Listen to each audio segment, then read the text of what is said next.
I am. Hello, hello, everyone. What is up? How you doing? It's your hopefully second favorite co-host. Hopefully, you say. Well, I know I'm not your favorite. No, of course, you're my second most favorite. Absolutely. Pleasure to be with you and excited for some TCG commentary today. Yep. TCG tournament happening. And yeah, it's a very prestigious one. And first question right off the bat, have you ever attended an HDK yourself, actually, as a player? I have, but it's been I think 12 years. Yeah, that must have been I ages ago. I Yeah. remember visiting some of my Berlin friends back in the day when it was still in Berlin, and yeah, I Yeah. think it was 2013. I just remember I played Mermail at it. Oh, I mean, you could still do that today. Maybe we see some Mermail today Yeah, as okay, well. well, it wasn't this year. No, but yeah, I'm wondering because originally the tournament is from where I'm originally from as well, which is like the northeast of Germany, like the Yeah. Rostock region. And I think like after 2 or 3 years or something, then it moved to Berlin. And now we're trying it out like in the center of Germany for the I'm first I'm time, kind pretty of. sure they had a Hamburg one as well at some point. Oh, I remember some of my true. friends traveling to a Hamburg one. So yeah, it's a prestigious tournament that's been happening. I don't think every year. I think they've skipped a couple years, but it's been a tradition for them to host the tournament on or around the time of the 6th January, right? Is the day of the Holy Yeah, Three Kings.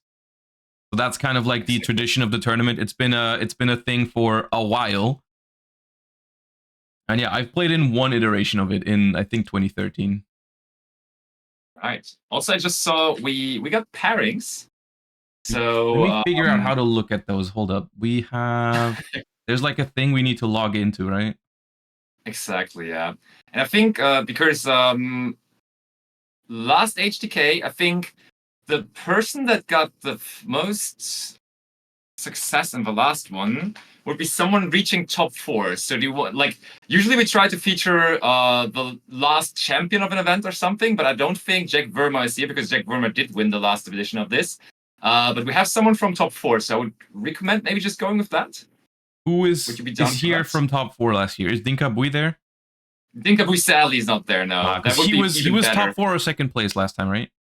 He was top four Top indeed, 4. yeah. But it was Tim Greve on the other hand, and he's actually attending. All right, sure. I don't mind picking that one for first Okay. round. I'm just checking the pairings for the names that we have.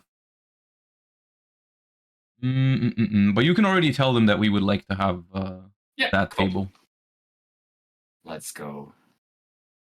I still see a bunch of names that I'm familiar with here. There's a For there's sure, a for bunch sure. of people, especially of course, mostly from the German scene, is what you would expect.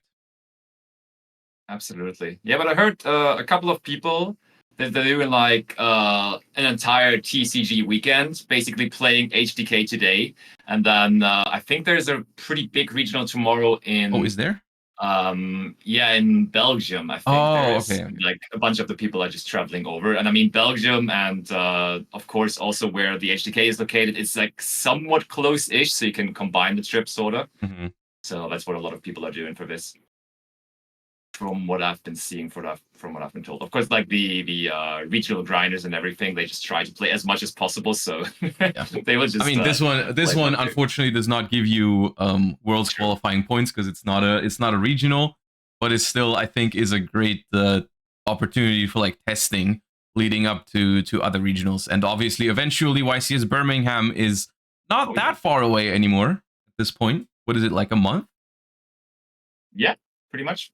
I think 5 weeks, but super close. The Yeah. thing was, of course, there's going to be a slight shift, or what do you expect? Is there going to be a slight shift in the metagame with the release of Zuda, or is it going to be a massive shift? I wouldn't. I don't think. I'm not expecting a massive shift. I do think there is things in Supreme Darkness that will have an impact. But I'd have to look at it in more detail. I don't think it's going to be completely irrelevant. But I mean, we do get at the very minimum, we're getting new tools for the Ryzeal deck as well with the Eclipse Twins. Sure. I don't know if there's a card for Malice in there as well, like a Cyberus Link support card, but I don't think that one's seeing as much play in the OCG right now. I might be wrong on that. No, I think you're right. It's not super popular from what I've seen. A couple of interesting decks, like Ryzeal gets some support with the ritual stuff as well, right? Like the Mitsurugi, or what is it called? I've seen a surprising amount of experimentation with Mitsurugi. Yeah. I've seen that YCS champion Steven Triptonovsky already announced it is a real deck, and when he says that, we gotta pay attention, right? I mean, I guess. All right, we have our players at the table already. Yeah, Let let's me go. quickly show you the setup I've prepared for today. It's nothing too crazy. Hold up. But there we go.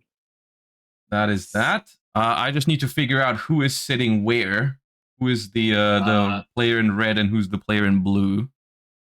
And I do apologize in advance if I'm not always on top with the life points, but I'll try my best to make it happen. But yeah, maybe ask somewhere who is using the black sleeves and who's using the red sleeves, so I can fix the names in my overlay. Yeah.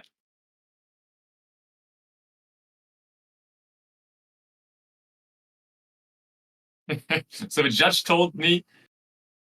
So Tim won the die roll already off cam, and he's going to be starting. And the judge told me, yeah, the person left from my side is Tim.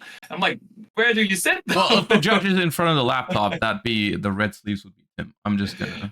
But he's responding to me saying the sleeve color. So red sleeves is Tim. Red sleeves is Tim. Red and sleeves. black sleeves is Max. All right, that is Tim Grefe versus Max. What? Get fart. Which table is this? 24. 4.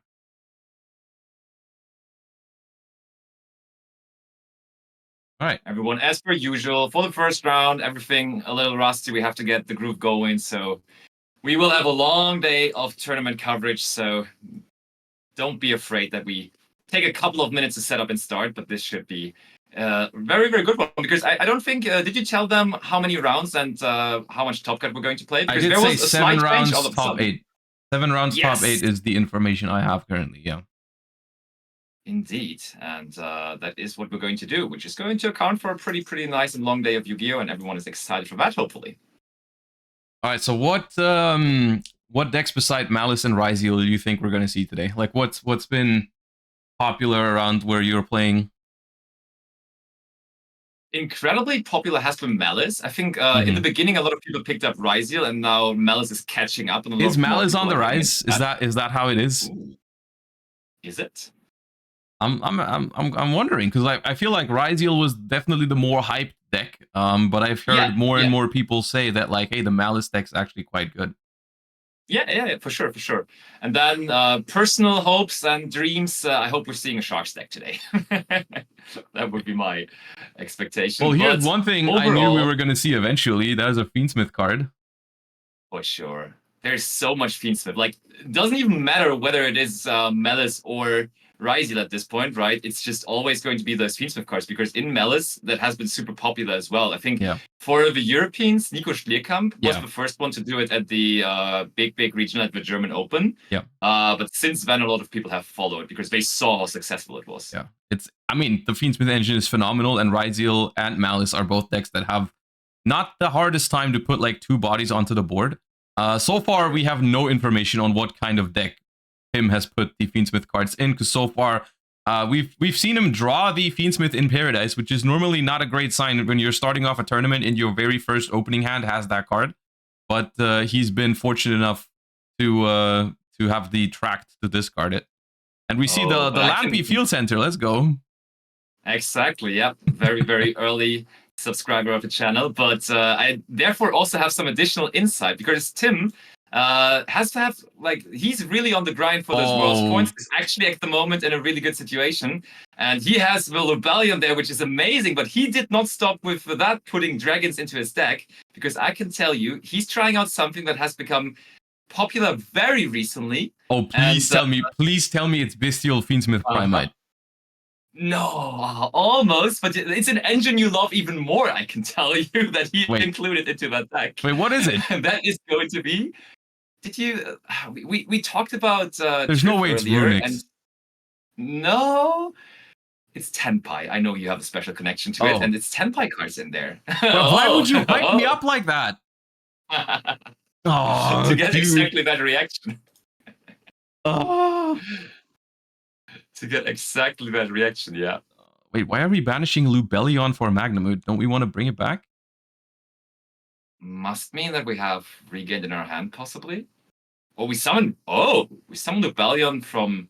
Oh, we drew hand 2 Lubellions. Okay, so I'm thinking the only light and darks in the graveyard for Tim before summoning this Magnamute probably was all Fiendschmidt cards that they didn't want to banish.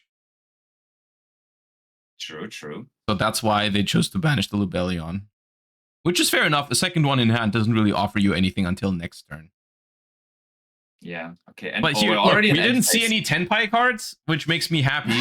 Because, like, so far, all we've seen is pretty cool stuff. Here, look, Fiendschmidt Engine, Branded Regained, that's the stuff I love. This is, if you didn't tell me it was Tenpai, I'd be pretty happy right now. Oh, okay. Kashtira cards.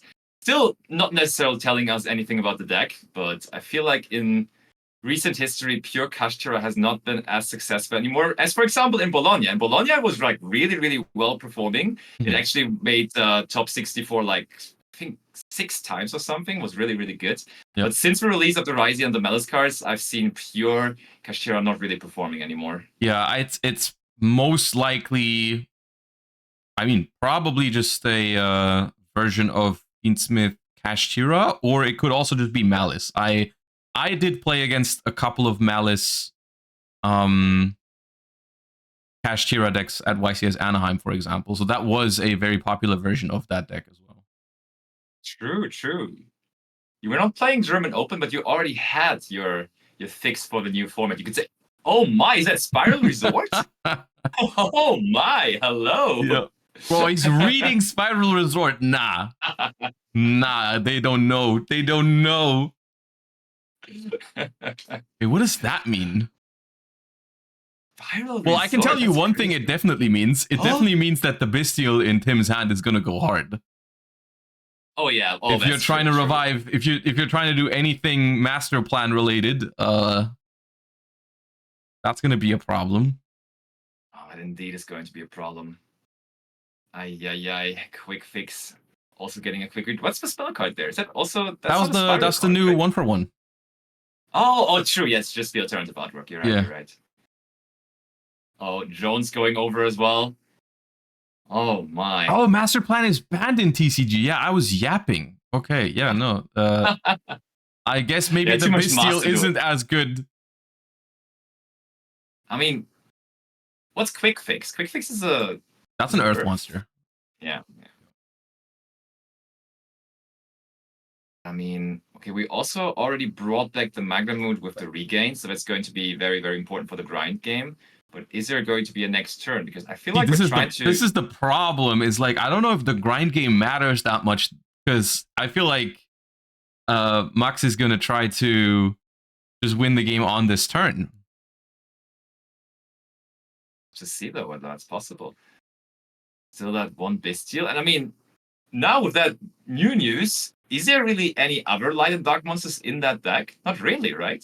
I mean, we did discard an effect veiler. We did discard an effect veiler for the 1-for-1, but also, I mean, Tim can just banish their own monsters for regain. The funny thing here is, we can make a like, because Max has arranged the top 3 cards of our deck, right? Has he memorized the next 2 cards or just the top one? Because now we're gonna draw one with regained. And did we remember what we put under that top card? Because I've met players who forgot what they put with drone before. How much did you play in Spyral format? Did you play Spyral? Oh, it's a monster, yeah. Okay, he did call monster apparently. Oh. Yeah, he did remember. I'm a little surprised we didn't put the Baldrake onto the board before the double helix hit the board. I mean, Tim probably just doesn't know. I mean, okay, to be fair, every good deck in Yu-Gi-Oh arguably Spyral is one of those, has a good link too, right? So you want to make sure when there's 2 monsters on the field, I guess, yeah, but the maybe he board, just didn't know what to expect. Maybe it was like, what are they gonna do? Nightmare Cerberus me? I'm not gonna put a Baldrake out there for that. Okay, we do have multiple quick fix in rotation now, so we're gonna get going here. I mean, this is still a lot of bodies, right? Sure. Like you can do they really see, this is the thing. The last time I've seen this deck in TCG is like what, 2018, 2019? Pretty much, yeah. Is it still like, are you still making like Sylvan Princess Sprite or Sprout, whatever it's called? So I have this extra deck here in front of me, and there is no Sylvan Princess Sprout. Nope. That's unfortunate. Oh, of course, you would make Moon of the Closed Heaven. Yeah, okay, my bad. Oh my! We don't even use. Did we use Baldrake? We didn't even bother. We didn't right? use Baldrake. No, I feel like that was something we could have done before using the Nibiru to see if they can extend, but because now they still have the big red to revive the double helix and then bring back the other quick fix, because that is also not once per turn. Indeed. Okay. Oh, we're calculating. We're handing all the cards over to the judge to calculate the Nibiru token. I want that for every single game of Yu-Gi-Oh! Now that I'm playing where Nibiru resolves. A judge comes over and is calculating it for me. Yeah. You do it for me. I don't want to do it. I mean, it's a lot of points there. Arguably not going to really matter, because if we really have problems dealing with that, we can just search a Juris Worm in the end phase, and that will be our answer to it. And there's plenty more of those answers. It seems like the judge is like putting every single card into a calculator there. My favorite Nibiru is the one where you know it's so big that you just say like, yeah, if that thing ever touches me, I just lose, so we don't have to calculate it. Yep. Totally agree.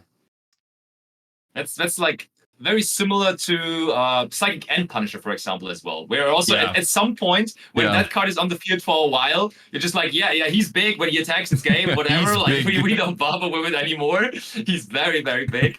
And this card definitely is big there as well right now, that Nibiru token. Okay, but as you said, we keep on going, and that looks like Sleeper, yeah. Oh, I'm getting flashbacks right now. Oh, Last Resort as well. Regain not going to be gaining anymore, but no additional monsters in the battle phase, so that's just the Sleeper attacking there. Okay, so how does one out a Spyral Sleeper equipped with a Last Resort in 2025? I mean, quickly explain to the people what the restriction about it is. So it cannot be targeted, right? It can't be targeted, and I also think it can't be destroyed by battle or card effects. But I am double checking that real quick. Spyral Last Resort. So yeah, you equip it from your hand onto a Spyral monster, and then it's equipped and can't be destroyed by battle or card effects, and can't be targeted. And of course, the Spyral Sleeper gets to destroy 2 cards once per turn as a quick effect. I think that's pretty good, right? Like, how do... Oh, okay, there, by the way, is what I've been teasing you. There is the end phase search for Chandra. See, I think you messed up. I think this would have hit me a lot harder if you just didn't say anything and it just popped up right there. Fair. That would have been a jump scare moment, you're right. Yeah. That's true. I mean, that could be a way to out those things. Just make a trident that is big enough to attack into it enough times. And then you win the game on that extra way without like really dealing with the card. But on the other hand, of course, Sleeper still can just take care of those cards preemptively, possibly. Okay, but I mean, Tim is going through the motions quickly here. You do have a lot more ways in this year than you had in 2018 to deal with this kind of setup. It was a lot stronger back then, because I feel like the extra deck utility now allows for like removing the Last Resort first and then dealing with the Sleeper a lot easier. Yeah, that's fair. True. You just deal with the Last Resort first. I completely disregarded that. Like I think the main way we would do it is like make a Desiree and then link it off, and then Desiree can send the Last Resort. Unless the Spyral Resort, I don't think it protects the ones in the Spell Trap Zone. Your from opponent target. cannot target other Spyral cards you control with Oh. card effects. Resort does protect it. You're right. True. All right, so we have to deal with the resort, and then with the last resort, and then with the sleeper. All right, we've changed plans. It's a 3-step plan now all of a sudden. It's a 3-step plan. However, Desiree link it off into SP. Actually, oh no, that doesn't work, because then they would have to target them at the same time. Yeah, okay, Desiree's here. Okay, that gets popped. Which... Max has enough of that. Which is giving us access to the Desiree, so we can go Desiree on the resort now, Yeah, right? you'd have to send the resort first, and then there's still an untargetable sleeper, which we don't have access to the Fiendschmidt engine. I feel like that is it for the Fiendschmidt engine this turn. Now we're going to have to play with, like, the Chandra. Yeah, the Chandra, which is a Chandra. very powerful card. Does one Chandra beat an equipped Spyral sleeper, I guess is the question now. I mean, there's a couple more. Okay, there's Genroku, so right. it does not have to be with Chandra alone. Genroku, Chandra. It's weird to see those cards in a going first deck, right? Because the judge told us that Tim won the Direwolf, and he did decide to go first. But I think you're just relying on enough hand interactions and everything, and then you are just getting the turn free, and then on turn 3, these cards basically do what they usually did on turn 2 instead. I mean, with that sort of setup, it is incredibly hard to just lose on turn 1, right? Like, if you have Bystials and Fiendschmidt cards, like, those are really good at creating boards that can grind well. And then, yeah, you just search Chandra because you get access to the Bystials, I guess. Okay. Battle phase. That's a Genroku trying to attack. Oh. We're activating in the... Okay, so we are definitely going to get out Father at least, but we might take some damage here. Oh yeah, because we did not tribute the Genroku. Yeah, exactly. We are performing the attack. Oh, we're summoning Hydra, so we're gonna lose the Genroku here. Yeah, we're giving up the Genroku. Oh, do you know why? I don't think Tim wants to be locked into Fire Dragons yet. Or into Dragons, because if you get locked here by Genroku, I'm pretty sure the plan is to go like Kui Belt to pop the last resort. Has to be. Or something of that nature. Something like that has to be our play, because I think the Tenpai cards themselves, if you get locked into them, I don't think they can deal with the sleeper. You need one of those other extra deck tools that you can play. The thing is, in that extra deck, we're having a lot of Fiendschmidt cards and so on and so forth, so do we even have that many Tenpai cards, like, or ordinary cards in a Tenpai extra deck, which would be like a Curry Belt or something? And looking through his list, I don't think I see a Curry Belt, actually, for example. So it's going to be even more trouble here for Tim, who starts Synchro Summoning now. But where is this going to lead us? I mean, just try. Can we get Trident big enough? I mean, no way, we have no field spell access either, so Trident is not going to be big enough to do it, really. This is going to be very interesting. Okay, Synchro 10. Transcendent. Okay, wait. No, that pops to the resort, of course. But then why did we crash the Genroku if we didn't care about being locked? I mean, we brought it back with Fadra anyways, right? So we could just do it after. Sure. I guess it still works. I'm pretty sure this is still game as well. Or is it? I mean, we had to go into the Transcendent early. 3,600 life points left. I think there's no more attacks than this. Can the Fadra not synchro anymore? I think it can, but I don't think there is anything he can synchro into anymore. Checking his extra deck right now. There's no Trident? One Bident, one Transcendent. And yes, I'm telling you, there is no Bident there. We're in the main phase 2. We're in the main phase 2. Did he not use Bident Dragon, though? Oh. Well, we must have not have a way to get the Transcendent off the field. Yeah, we're in main phase 2. That's already interesting news, because you would not necessarily expect that. Or Agnum Day in there. Interesting to see that you are running Agnum Day, but you're not deciding to run Trident Dragon. So, I mean, that actually must be incredibly tight, right? 15 cards. I mean, yeah, when the you're already Fiendschmidt engine alone, different engines. Fiendschmidt engine alone is like huge. So, yeah, looks like Tim really doesn't play Trident, because that would have been the easy answer there, of course. This could still be enough, though? I'm predicting it is, because that is a massive Desiree. The Fadra is also annoying to deal with. It's not trivial to deal with the Fadra. And I mean, Spyral is not typically the deck that's known for having the most follow-up because, like, it doesn't have ways to easily recycle all those things. It's just 2 cards in hand. And, I mean, one of them we do know is a big red. True. Yeah, we did, Chad, we did. I think we did not tribute the Genroku on purpose because we knew we didn't have game, and so we didn't want to be locked into dragons. So we could still make the Agnum Day. Yeah. But here's something that has great grind game, a Fiendschmidt Axis. There we go. Normal Summon Lurie. And none of that is really worth negating with the Desiree right now, because that could have just been chained. Mm-hmm. So, is there a Lacrima in there as well? Lacrima makes you weak to Desiree, though. If you summon Lacrima and it gets negated, you just don't have access to Engraver.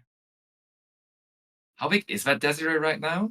With the Agnum Day boosts it by 18, and then Sequence boosts it by 12, so it's going to be 58. Okay, so Battle Phase does not sound like a profitable scenario to get into. I think this is where Typhon is really good if you have it. Somewhere. Yeah. The Fiendschmidt Engraver is just vibing somewhere on the extra monster zone, but in general, I'm a bit confused by the organization of Tim. I would have nightmares if I would put my graveyard like that, like upside down like that. I could not play a duel like this. Oh, we don't play Typhon. All right, we just pass it over. And that should... We have no cards in hand. I don't think we can have any surprises here. We're gonna just get attacked by this Desiree. I feel like we can just... Okay, well, we're playing with our food a little bit.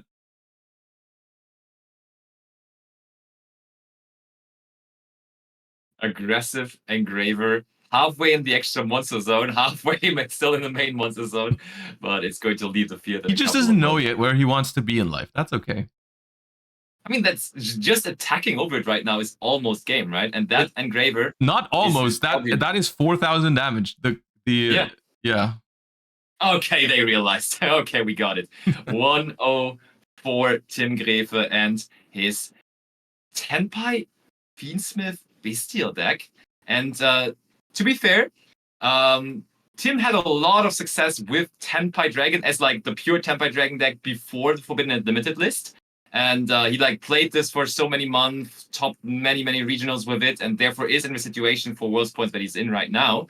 And now with the list, it's of course a little bit tougher to play the deck in its pure form.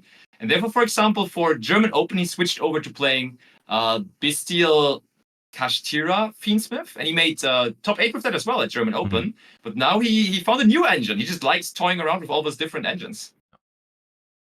Do you have any info on time? Yes. We have about 25 minutes left, if the clock that we're given is correct. Of course, in a feature match, they could always get like some time extensions that we don't know about. Currently, there's a little above 25 minutes. All right, and we're heading into... And I want to see now what this deck does going first, though, because he was very much disturbed by that Nibiru coming down there, and that sleeper still was difficult to deal with. But imagine having a field plus a sleeper. That sounds pretty good.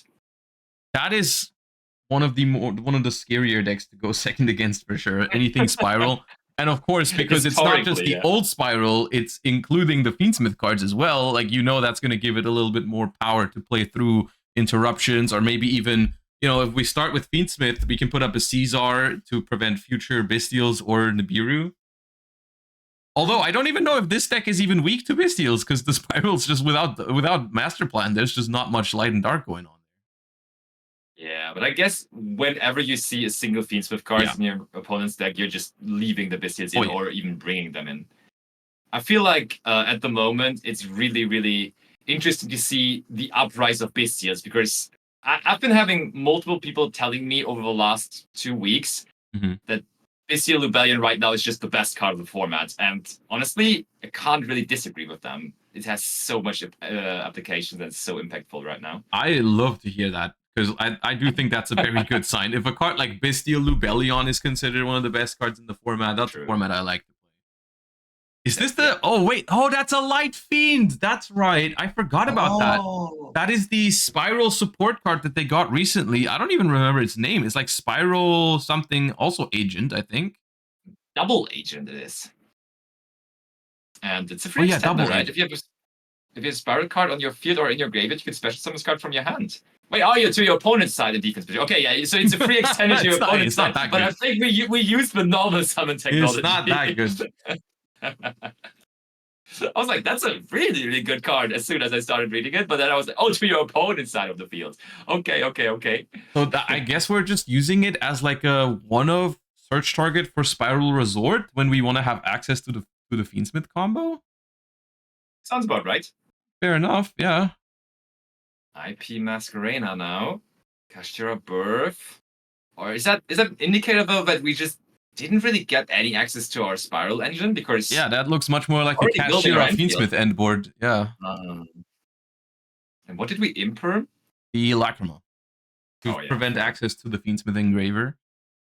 And I guess now we're gonna have to wait and see whether we're even playing the Fiendschmidt trap card. Because if we do, that is going to be an extra interruption here. If we don't, then we basically only have the unicorn. Oh, the Chandra just gone like that. All right.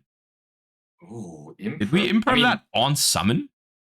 I hope not, because very clearly you would have to wait for the battle phase with that. Okay, there's the Ash Blossom and Joy Spring as well. All right. That's how you stop a Tenpai player. All right, nice. That works very, very nicely. We take so we are getting another turn from that. Right. No, we take less because there's a Wraith Soth. 3, so we take 400. Yep, indeed. And yeah, they figured that out as well. There is the extra life points back. And drawn for turn. Is it a Spyral card? That is a Spyral card, but it's not the one you want, I think. I got hyped up when I saw a Spyral card, but that's not the one you need there. You know what 2 bodies is, right? 2 bodies is that's Fiendschmidt. And it's SP Little Knight too, though. If you really want it to be. Unicorn. And how are we dealing with Chandra? Oh no! We just went to the battle phase. There is no way. No. We just attacked the Chandra. We just attacked the Chandra. Oh no, he didn't learn the lesson. He apparently did not play the Duelist Cup this December, because otherwise he would know what that Chandra does. Why didn't we go Moon? Did we go through Moon turn 1? We must have gone through Moon. We normal summoned the Light Fiend. We didn't have to go through. True. Yeah. Okay, so that is Fadra now coming out. Fadra? Yeah, Fadra is just going to save our monsters here. Oh, they're on 1 Requiem. That's why. They're on 1 Requiem, and we didn't use Lacrima in the opponent's end phase to bring it back. True. And we... Yeah. Okay, well... So we just gave our opponent a free Fadra. Just like that, yeah. That is very dangerous. That's a dangerous thing to do against Tenpai. I gotta agree.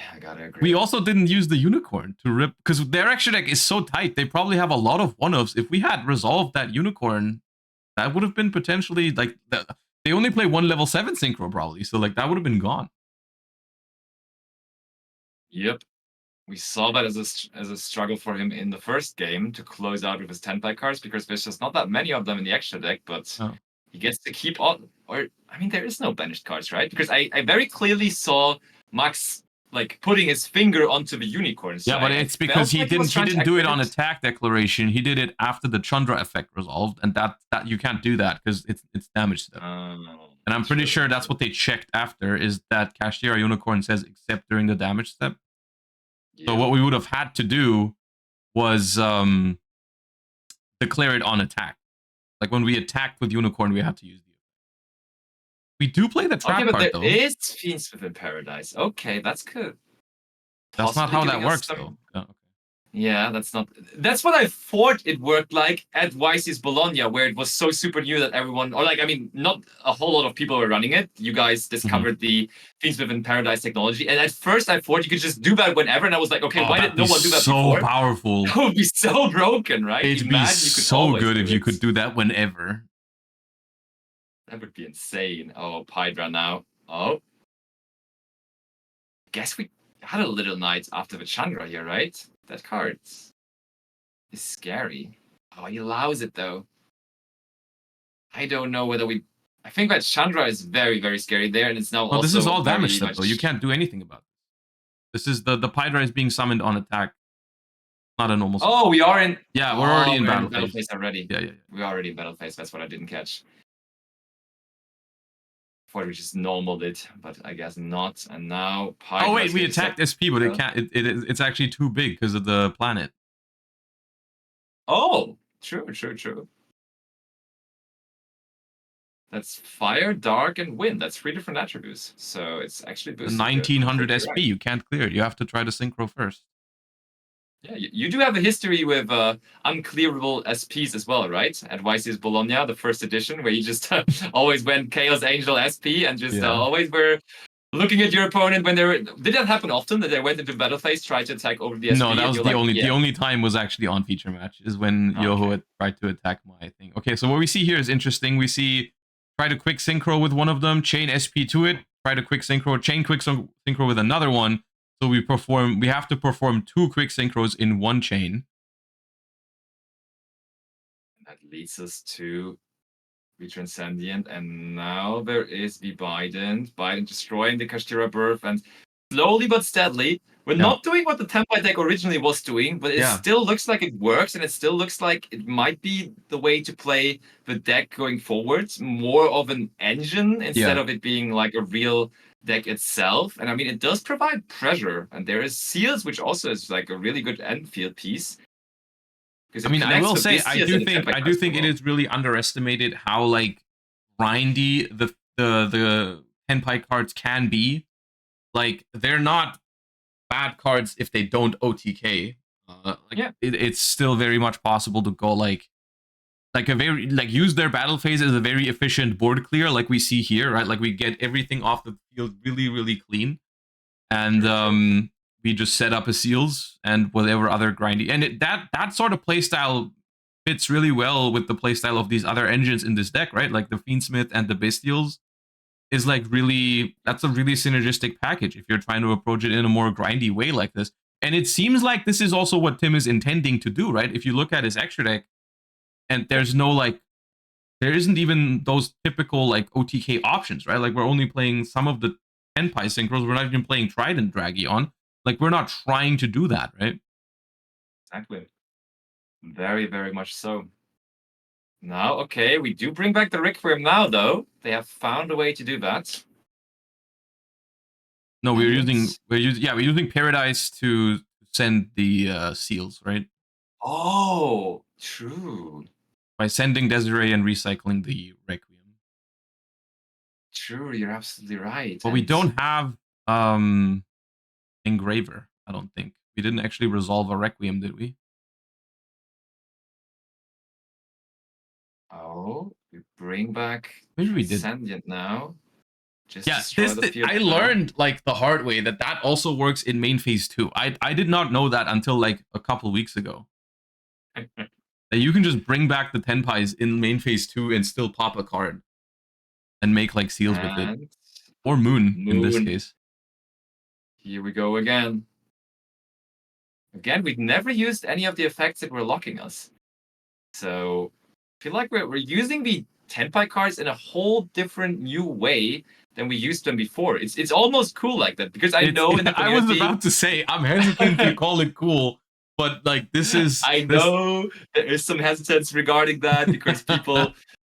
they have their history with the Tenpai deck, and like pretty much every person that played Yu-Gi-Oh! In the last, I want to say, 4 to 5 months had one of those games where they just sat down and they stood back up 5 minutes later because they just had 2 games of Yu-Gi-Oh! Where Tenpai just completely obliterated them. But I think it's interesting to see the deck developing, because it's clearly not possible really to play the deck in the way it was played before. So approaching it in a different way is nice to see. And this is, I mean, it's not even the first time that people are doing this. I definitely remember seeing people use Tenpai cards in a different way before. Like, I've seen people use them as like their normal summons in like Dragon Link builds. Or like, well, I mean, you can either make a 1-card level 7 synchro or a 1-card seals or even 1-card like Romulus and all that. And they can still do all that. They are just not as consistent at just like OTKing out of nowhere. Yeah, true. I think in Master specifically, they even were people playing it in Telements, right? Because Second Summoning, we all know, does not discard for cost, and therefore, as a conclusion, discards as a card effect, and that is pretty nice when you're discarding Telements cards. Yeah, they would make like Ancient Fairy Dragon back when Pearl Rhino was still allowed in Master Duel, and they would like Sangan Summoning into a 1-card Ancient Fairy, then pop the Sangan Summoning to search Pearl Rhino, and then you can special the Rhino art from your hand with the Ancient Fairy Dragon, things like that. Exactly. Yeah.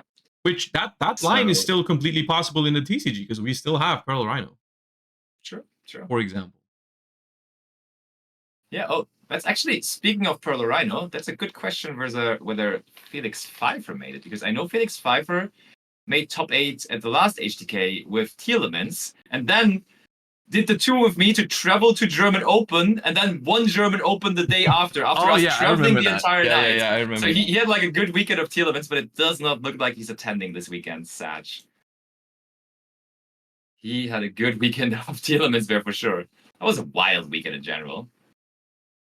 Because it was kind of the same. I don't know, how's the weather for you where you are? Is it snowing as well? Because in Berlin, yesterday, all of a sudden, out of nowhere, it started snowing like crazy. And when I'm looking outside right now, it's white everywhere. It has been snowing for us as well. It's not out of nowhere. It's been like that for a couple of days, but it's definitely, it is. Because like last year, I remember like that tour from HDK overnight to German Open. The streets, it was a wonder. It was a wonder that we made it through because everything was so icy. Speaking of icy, though, I think Tim might ice out this turn now into his favor. Because, yeah, we could stop the quick fix and then the journey was over. I mean, you would think like one of the better cards to draw was that Spyral Resort. Because they were on 0 cards beforehand, but turns out that this still did not beat 1 Caesar, because Caesar is, I mean, there's not many 1 cards that beat Caesar. True. Very much. So Engraver now. I mean, that's the beauty of the Fiendschmidt engine. I think overall we can say that about the format that we're currently in. The games are just way more grindy, way more long-term thinking. It's way less winning on the first or second turn. And it feels like games tend to go from like 5 to 8 turns more so most of the time, I would say. At least that was my experience. I mean, you played a YCS in this format now already with Anaheim. Did you have an experience there? I have the same impression, which is why I'm a big fan of it. I mean, I do know that people have their criticisms for like the Fiendschmidt cards being in a lot of decks, which, I mean, case in point, right? Like they're basically helping to keep the Tenpai deck alive here, and we're even seeing them in something like Spyral. Like they are a very present engine, but in terms of just the raw gameplay they provide, I do enjoy them a lot. I think it's a lot of fun to play these sort of games with these sort of engines that just like make them so much more grindy. But yeah, speaking of longer games, this one is not going to go on for much longer because this is definitely enough damage, unless there is a hidden interaction in Max's graveyard, but I don't think it is, and we're packing it up. Little fist bump there, and Tim Grafe with Tenpai Bystial Fiendschmidt takes our first round. Yeah. So actually, did you hear about this being a Trift deck that he discovered? I think he played it at a remote regional 2 weeks ago or something and topped with it. And he definitely likes the Tenpai cards. But I think it's really a trouble to build that extra deck. Like those 15 cards. Yeah. It's so tough to fit in the right amount of Tenpai cards for this. I mean, I guess you're not really... The Tenpai cards themselves, like you're going to... If you've ever played Tenpai yourself, you're going to know that like you don't actually use a lot of your extra deck, right? Like in 90% of games, you're just fine with like Trident, Transcendent, Seals. Maybe sometimes you make the Trident Dragon, the Striker Dragon SP or whatever. But then the rest was just a lot of like toolbox things that would come up like 1 in 15 games or something, but they would come up, right? Agreed. And it feels like that's what you're missing now. It feels like that is where you're lacking a little bit if you're trying to. I mean, the Fiendschmidt engine is very, very nice in the main decks, but for the extra decks, it's very, very taxing, right? Like you need like 5-6 slots minimum, usually more. Yeah. Because it's at minimum, it's 1 Requiem, 1 Sequence, 1 Desiree, but usually 2, 1 Agnum Day, also in most lists. Then you've got Moon, you've got I guess that is the minimum, right? Like those 5 or 6. Pretty much, yeah. I think. Did we? I mean, yeah. Some people don't even run Agnum Day, right? So that's actually like You could also, but debatable. I guess Caesar also counts. Yeah, true, for sure. I mean, you have no way of doing them without. I mean, you can't even do them with Bystials. Yeah, you have to only exclusively do it with the Fiendschmidt cards for sure. Yeah. If you want to make a rank 6 with Bystials, you'd even have to run like M7 or whatever else on top, like Lars. I mean, in this deck, maybe even Autumn, like to get access to the Tenpai cards back. Yeah, but that's 2 dragons, right? Yeah, you need that 2 dragons. Needs 2 dragons. I'd be inclined to play maybe something that you can do when you have like 1 engraver and 1 Bystial, because I feel like that could definitely come up. Yeah, true. That's fair. I mean, yeah, Chaos Angel kind of belongs to the package as well. Yeah, for sure. So I mean, those are all optional. It's like you have like 5 or 6 cards that you have to play for sure, and then on top of that, you would like to have 2, 3, 4 more options. And that is over half your extra deck is usually there because of the Fiendschmidt cards. So it makes any extra deck, it makes incredibly tight, which is why we're seeing it paired with other engines that typically don't need their extra deck as much, like Kashtira, like Bystial here. Like those are all decks that typically don't tend to use their extra deck a whole lot. Maybe like, I mean, or Musketeer even, like Musketeers need max and that's it. Like everything else they don't care about. That's true. Absolutely. But yeah, you asked me what kind of decks I'm expecting besides the 2 main factors being Ryzeal and the Maliss deck. Do you have any expectations for today regarding decks in general that you want to see, that you hope to see, that you expect, like reasonably expect because they have been showing up more? If I'm honest, I'm just mostly expecting to see like more engines mixed together. Like in general, this first round I think was randomly a pretty good pick for that, because I do think that is what differentiates this format from previous formats in 2024, is the fact that we can now reasonably break boards or win games with just engine, or like piecing different engines together with like 1 non-engine card. And I think that is what I'm expecting to see most decks. Like I think any rogue deck that's been like reasonably tier 2 could pop up today and just be super successful. Like decks like I'm thinking like Memento is one of the decks that I could definitely see people run. I think also Labyrinth is a deck that people have been talking a lot about, regards to like people have been saying it has a really good Ryzeal matchup. I personally haven't experienced it that much.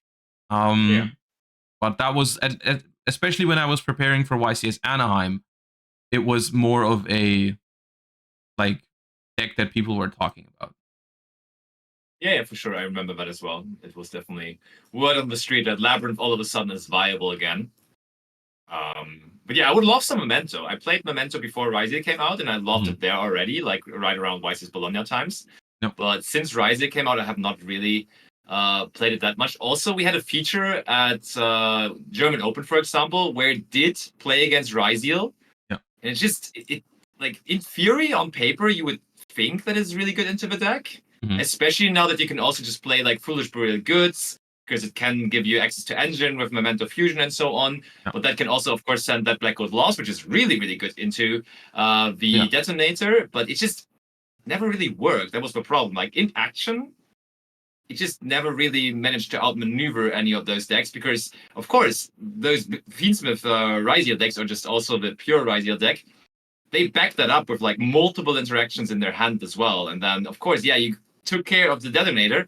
Yeah. That's never enough for this deck, and that's. I mean, that is something that the Fiendschmidt Ryzeal deck in particular does a lot better than the pure Ryzeal deck. Is like you do have that extra layer of you either open Fiendschmidt cards and then you get a Desiree or a Caesar on top, or if you don't open Fiendschmidt cards, chances are you're just opening a lot of other non-engine.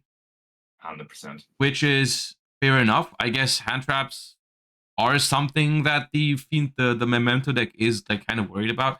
I think another big issue with Memento is I feel like when I played it, it's a very unforgiving deck. Like if you mess something up with that deck, I feel like it can be so rough to. For sure. Yeah, but the same is true for the opponent as well. Like people are not interacting optimally with the deck very often. So, like I guess it depends a lot on, does your opponent know how to play Memento or play against Memento, and do you know exactly how to play Memento? Because I think if you mess something up while playing through interruptions, like it's almost impossible. Yeah, it's very hard for sure. It's a very, very skill intensive deck. I mean, there is so many things to mess up because the combo also is just so big and so long. So you have to go through so many loops, through so many steps. And that is also like mentally challenging throughout a long tournament day when you're playing that kind of a super, super hard deck. When you could also have the choice to just play like pure Ryzeal, for example. No disrespect to pure Ryzeal, but it's like, it's a more streamlined deck. Like it's way more simple just to go for one Exceed 4, then summon another Exceed 4. That's pretty much your end field, right? Like also the Ryzeal cards, they're all kind of similar in what they do. They like basically all of the Ryzeal cards are Malphite Circular. At least that's what it feels like. All right, calm down there. I mean, you see where I'm coming from, though, right? I do. The way I would describe it is that I think Ryzeal, when you're picking the deck up, has a much lower barrier of entry because the first turn is relatively simple. The real game with Ryzeal like starts once you have established your board, right? Like once you've made the detonator and whatever else, and your opponent starts playing into it and starts interacting with you, then knowing how to use your interactions is where like the skill in Ryzeal is. Whereas like with some other more modern Yu-Gi-Oh decks, it's more about like playing your first turn out correctly. And if you do get to perform your combos, they probably just win you the game. Like, I mean, with Snake Eyes, the skill was never to actually use your interruptions. Because like, I don't know how many times I've played against Snake Eye decks that just, they would mess up their stuff. They wouldn't use their interactions perfectly and when they should, but it didn't matter because like there's so many of them, right? With Ryzeal, it's more like getting to your end board is easy, but then using it is the part where you need to know what your opponent is doing and trying to do, and where you need to pop which card and so on and so forth. Or maybe play around, like maybe you don't need to use your detonator on the first thing they do because then it opens you up to talents. All those kinds of little things, right? Where it really matters how you use your deck, which is personally a playstyle that I enjoy a lot more than just trying to perform your combo at any cost. And if you do, then it like that's you've won the game. Yeah, no, I agree. But a little bit of a different playstyle because it is way more of that crazy combo deck style.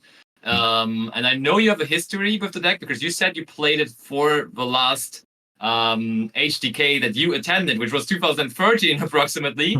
Mermail. Because Mermail was a deck that, of course, got recent support, and for example, in Bologna, made top 8 in the hands of Yugioh Schwarzkopf.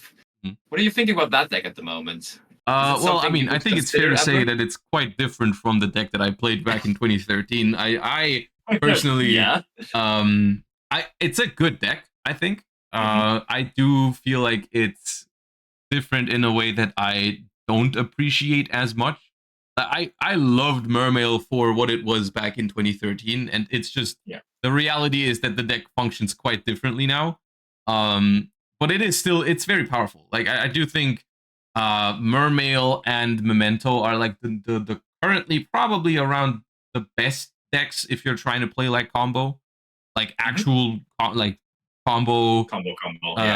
You know what I mean, right? Like it's between Mermail and Memento. I think they're both very powerful. I personally think I would favor Memento slightly between the two because I feel like it plays into stuff like Fuvalos a little bit better. Because there are Memento combos that can definitely like work with just 1 or 2 summons from deck/extra deck.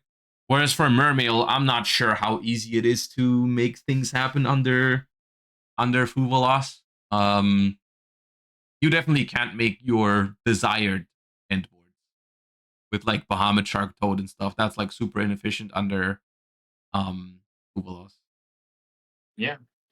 Speaking of Fuvalos, actually, I mean, you did the award ceremony at the end of the year, right? And of course, the thumbnail and the biggest news was basically that your community decided that Fuvalos was the most overrated card of the year, correct? They did, yeah. They voted it the most overrated card, and I did too, because I do think it doesn't mean that the card is bad. The card is very good, but I think For sure. it's I don't know how about you, but when it got announced, I definitely felt like I didn't feel super great about it. I felt like it was way too powerful and might be like I think when we read it for the first time in the TCG, we felt like that thing was just maxi too. Yeah, I think that slogan stands out to me as well. I heard that so often. Maxi 2, Maxi 2. Everyone used that. And when everyone said this is Maxi 2. Yeah, and when I say it's one of the most overrated cards of the year, I think that's because that has just turned out to be not the case. At least in my opinion. I don't think the card is even close to that sort of power level and that sort of like ruining any deck sort of thing. Turns out there's a lot of decks that can make very solid plays under Fuvalos, and if you're playing a deck that just can't play under that card, then it's a little on you if you lose to that card. Like I remember people saying at YCS Anaheim, I talked to people that played Fuvalos, like Isala, who made top 16, I think, with Maliss, and he said there wasn't a single game on that day or in that tournament that Fuvalos decided. Like it was there, he played it, a lot of his opponents played it, but whenever it was used, it was just like just another card. Like it was never the card that won that match. Yeah. And I think that is not something that people really anticipated. It's kind of like how Nibiru turned out in some ways, because it's like fine. You know what I mean? Like it's a fine card, and there's some decks that lose to Nibiru, of course. For some decks, it's really sad that Nibiru exists. But for the game as a whole, it's fine. No, absolutely. It's kind of where I stand. The news, like just the headline, Fuvalos' most overrated cards is, of course, a bit like somewhat misleading because, of course, the card is still incredibly powerful and it's like still a card that is outstanding out of the cards that was introduced in the year of 2024. But like if you would ask me like what's the most overrated card of the year, I might actually, when thinking about it, also get to the same conclusion, because just that one sentence, it is Maxi number 2. It is basically Maxi for the TCG. I've heard that so many times, like over and over and over, and like people that still believe that, I think they just didn't play the game for the last 2 months, because football is not Maxi. It is not Maxi. It is not as good as Maxi. It is also not as game warping as Maxi. It just does something that I really appreciate, which is like if you're playing a super all-in combo deck like Yugioh, you will get punished by that card, which I think is good. If you're playing a more mid-rangey, more moderate deck with maybe like a plan B under that card, then it's not as bad as people make it out to be. And I mean, overrated does not mean bad. Overrated just means worse than people thought it was. And I think that, like, I can't think of another card that was like hyped up and then didn't deliver at all in the same like in 2024. No, for sure. I think I mean, it's not game warping as Maxi was, but of course you still gotta say it's very, very important. And even though Isala said it wasn't like the game deciding card ever, it still was a card that he and a lot of his opponents played. So I think the only thing about it you could say is that it's a bit annoying that it's so expensive, so therefore not so available for a lot of players. 100%. Yeah, that is the frustration with that. I 100%. Be getting the reprints so early on, right? I think seeing that, I was on the one hand super surprised that it actually is going to be reprinted so soon, but also so happy about it, because that must be the quickest reprint of a super expensive meta staple we ever had, right? Yeah, and I'm really hoping that is going to be something that we establish more in the future, where we just go like in general. I think Yu-Gi-Oh cards. I mean, I would prefer if they were more accessible right on release. But at the very minimum, I would like to see them being reprinted more aggressively, faster. Because I do think if they overall establish like a faster reprint policy, then that would help card prices on release a little bit, right? If everyone knows the card is reprinted in like 4 months or 5 months, then I think people are not willing to spend $100 on Voiceless.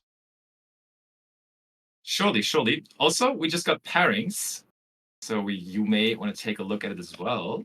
Let me to figure out who we're getting for round number 2.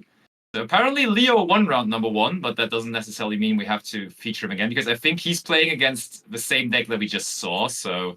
he's playing against Tim? We may want to avoid that. No, he's not playing against Tim, but I just checked the list of his opponent, and that guy is also playing the 10 Pi Fiendschmidt deck. So... there's 2 people? Yeah, it's a trend, I'm telling you. Triv made like 2 videos on it, and he's crazy about it.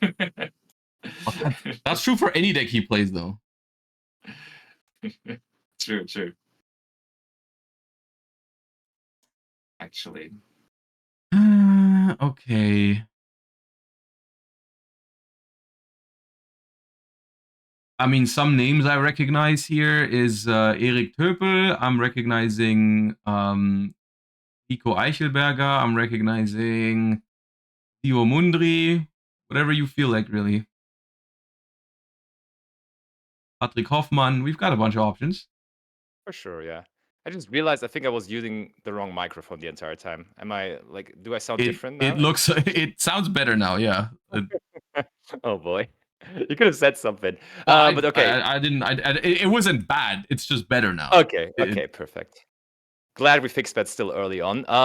Yeah. Let's just go with Zio. Sounds good. Where's Zio right, playing? so we've got Zio Mundry. I saw his name a little while ago. It's table 44 though. Table 44 can't be good news, right? Are you okay? We need to want to feature someone who's. I mean, maybe he lost round 1. Yeah, possibly. Probably, yeah. Should we go with Erik then? Yeah, sounds good. Let's go with Erik. That's table 21. All right. Are you posting it? Yes. Perfecto. Done. Erik Töpel. I mean, yeah, Erik has been to Worlds with you this year, right? He went to Master Duel Worlds. Yeah, he qualified, and they went as another team from Europe. Yeah, or as I think the team from Europe. I think there was only one other European team. Yeah, pretty much. Let's see what he's bringing, because I know he had like a very, very special connection to Branded as a deck, but I would be surprised if we still see him bringing Branded for today. I mean, it is one of those decks that like does have a better chance of breaking boards with Engine. I guess. And we have him up against Robin. Oh, I know Robin. You probably have seen a deck profile from Robin before as well. He's the guy that is always playing Pearly, so I'm assuming he's going to be on Pearly again. And he was that inventor of Pearly Kashtira, you know? He topped YC's Lille with Pearly Kashtira. Okay. Well, you're gonna be surprised by that deck. I just looked at it. Oh, so it's not that? There is no Pearly card in that deck. Ooh, that is bad news for him personally, because he loved that deck. He had a passion for that deck, man. Oh yeah, I just checked as well. Sag. Yep. It is what it is, though. I mean, it is going to be expected that we see a lot of the top decks, and I mean, it's still very, very early, so people got their crossover breakers decks like Ryzeal, like Maliss, so they are now using their time to also bring them to tournaments, right? So it's no surprise to see a lot of that at the moment. I do think people are more likely to play their pet decks if they don't like the top decks in the format. So maybe it's just a matter of people are okay with playing Ryzeal or Maliss. Absolutely. At least for now. Maybe, of course, people have a trend of being fed up with things at some point, but we'll see. How much time do you give that? Like, what do you think? What's an time estimate on when people are getting fed up with things? Like, on average, because of course, I know people that play a deck for 2 weeks and then they're like, I can't stand it anymore. But on average, what do you think, or for you personally as well, is a good time for a deck to be in the meta, even like as the best deck? It does depend on the deck a lot. There's decks that I can play forever, basically, I think. Yeah. Paleo, for example. For example, yeah. No, there's definitely decks that I can play forever. Well, and look, we don't have to ask the question anymore who's on top and who's on the bottom, because Eric is just flexing the World Championship dice set there. Oh, sick. Yeah, nice. So that is no question anymore. But on the other hand, we have Robin having Sky Striker, Mobilize, Engage, Exodex Sleeve. So it's a close battle between the two so far. Both of them are winning in their own way so far. Up until this point. But, I mean, okay, so pretty much Robin went from one Exceed deck to another, as it seems. So at least he's sticking with the same summoning mechanic. Right. Over here, I just need to fix these names real quick. And Easy. so we have on the bottom Robin, Julien. and on top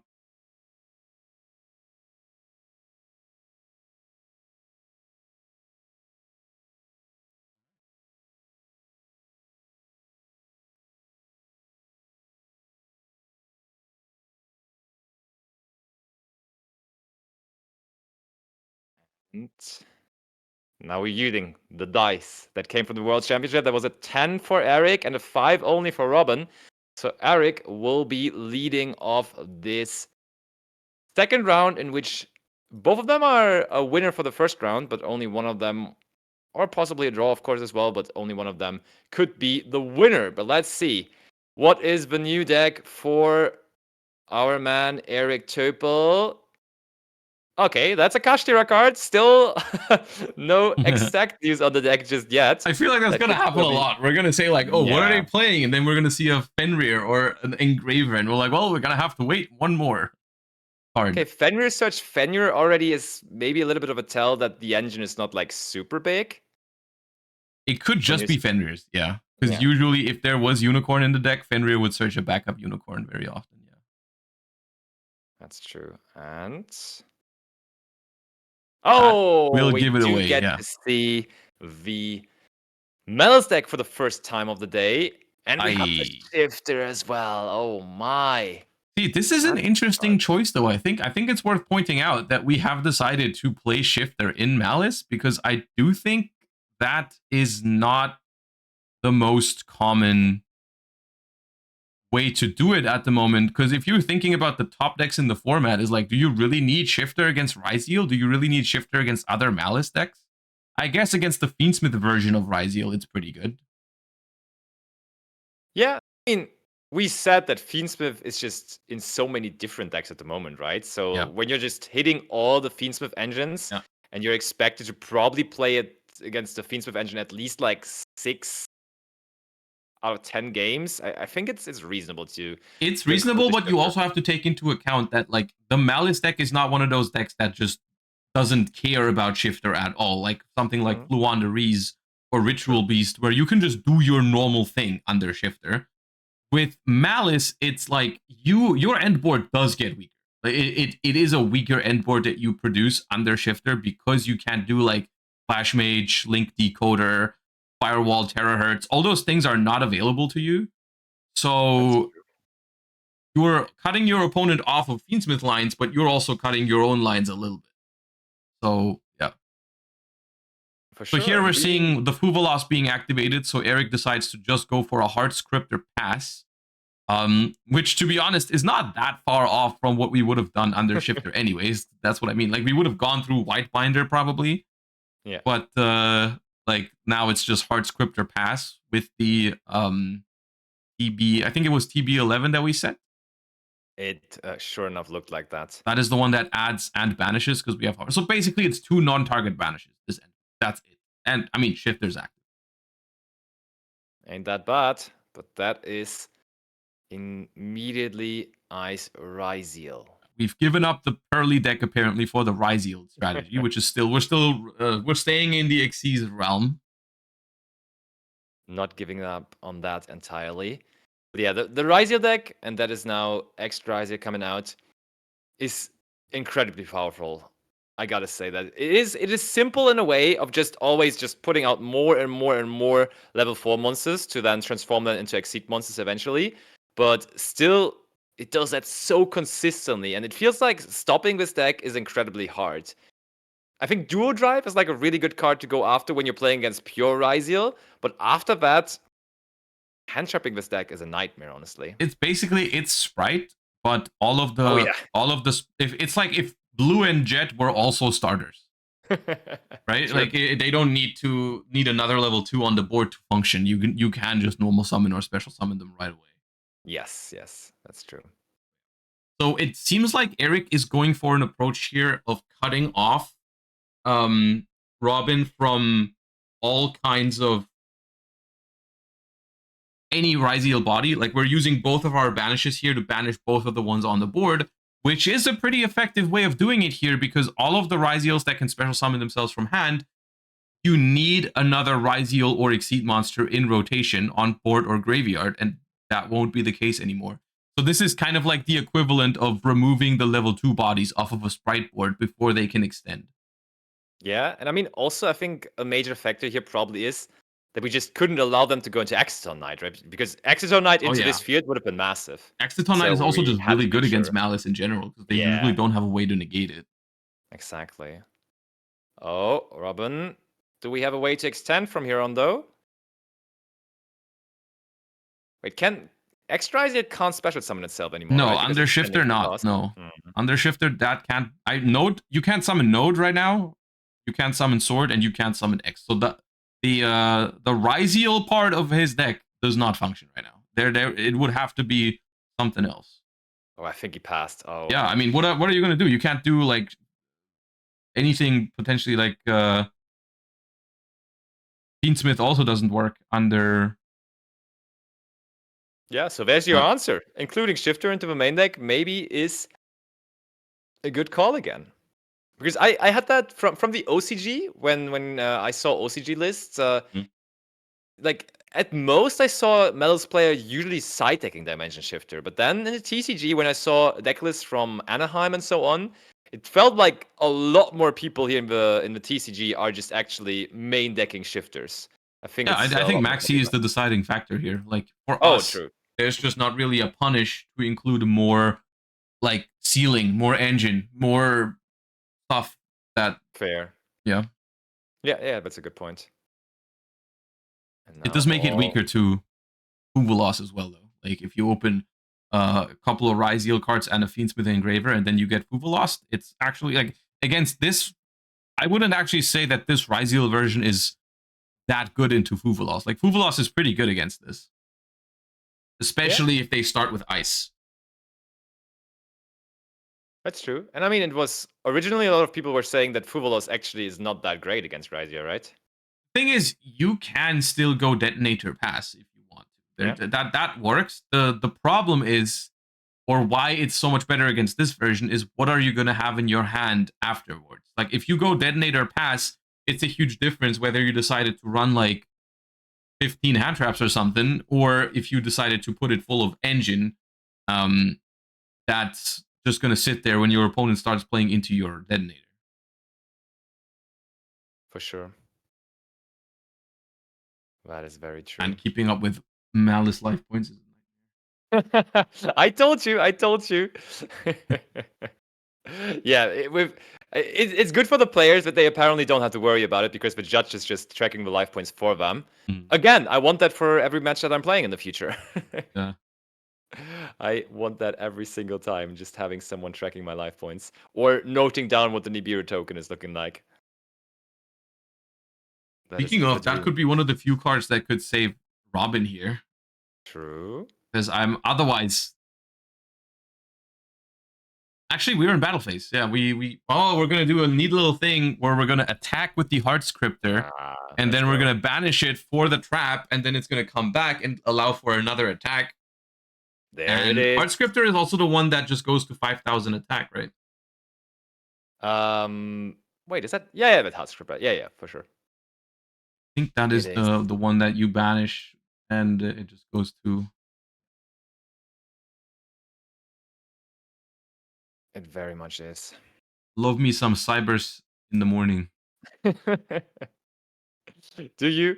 Is Maliss acceptable? From the bottom of your heart, is Maliss an acceptable Cybers deck, or does it just still fall into the Cybers category? It doesn't fall into the Cybers category. Okay. It does fall into the category of I would like its ceiling to be a little bit lower in terms of the end board it's trying to produce. But it's not as bad. It's just more of a meme. Yeah, I understand. But yeah, I think it's the situation of Maliss, and I mean we kind of like just had a really short introduction to it before we started the first round. That I personally had the feeling that Maliss is a bit on the rise, and that more and more people are looking into the deck. Like originally in the beginning, Ryzeal was super hyped up, and everyone was going after Ryzeal, and now people are discovering that there's more depth to the Maliss deck, and therefore more people are just going with that one instead and trying to like have a learning curve with the deck, because the learning curve with the deck is quite long and quite rewarding as well, because there is so much to learn with Maliss. I think though it's always a problem when there is cards that are immediately there to address the deck, and I think right now there's Lancea everywhere in every single side deck, and now also on top of that, people just figured out that going first cards against Maliss, especially on the shifter, are a bit of a problem. So they needed a new way, and a new way is just a very old way. Now they just also play Artifact Sanctum again going first. Oh yeah, I mean, especially I've seen that a lot. One package that I think is very potent is if you're playing Lancea anyways, and you're playing Thrust anyways, playing like one Sanctum even, I think is really good, because then you essentially going first. If they use anything, you have a total of 7 copies of Lancea essentially. Yes, which is very powerful. I think Maliss's like rise in the TCG is mostly because people are realizing that for us, because we don't have Maxi, there is very little reason to there's very little reason to be afraid of playing the higher ceiling deck, right? Like Ryzeal is still very good and more like down to earth, but like the Maliss deck, there's just less punishes for it. There's still some, but not as many. True, yeah. Not necessarily shifter, I just realized, because Lanceaing the shifter is not going to be a thing. But does it have to go to the graveyard? I thought it just tributed it. Oh wait. Oh, does it? It has. Yeah, true. It has to be. Yeah. You're right. You just can't do it on your own turn to prevent shifter, but like you can. It just says tribute this card. It does work. True. Yeah. No, absolutely. Yeah. So I was right originally. Okay, but we do now have the Perulia, and we talked about Puvalos not being that impactful against Ryzeal originally. It would have been really good here because we're starting with the Fiendschmidt cards. Would have been so good here indeed. But Perulia, on the other hand, just against the Ryzeal cards alone, is actually such a powerhouse. It is very good against the Ryzeal portion. We haven't drawn a single card for the Fiendschmidt stuff so far because we didn't start with a normal summon. We started with Cracked.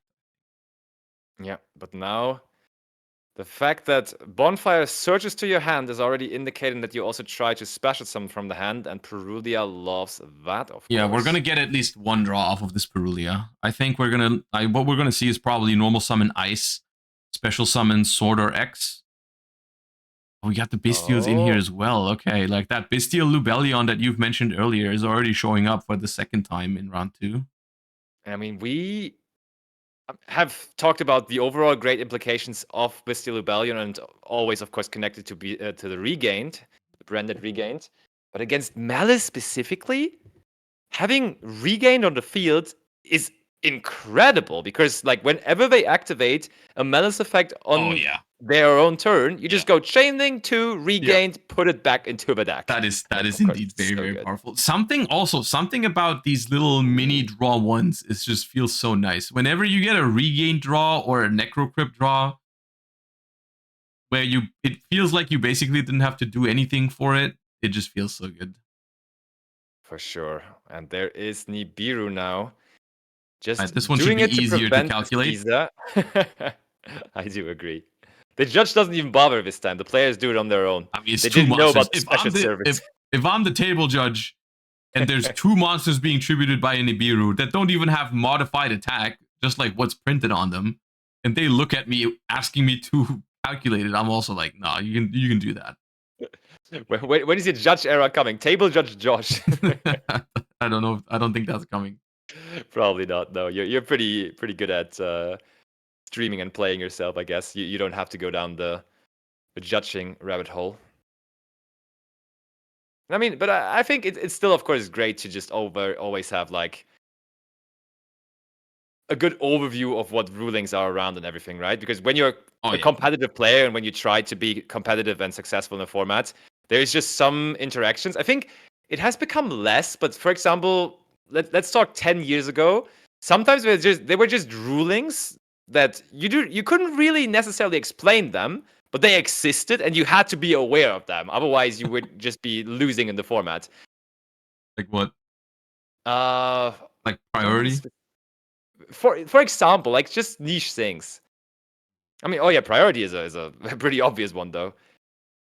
Okay, we do go duo drive, so we did get Nibiru on just the Fiendschmidt portion of the deck. And then we gave them 1 draw with Perulia so far, so Eric should be back on 4 cards in hand. And I think it's a fair guess that this sort of Maliss version doesn't necessarily play the most amount of ways to stop duo drive, so I do actually like going into this. It will mean that we're gonna have to that you can't do that. That is not a legal Perulia. Oh yeah, true. That's very clearly a Nibiru on the field. Yep. Yeah, that'd be a very powerful card if you could do that. Yeah, people talking about the analogy to Maxi. Maxi could also not be activated here because it's once per turn, but also you can of course activate it when there is cards on the field.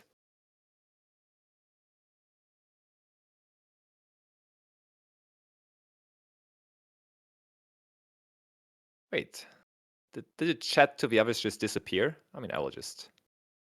Oh yeah, you already did. I told them that Perulia doesn't work. I'm wondering when they see it. Now the branded regained. So incredibly powerful. I mean, at least he didn't get any draws for it yet, right? So he did just draw for the Magnamute. I don't know if he drew 1 or 2. Oh, that's possible danger. I'll just tag him real quick. Possible danger. Yeah, I mean, because Eric's is very clear. The weird thing is, it looked like he only drew 1 card. But that'd be such a weird sequence of things. Like you activate the second Perulia and then just still draw 1. I think he did only draw 1. Yeah, he should have 5 in hand. No, it's correct. He only drew 1. Somehow he did, yeah. Somehow he managed to do okay. Yeah. Oh no, the Magnamute was chained. Okay. They activated Perulia, and then Robin chained Magnamute to prevent the second draw, and so like it's a little yeah. Why does it stay in the graveyard now? Yeah. Which is such a weird interaction overall, right? Because you could not chain the Magnamute if there would not be a monster. That is something that can never work in Yu-Gi-Oh! That is not a legal thing to ever happen. Is Chainlink 1 will charm me, Chainlink 2 Bystial is not possible in Yu-Gi-Oh! That cannot possibly ever happen. Exactly. Yeah. That's such a funny thing to have.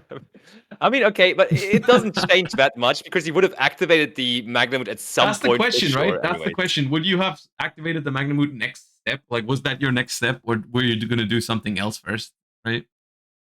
Yeah. Okay, so you can definitely... I think we can agree on them having the allowance to take back the Magnamute. Yeah. But it's not like he's giving away massive information with it, because I think we searched the Magnamute of Rebellion, and look at that, he's doing it anyway, so...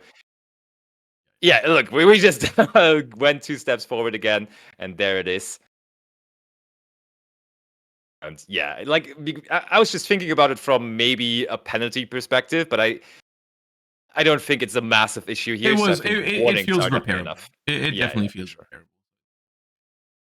Ryzeal Cross is activated. All right, now the question is, how many summons can we do for a detonator? Like, probably just node and then call it a day, Right. Yeah, Node is one more. So that's gonna put Eric to 5 or 6 cards in hand, I think. I think So the 6, Perulia right? ended up being pretty good. And this is what I mean. This is what I meant earlier when I said, like, you do have to commit into these kind of cards harder if you play more engines in the Ryzeal deck. Because those kind of draws that Robin had with the Bystial Lubellion and stuff, those are all cards that if you don't commit further, they don't do anything on your opponent's turn, right? So Yep. if those were just like Effect Veiler, Imperm, Ghost Ogre, you could have just made Detonator and passed. But so this way we decided to go further. We did have the Fiendschmidt in Paradise in hand, and we sent it to the graveyard with Node, which is pretty nice. Yeah. Again, Tim, I think, drew it in round number 1 as well, and now Robin draws it in round number 2. Drawing one of the not too many bricks in that deck is, of course, not great, but having a use for it now, discarding it for the Node, makes it less of a pain. It's a pretty rough end board, honestly, even with like the couple of extra cards that Eric has gotten from this. Like you said earlier, Regained is really strong against Maliss because they're gonna like banish them, Chainlink 1 effect to return, and then Chainlink 2 Regain to just shuffle it back is really annoying. And then, of course, Detonator is there, 3 materials. We've got Ryzeal Cross as well, which you don't actually see very often because I feel like number 1 priority for everyone is just stop the duo drive. Stop it at all costs, yeah, but we did get it here in that case. The thing though is, yeah, Regain is amazing. I'm always struggling, though, with the Bystial cards against the Maliss deck, because they're running them themselves very often. They use them as extenders, so you don't really necessarily want to banish Maliss monsters from the opponent's graveyard, because that gives them the opportunity to activate the effects. So, like, I usually just wait for them to... Like, is there even a good moment to Bystial Menace player? I'm still struggling with that, to be honest. I think with, like, sometimes you can try to Bystial whatever they target with Splash Mage. True, because they're already... Yeah, I see. There's a Link Decoder. I'm pretty sure that's a Dark Monster. And you can also, like... Sometimes you can hit a Maliss monster that has already used its effect this turn. And at that point, it can be pretty annoying for them to actually get it back from Banish. Look at that. Druid Swarm is the Bystial you want to have when your opponent has Detonator on the field, though. Is that... Did we draw for turn already, or is that still in the end phase as well? I could not necessarily tell you. But the good thing here is they have 5 monsters on the field, meaning Requiem could not be chained to this. Or, like, we could not summon our Requiem. Oh, wait, we're probably in the end phase anyways. Or maybe not necessarily even the end phase, because the Baldray came to the field here somehow. No, I'm pretty sure that was also end phase, because we didn't have the Regain draw yet, and we wanted to draw a card. Ah, okay, yeah, that makes sense. Alright, so we're chaining Detonator to the Druid Swarm to get rid of the Nibiru, because, I mean, we're suspecting that the Druid Swarm is probably just gonna out the Detonator anyways. Yeah. Can Cross negate in damage step? All the questions today. Ryzeal Cross. Good to learn about the format like that. I think it doesn't care, actually. It does not say except damage step. Yeah, you can. Allure. Oh, we used Cross to keep the Druid Swarm in hand, though. Nice. Fair enough, yeah. That makes it... I mean, I only like this if it was in... I only like this if it was Eric's turn, though. I don't like this if it's end phase, because then he could just bring it out this turn again. Yeah. But it looks like we're just banishing it. That's a bad sign, though, I think. Oh, another allure. I mean, maybe he just has multiple Druid Worms as well, and can just give up one of them easily. Yeah, but it also means that he doesn't have a Maliss monster he wants to banish for it right now. True. Oh, that's Chassis Cat. Chainlink 1, Chassis Cat. All right, are we using our Regained here? Chassis Cat is a tricky one because it doesn't necessarily like guarantee. It's not the most important them one, having right? A play. Yeah. Oh, but they do immediately go for Regain. That's interesting. Honestly, that seems somewhat early because on the other hand, then Chessy Cat just gives them a chance to draw even more cards and draw like a crazy breaker, like for example, Book of Eclipse or something. So it's risky letting that resolve.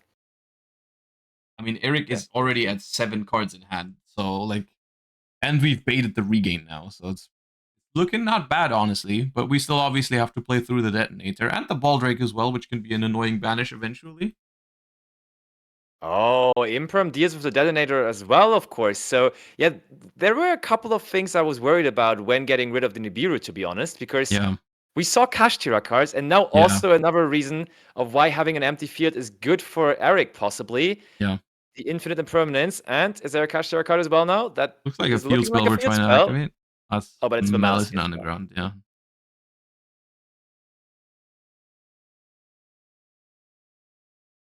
But then still, now the question really is that cross still live? Like, was that Druid's Worm an end phase or main phase activation? Very important point, yeah. We're reading Fiendschmidt in Paradise. Does not work on normal summons, unfortunately. There you have it. But no matter what happens here, the turn is going to be a little bit weaker than it otherwise could have been because that once per turn Chessy Cat effect is already been used. So like those are the only 2 Maliss monsters we can bring back. The only 2 main deck Maliss monsters. True. The rabbit, though, is another one we can still use. And there it is coming back. The Baldrake, I think the more annoying part of Baldrake against Maliss is not actually the graveyard banish, but like the field banish. It really stops the link climbing. Because of course, if you summon a Maliss link monster, then Baldrake banish doesn't do anything because it can just come back. But it prevents all those other little things, like you can't really just make a link decoder here because it could just get banished, or Splash Mage, those kind of link climbing that you usually do as soon as you hit 2 monsters with Maliss. Can't really do that here. That's true. And Eric. I think Eric made top 8 again this year at German Nationals. He has had back-to-back top 8 appearances at German Nationals. Oh, there's the trap card now. So that's going to summon one from deck, and it's going to use up our last main deck return from banish effect with Dormouse. But this is what I mean. We have to find a way to get to 3 bodies first before making a link summon, because making a link 1 or link 2 just doesn't make sense against the Baldrake here. So we're going to have to pay 300 for the Dormouse, and then we're going to have to put all of these into a link 3, and just to play around this Baldrake. Yeah. So, I mean, that maybe is then a good Bystial to have, because I was saying I'm like a little worried about this about the Bystials in that matchup because they tend to just not have that great of an impact compared to other matchups. But the on-field effect of Baldrake actually quite nice. Yeah. Them also bringing it out preemptively. I think that may just be the case, but you just always search out Baldrake against this matchup in the end phase, and then Baldrake preemptively. The other thing is we haven't seen Robin use a single card from hand yet. So with those regained draws and all those, I think they're at like 5 or 6 cards in hand. Yeah, because they really didn't use that much of their resources on turn 1, and like, you know, we've already exhausted all 3 of our Maliss effects, and we haven't even, like, if there's like a Nibiru or even stuff like more simpler things like Ash Blossom Effect Veiler, those sort of things, I could really see it being a problem for Eric here. So we're going to the Red Ransom, which is interesting because it searches a Maliss spell card, which is only Maliss in Underground at the moment, which I don't know if it was visible for Robin, but Eric already has that. True. We're using Baldrake right away. A link 3 sounds like a good target to have, but we can of course also... This is funny because this gives Eric more bodies, right? That's a thing, yeah. In this instance, like, we're going to banish this Red Ransom. It's going to come back and probably banish a Dotscaper from the deck if that's in there. Do you agree on using Baldrake on that? That seems just straight up wrong, doesn't it? It just actually helps your opponent to advance even further. I Yeah, I don't know if I see the value in this Baldrake. Maybe we want to free up a slot so we can use another Bystial from hand. Possibly, Maybe it's yeah. but then we could have also just used our extra monster zone to summon the detonator there, but decided not to. Okay, we bring back the Chassis Cat because that one has not activated the effect on the field yet at the very least. So maybe that's why we also just want an additional copy of the field spell here to immediately just banish it and get more cards straight from the deck. You can't use that effect with you can, right? With the Reborn Trap you can, with the one from deck. The thing is, the Maliss in Underground is just not a good card in this instance because we can't use it as an extender, right? Yeah. Because we've already gone through all 3 banished effects, and now we're gonna Paradise the Chessie Cat instead of the Red Ransom. Okay, so oh no, we could the Desiree is gonna Ransom. trigger on a new chain. We can't send the Red Ransom, which is pretty good actually.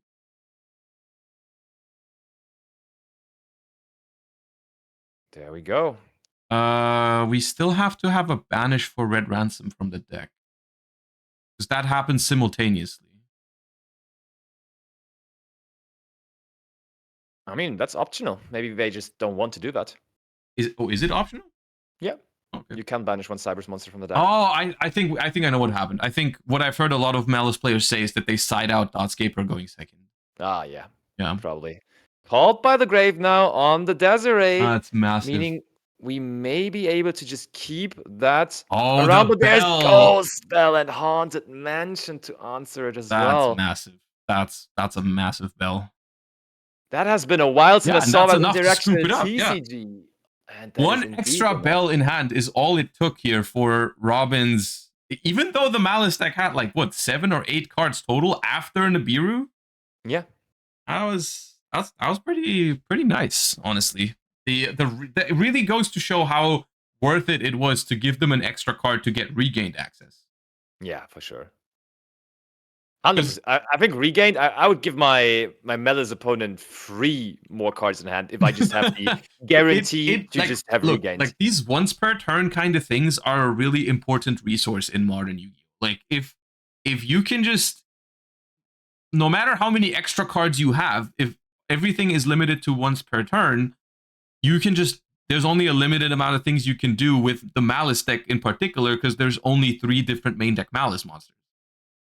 And if you can use regain to cut them off of one of those already, then like the amount of extension that they can do is limited. To 2 special summons from banished and maybe a Bystial from hand. That is indeed the case. So now we are going to be in that 3rd game, and I think of some sort that is one game that Maliss players are fearing when they're going first, because there is always that artifact Lancea factor wandering around in basically all side decks. Everyone is running that card. Even the Maliss player themselves, because they know how good that deck is at going first if it gets to go off.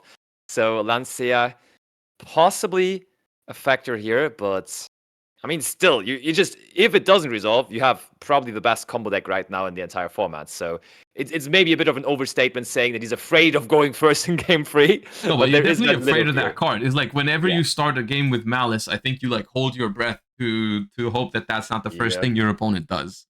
It's 100%. The same situation that you're in when you're playing against Flu and you're going first and you're like, can I start playing in my main phase or you got anything before I do? That sort of vibe. Yeah. I mean, I think back in the day when like Flu and Shifter were like the only decks that really did something in standby phase, it was always only that matchup also that you went draw phase, standby phase, because like all the other decks just didn't do anything in draw or standby phase on your turn. Nowadays it's a bit different because there's also Perulia, which usually gets used in draw or standby phase.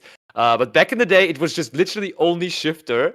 And so you looked at the Flu player, draw phase, standby phase, and they gave you the sad nod that you could proceed, and you were very happy. You were the happiest man on the planet. And all right, game 3. Eric probably deciding to go first here. 12.5 minutes left.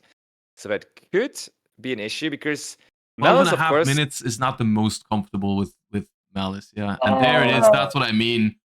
I guess that makes 12 and a half minutes a lot less of a problem all of a sudden, because I don't think our first turn is going to take that long. Indeed, that artifact Lancea is massive. What do we have to offer? Maybe a counter? Yep, a counter dimension shifter at the very least. So that's strong news. Look, I can't vanish, so you can't put into the graveyard. Yep, the classic set battle. rotation. Oh, I mean, All right. it does make sense.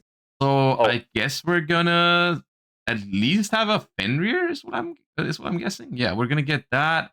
We're gonna give our opponent Maliss in Underground. We're not afraid of doing that because we know they're not playing Maliss. That still goes to grave. Yep.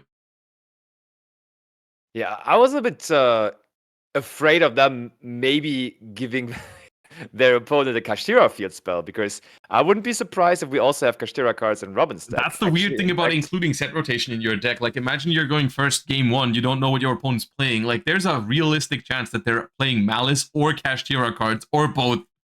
100%, yeah. Very scary thing to do with set rotation.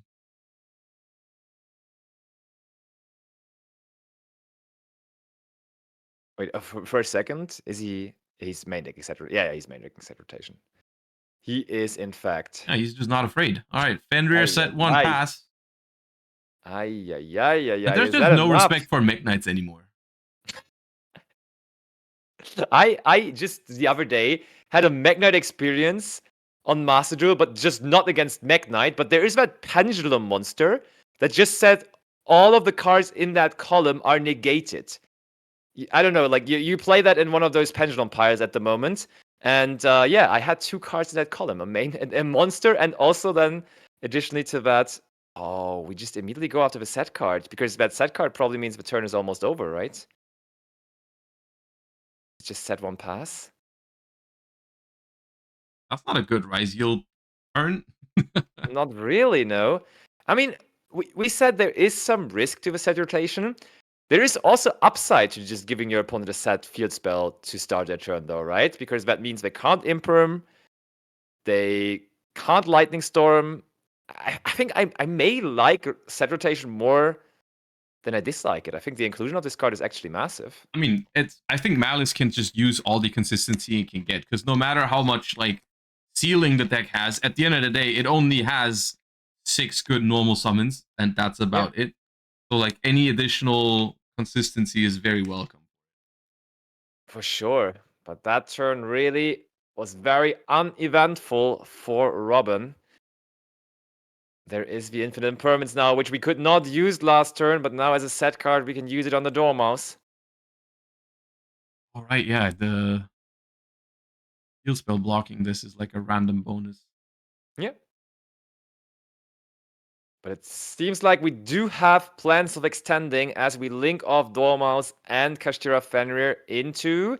Is there now a hidden Fiendschmidt engine in this as well? Because so far this looked very much like a pure Maliss deck, and it still does, as Lizardos is just going to banish the Dormouse and making sure that it's also going to be special summoned back in that instance. I don't think it's...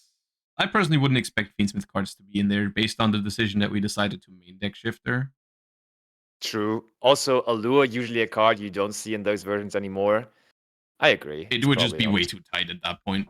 Yeah. Fiendschmidt, Kashtira, Maliss, Shifter, Allure. I just don't see it. Because we also saw the main deck, some kind of like, I think Nibiru was there. Yeah, true. Ooh. White Binder. I don't know whether we're even going to have that being activated this turn, but I think I spotted a Mistaken Arrest in the hand of Eric there as well.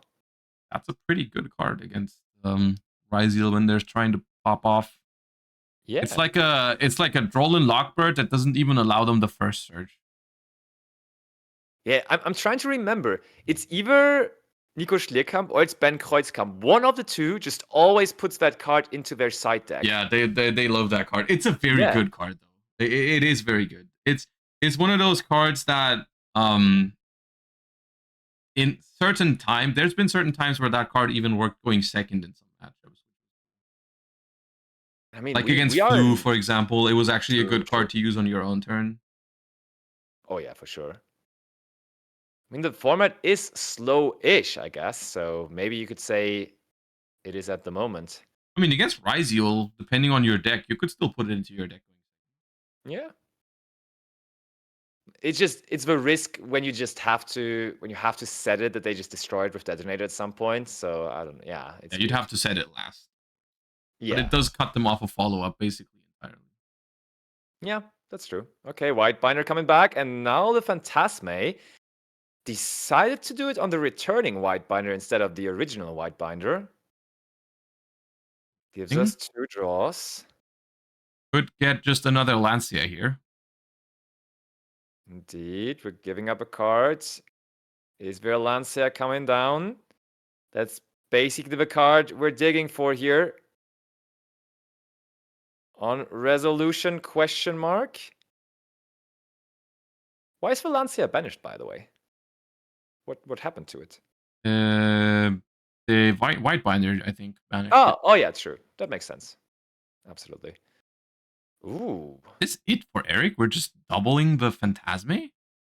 It seems like it. That Phantasme was...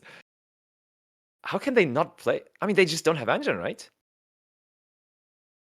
They would have needed that Maliss and Underground on their side of the field now. But why did White Binder not resolve?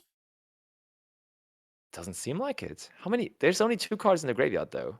Did we put the trap from White Binder into the Imperm column? Oh no. Mistaken arrest now, though. I was seeing correctly. That's pretty And now good. all of a sudden, we were saying probably those 12 minutes are not going to be an issue, but 5.5 minutes left.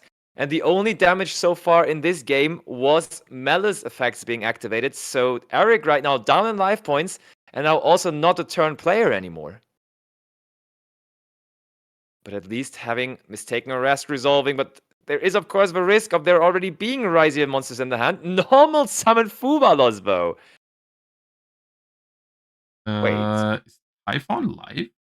I think that's what they're going for right now. Did they summon more than once?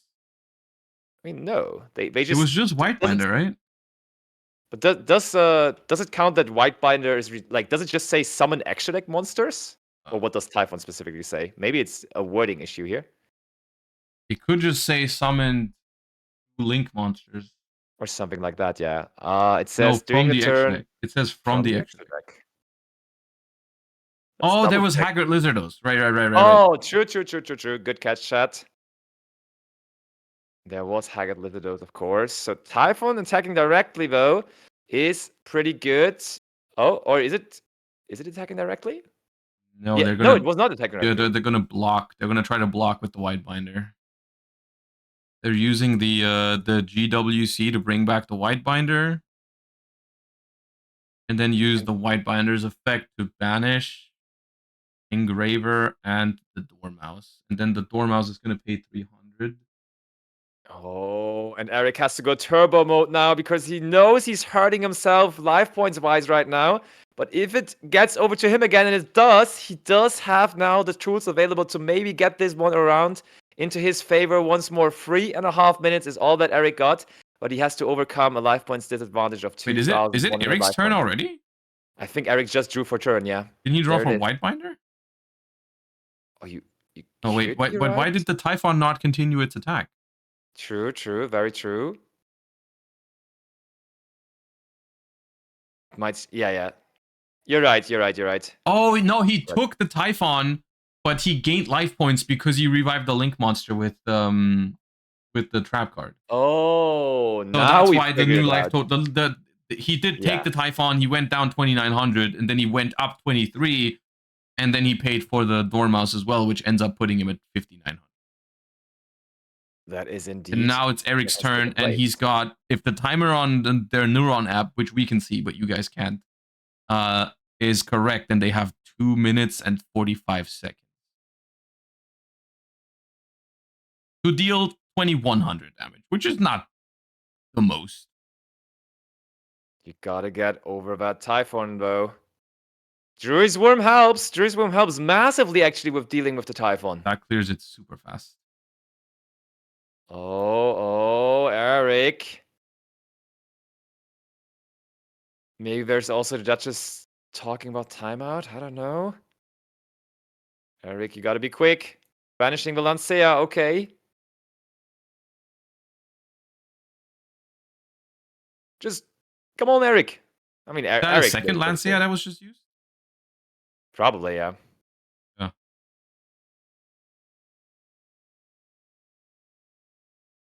think it was activate Lancea, change Jerusalem on this. Oh.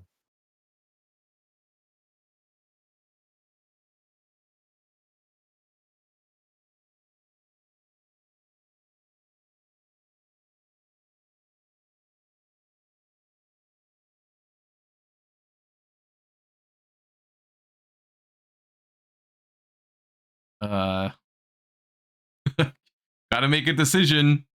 Uh-oh. A little over a minute. Eric. I mean, they have that timer running down there. Like, sometimes you could argue they're maybe not aware of the timer, but he clearly has to be aware of the timer here. SP Little Knight. Don't you dare using that effect.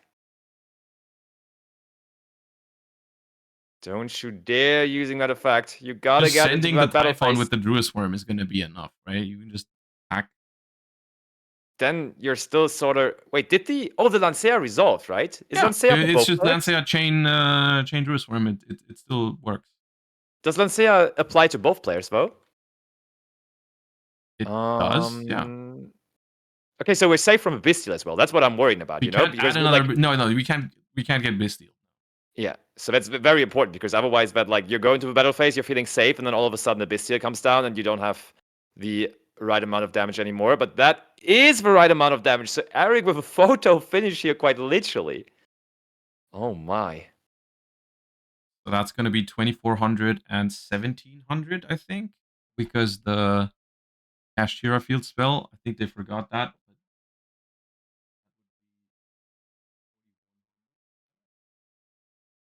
It's enough either way.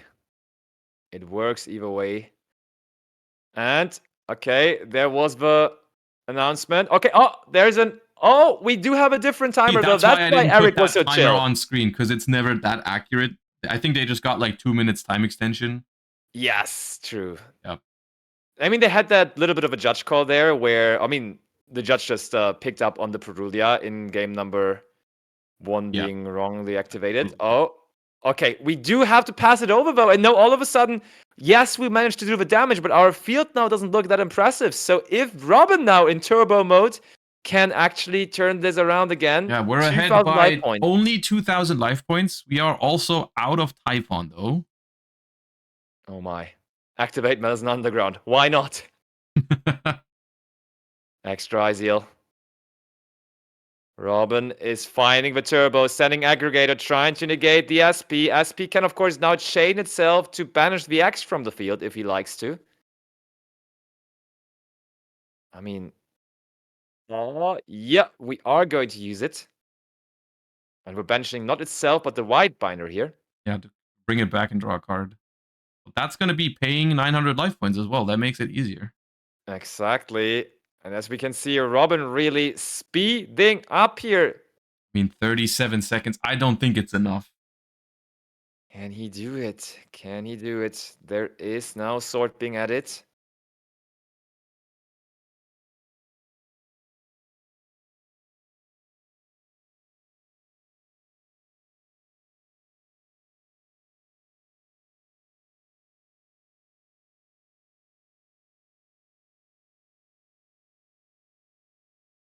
Sword gets Ash. Oh, okay. That makes it even 7, tougher. 6, 5, 4, 3, 2, 1. We can't do it. Time out. Time on the round. Do we have a handshake? I saw a Gagaka Cowboy in their extra deck earlier, but that is not going to be enough to make up the difference. Also, Eric still has the GWC. They reset it, so you could gain another 2,300 potentially. That's going to be it. It does look like I think that was off the top there, slightly too late. I mean, to be fair... Oh, wait. True. That would have been a real win con there under Lancea. Them not being able to chain the SP Little Knight. Yeah, that would have just outed the entire board. Like, they would have had a much easier time if that was there. That still means, though, Eric Turpel, this year's world's attendant for the game of Master Duel, but also a very, very strong TCG player, is moving on with a 2-0 record here, but beating Robin The Doolin. Maliss defeat the Ryzeal in this round. I'm sure we're going to see more of this matchup at some point throughout the day. Is that going? Yeah, but is that going to be how it's going to be the entire day? Is Maliss just taking the upper hand? Is Maliss beating the Ryzeal players? I don't think it's going to be always like that. I think you know, Maliss being able to go first, drawing Dimension Shifter plus a starter. Like, I think there's a lot of games where Maliss just won't open a starter. In this game, it was the other way around, actually. It was Robin who didn't have a starter in game 3. Like, normally, I was expecting Robin to win after he had the Lancia, and Eric just went Fenrir pass, which normally shouldn't be that much of a problem for Ryzeal to deal with. For sure, for sure. But we were just unfortunately only able to set one and pass, right? So, like, of course, yeah, if that's the case, then Ryzeal is gonna lose to Maliss. But all right, but I think that actually was the last game we had, and we immediately have pairings again. What are we looking at this round? oh yeah, we got no break. Hold up. No break at all. One name that I would be interested in would be Rico Carlos Eichelberger, maybe, because he had a second place finish at the YCS not too long ago. So I'll just go for that table. Really? Yeah, at one of the South American YCSs. I don't know which one it was, but I think Colombia. Like, he was in the final of a YCS for sure. Okay, yeah, let's bring him on then. All right, so I will give them the info. Table 8, that is. Rico Carlos Eichelberger. He did it with Snake Eye Azamina back in the day, but I would be surprised if he still is relying on that deck for today. And that's Rico versus Jonas Schlief. Get those lists up real quick.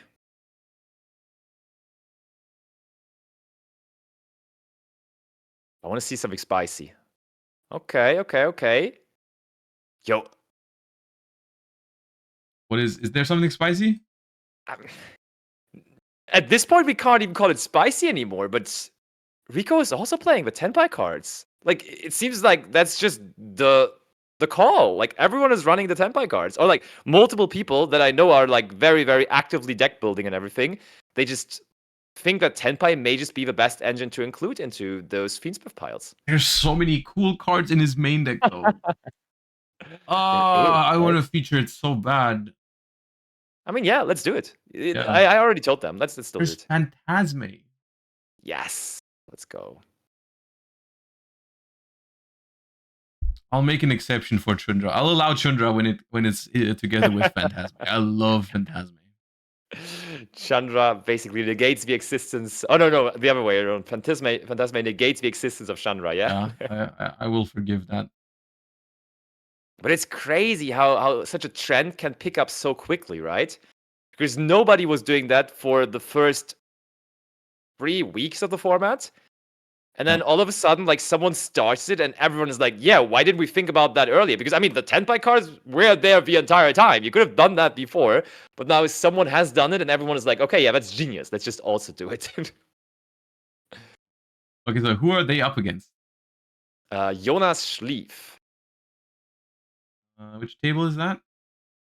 That is table number, I think, 8. Yeah, 8. And they're already coming. Going quick. Nice. Going quick.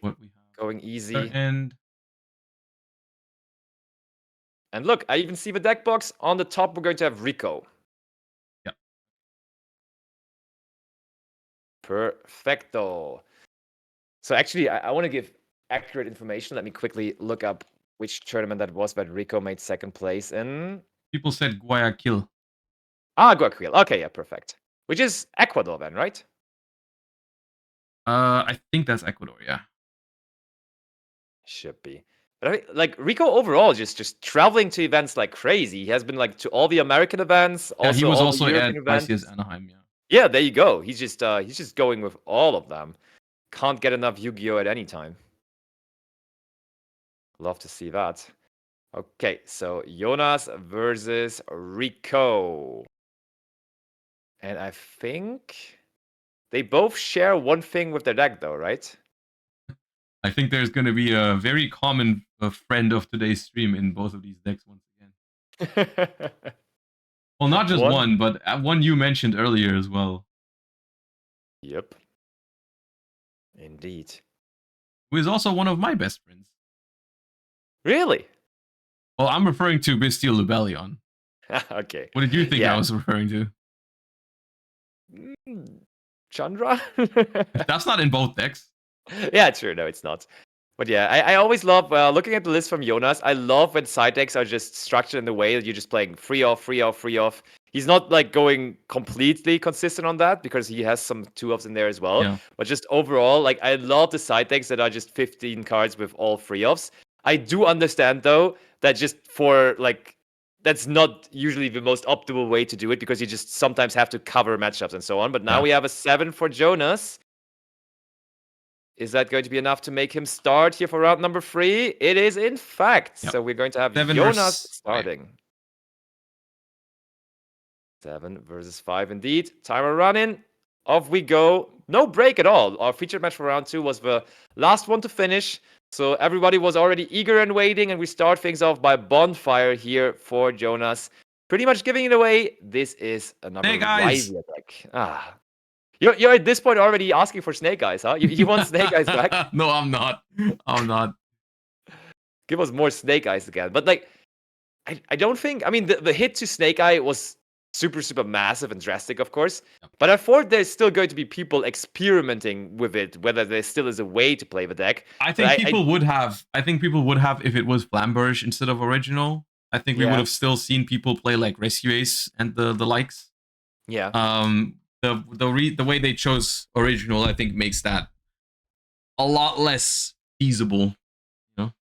Oh, that's always the moment of truth when they go for their first rank 4. Is it actually going to be Ryzeal cards, or is there a hidden Fiendschmidt engine in there? And we went for Exeter Knight, meaning we needed a Light Fiend, meaning we are playing Ryzeal Fiendschmidt here. Yep, Ryzeal Fiendschmidt on the bottom here for Jonas. Gonna summon Lacrima with the Requiem and gonna set up that Engraver. So far, uninterrupted. No response at all from Rico, who just sits there waiting, sits there watching. I love how the Necroquip has gotten so many free draws. That's just the best feeling. I wonder if we're gonna see it here too. Go for Necroquip, and we do get a free draw. You'll love to see it. All right, Engraver. Interesting choice, to be honest, to use your Ryzeal cards to go into Exiton if you already have access to Engraver.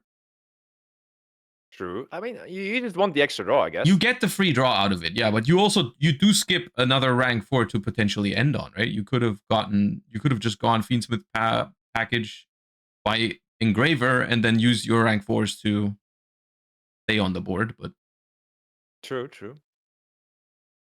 So get that Exeter Knight back into the extra deck, and that is such an important point right now, because we saw that in practice, even in one of the earlier featured matches. Yep. This usually would be where your opponent is required to use Nibiru, because there is the possible danger of DDD King Caesar coming onto the field.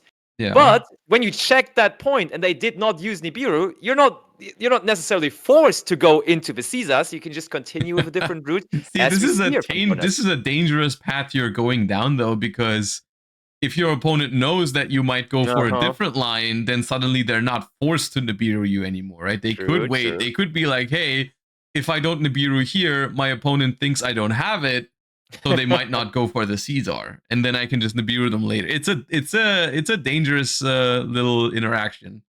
100%. It's a cool one, right? Because it's fun. It creates some interesting scenarios. And we're going for a really cool line here. We're going for Agnum Day. We're summoning Desiree. We're linking it off to make Agnum Day, and then we're using Agnum Day to revive the Engraver, which you might think is like counterintuitive because hey, now you don't have Desiree on the board anymore. You just made Caesar with extra steps. But the cool thing here is the graveyard setup is very powerful because you have Agnum Day, Lacrima, and Desiree all in the graveyard. What you can do on the opponent's turn, no matter what happens here, whether you get Nibiru later or whether your board gets like outed, you have those 3 cards in the graveyard, which means at any point in the opponent's turn, you can go Lacrima effect, revive Desiree, and then revive Agnum Day, and then Agnum Day effect, revive Desiree. 100%. Okay, and I mean, if we had Phantasme, we would have used it at this point, because now we're of course locking ourselves into Exceeds. So it seems like Rico did not start that Phantasme for the first game here. Oh, double checking maybe on some restrictions there, but I think he played around all of it is a little interesting with Ryzeal that specifically Ice Ryzeal does not lock you into rank 4s, right? Yeah. Like, why does it not do that? It actually only locks you if you summon it from hand. Yeah. Like special summon it from hand. Then it locks you into Exceeds, which is not the powerful effect of that card. Nope, it really isn't. And another free draw was acquired there. Yep. Ryzeal across hard draw does not require you to go through the duo drive. Yeah, and that is a thick detonator that we have there. It's not only a thick detonator, it also has Desiree attached, which is really nice. So what we're going to be able to do here, well, we have Caesar and Cross, which are self-explanatory, but we also have Detonator, which we can detach the Desiree to not only destroy one card, but also send another card. And then after we've done that, we can do the whole thing I mentioned earlier, where we use Lacrima to bring back Agnum Day to revive the Desiree. Absolutely. So this is probably the most powerful end board that the Ryzeal Fiendschmidt deck is able to put up, like in terms of the amount of interactions just from the monsters.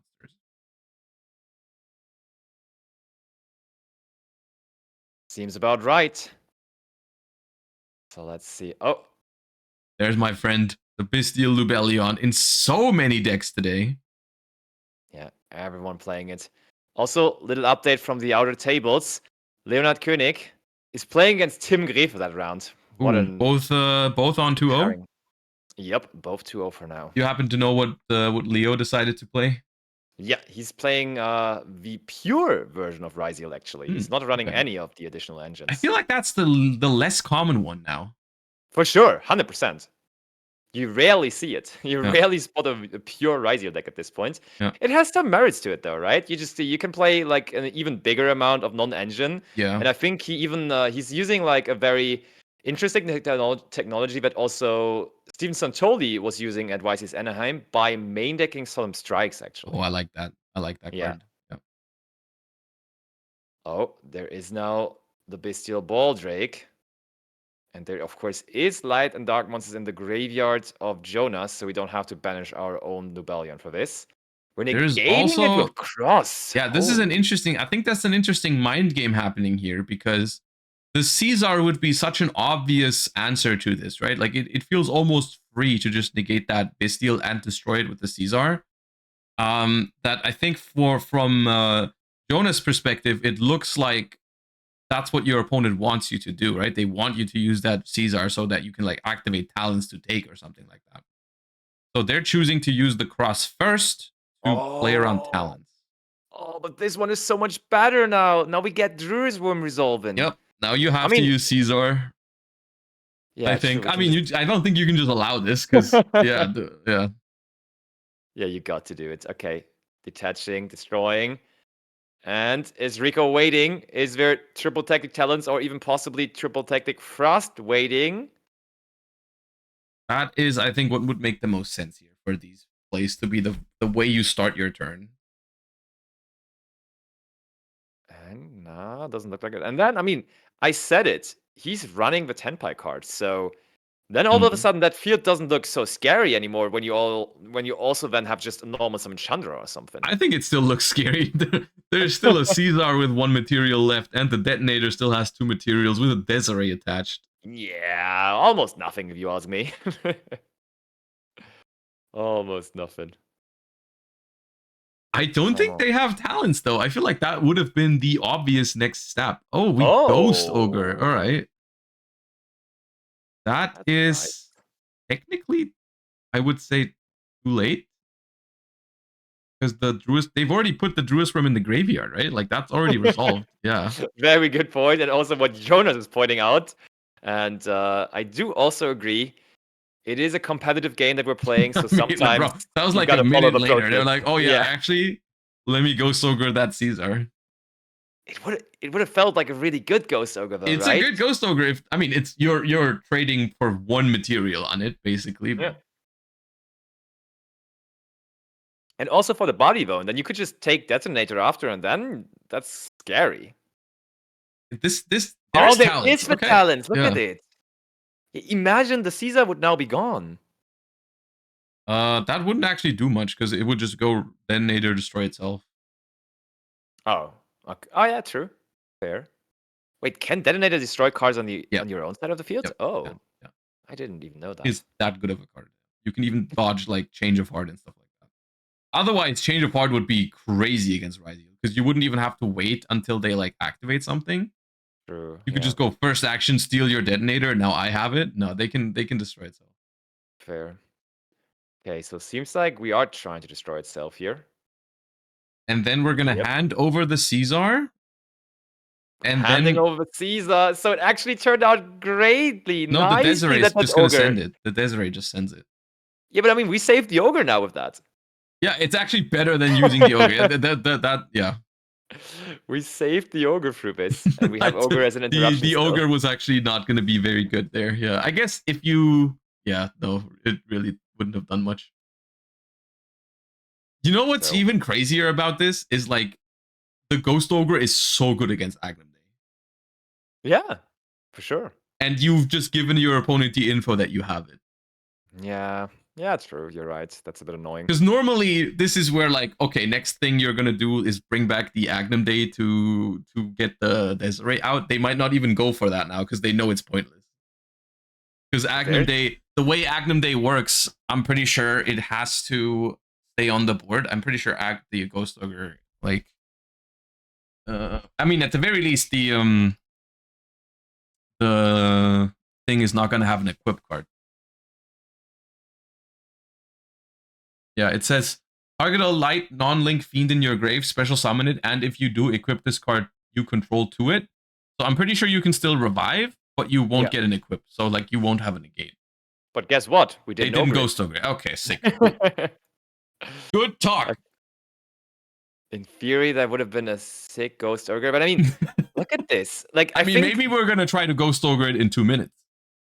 Or maybe we're Ghost Ogreing the Desiree. I mean, that is also just completely legit, of course. It kind of does the same thing. Yeah. And it's actually even better because now there's no monster left. And if we would have just Ogred the Agnum Day, there would have still been a monster. Of course, it would have not been able to use its effect anymore as there was nothing equipped to it. But I mean, it's just better if it's not there. You know where I'm coming now from with the Tempai cards, though, right? Like, we baited out everything with our other engines, and if now the last card in hand, just imagine this to be a Pydra. Just imagine this to be a Chandra. I don't want it to be a Pydra. Please don't be a Pydra. I hope it is a Pydra now. No one's a Pydra. Oh, there's no monsters. Oh, players are nervous. Yeah. Illegal activations left and right. Now a Magnum. We had a very, very obscure Magnamut in the last match where we used they Magnamut might as well just show each other their hands. But now we have a Magnamut with no cards on the field for the opponents. Ay. There is Requiem now.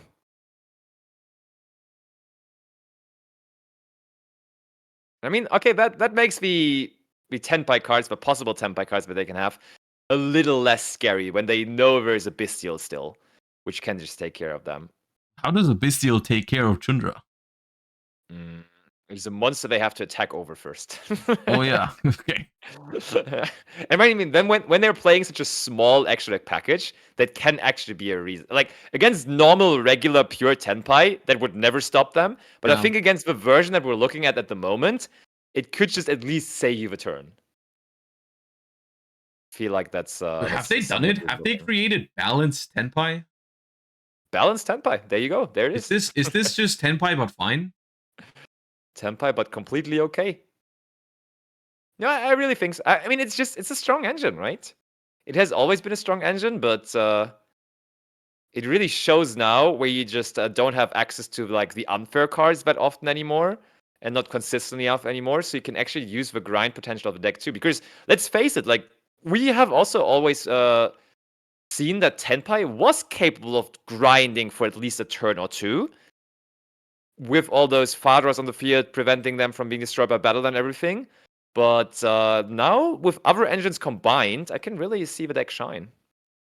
I do think this game also perfectly encapsulates why I'm a bigger fan of of this format than previous formats, because this Fiendschmidt Ryzeal deck has basically put up its perfect desired end board. Yeah. And we've broken it with like a Bystial and a Talents. 100%. And a Ghost Ogre. Like it's a super obscure mix of like we've drawn like a one hand trap, one board breaker, and a couple of engine cards, and we're just like completely in the game. But we also haven't auto won the game yet. We still have to like, you know. Okay, now the Magnamut on the Requiem. Okay, fair enough. Probably was used on the effect of it. Now we go Link 2. Oh, we don't go Link 2. We just go Chaos Angel on Cross. I've seen people make this play a lot. This Bystial on Requiem instead of, because you could have just Bystial the Engraver as well. Yeah. Which would have given them one less body. But banishing the Requiem, which is usually a one-of, is so much better in the long run. That I've seen people, and this is also something that speaks for how grindy this format is. You would rather have your opponent have an extra body now than have the Requiem in rotation in the long run. 100%. In a lot of positions, which I think is a pretty cool decision to make. Every time you face off against Fiendschmidt and you have a Bystial, you're like, am I banishing the Engraver now to get a body out and prevent this Chaos Angel, for example? Or do I banish the Requiem to stop the future plays that they might get? I think that also shows pretty nicely how the Fiendschmidt engine overall like developed in the TCG, right? Because in the beginning, when it was mainly used in Yugioh and also Snake Eye decks, it was just that combo enabler, and you would just always try to prevent more bodies from hitting the field. So it would never be a question to ever go after the Requiem, really, in the beginning. It wasn't really until the Fiendschmidt Kashtira deck that people realized, I think, how strong its grind game can be. When like, but that's the thing. Before that, like people, grind game just wasn't a thing that really mattered during Snake Eye and Yubel formats. Totally agree. All right, we're passing back on just a Chaos Angel. Apparently, I don't think we used a normal summon that turn. So, like, we just didn't have access to it. Where was Pydra when we needed him the most? Yeah, we needed him most. I mean, to be fair, there was a Druid's Worm still in the hand, I think. So that was there two Bystials? I think so, yeah. I think he Druid's Wormed in the end phase or something. No, he added a Bystial off of Magnum. Oh, okay. Oh, yeah, that's why it was there. Yeah, true. So, yeah, just a Pydra would have probably done it. Mm-hmm. But not like this. We still get another turn for Jonas, and yeah, how do we out Chaos Angel though? Light and Dark Chaos Angel, not that easy. It's light, right? Oh, it was true. Oh yeah, okay, that makes it way easier to deal with. Way easier to deal with. Plenty of ways to deal with that actually. And these games are fun. Yeah, 100% agree. All right, we're linking into, what is that? Moon? No, Lina. Oh, okay. This is the extent to which the Fiendschmidt cards are popular, that people are playing Lina for the mirror matches. Lina is crazy. We didn't use Fiendschmidt in Paradise on the Lina. Oh, we really didn't, yeah. I mean, maybe we're still on the maybe we're still thinking. I just figured how, like, he grabbed his opponent's graveyard that he was about to activate it, but... No, he's getting the Lacrima, yeah. Okay, okay. Interesting. And so what does that equal now though? What is that bringing us to? I mean, it does give us the effect of Lacrima, which is pretty cool, but where does that lead us? I mean, we can just make Requiem with it, right? We just now have a free Link 2 body and Requiem out of this, and we can also use the Lacrima effect, which I don't know if they announced it or not. But is the Requiem possibly in the graveyard right now? I mean, if Requiem is in the graveyard, we can just send Engraver and shuffle it back. Yeah, true. With the Lacrima. Yeah. But I don't think we activated Lacrima. That's the thing. I'm a bit worried about this. Oh, We do have Requiem. that is a Requiem. Okay. But okay. remember, there is still a Bystial in Rico's hand as well, because we negated it with the Ryzeal cross, so it's just stayed in hand. True. There's Baldrake still waiting. You're right. Okay, now we're using Lacrima. I want to use my own Lacrima. I'm not using yours. We're not going to use their effect, but ours. Maybe we were trying to. Yeah, I don't really know. That's weird that we didn't use the other one. Because I mean, they could have just got ashed on the Requiem. Yeah, that was unnecessarily risky. I feel like Yeah. if you want to use Lacrima this turn, just use it on the first one. Well, okay, it turned out fine. And now we're gonna Baldrake. No, Druids first. Oh yeah, I missed. But that should be met with the Baldrake, possibly, to prevent the Druids Worm from coming to the field. You could do that. Because- Yeah, you could do that. Because that is now the risk of just Chaos Angel for Jonas also hitting the field, right? That would then be a light and dark Chaos Angel on the other hand. Mhm. So I'm just looking might at be Rico's worth. graveyard. We have 2 Light Fiends, so we can't prevent the Paradise. I'm That's an pretty sure, interesting yeah. decision. Yeah. That was the monster that they targeted. They tried to target the Rebellion. Yep. And then Rico we said, just I'm dodged going it. to do it myself. Yeah. It's interesting though, because whenever you're using a Bystial on your own cards against a Fiendschmidt deck, that just can't feel that good. Yeah, Because I mean, you are already down the Requiem, right? Like you lost your Requiem, and Jonas still has it. So you know, this was a turn where you could have banished the Requiem with Baldrake. I think that's what's going to ultimately maybe decide this game, is like the access to. We just have more Fiendschmidt access here for the Ryzeal deck than for the Dragon Fiendschmidt, essentially. Dragon Fiendschmidt is such a dope name though for a deck. You think that's how it's going to be called? Dragon Fiendschmidt? I'm calling it that. I'm not going to call it. I mean- if I call it Tenpai Fiendschmidt, people are just going to hate it without even looking at it. I mean, I guess you're pretty. You might be able to get that name through. You might have the reach to just name it that way. Oh, the Dragonsmith? That's a cool name. The Dragonsmith is a pretty cool name. I like that. Play I the will use that, the Dragonsmith deck. Dragonsmith. Yeah, let's play the Dragonsmith deck. Dragonsmith deck.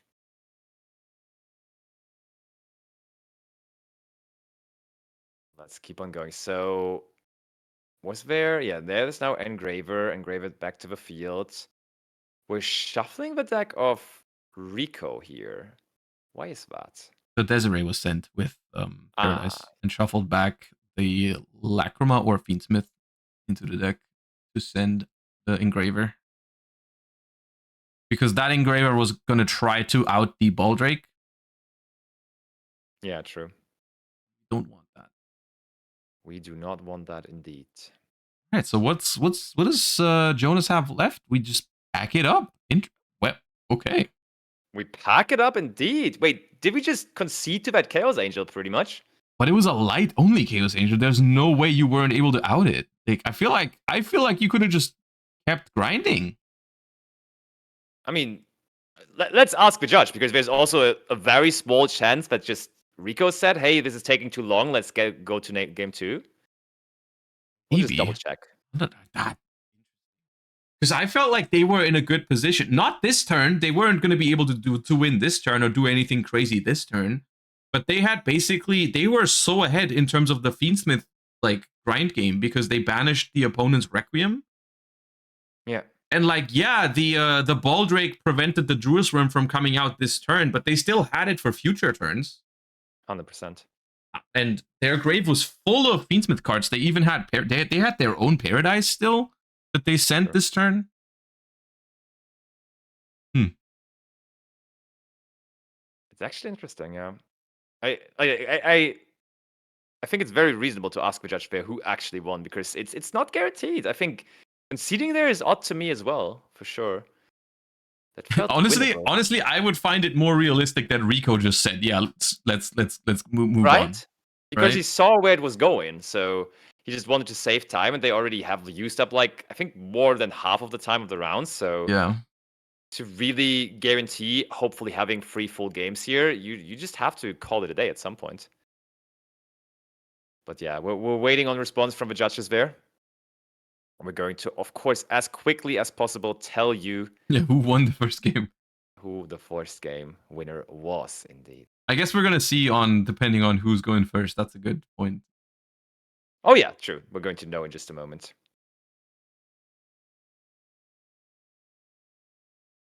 Da, da, da, da, da.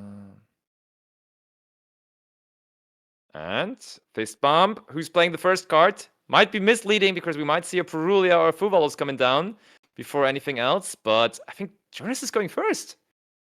Jonas is going first. Huh? I feel like they were ahead in that game and they just gave it up. All right, cool. That's so interesting.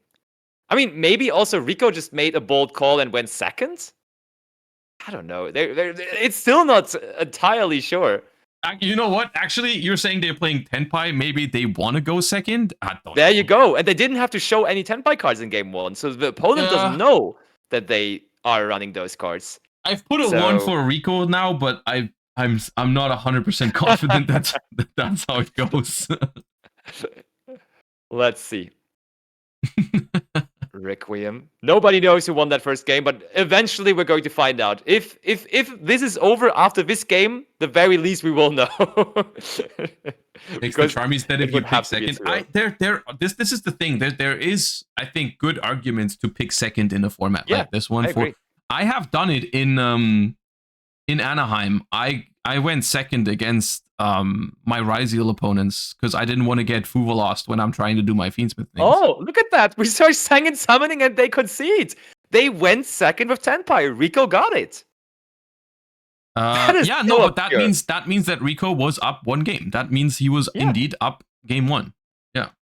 Oh wait, so they didn't pick second. True, No. True. Rico just won game 1 and Jonas picked first. Yeah, yep.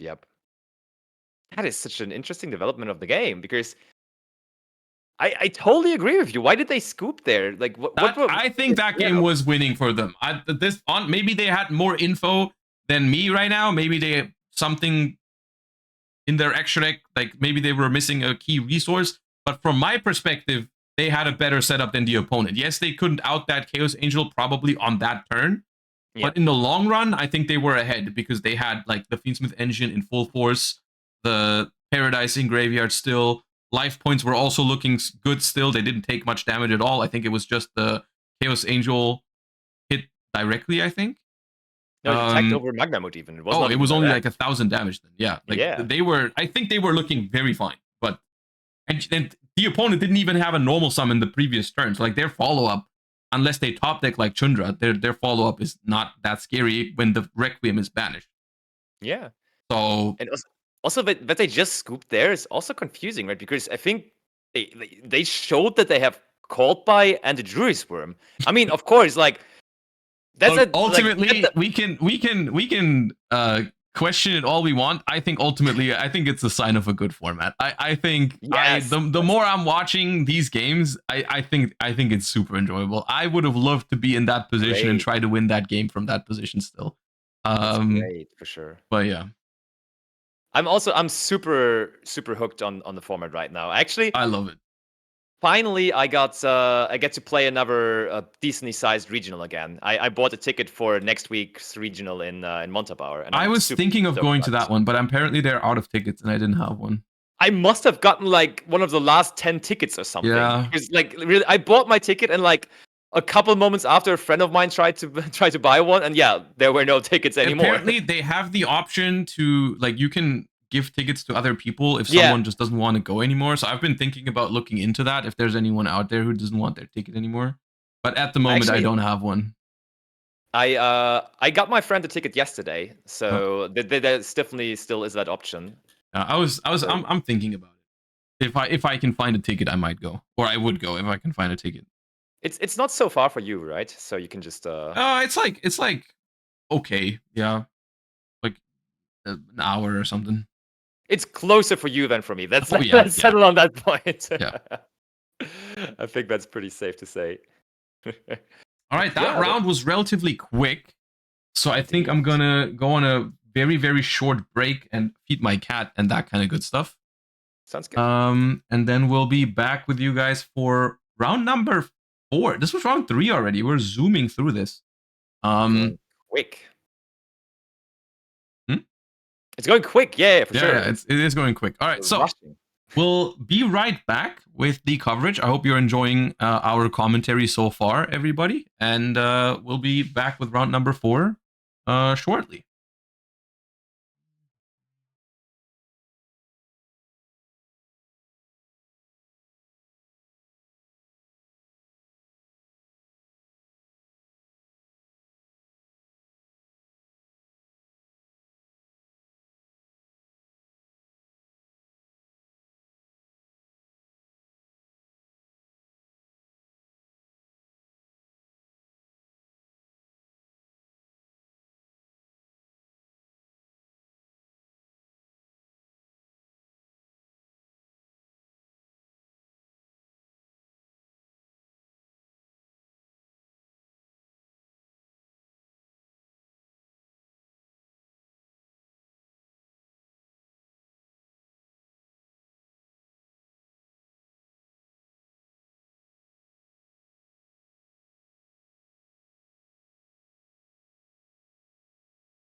All right.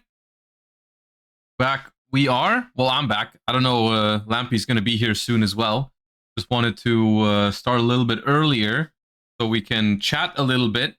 What I'm told is that there's only one last table, and pairings are about to be posted, or rather have been posted now. So we will continue in a couple of minutes. I just wanted to listen in with chat and see how you guys are liking the coverage so far. Of course, it's not the most professional coverage you've ever seen in your life. It's not as good as a YCS coverage. I'm trying my best from home, or we are trying our best from home. I think the games are pretty enjoyable so far. I'm having a good time. I'm having a good time just from the spectating aspect. I'm hoping the commentary and coverage is also fun for you guys. Alrighty, let's find out. There we are. Okay. Hello. Wherever Josh is there, and there he is. Hello. Yes, I'm here. All right, Let's go. I've heard word on the street is that we've got pairings for round 4 any moment now. Yes, we do. We do have them actually. All right. I was checking for interesting decks, but I was having struggles. Wait, these guys are not checked yet. I'll check Kino and Yastan. Because we had both of the very popular decks already now, so I would love to get something else from the top tables. Okay, sure. So you're trying to check some of these lists. Okay, let me help you. Are you at table 8 now, from what I heard? Yeah, I didn't know the 2 names I saw on table 8, so I checked those. Checking table 9. Yep, That we've seen already. The other one.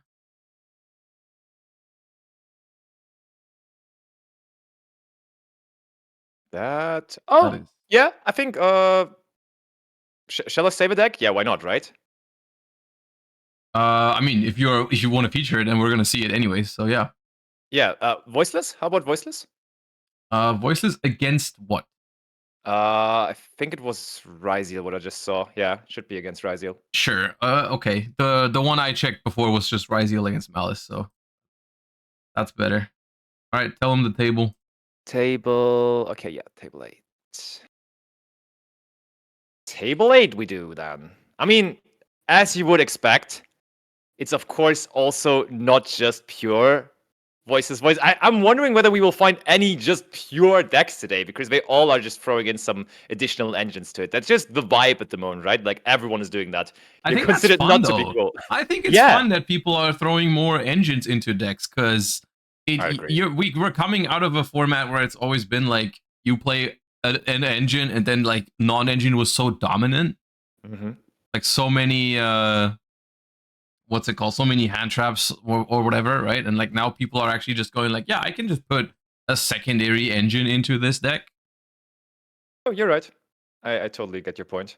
So maybe okay. So the Voiceless deck has a secondary engine. Mm-hmm. It does. Is it? Oh, you would be surprised. I would be surprised. Okay, I don't think it's Kashtira then. It's not Kashtira, nope. Give me a hint. It's something so obscure. I don't know whether we have seen it in the last year. Wait, what? But it's been around for this long? I'm completely making things up. It is the most obvious one you could ever imagine. Oh, is it just Ryzeal? No. Melodious? No. What's the most obvious for Voiceless? We have seen it so much. Fiendschmidt? Yeah, just that.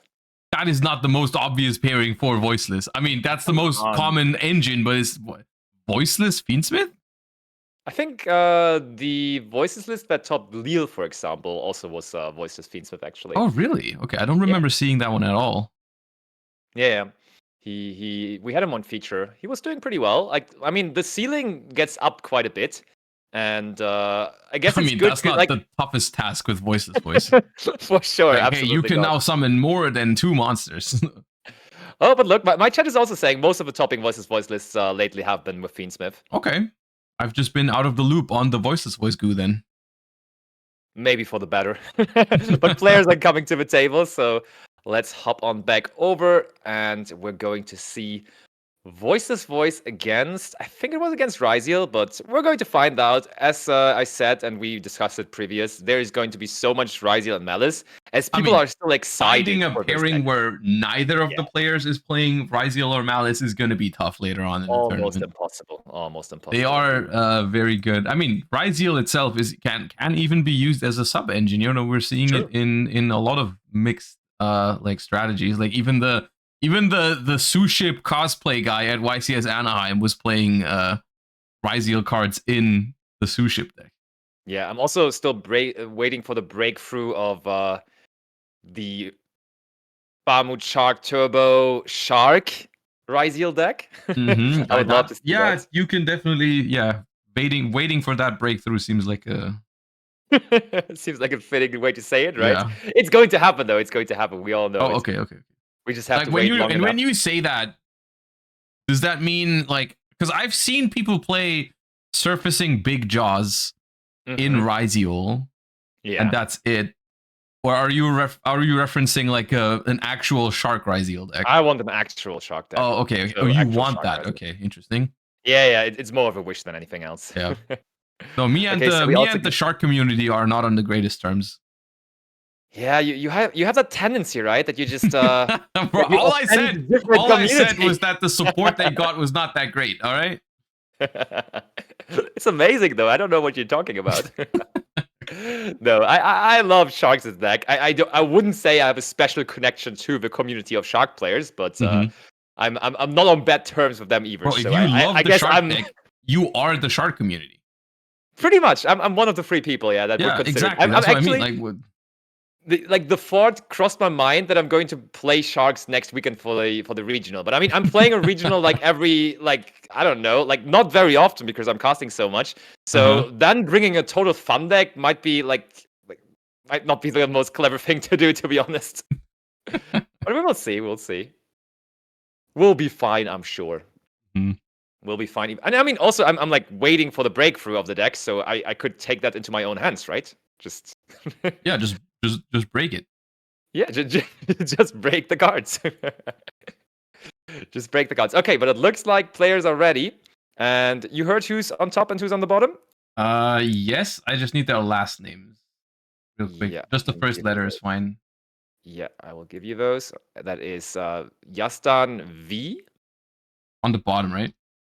Yastan has the gray sleeves on the bottom. Yeah, exactly. And he's the Voiceless voice player. There we go.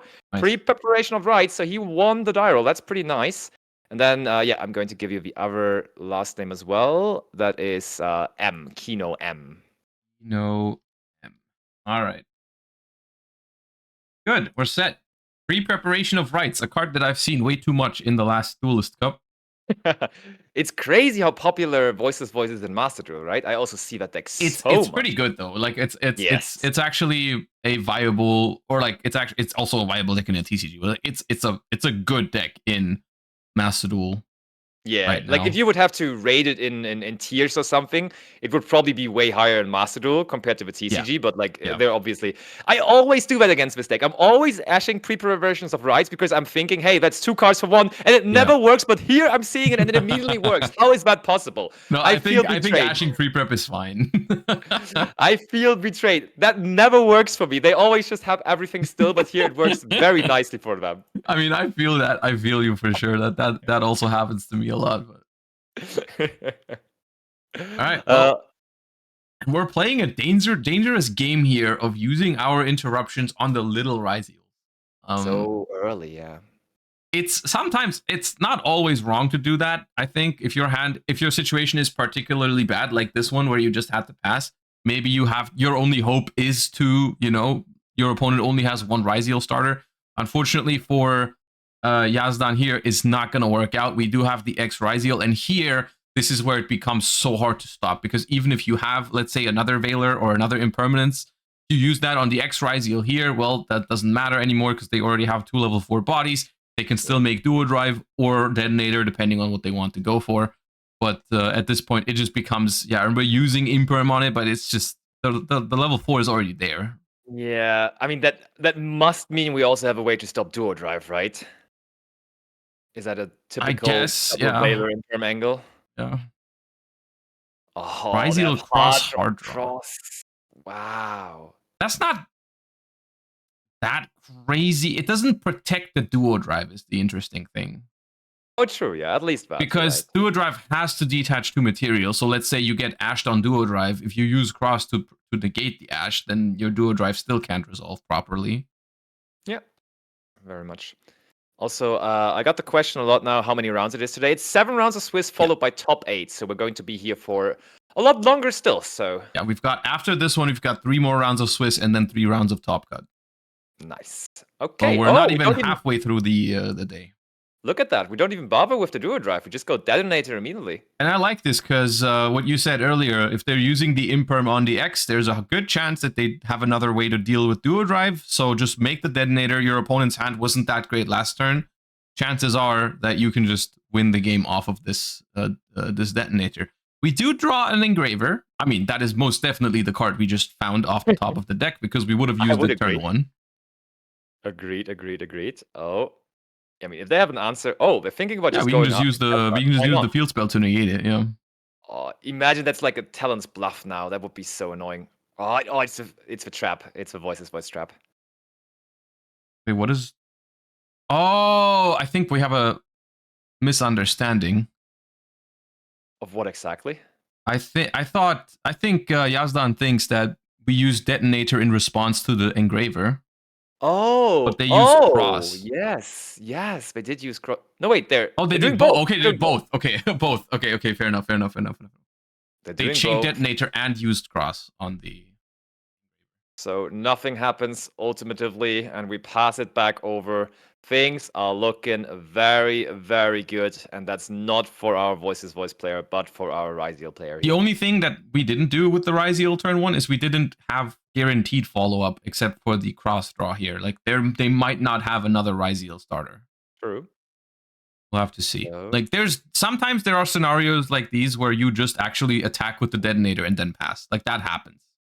Druid's Worm, though, that's enough damage. They didn't have a Ryzeal, but they had Druid's Worm, and that's just they win on damage. But that is sometimes a weakness that the Ryzeal deck can have, especially the pure one. Like in the Fiendschmidt version, of course, you have the Fiendschmidt cards that provide like crazy follow-up. Yeah. But pure Ryzeal, sometimes, even if you can't like beat the detonator immediately, sometimes you just pass. Or you make like Typhon to bounce the detonator, and then they just don't have follow-up. 100%. Okay, but we already see, just looking at the side deck there, still in the deck box from our voice player, Yazdan, there is Solemn Judgment, so we can bring in even more powerful going first cards now. Yeah, so we can set 2 cards and pass even stronger. Yes! I mean, using Judgment on the Exceed monsters doesn't sound that bad. Oh no, Judgment is good against Ryzeal. Yeah, it's good. Yeah. What do you like more currently, Judgment or Strike? What's your preference? I think with like the Tenpai that we used to know not being there anymore, I think Solemn Strike is probably just good enough. And it just costs you less life points and is a little it's even slightly more flexible than Judgment. Because you can also use it on effects. But I do think like a card like Triple Tactics Talents is so huge right now that it just feels nice to have that extra protection from Judgment from it. Yeah, that's true. There's definitely ups and downs for both, but it's funny to say that you're saying Strike has some more applications, even though Judgment originally was the one that just because they. I mean, people always. It's kind of like the meme where Judgment just says no to everything, but it doesn't actually do that because it doesn't stop monster effects. That's true. Like if your opponent activates a Bystial, you can't Judgment that. Yeah, for sure. I think if I would really try to go down that road of trying to include one of those into my main deck, it would always be Solemn Strike. Because it can also just kind of help if you draw it going second, and Judgment is not that great at going second. I would imagine. Especially in like trap decks where for a while there used to be, or there still is certain decks where the strategy going second is to just set like the Ruma Karma Cannon. Yeah. If your opponent has any of those, I mean, there used to be times where boards would always have Baron the Fleur and stuff like that. Like Solemn Strike was really important for those. For sure. Because like you can have Judgment as much as you want, but you can't force your Karma Cannon through with a Judgment. You have to use Strike for that. Yeah. But when I'm looking at the side deck, I think then I would rather appreciate the value of Solemn Judgment, as you explained, to also hit like those field-breaking cards like Triple Tactic Talons or possibly even a Lightning Storm or something like that. So when you know you can go first, I think Judgment is probably better. Yeah, I agree. All right. Knowing to go first, that's what is for Yastan right now. But can he do more than last time? I do see a trap card.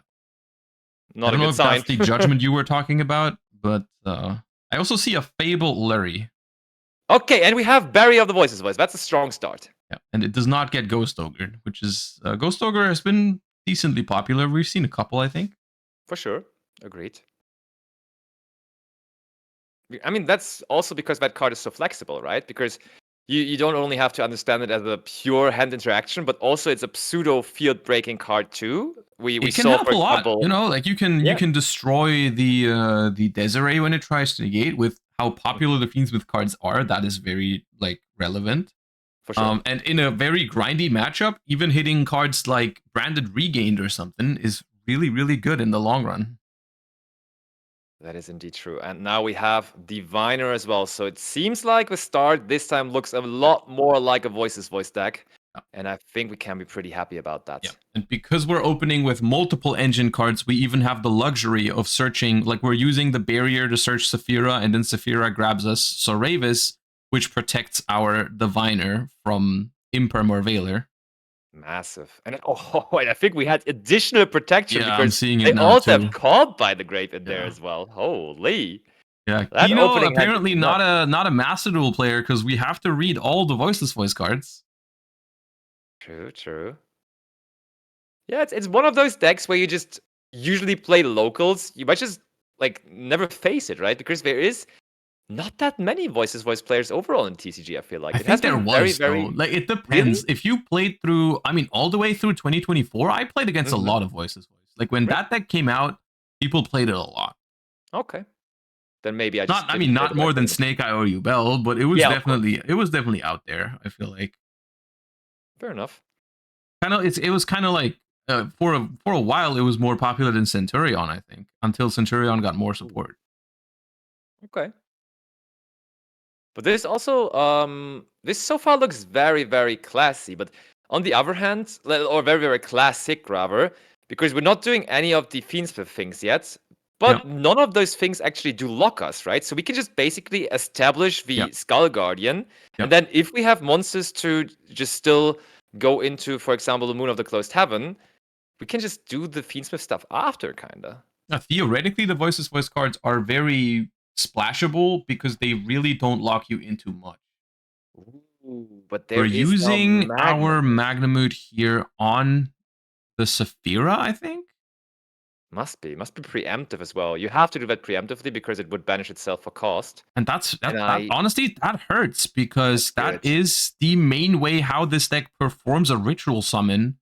Like, they don't actually try to activate the ritual spell unless you have to. You can. If you draw it, you can use it. But, like, mostly you're going to use Saphira's Graveyard Effect. Or you're going to use... it's not Berry. What's the other one called? I forgot. Blessings. Yeah, Blessings is the one that performs a ritual summon when a non-ritual monster is summoned. But they didn't go for that one. They went for the trap card. The Radiance, I think is what it's called. This might be iffy because we also know there's Saravis in their hands, so yeah, there's no way to ritual summon at the moment. Wait, actually, can we search for ritual spell as well with the Radiance? Yeah. I don't think we can, right? We shuffled it back. I've never seen anyone do that. I don't think it does that. I only know that you can either add or special summon a Voices voice monster. I don't think you can search a spell with it. I just double checked. It is for sure like that. All right, so that's annoying because I mean the Lurie in hand would have been a good normal summon, but we did already normal summon Diviner, so that's just gonna sit in the hand. And it's also worth noting that the Bystial we got hit with is not only a Bystial that's annoying, but also it's the best one by far because it's Magnamute that's going to give them access to another one in the end phase. Oh, yes. That is a second normal summon has hit the field. Excuse me? Yep. I think we've caught it. I'm pretty sure we've caught it. Immediately picked up on it. There was a Diviner. I mean, it's still laying there on top of the graveyard. How could you forget about How did him? this diviner get there? I wonder.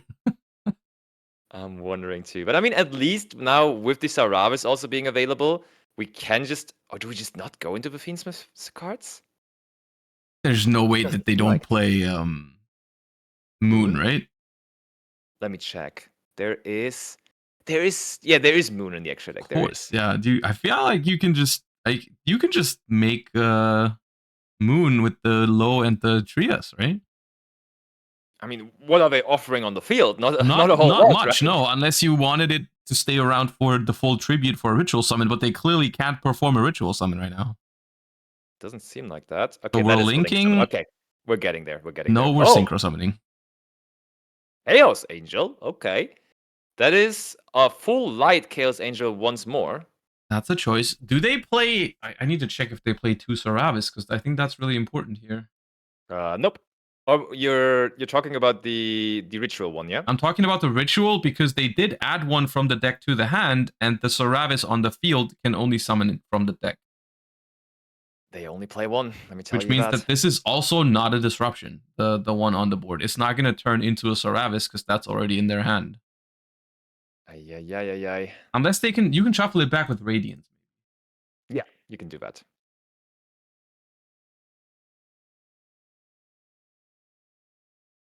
Yeah, they can shuffle it back so that's available for the main deck one.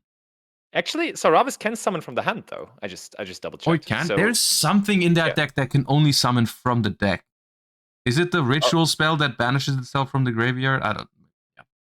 Look, we are putting it back into our hand. Yeah, we're chaining it to the Ice Ryzeal. Okay, my bad. Yeah. We're not touching our deck at all, so it seems like we just bring it out from the hand. But we're doing it very... Oh, they're thinking about the response. No, there it is. Okay.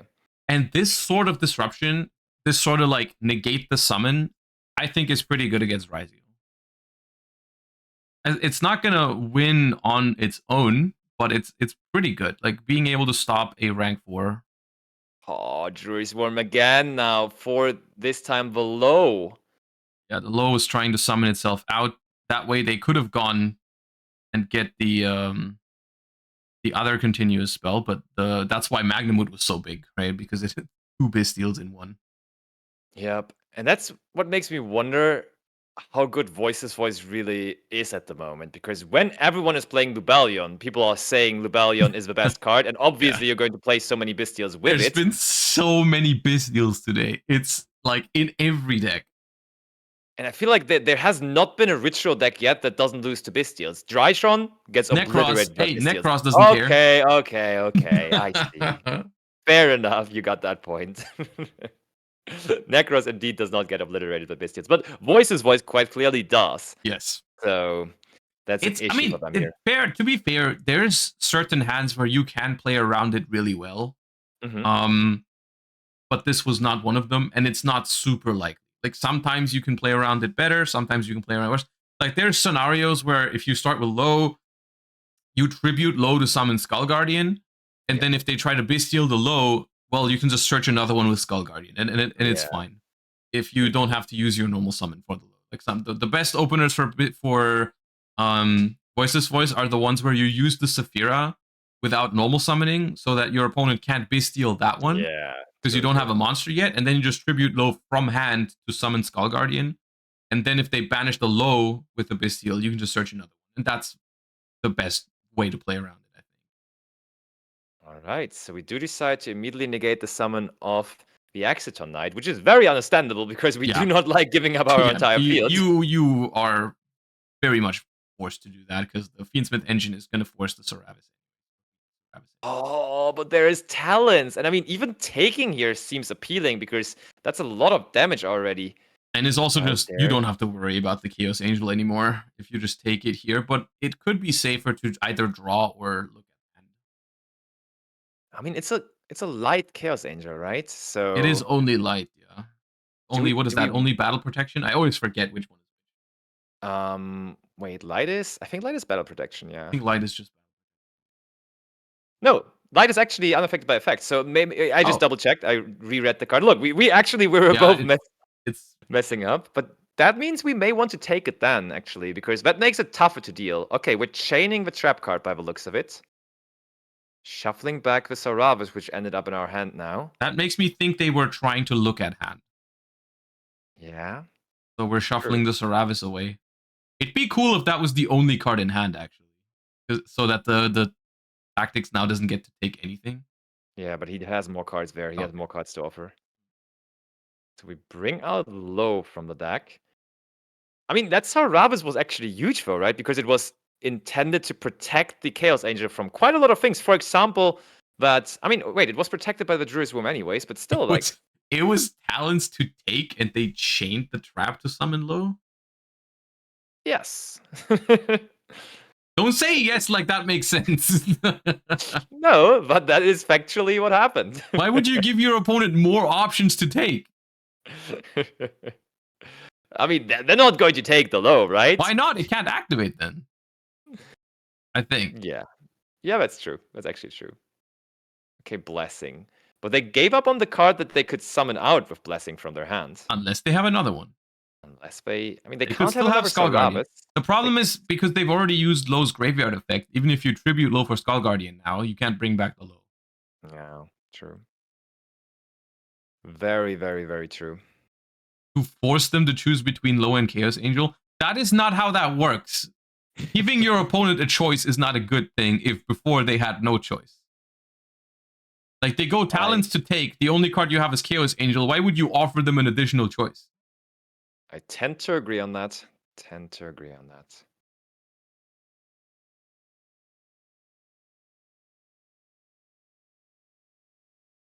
Moon of the Closed Tavern.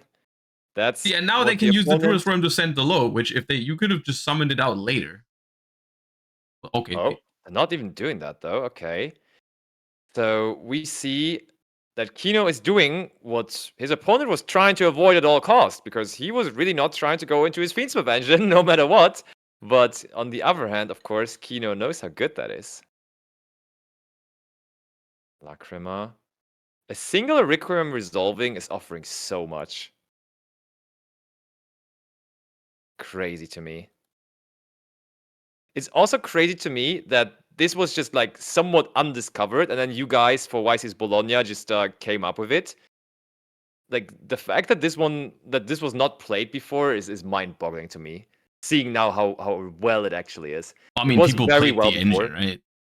But people... not in the way you guys did it. Yeah. Like, they never played it as a control engine, really. Yeah. Like, it's definitely a completely different approach to the topic. I mean, I don't think anyone before that was really playing Fiendschmidt in Paradise. People didn't even know what that card were doing. I mean, I also, when I read it for the first time, thought it was not going to see play, because I only looked at it through the lens of how Fiendschmidt was being used at the time. Yeah. And then everything changed. Oh, Called by the Grave coming in here, though. Look at that. Look at that. And this is where I think Voiceless Voice also, like, people underestimate the grind game of this deck. Like, yeah, we did stop their turn one, kind of. But a lot of pressure here, I think, is on Kino, because if we don't win this turn, or we don't establish a super big board this turn, we're going to be in trouble. Like, all those Voiceless Voice continuous cards on the board.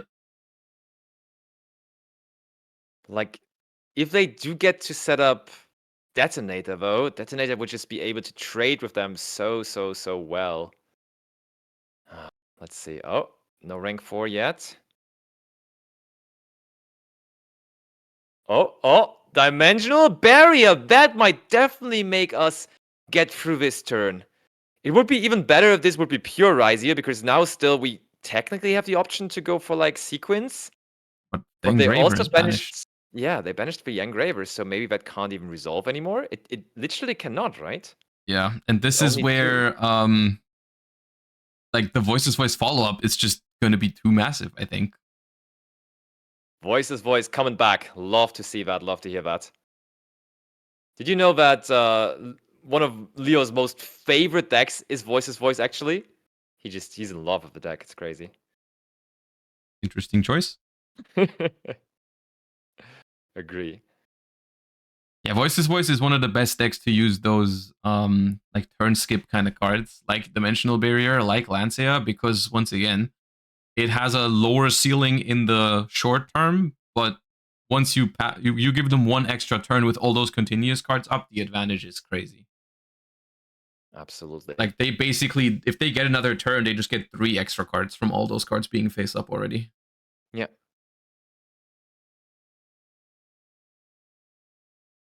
So, can they do anything through that? Probably like at least SP is an option, but next to that, I don't really see anything. Oh. Okay. Oh, does Node specifically need a Ryzeal card in the graveyard?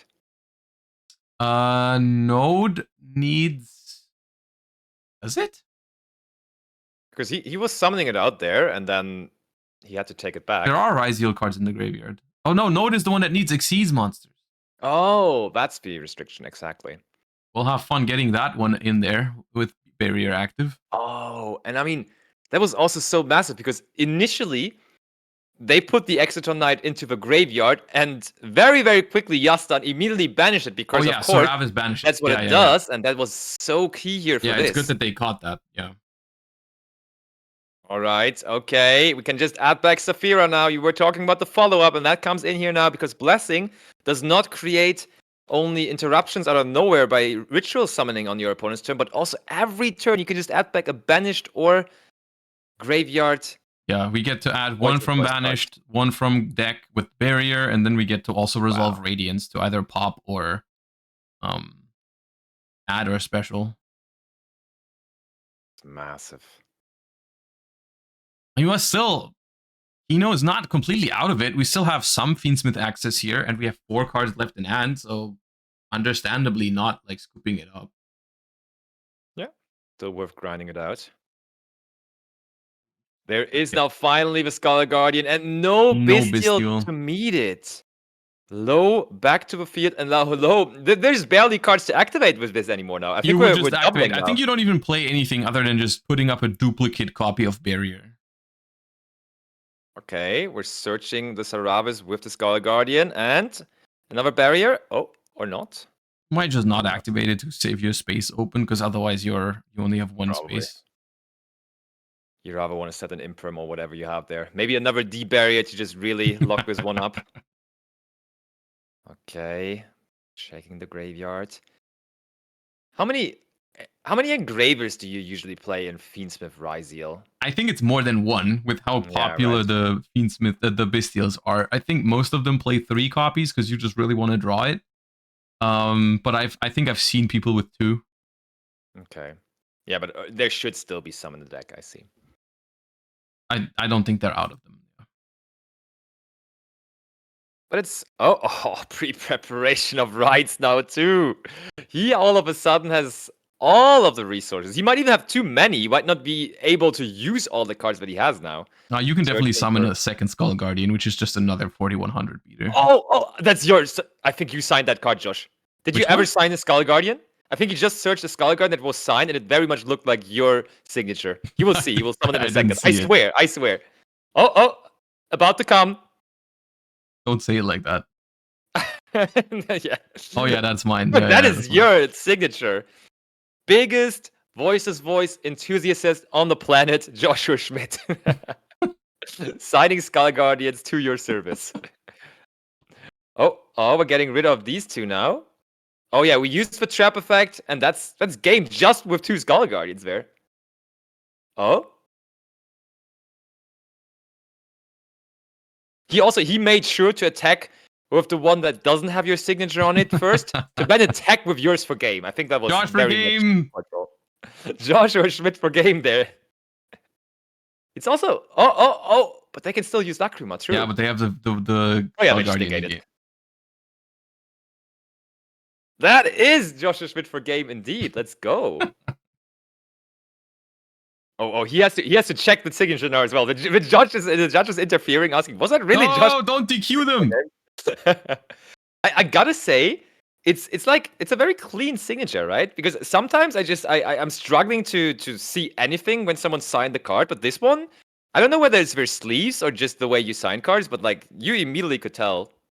That's pretty cool. Or maybe you also sign on the sleeve. That could also be why that is. Oh wait, no, that's probably not. That's not tournament legal having a signature on your sleeve, right? I don't think so. I would No. imagine that is. I would imagine that is not. And you play signed cards. You can play signed cards as long as it doesn't leave the picture. It can't cover anything of the important information on a card, like the text or anything like that. Exactly.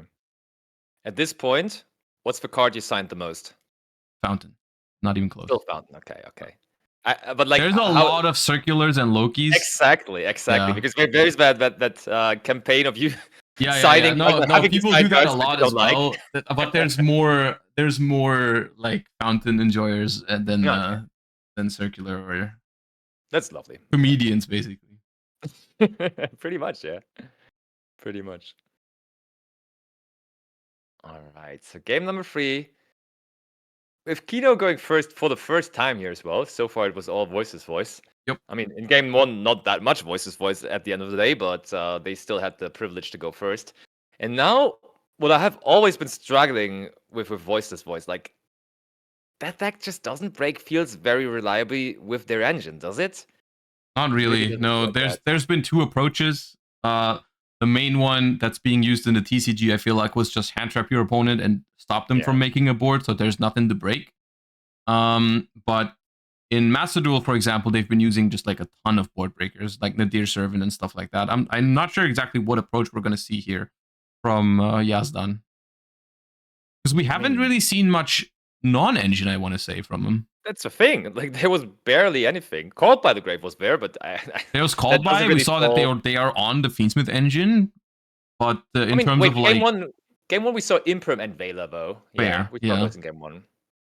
Imprim and Veiler, and I mean, looking at their side deck here, I think they're going to bring in a couple additional breakers from what I can see.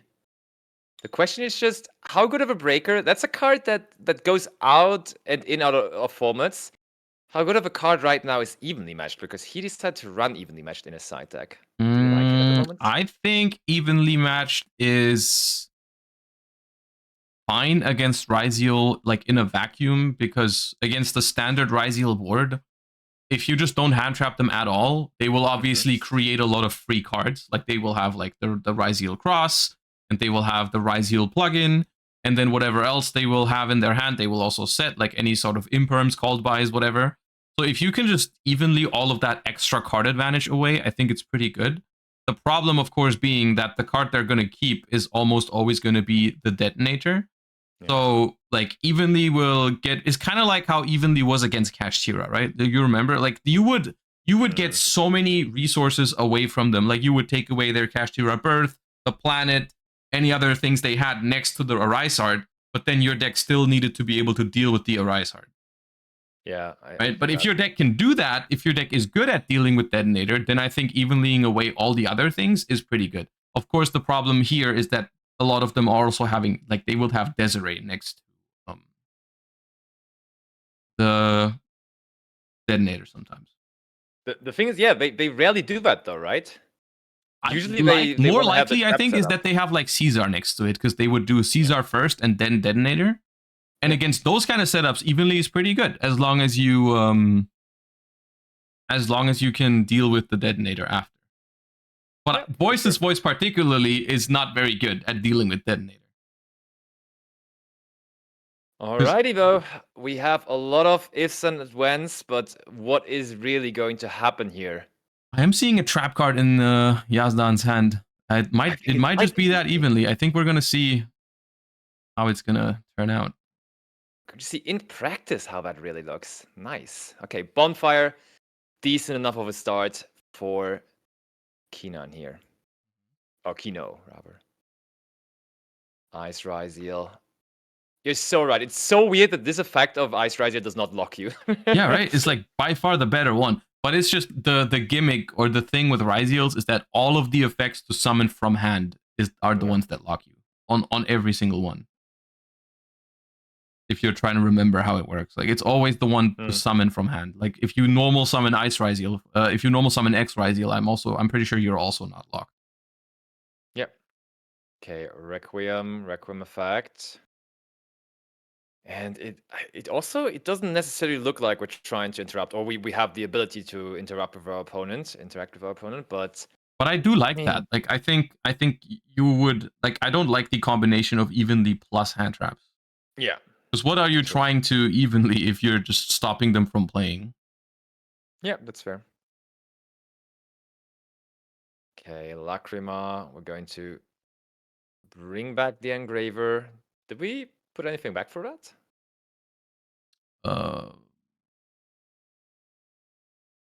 Probably the Must have been the Exiton, right? I don't see another yellow, another orange sleeve in their graveyard. Yeah, probably. Oh, sequence! Look at that. We are using the effect. Okay. Does that mean we're actually going to play around the evenly matched? That is such a bummer for the evenly matched waiting in our hand there. Oh, is he listening to the stream? No, of course he's not. I'm joking, chat. It's just probably a call of I don't think my opponent is playing Nibiru. Yeah. Which is a good call. This play is obviously much worse into Nibiru than just making Caesar. Yeah. Absolutely is. And or they might go for that line that we saw earlier where you link off the you link off the Desiree, you make Agnum Day, and then you attach the Oh no, never mind. Okay. Yep, attaching it. Okay. Did they not sequence?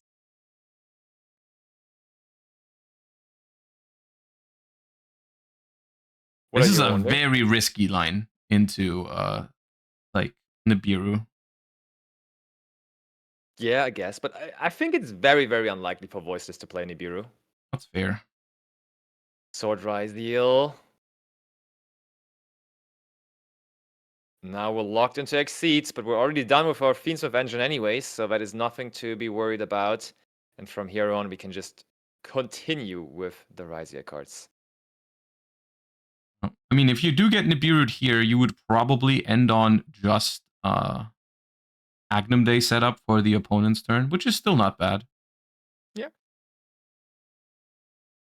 Guess you're right. So. Timer, they have about 10 minutes left. Indeed, approximately. Okay, we're sending the aggregator, bringing out extra Ryzeal. That is going to be tough to beat. Maybe they pick up a second. We did already add with X though, right? We started Ice into X into add Sword. Yeah. They did indeed. Oh no. Double reading the Desiree. No good news. No good news like that. There's Duo Drive now. Oh, Duo Drive. Okay. They must have more extenders even. No, the Duo Drive is going to add an extender. Yeah. Duo Drive is going to add Node and Cross, I think. I think yeah, true, yeah, they can add Node as well. That's fair. But they just go for the most greediest line that they could imagine here, right? It is. It's. I mean, but at this point, I think you can make a read that your opponent doesn't have anything. Yeah, that's the thing. So we don't see. If you've gotten this far, I think I agree with making the Duo Drive. Yeah, like we don't see like the upper body of the players and so on, but sometimes you can also just make a read. Yeah, you can tell based on body language. Yeah. Yeah, for sure. When someone is just sitting there basically bored, and like because people will be very different in that. Some people will just be constantly bluffing, essentially like asking you 3 times to think about things, even though they have nothing, and they will be really, really, really trying to give you the feeling that they have something. And others will just be like, yeah, why make a scene? Like let's just like let's go through this, and then my turn is going to be a whole different story, hopefully. Sure. And it's also, I think it's interesting to point out that this is already the second time today that we've seen Duo Drive resolve, which might not sound that crazy, but I feel like in the previous format, before the ban list, I went an entire tournament and none of my opponents' Duo Drives resolved. Like 0 Duo Drives resolved against me in Anaheim. Which I think it just goes to show like how the average number of hand traps has gone down already. I was under that impression as well from Anaheim, because I heard that multiple people saying that Duo Drive never resolves, Drive never resolves. Some people even were talking about just not making Duo Drive because it's just more vulnerable, and so you just skip the duo drive and just go for the detonator, and you are going to win like that anyways. And then German Open was literally like 1 weekend after. Yeah. And I also told Leo, yeah, everyone says duo drive is never resolving. We're going to see today. And then for German Open, also every duo drive resolved. It was really weird. It's been quite a shift in the format. Yeah. Like the transition to Ryzeal and Maliss format has really, like, you see people take out the hand traps for cards like Bystial Lubellion and more engines and board breakers and stuff like that. Oh, we just top decked Ash. That's frustrating. Yeah. Oh yeah, 2 Exceed monsters. One a little more powerful than the other here for the opponent's turn, and a Desiree able to negate 2 cards if it is needed. Let's see. Can we break this? I mean, best case scenario, we just somehow bait out the Desiree, but with what are we ever going to bait that out is the question. It does not feel like they have the hand for that. But like, this is where evenly, if we could resolve it, would be actually pretty good. Oh yeah, but sure. Yeah. Oh come on, he's asking for this to be negated. Come on, use the Desiree on it. That would be so foolish though. Yeah. There's just probably really no way. Oh, Imperm, possibly. I think the cool thing is I think we've hard drawn the Trias, so we can dodge this unless I've resolved. Oh no, it's low. Oh, I thought it was Trias. They just drew 3 normal summons. Ay. That is so unfortunate. And a good looking, evenly matched until their opponent decided to go for the Desiree line. Okay, that could bait the Desiree. Wait, Desiree can't respond to this. It can. It doesn't have the Agnum Day. It's just 28. Oh, true. It's small enough. But wait, yeah, I mean that's fair. That works. But you could also just use Cross on it. Oh yeah. Oh, true. You probably do that. Because Desiree also does not destroy it. You can you can attack the Desiree, right? And then the Desiree is gonna send the Typhon, and then you can evenly. Ooh, that's spicy. I like that. I mean, then they're still probably just going to keep the detonator, and you're having a hard time against that. You can't summon anymore, and they have follow up with. Actually, no, they don't have Fiendschmidt follow up because they shuffled it all back with to make the Desiree. Okay, so we did in fact negate with Cross here. That happened. Now, next step for the plan. Oh, detaching from detonator instead of detaching from duo drive. That's interesting. Also, what has to be said, there's only 5 minutes remaining. Oh, wait, this is actually very smart because the duo drive material makes the Typhon smaller. Oh, you're right. Does duo drive buff all of your monsters or just Ryzeal monsters? Let me double check. I'm pretty sure it's 100 per material. If it buffs all monsters, then the Desiree is bigger than the Typhon. Yeah, the Desiree is bigger than Typhon. They just crashed it. Oh no. Oh. Okay, they attack duo drive instead, though. Yeah, but now they can't evenly because the Typhon is going to be there. Yeah. So we're having damage, and it is to the life points. Oh. They protect the duo drive. Okay, yeah, true. Oh yeah, true. Detonator wasn't good enough, so we had to. No, they needed a protection. As well. Yeah. Obviously, that protection comes on top of it. Okay, we could have crashed and then even lead, but the Desiree hasn't been used yet. So what's the point of that? Yeah. It only made sense if your Typhon was bigger than the Desiree, because then you can run over the Desiree. They probably use its effect to send the Typhon, and then you can use evenly. But now, I mean, if you start your turn with these cards on the field already, I don't think it's going to be a hard task for sure. Ryzeal Cross giving us some extra cards. Are they going to be enough? Oh, we're ashing that now. Yeah, we just want to get that ash out of our hand. It wasn't there on time, so it may not be there anymore at all. You know what would have been funny? If for some reason they had 2 materials on the duo drive, they couldn't have activated. The Desiree would have been turned off by it. While Typhon is up, because then it would have been 3,000.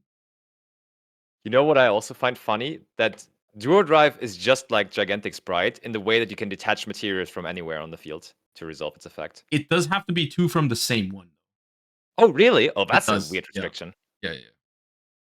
Oh, is that Fiendschmidt and Paradise on the field? It is. That's gonna send their whole board away. You much more like it's definitely rarer to see this effect. Oh yeah, it's so powerful though if you can ever do it. Holy! Now triple tactic talents. Looking at the two normal summon that they Look have. at my normal summons. Low and Diviner. Low is gone. Were both of these duelists undefeated? I don't know exactly. It was a They were relatively playing high table table. eight. Like, I think table Yeah, 8 yeah. or something. They've been. Maybe a draw, but very possibly also just So, completely undefeated. Our Voiceless Voice duelist is not completely out of the competition for top cut yet, I assume. Luckily not, exactly.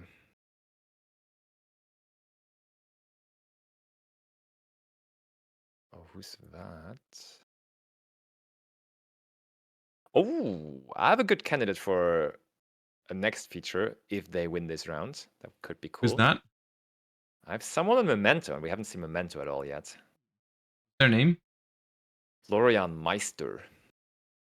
So he's a real master of the Memento gameplay, I hope. But that is now, first of all, going to be game for Kino, and therefore he is going to move on with a decent record. Undefeated or with a draw, we don't know exactly, but he's moving up strong here on the leaderboard. Actually, does it? Yeah, no, it doesn't say on here. Or maybe I was wrong about the duo drive having to detach from the same monster. Someone told me that's how it worked, but I took your word for it. I'm never going to do that. I did too for someone else. Look. Ryzeal duo drive. Oh yeah, no, it can detach from 2 monsters. Ryzeal cards are really, really, really, really good. Not gonna It lie. says you can detach 2 materials from a monsters you control. I assume because it says monsters. Yeah, for sure. For sure. So Voiceless Voice not winning. I know someone else that tried playing Voiceless Voice in this format. Do you know who I'm talking about? Actually played it at yeah, you want to take a guess? Is it I'm assuming it's someone I know. Yeah. And where did they play it? German Open. That would have been my next. Played next Voices at German Open. I have no idea. It was Emre. Emre played Voices at German Oh, Open. true. Yeah, of course. Yeah. No, I even watched his feature match. Right, I remember. Yeah, I told him beforehand it was not a good idea. He refused to believe you, apparently. He sent me his list the night before, and I was like, "Don't do that." And he's like, "Yes, I will." And then after the tournament, he messaged me. He said, "Like, I will never play Voices again." I mean, I think he started like. Oh wait, no. I think he won the feature in round 1. I'm pretty sure he lost the feature. Oh, he lost. Even. I'm pretty sure he lost. So that was pretty bad start then, right away. Mm-hmm. But there was a Voices Voice player doing decently well. Like I think one went X2 or something, which is for such a long and big regional. I mean, for that big of a regional, X2 might have actually. Okay. Well, how many rounds was it? 10 or 11? 10. Yeah, it was 10 rounds, which is absurd. Like when I heard we're playing 10 rounds, I was like, we're going to be here all night. Yeah. When did you guys finish? It was all right. I think we finished before 9, which was very surprising. Because we started at 11, which is for nowadays tournament standards, that's very late. That is like you usually start at like 10, sometimes even at 9 nowadays with YCSs. And I think it's good that way. Sometimes it's a little annoying because you have to wake up early and everything. Yeah, getting up early is always annoying, but then when you can finish before 1 a.m., you're very happy. Exactly. And I think like Yu-Gi-Oh! Usually like at least for me personally, gets my adrenaline level quite high anyway. So like I don't have like that problem of being super tired in the morning because I'm just excited to play the game. Oh yeah. And therefore, like it's not that big of an issue having the tiredness in the morning, but having the tiredness in the evening after playing for the entire day is way more of a problem for me. So I feel like starting early and then finishing somewhat early too is definitely preferable. I can see that.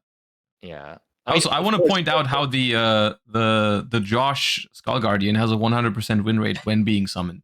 when being summoned, yeah. Indeed, indeed. Oh wow, we're moving on quickly. Holy. Like Wait, we we're have having pairings already? almost, it's 2 tables still playing, but that's All right. 1 now. Oh, No break, Rico then. Eichelberger is still playing. We're waiting for Rico. Finish your match quickly, Rico, if you hear this. Bro, a 10 pi player being the last one to play, that's crazy. How, unheard of. right? Yeah. How? Not even possible. I mean, for this version of the deck, though, quite reasonable, quite understandable. I'll just use this time to check some of the decks that people are playing. Yeah, I've been looking through some stuff as well.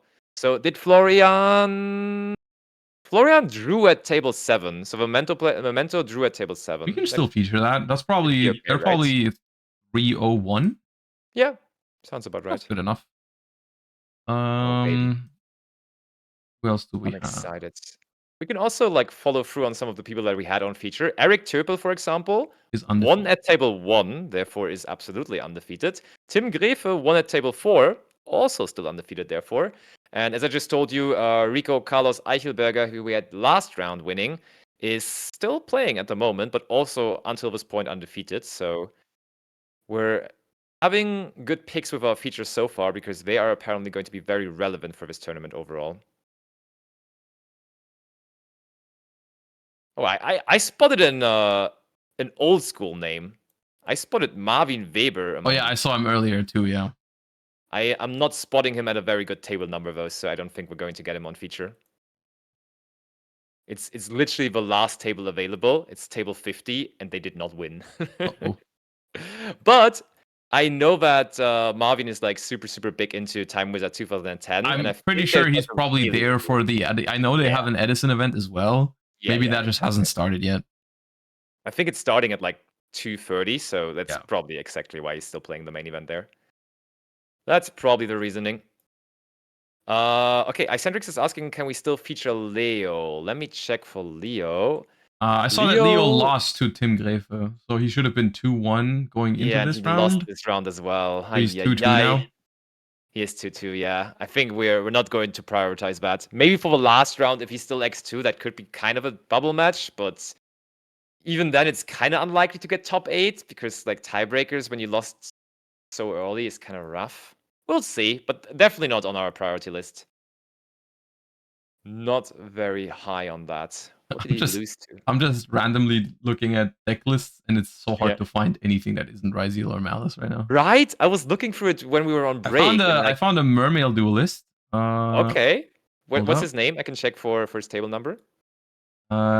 He just won on table 17 in round 4, so he should be on X1, I would assume. That's not bad. The name is Andreas Michel. Okay, we will have him on the watch list. Yeah. Oh, Ernst Dahl is also there, I see. And Zio Mundry, they're both around the table 20. I just found another 10 pi. It's so many of them. I don't know. It's always the same concept. It's never just like 10. It's always the Fiendschmidt Bystial 10 pi. Yeah. I'm telling you, it has taken over. It has taken over completely. I mean, not completely yet, but I think we might be in a process of seeing that deck taking over the variants. But like, how are people unsatisfied with the Ryzeal cards? I'm just wondering. Because like the Ryzeal cards, like we saw. I mean, like, why are they choosing this version over the other version? Yeah. I don't know. Maybe they just wanna play the Lubellion package, right? Because that doesn't fit in the Ryzeal version, I don't think. I mean, that was also played before. Like, for example, Tim Grefe played like Bystial, Ryzeal, Fiendschmidt at German Open. And now they also added the 10 pi cards. But they took out the Ryzeals for the 10 pies, is what you're saying. Yeah, exactly. That's an interesting decision, especially because you're not using them to actually OTK, as we've seen, right? You're using it more for like a grind aspect. Yeah. I mean, maybe just the pure, like the very, very easy answer of them being more flexible, them not locking you. I mean, they do have the ability to lock you, but as we saw earlier, they just never really play into that restriction. So Maybe they're just more flexible compared to the Ryzeal cards. But they also just don't offer you any way to transition into your Fiendschmidt cards, of course. I mean, they give you 2 bodies very easily so you can go into Moon, but if that is what you're doing with Chandra, I don't know how good that is, to be honest. Chandra, battle phase, attack, summon Hydra, make Moon main phase 2. Yeah, exactly. That doesn't seem very appealing. On the other hand, maybe Leo is still in this because he lost to Tim. Tim is crushing at the moment, so there's always some upside if he lost to players that are like really, really, really doing well. That could always be the case. I did just find a pure Tenpai duelist as well. Ooh, even better. Bring Chandra alone. Chandra without his friends. So they were. Let me see. Where was it? I also have some. Oh, they lost. I think they're either X. I think they're X2 now. Eccentrix has some theory regarding the Tenpai cards in this deck now. It's the same theory like Musket Fiendsmith, but the Tenpais just provide more value than the Muskets going first, especially with Lubellion, they say. That's fair enough, I suppose. Right? Yeah. I think that story checks out for sure. There's no masked dragon in that Tenpai deck. I was actually it's the Kashtira one, the one that goes Cherubini. Yeah, okay. Yeah. I think that's pretty good. I think I like that. And it has Gold Sarcophagus and Blaster. That's a little overboard for me personally, but okay, sure. That's where you draw the line. That's where you draw the line. Fenrir and then normal summoning Kashtira Ryzeal is okay, but like using Gold Sarcophagus with the Blaster, that's too much. I'll tell you, I would rather play Masked Dragon instead. Or also, the Striker version also seems like alright. Like you play the Striker cards in Maliss, so just why not board breakers? Yeah. Yeah. I think so. But I mean, that always had the problem and still has the problem of just being pretty tough game 2 and 3 because against that version of the deck, I think it's very, very safe to just send them first. Against the version that we're seeing at the moment with like all the Kashtira cards and so on, honestly, sending that deck first is tough. Like you have to break a field of that first of all. So like additionally with cards in hand that they play Veiler, Emperor, and blah blah blah. So I don't really want to go second against that deck, to be honest. We do also have. I just found we do have a Fiendschmidt Bystial Ryzeal at undefeated right now. Okay, yeah, there you go. And Rico is still playing. What is he doing? Did he not read Chandra? You can summon. Did he not read? Yeah, like. What are we doing there? I mean, the previous round was also pretty grindy and slow, right? Yeah. It was indeed. So do we have... Let me check that name. I have a name now, and I think it's going to be a really, really good deck. A really, really good deck. Come on. They did not disappoint because this is a really good deck, in fact. But it's Maliss. Maliss Fiendsmith, actually. Fiendsmith Maliss.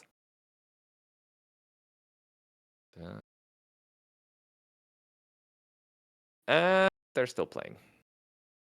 Very little draws overall, though. I would expect from such a grindy format for it to have like a lot of draws, but there's yeah, between the Ryzeal decks for sure. With Maliss, I think it's very hard to even like realistically draw, right? Because even like if both are playing Maliss, then someone's probably going to pay more life points than the other. Yeah. And if it's Maliss against someone else or some other deck, then it's probably just going to be behind in life points. It's very hard to have the same life points when there's a deck that pays like 300 on every action. That's true. That's very true. Also, even though the games are more grindy, turn ones are so much faster. Oh, and I have found another Voiceless voice player as well, who's doing all right. Great. Actually, it's this time it's Ryzeal Voiceless. Oh, really? Yeah. So what's the synergy there, or is it just the synergy is that there's no anti-synergy? That's a good start, isn't it?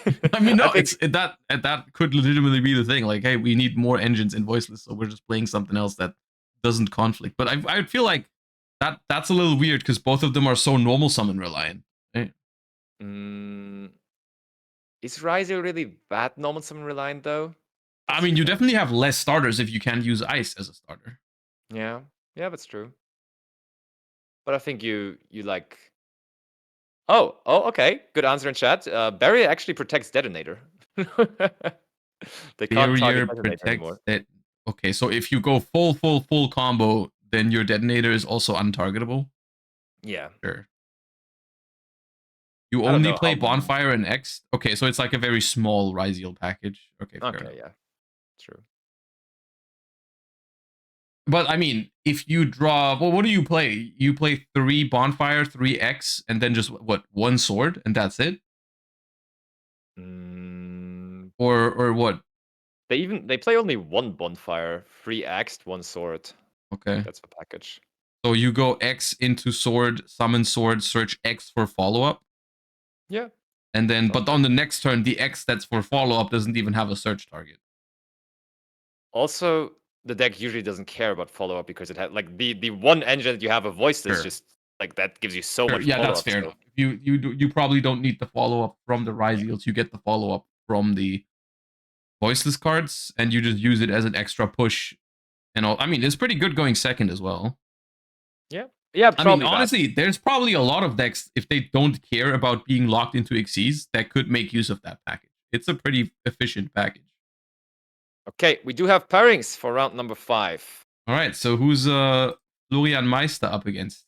He's up against Marco Papst at table 16. Table 16 is quite low though. Oh wait, I think that could still be X1. Oh yeah, there's... Yeah, they're X1. Yeah. All right, let's pick him up then. All right, table 16. I'll send it in. I'll grab the other list.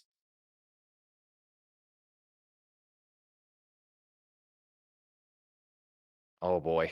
I'm excited to see some... How is this This is the 3rd time we're gonna have that deck on feature. Okay, and we also have confirmation that at least Marco is X1 because Marco just lost to Tim. Okay, Marco just lost to Tim Grefe, so this should be 2 X1 duelists. Let's go. I thought Florian just drew. Did they? You said so.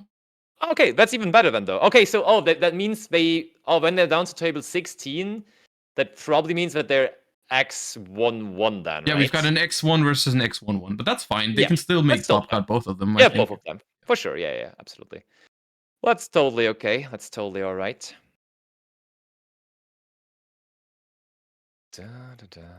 So it's the 3rd time we have one of the decks. Is it a 10-pie deck again? Must be, right? I'm not spoiling. Okay. I will look it up myself then. Okay, right. You can just check. Yeah. Oh, it's this. Okay. I'm not spoiling the people now. Those are some interesting ratios in there, though. Mhm. And they do something very significantly different to what we saw the others doing regarding the extra deck. You probably know what I mean. But now we spoiled that one already. We're going to have Memento on feature, and let me have a look at that list first of all. Ooh. Hold on. How? Why? what is this? Why is there a detonator in their extra deck? They played fairies, maybe? No, they don't. But there's a detonator in the Memento extra deck. That is what I'm saying, yeah. Yeah, hold up. And there's an aggregator in there as well. I'll figure it out for you. Hold up. Okay. I mean, me there's solve the Slayer in riddle. the side deck, but like that can't be the real reason. Oh, to I do found it. detonator. Okay. I found it. Tell me. No, I won't. You'll figure it out. Okay. It's not Fair that enough. hard. It's not that hard. They are playing level 4 monsters. No. They are... Huh? They're playing Metaltronus. Yes. Okay. Easy. Always knew it. That's not the hardest thing to figure out. Looking at their extra deck, though, it looks like it's more of a... Which suits the format overall, too. It's more of a control approach to the deck. Like, they're not playing Nightmare Griffin combo or anything crazy like that. They're just going for good old casual SP pass. Which Yeah. sounds pretty nice. I mean, that's what I've been seeing as well from a lot of people. Like, Yeah.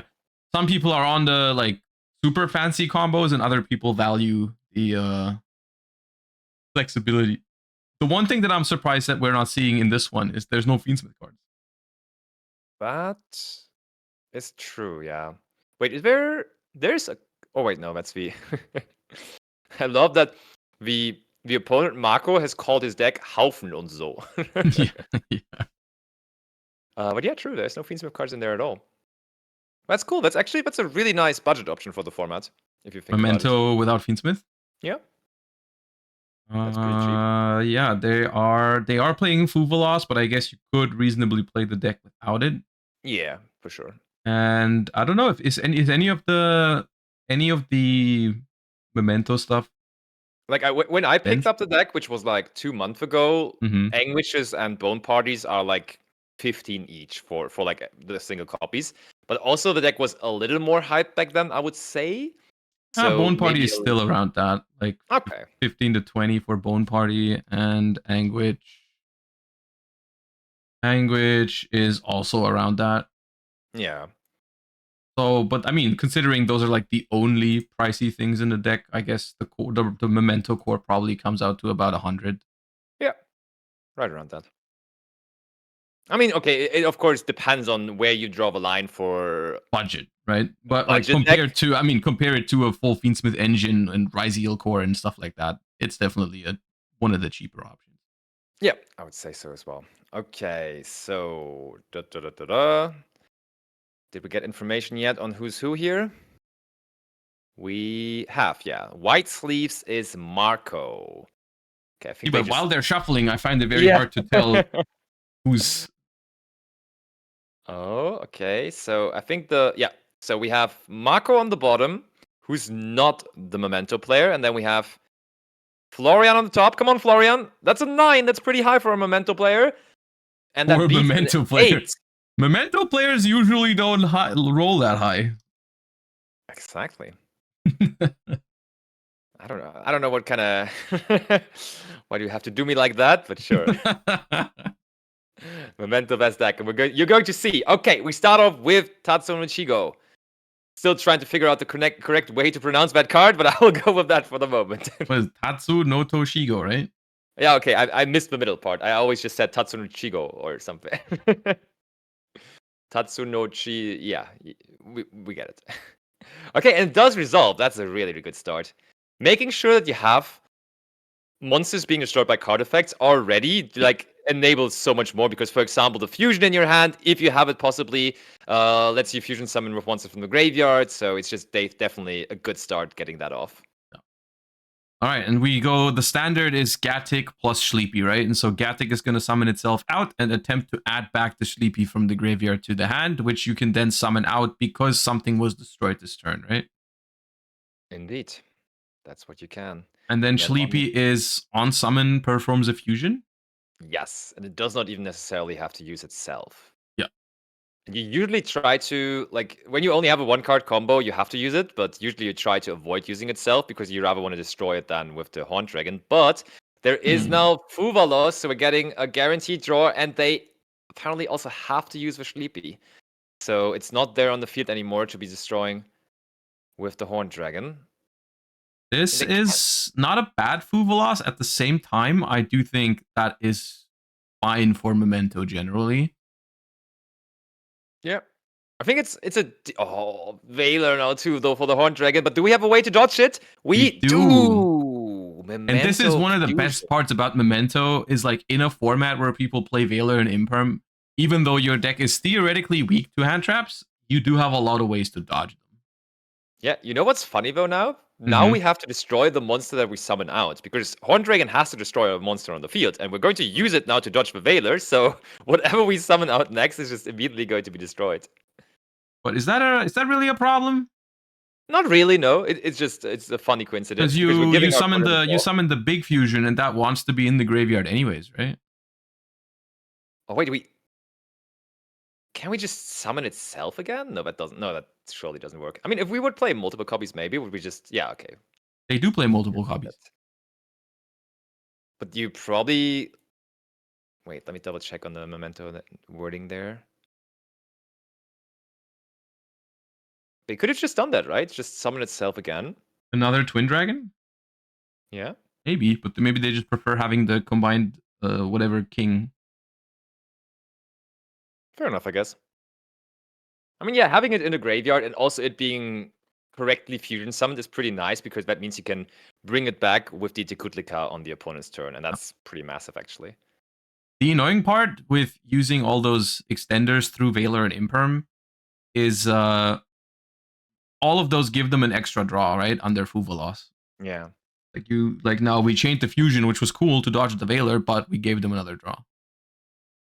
True. Okay, which normal summon? And we did search the Tekutlika to our hand through the effect of Horned Dragon there. All right. Oh, and there is still another They're just impermanence. And throwing everything at them. Yeah, like you can play through one or two of those interruptions quite nicely, but like when they have so But many they're not of done them, yet. They still have the Memento Fusion Graveyard effect as well. Yeah. What is that? That adds a Memento spell?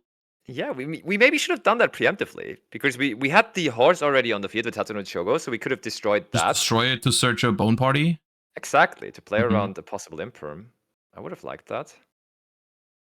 But I do think they can still get to 5 names, right? Like Bone Party, Yeah, summon easily. Goblin, for example. Yeah, 100%. Okay, now we also pick up the field spell through the graveyard effect of our Creation King, meaning it's not sitting in the graveyard anymore to be brought back, though.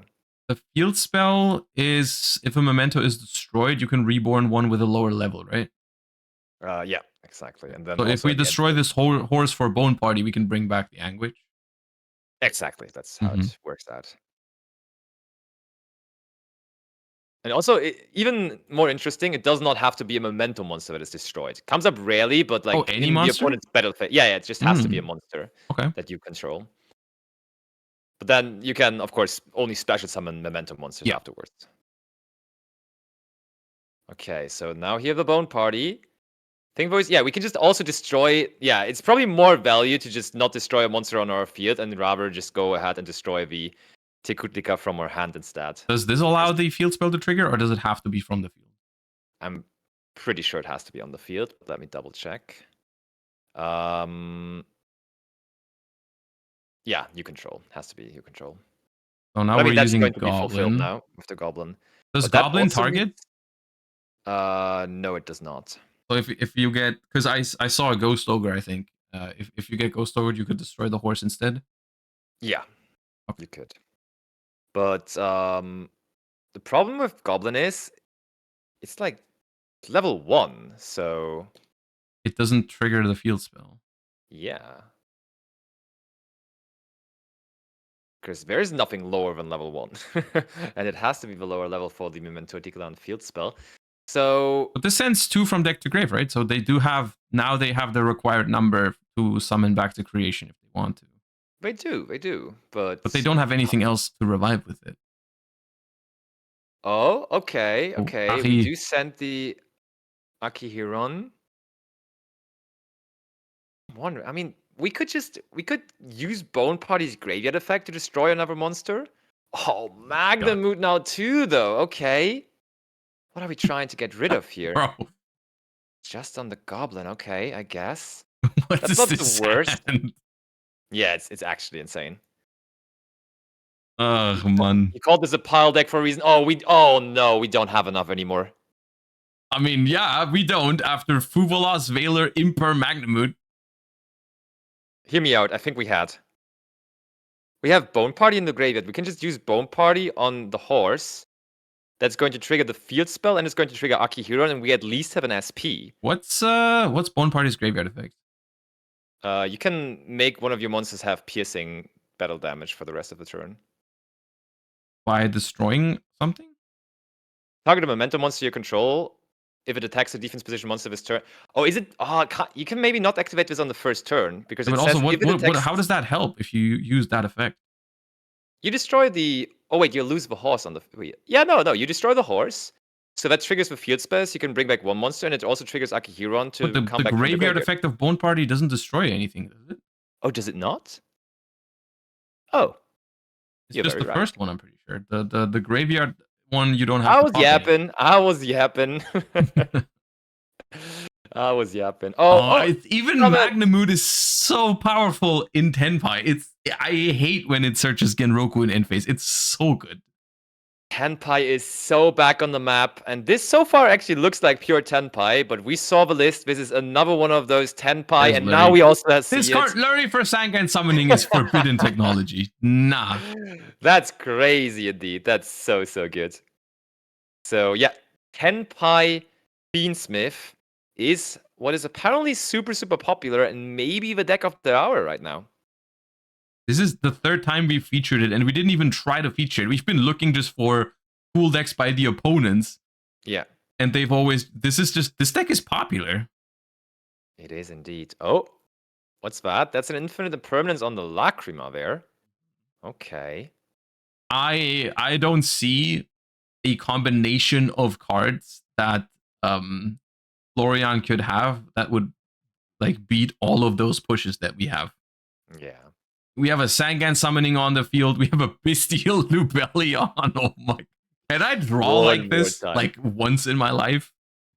You would have to play Tenpai for that. You know that? Just like the quality of the draw is Okay. so massive. Understood.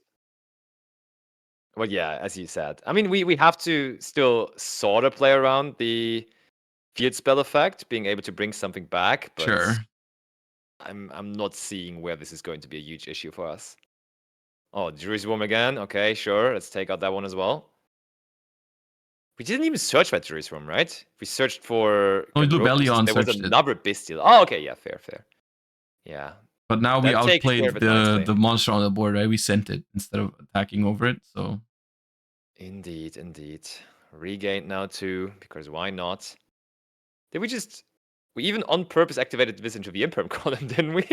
I thought that for a moment too, but I'm not sure. I think they signaled that the Imperm was in the far right column. I'm not sure. I don't think it matters. It really doesn't matter, but I think they just signaled to their opponent, yeah, bro, I don't care about this card. I'm just activating into the Imperm column. Yeah, I'm just making sure that it's exactly the Imperm column, and that is the game right Engraver there. is too much. All right, the Engraver is where we scoop it up. I see. Okay, we didn't know this was over since. Okay, yep. Yep. We do have a game number 1 winner, and Chandra was not even summoned, and it was still enough already there. But yeah, what's going to be changing here for game number 2? We do get to combo once again, hopefully until the very last part, without that many interruptions from our opponent. Yeah, And I mean, the I think Fuvalos, even though Memento can theoretically play under it, if your opponent has Fuvalos plus more hand traps, then it becomes increasingly more difficult, because the more you have to extend, the more you have to push into the Fuvalos. For sure. That's annoying. Also, looking at his side deck, though, he is bringing in the Memento Trap card. He decided not to run that in the main deck, but is that there is the Fracture Dance or Cranium Burst? Cranium Dance. Cranium Burst? Cranium Burst, yeah, you're right. Cranium Dance! Cranium Dance. We're dancing the Cranium Dance today. Yeah, no, it's that one. That is is that all monster effects or just on the field? Just on the field. Okay. Exactly. And also there is Solemn Judgment again. I feel like Artifact Lancea might be the most popular card in everyone's side decks, but it could be followed shortly by Solemn Judgment, because we see that card a lot too. There were times where Cosmic Cyclone was just the most popular card in side decks, it felt, but I feel like those times are over. That card is just not as good anymore right now.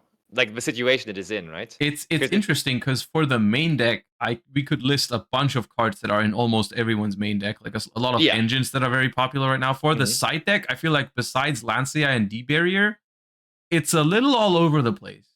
Yeah. Right, which is kind of cool to see as well. Because I mean, yeah, Lancea and D-Barrier are very like omnipresent, but besides that, I feel like people are trying a lot of different things. Like we've seen people on Evenly, we've seen people prioritize more stuff for going first. We've seen people add extra board breakers or whatever. It's kind of cool. Yeah, and with D-Berry, I think there's even like it's going down because people are playing so much Fiendschmidt Ryzeal, Yeah, so yeah. that deck, of course, has a lot more ways to outmaneuver. And there is this time the Purulia. So Mold Charmies are being kind to Marco here.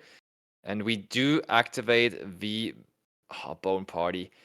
Honestly, Bone Party as your first action is Not a great sign. Yeah. Great sign at all. You usually want to keep this card to play around things, but using it as a starter like that is awkward. It does kind of play around the Purulia here, though, because we're not actually summoning from hand. True. So we are leaving our opponent at 4 cards for now. And we still potentially have the normal summon option later. But yeah, normally you would like to start with the Bone Party. So with normal summon instead of Bone Party.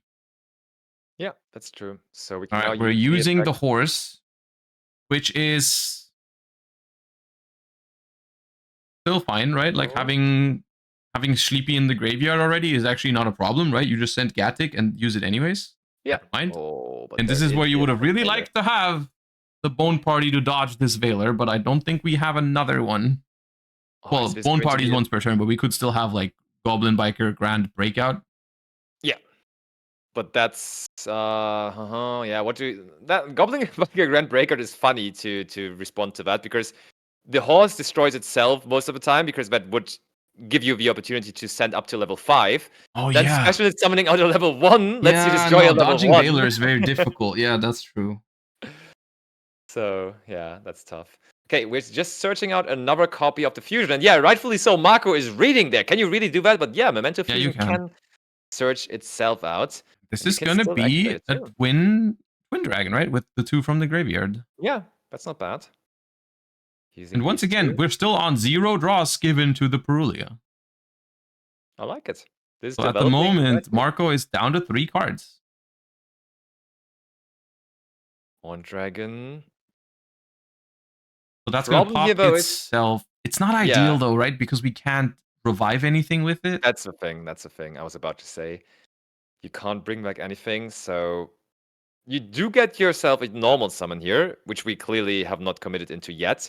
But that also, of course, gives our opponent a Purulia draw. And the opponent is sitting there right now with 3 cards in hand, so...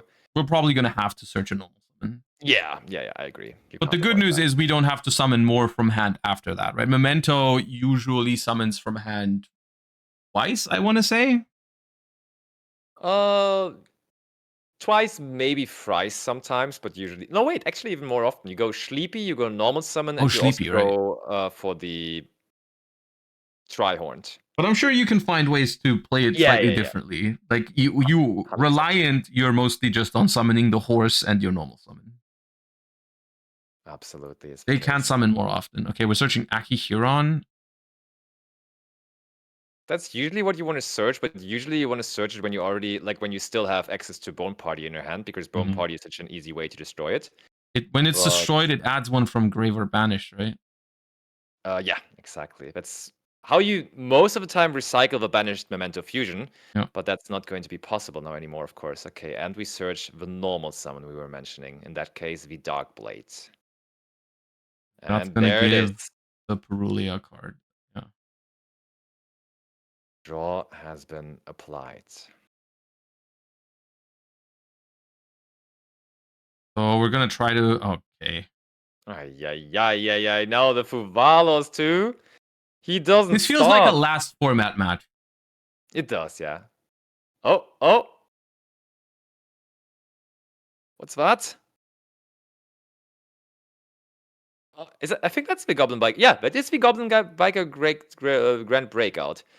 So this one is a little bit more forgiving because we don't really care what to destroy with the Dark Blade in the end, so we can easily just summon out the Goblin here, which gives us another name in the graveyard, and the special summon effect of Dark Blade is still going to be resolving.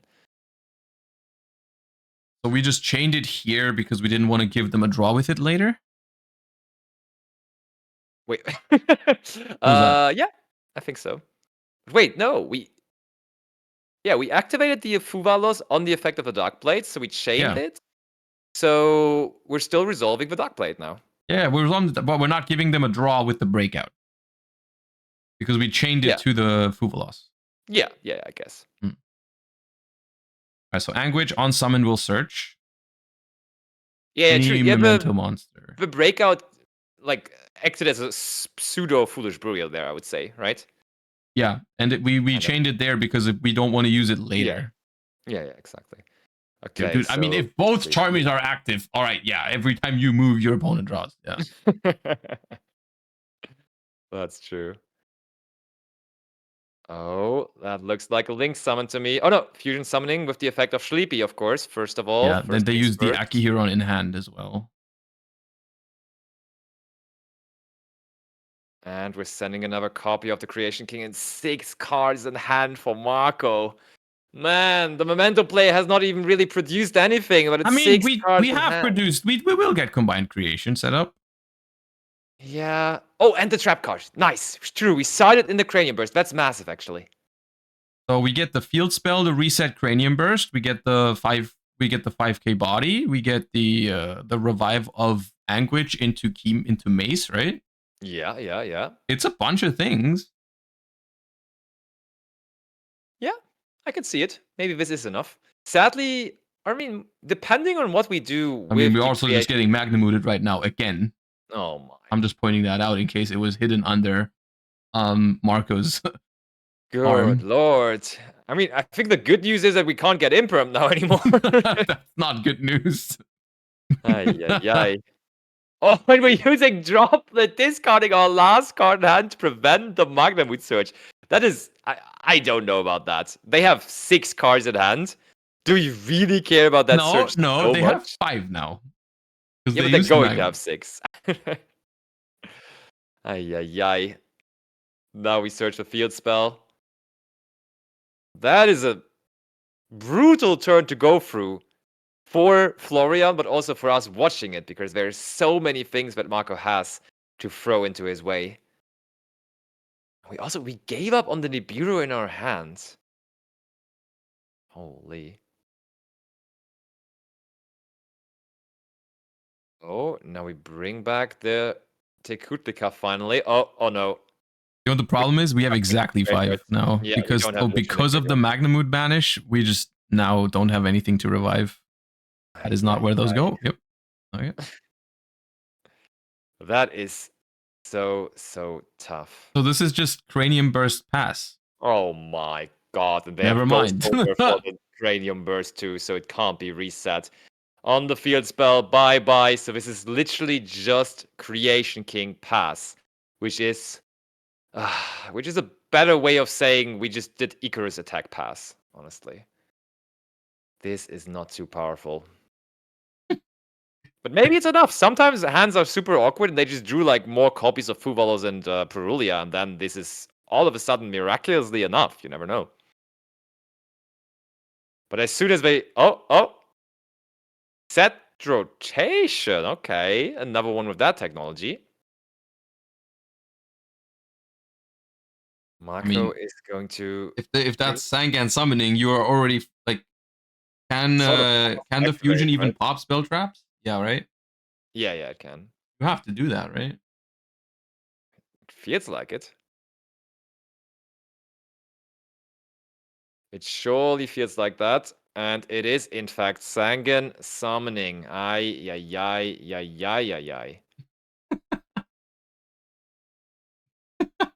They're checking their field spell. Yeah, maybe it's going to help us. Maybe they gave them Imperm. Oh, man. I mean, it's a bit... Set rotation is a bit risky of a card, because they could have easily just drawn into the Sangan summoning.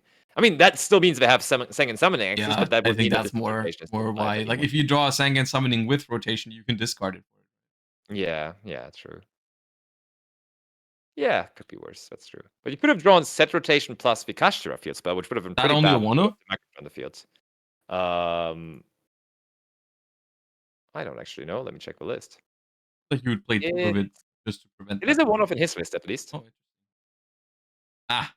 Let's go. We don't even have to activate the effect of Sangan summoning. We could just normal the Pydra and live the life. of a Tenpai player. Okay, grabs the Kaiman.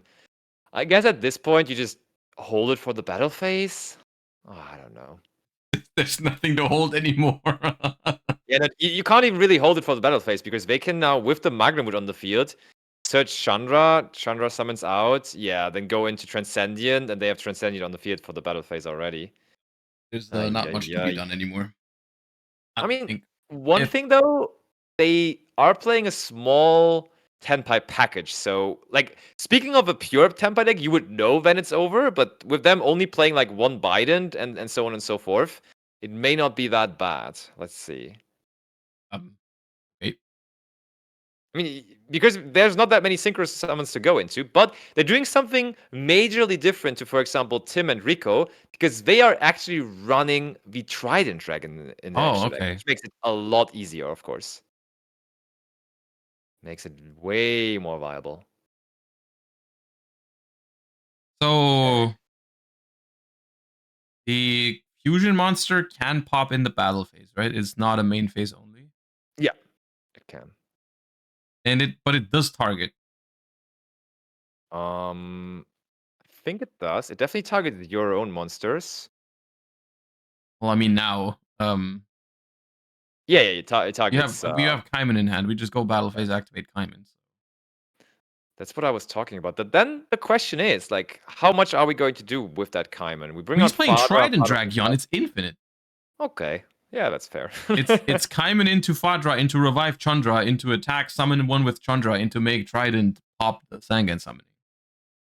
Yeah, that's fair. Oh. You have to pop the Sangan summoning at end of main phase, otherwise.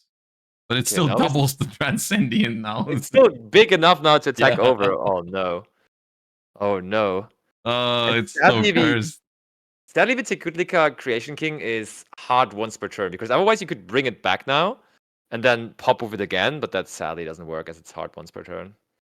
Oh no. You mean bring it back with the creation? Yeah. I mean, well, now we're in battle phase anyways. No, it's one player game. But I mean, they should have still definitely brought it back after they used the field spell effect. Just have another body on the field. I know it's, I mean, doesn't the field spell only double in battle phase? Wait, hold up. Sangan summon. Oh, I think you're right.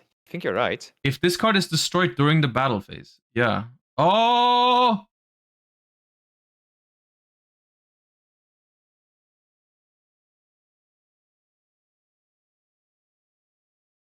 I think we are too late. Yeah, we're too late. This does not feel repairable to me anymore. I mean, in the battle phase? No, the field spell was not destroyed in the battle phase. When they tried to enter the battle phase, Florian used the fusion monster's effect to destroy the field spell before the battle phase because they knew that in the battle phase they couldn't do it anymore. Exactly. To be fair, I'm pretty sure they could have probably still found a different way to win. Yeah. But, I mean, it depends on their extra deck a little bit. That game, I don't think that was intentional. I didn't know that either. I thought the field spell just doubled when it left the field. But actually, thinking about it, how do they out a 5k attack monster? I mean, did they lock themselves? They didn't lock themselves. They did not use Genroku. So, like, even if they might not win this turn, but the opponent is on 0 cards, and you can still very easily just SP the combined creation or go into Moon and make the Fiendschmidt things happen, and all that. Actually, you can out it. You all you have to do is attack 3 times, and then make Trident Dragon, pop your Transcendent, and then bring Transcendent back, and it pops any card on the field, right? True. So, like, I'm pretty sure they win regardless if they just do it right. So I don't think it's that big of a dream. You're right. So that was round number 5. Oh wait, no, they were dragon locked because Bident also locks you into dragon. But did they go through Bident? I'm not sure. They did go through Bident. Yes, they did go through Bident. Okay. But they still had Kaiman in hand, so even if you don't double the attack, you go Kaiman, summon Fadra summon Chandra attack, bring back Pydra, attack with the small guys, and then you make a Trident Dragion, pop the other level 10, and then it comes back and pops the combined creation. Yeah. It works out. It works out just fine, and I think that is an application for it, but I could definitely see me not being willed to cut Trident Dragion like, for example, Tim did. I would tend to agree. Yeah, I Right? don't know exactly what they cut it for, but I think there has to be a way you can fit those 3 synchros in and still play the Fiendschmidt cards. There's cards in these extra decks, like I'm seeing Promethean Princess, for example, right? Where I'm like, okay, sure, I understand that you want to play that card, but does that come up more often than like Trident Dragion in a deck with a 10-pie package? I think Promethean Princess comes up decently often, to be honest. Yeah, but I mean, so does Trident Dragion, surely. I think the card that the others were running is Agnum Day, actually. I think they cut Agnum Day to play the Trident Dragon right, here. There's no Agnum Day. Yeah, that's true. That's fair enough. I feel like that's the difference. And I think that it's justifiable for sure. I would probably rather play Trident too. I like that decision. Yeah, that seems about right. That seems good. So how quick were we this time? How many players are still running? This one was quick, actually. I mean, it was a 2-0, yeah. Leonard Koenig did win, so he's still somewhat in this with an X2 record. What else do we have? Not much more. Not many results in yet. Yeah, the first 11 tables are all still playing. That's crazy. First 11 tables. Holy guacamole. We do now see a little bit of a Ryzeal domination, though, I want to say, in the first couple of tables. I'm definitely seeing more Ryzeal than Maliss right now. I'm checking some of their lists, and it's table 1 is 10-pie Fiendsmith, Dragonsmith. Sorry, Dragonsmith. Table 1 is Dragonsmith against Ryzeal, I'm pretty sure. Table 2 is Maliss against Ryzeal. Table 3 is Dragonsmith again against Maliss. Okay. No, maybe it's closer to 50-50. Then we have Ryzeal again, the player we just had on feature in round 4. Okay, we also the Voiceless Ryzeal is X1 before the round, so they are somewhat still in this. Who is that? Table 14, Anton. That is. And then who else do we have there? What is this guy playing? I mean, we had that Mermail guy with potential. Do you still remember his name? Yes, they were on table 8 right now. Andreas versus. Oh yeah, it was Andreas. Yeah. So that is something. If they win, I'm down to just bring him on feature for round 6. Yeah, that sounds good. Very, very cool. The Mermail deck. I like watching it. I mean, sometimes it's very one-sided, but still, it's a pretty cool combo to watch. If you are into combos, yes, I suppose. I mean, when you're playing Yu-Gi-Oh, you have to be into combo to a certain degree, to an right? extent, yeah, that's fair enough. Comparing it to other trading card games as well, because Yu-Gi-Oh is definitely way more combo driven than other games out there, I would say. So when you already chose the combo game to play in the first place, you chose the combo live, so now watch me combo. yes, you chose this for a reason. I bought some Time Wizard cards, and they arrived yesterday. For which format? For Edison. What are you building? Oh yeah, I'm building that fish deck. Yeah, the Coelacanth one. Yes, the Coelacanth one. The thing though is, I saw that. Maybe you saw that profile as well. I think it was like first out the Swiss in the Ultimate Time Wizard of Anaheim. There was that guy playing Tiva. Oh, that card's cool. Yeah, the one that skips battle phase for the opponent. Yes. But so you're trying to like bounce it with Swap Frog and do it every turn until you have combo. Exactly. That's cool. It's not only cool though. It's also now after it saw success, stupidly expensive. Ava? Yeah. Because it's like it's only available in Oh, it one has print one print. Yeah, that's true. from the dual capsule whatever Game Boy game back in the day. It did go up. I picked those up months ago because I heard about that. Yeah. I paid like I paid 13 euros a piece or something around the lines of What, that. 13? Yeah. Is it even more now? I don't know, but I paid like 1.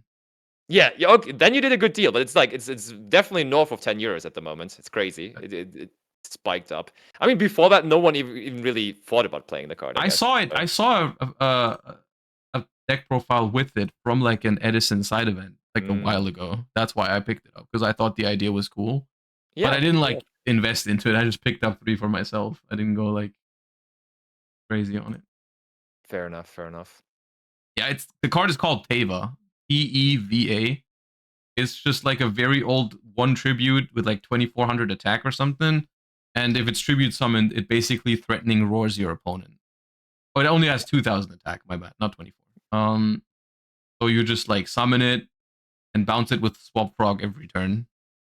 Yeah, and it's kind of cool because it also like it can't be negated later on or anything. Like when it was like it's a trigger effect on the summon, so when you like resolve that effect, you're safe for the next turn, which is pretty cool because you just don't have to worry about it. And yeah, that definitely is a funny technology. And I've been having some fun with the deck, so I decided to pick up the Teva and give it a run with the physical cards. Not knowing that it was that much, but at that point I was too committed already anyway. So I only had to order 2 though because I found 1 randomly in my bulk. Well, that's a very random card to find. Yes, very much. I mean, I remember owning it at some point as well. I think it was in some, what is that, like some Game Boy game? CMC is the set. I think that's Capsule Monster Coliseum. Yeah, I think that's is that I think it's Game Boy? GameCube? Or GameCube? Wait, let me check. That's a good question. Or PS2. Oh, actually, I don't think Yu-Gi-Oh games came for GameCube. Capsule Monsters Coliseum. It's for the Game Boy. Yeah, it's for the Game Boy. And PlayStation 2. And for the PlayStation 2, yeah. Wait, is it even for the Game Boy? I see more PlayStation. I'm just seeing a PlayStation 2 cover here. I don't know about the Game Boy. But... Oh no, Game Boy as well though. Yeah, it says Game Boy 2. I'm pretty sure I don't know whether I found the card in my bulk that I myself acquired back in the day by having the Game Boy game, but I am sure I had that Game Boy game actually. It came with Inferno Hammer, Teva, and Abyss Soldier. Those are all. Nobody could know back in the day that Teva would be the one standing out in the Abyss end. Soldier was pretty good actually. Yeah, that's the thing. For sure. Like back in the day, people definitely thought that one would be the one having long-term value or at least some value at all. But now Teva is the one. I mean, Abyss Soldier is more expensive than Teva. Is it? Wait. Yeah. That card's expensive. The super rare Abyss Soldier is like $20. Okay. Or 15. I don't know. It's maybe around the same price now, but like it's also expensive. Yeah. I mean, yeah, that card is viable in time with that as well. It's like a good. I think in GOAT format, there's like water control. Yeah. What's your current favorite? Because you pretty much just got all of the Edison cards, right? So you like could possibly play every deck out there. Like my favorite Edison deck, or yeah. I currently have Glad's build. I like Glad's a lot. I also really used to like the Frog decks, but now I've noticed that like in theory I really love all the Frog combo decks, but then I built one and I brought it to a tournament, and then I realized when you actually play it with friends, I don't think it's that fun because the Frog deck is a lot about just every 5 minutes you just stop the game basically and go through all your frogs with Substitute. You just dump all of them in your graveyard, and then you activate Pot of Avarice, shuffle 5 back, shuffle your deck, draw 2, go through them again. Yeah. It's just very tedious to play, but the concept of the deck is pretty cool. Yeah, for sure. It's pretty good. I think with that, it's actually interesting how still the format is progressing and developing, and how still so many people are like trying to find solutions to a format that's so old and around for such a long time now. It's super fun. It's super fun that it you would has think so that many at some point that ends, right? That's what you would have to imagine, but it just doesn't end. People are still doing more and more and more. Yeah, I mean, it's a pretty open-ended format. The same thing can also be said about most other retro formats that have been successful. I think they are so successful because they have so many options.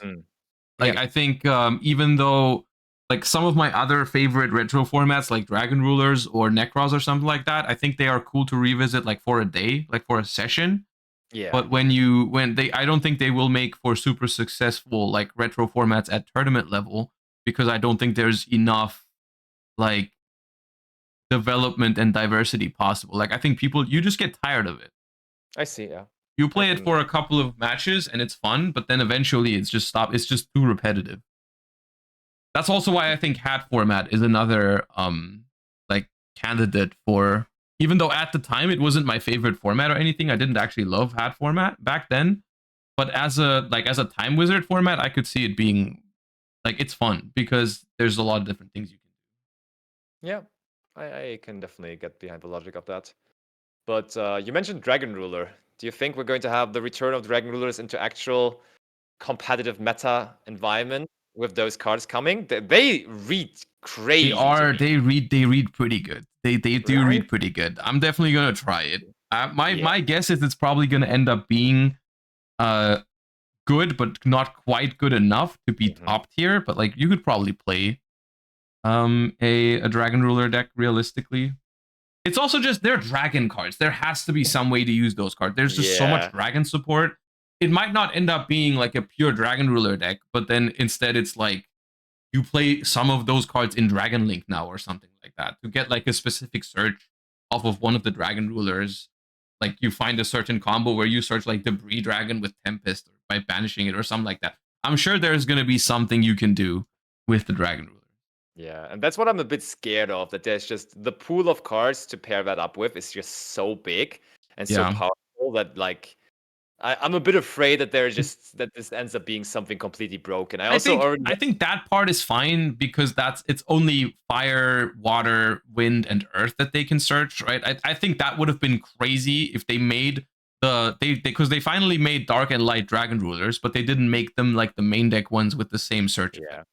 Yeah. If they had done that, I would have been concerned because then you can search like everything. Like there's broken light and dark dragons you can search. Like you just get like free Levianeer search, light and darkness dragon, all those kinds of things. Yeah. What I was surprised by though, Redox can actually like send any card in the deck, right? Tidal, yeah. Sorry. And then Redox can bring this it card back. effect is broken. Yeah, that's the thing. Like the combination of those available and then like having like the quick effect now with the Exceed monster, you can just send like those Floodgate monsters to the graveyard and then bring them out on your opponent's turn. Like this is basically just a way to like scythe lock, or like I'm afraid that that's going to be the way how these cards are going to be used. Maybe therefore we preemptively got hit of the Gimmick Puppet Nightmare now again, possibly. Sure. Yeah, I in those kind of instances, I'm much more of a defender of the theory of they need to ban like the scythe-like cards. Yes. I do think Tidal. I think it would have been better if Tidal just sent a dragon. But ultimately, I don't think like having to have Tidal plus a water monster to search, like most decks won't do that, right? Yeah. And then I guess you now have the, what is it? Isn't it Exceed that copies another Dragon Ruler effect? Yeah, there is one. I think one of the new Exceed monsters is like send a Dragon Ruler from your deck to the graveyard and copy its effect when it's discarded. Yeah, that's a thing. Which is that's pretty good, yeah. But I mean, you still have to play a Dragon Ruler deck to make that card work, I think. That's true. It's not like Beatrice where any deck can play those. Yeah, that's fair.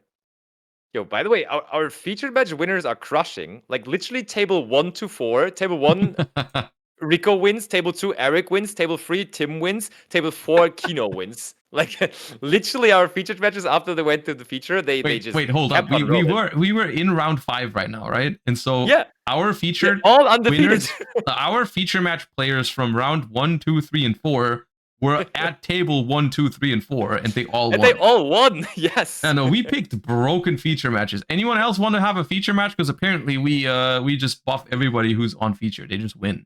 For real. And I mean, also the people losing, that one guy, they had a Joshua Schmidt signed Skull Guardian, so he's definitely winning too. And he got to show that off on stream, attacking with it for a game. Like that probably made his expectations for the day. I would be all right with that at least. But yeah, I hope we get to see a little more Maliss because we only had one Maliss so far, and it was like a pretty big amount of Ryzeal now. So you want to look for. I mean, we were gonna feature the Mermail player next if they win, right? yes. I would still stick to that. And if that doesn't work out, then I we am can down try and to find go. a Malice. Sounds good. Da. Okay, friend of mine is also doing okay still, but he's also playing with Tempai stuff. So, good old Aaron. By the way, do you remember Tim? Because I think you played against Tim at the German Open a Tim Greve, while yeah. back. Yeah. Okay, you remember. It wasn't the German Open. It was a regional. Oh, just another big regional, right? It was It was the one where I learned about Dominus Impulse on the Centurion field spell. Oh, true. And that was he the taught one where you, right? I was so used from Master Duel to always go. I always went Chainlink 1 Primera, Chainlink 2 the field spell to play around Ghost Ogre on Primera. Yeah. And in that was the first time I played TCG format with Centurion, and then I would have won against him if I did it because then I got impulsed on the field spell, and I was like, oh yeah, you can do that. To be fair though, can't you just impulse Crimson Dragon after anyways? I wasn't gonna make Crimson Dragon. It was about I wanted to make Legacia to pop his only Tenpai monster, and yeah. No, actually not. I didn't want to. I wanted to make a level 10. I wanted to make a Chaos Angel because I just summoned a Bystial. Yeah, fair enough. Yeah. Fair enough. Oh, hey, sometimes some interactions you just have to face once, and then you'll never mess it up again. And then you will definitely not mess them up again. That's a good thing. Like having that one negative experience with it, you're like certainly never. That's what it's all about. That's why you play at those like smaller scale tournaments. Is you're trying to learn. And I wasn't actually mad about it. Yeah, for sure. Like that was like the short time frame where Centurion was like considered to be really good, and that short time frame just ended so quickly with people finding out that maybe a deck just better into Fuvalos and Perulia is just the Fiendschmidt deck, right? Like people picked up on that. I mean the Centurion deck was on my list of decks to try for YCS Bologna, and I would have probably considered it further if we didn't find the Fiendschmidt deck. Yeah. Because I do still think it was a solid pick for the format. It wasn't as good as the Fiendschmidt deck, so that's why I switched off of it relatively quickly once we found that. Yeah, for sure. How far before YCS Bologna did you guys discover this, or like decided to go into that deck and find out what's there? I think like 2 weeks. 2 weeks, okay. That's still plenty of time. Maybe 2.5. Oh, now a lot of results came in, and I think our Mermail, the Mermail guy lost, sadly. Unfortunate. So that puts them to, I think, X2. Yeah. I mean, we could all right, should we try and see? Let me just put some of these names in and see if we can find I think we have an X1 Maliss here if you want to. That sounds about right. Let me check this guy too. Yeah, it even has the Sky Striker package that you like so much. Ooh, yes, I love that. Yeah, I'm sold. Let's do that. All right. I just gotta wait and see who they're playing next. Yeah, we just also got information that next pairing should be very, very soon because the round is almost finished. I'll take a very, very quick toilet break, then I'll be right back with you. Sure.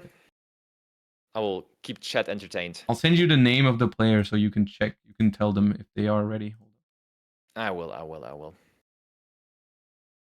All right, everyone, here. From my channel, but also over, of course, from Joshua's channel. What is your current favorite deck to run? Is it Ryzeal? Are you still there?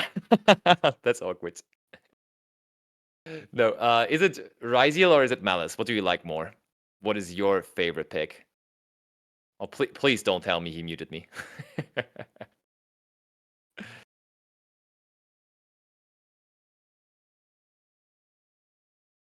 See.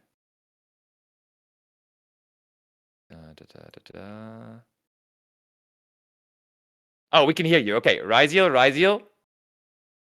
We are still here for Lampi X share stream. Yeah, it's a collab. Collab incoming. I see a lot of Ryzeal. I see some Yugioh too, though. There's August Azamina. I love that too. Paleo tier. Sold. Cedrus here saying Maliss, Sharks, Maliss, Memento. Oh yeah, the love for Memento never ends. Sadly, it couldn't show up there. Sadly, the featured match. Also, shoutouts to all the people following in and subscribing. Everyone make sure to support your streamers. Ryzeal is way better for the health of the game, someone says. I don't know whether I agree necessarily with that statement. It's a very, very good deck for sure, though. Oh, I need to check. We got pairings, so let me find the table that our guy is playing on. Because we're going to have some Maliss Striker in action. And that table is... Yeah, that sounds about right.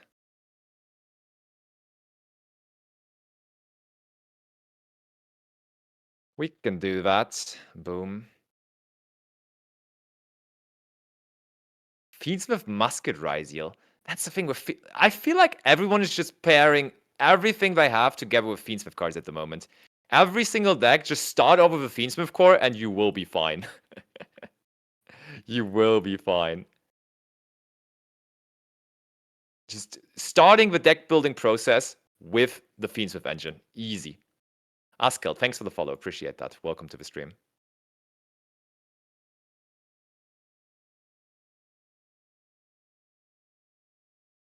Let me drink a bit of water now, too. Are the chats joined from the two streams? No. Actually, there is a feature to do that nowadays, right? You can combine chats when you stream together, but we're not using that today. We just have the two separate streams and also stream chats.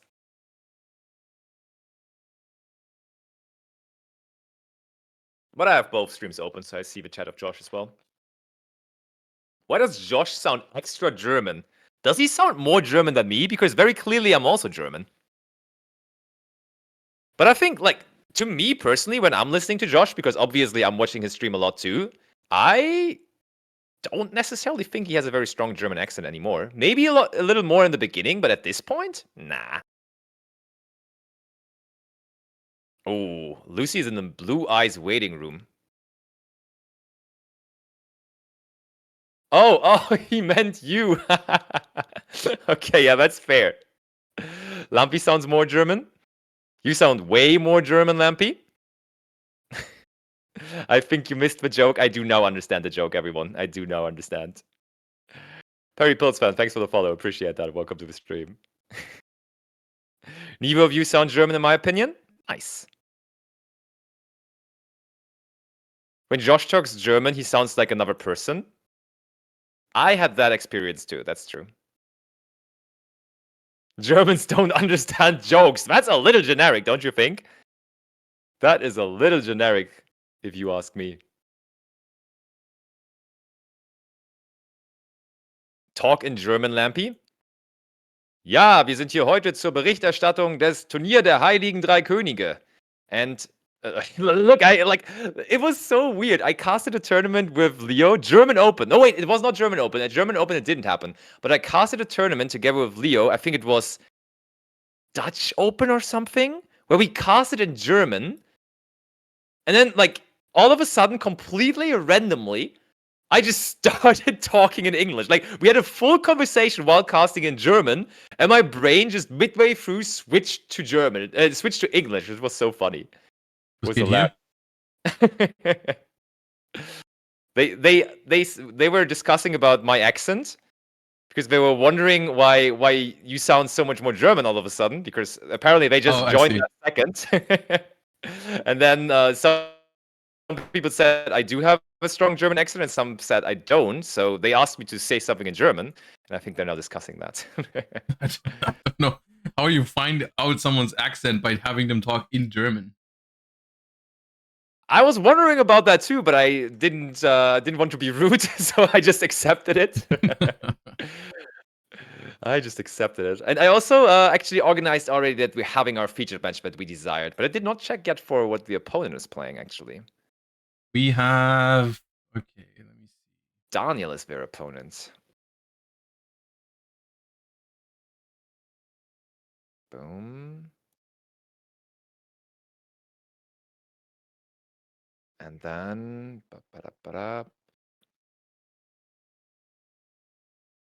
What's this? Have you found it yet? I'm changing my overlay right now. Oh, wait. Oh, you will be very satisfied. Me? You will be so satisfied. It's going to be another edition of Josh Loves Chandra, ladies and gentlemen. Wait, again? Yes. And No again, way. the Fiendschmidt version. It has just taken over. It's completely insane. There is no way. There is. I'm telling you. It's happening. It is happening indeed. All right, so what's their name? Daniel? Daniel S. Daniel S. All right. So, Daniel S. Daniel S. It is. Okay, and players are setting up, so let's go back over to the table as well. There we go. Round number 6 out of 7, by the way, so that means this is the second to last round of Swiss. And then afterwards, we're going to cut to the top 8 players, them playing it out in single elimination, meaning we are going to have 3 more rounds to be played and also to be watched for you guys at home. So still plenty more content to go through for the day. Oh, and we're rolling the die. That is some special die where I can't tell what the result actually is. So someone won the die roll. That's Someone won fair to the die assume, roll. yeah. And they will go first. They will go first, whoever that is. When they activate Maliss cards, we will know that it is. Oh no. Oh, okay, that could be Maliss. It could be Usually a good sign in at that Malice. time, Yeah, and that that could sounds be. like Maliss. I think that's what Yes. it is. Yep. Oh, that always is giving me the jump scare moment. That was the same with Unchained. Unchained. today, I was yeah. about to say I hated that whenever Unchained did that. Yes. It's like you're playing modern Yu-Gi-Oh! Your opponent looks at their hand and goes very quickly like set 1, and you're like, yes, they bricked. Yes. And then next thing they're gonna do is like Sharvara effect. I'm like, nah, it's actually full combo. It is full combo indeed. Also, like some players, especially on Master Duel, I think where there are people they're not that experienced with the game overall. It's the worst when they just don't care about it. They start with setting 2 cards and then start their combo. That's triggering me so much. That doesn't happen to me as much as the other thing, but sure. I guess that would also be triggering. For sure. Okay, so we go Dormouse, we do go for the rabbits, and that means we get another trap card. Oh no, I have to keep track of life points for Malice again. So that's already 600 being paid.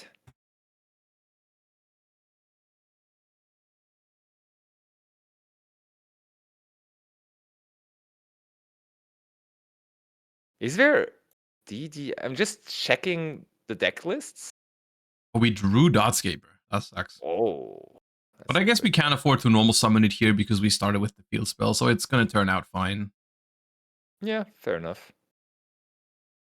Like, there is no way. Like, looking at the deck list from Daniel, I know there was that one big incident. It's like ages ago where all of a sudden judges decided to put a penalty onto people like writing abbreviations on their deck list. Do you remember that? Did you attend that YCS where the BLS incident happened?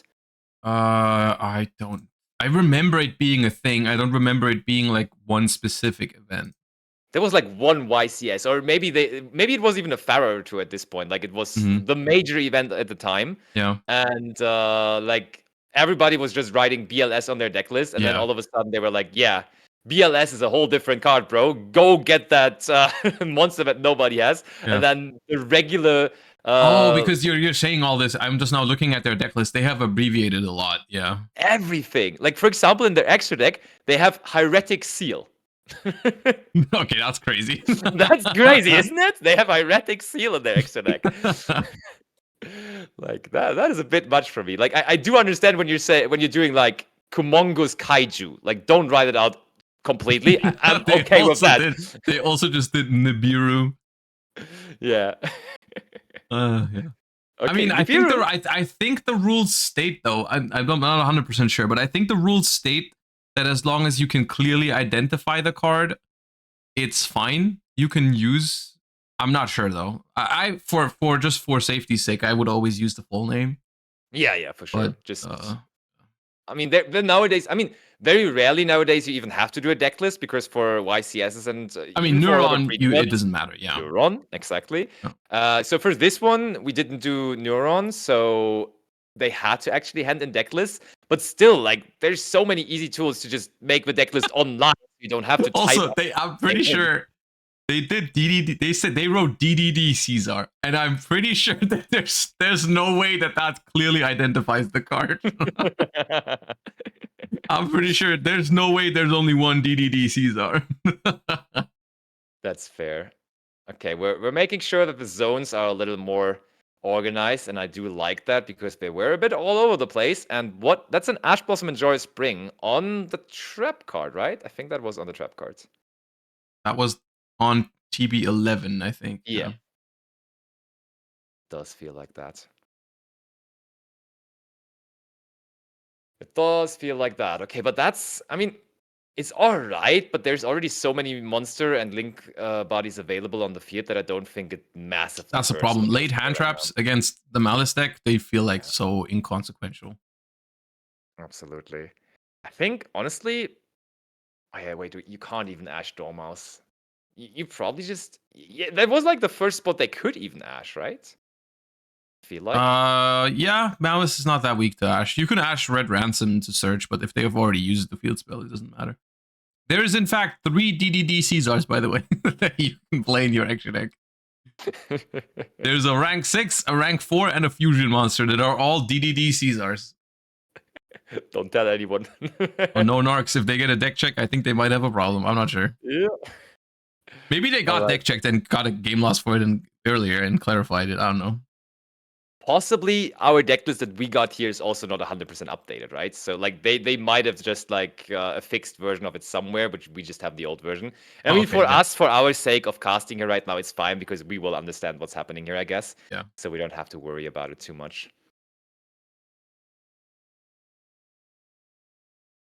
Okay, we're down to 6,200 life points already. That's quite a bit. But also our setup is massive.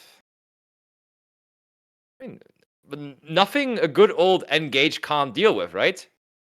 Engage will surely be able to break all of this. I mean, not one of it, but like 3 or 4.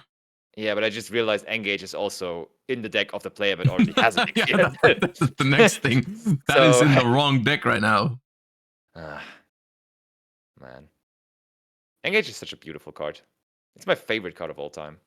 Is it? Yeah, it is. It has lost that status for me at some point. Oh, you had it though? As your favorite card? No, you never had it as your favorite card. It has lost its spot in contention for that ever, I think, at YCS London. Understandable. Very much understandable. Okay, there's OG Firewall Dragon, but in the cool new rarity. That quarter century of Firewall Dragon looks so dope. It looks nice, yeah. Really, really cool. And also the, like, I know you're having a difficult relationship to Cyber's monsters. Firewall Dragon, though, okay, besides maybe Goki Days, he never did something wrong, right? He never did anything wrong. Besides Goki Days. What? Besides Goki Days, okay? But besides that, he always was fine. What about Danger FTK? Oh.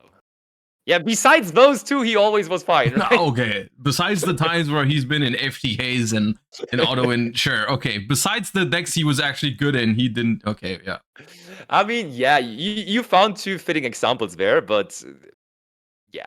Also, probably some people in Trickstar, he was completely. Wait, no, you used him for an endless OTK in Trickstar as well, right? Yeah, okay, let's stop that discussion. He was errata though, wasn't he? So well, yeah, he's now he's fine.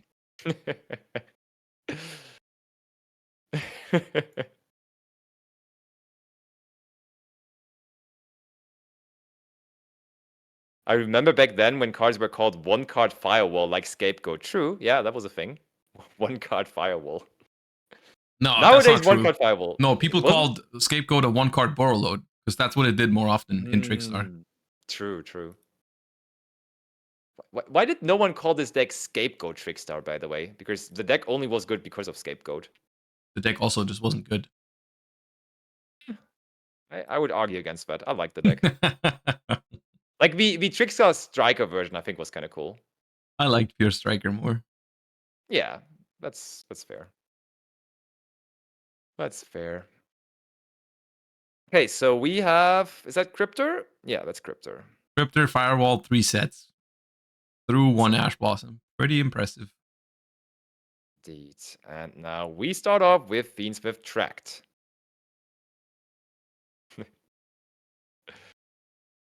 Okay, yeah, just for clarification, because my chat is now also bringing it up, I will accept that maybe Firewall was the problem when it was part of multiple FTKs. I will accept you have changed my mind. Upon further investigation. Upon further investigation, I do agree. But I mean, it was taken care of in an unregular way, because usually they just take care of it by banning cards, by putting cards in the Forbidden Unlimited list. Oh wait, they did that in the beginning. Oh, true. But what do you think in general about errata in cards to bring them back into the game? I don't like it. You don't like it? Why is that? No, I don't like it. I hate it because now when I go back and want to play older formats in Master Duel, for example, I can't play with like normal brain control. Yeah, I see. And I think if you want to make a nerfed version of a card, I would just prefer if they made a new one. Mm-hmm. I do understand that. Like, the only upside for it is probably that you are like cleaning up the Forbidden Unlimited list, because like just getting those cards off the list just makes it smaller, and you don't want this list to be incredibly big. On the other hand, though, like people never, I mean, probably people getting into the game for the first time will look at the Forbidden Unlimited list and like check everything. But if you're in the game for a while, you're like never checking all the lists, but you're always just checking for the changes, don't you? Sure, but you don't have to tell me twice that like Firewall Dragon is banned when I know it's banned. Yeah, that's true. But it's like I don't know. The only cool thing about erratas is the nostalgia factor of being able to play the same card again. Mm-hmm. But then again, I think you can do the same thing with like retrains. Yeah, that's true. That's fair. It's also like not only can you in Master Duel not really play the cards because they don't have the errata version from back in the day, but also like when you're playing Time Wizard now, you always have to like remember what the version of the card was in physical. Format, right? It can be confusing because like you don't know which print is for which format and stuff like that as well. True. And I mean, just look at something like Yugioh Guardian, and it's just like it's so sad. Wait, Yugioh Guardian has an errata? Yeah, it needs an Earth tuner now. Oh. Okay, Yugioh Guardian came back in like 2015 or 2016, and they still errataed it, even though even in its original form, it would have been completely unplayable. Yeah, I mean, I didn't play it in a day. Like, I'm only playing it in Time Wizard 2010, so I don't have to worry about the errata then. But I didn't even know they errataed it. Also, a fun card to play in Time Wizard must be Necro Valley. Like, imagine you play different Time Wizard formats and you always go with the ruling for that time from Necro Valley. Necro Valley is a nightmare, yeah. You just have to remember like 10 different versions of the card. Okay, so we go Chaos Angel here. Chaos Angel on White Binder is so funny because it's just gonna come back, isn't it? That's what it's supposed to do, yeah? Or did it already do that? Oh, it might have already come back. Apparently, okay. Imperm for Pydra. No protection from second summoning, so that will resolve. That's a real sad Pydra there. And when activating this, does that mean we just try to go into the battle phase or something? Possibly, I was expecting them to banish Pydra to prevent like Chundra from extending, but I guess we're afraid of SP maybe with the Chaos Angel. There's Sangat Kaiman. Look at that. Okay. Oh, we didn't even check. Like this list, how many extra cards are there running for the Tenpai package? I see Trident. They're also running Trident, so that makes it a little easier. Oh, and they're also playing Despater. That's an interesting but honestly understandable decision, honestly. Because that, like, going first gives the Tenpai engine a little more of a purpose, doesn't it? Which card is that? Bystial Despater. Yeah. I guess, yeah. Also, But you still need a Bystial for that. yeah, true. Also, I guess that is kind of okay to summon on your opponent's turn somewhat. Like when you like sometimes just go seals and something pass, seals in the battle phase, bring out or whenever bring out the whatever Fadra. So Yeah. like a way to synchro summon and then go all the way up into the good old Dispater just creates a different and additional interruption, I guess. Yeah, Oh. it's more of a defensive card probably. Sounds about right. Okay, so out of that one Pydra, we have now also created a Chandra and a Fadra.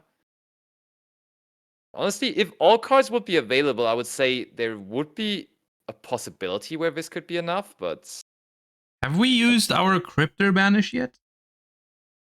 No. nope. There's your Yeah. answer. He's just And activating this is it here. right It's there. super big that it's a non-target banish because even if you chain the Fadra to Synchro, you could still banish the Transcendent. Indeed, indeed.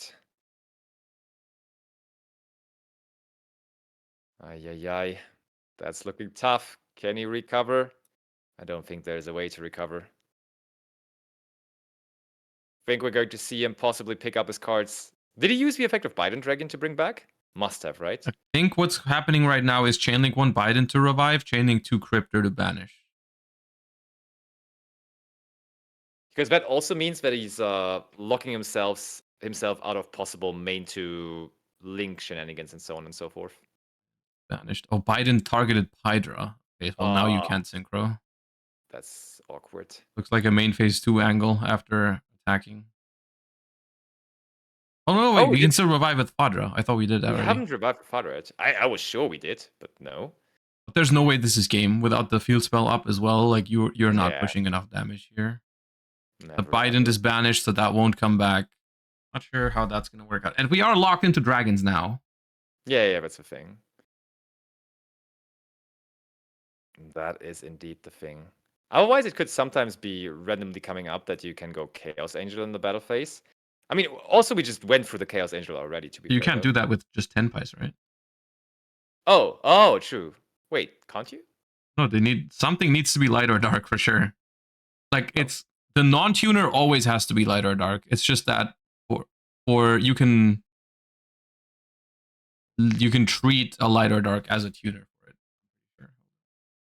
That's changing everything for me. I mean, they are locked into dragons anyways. That's true. Okay, there is Transcendent. It would have been cute to go Black Rose here if that card would only be in our extra deck, but it is not, as we only play a very reduced and small 10-pie extra deck. As this is not regular 10-pie, but Fiendschmidt 10-pie with a lot of Bystials in there as well. But yeah, like starting our turn now with all of this, I'm sure we can find a way to deal with that. Transcendence. Druid's Worm, yep. Good start. That will certainly deal with it. It's not gonna. The hard scriptor can't come back, but yeah, it's gonna be enough. It is enough indeed. 1-0 for our Maliss player, which is up to Raheem in that case, taking the lead. I think we were almost certain that these guys are X1, right? So they should be 4-1 going to this 6th round. And Yeah, realistically, being 5-1 before the last round is a very, very comfortable situation because you might even, if losing last round, make it into the top 8. It's a pretty comfortable spot, yeah. Did you by any chance see who won the dice roll? Like did Daniel want to go second or did just Abdurrahim win? You still see the dice is there. I have no idea what any of it says on there because it's those motive dices where there's like the number on it in like a super small version. Oh yeah. Those. But yeah, so I couldn't tell. No, I have no idea. I have no clue actually. But we are going to hopefully see Sky Striker Mobilize Engage activated this game finally.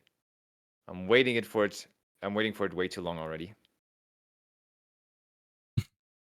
My most favorite card of all time. How come that's your favorite card?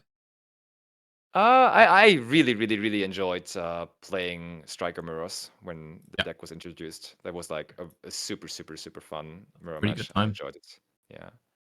Even still, when Thunder Dragon was introduced, Mhm. I still think it was like a very, very fun format, and Striker was very fun to play. Yep. But then, like, eventually, like the speed of gameplay just was too quick for the deck. I feel like With the Thunder Dragon with the combo card primaries, dragons yeah. and stuff. Yeah.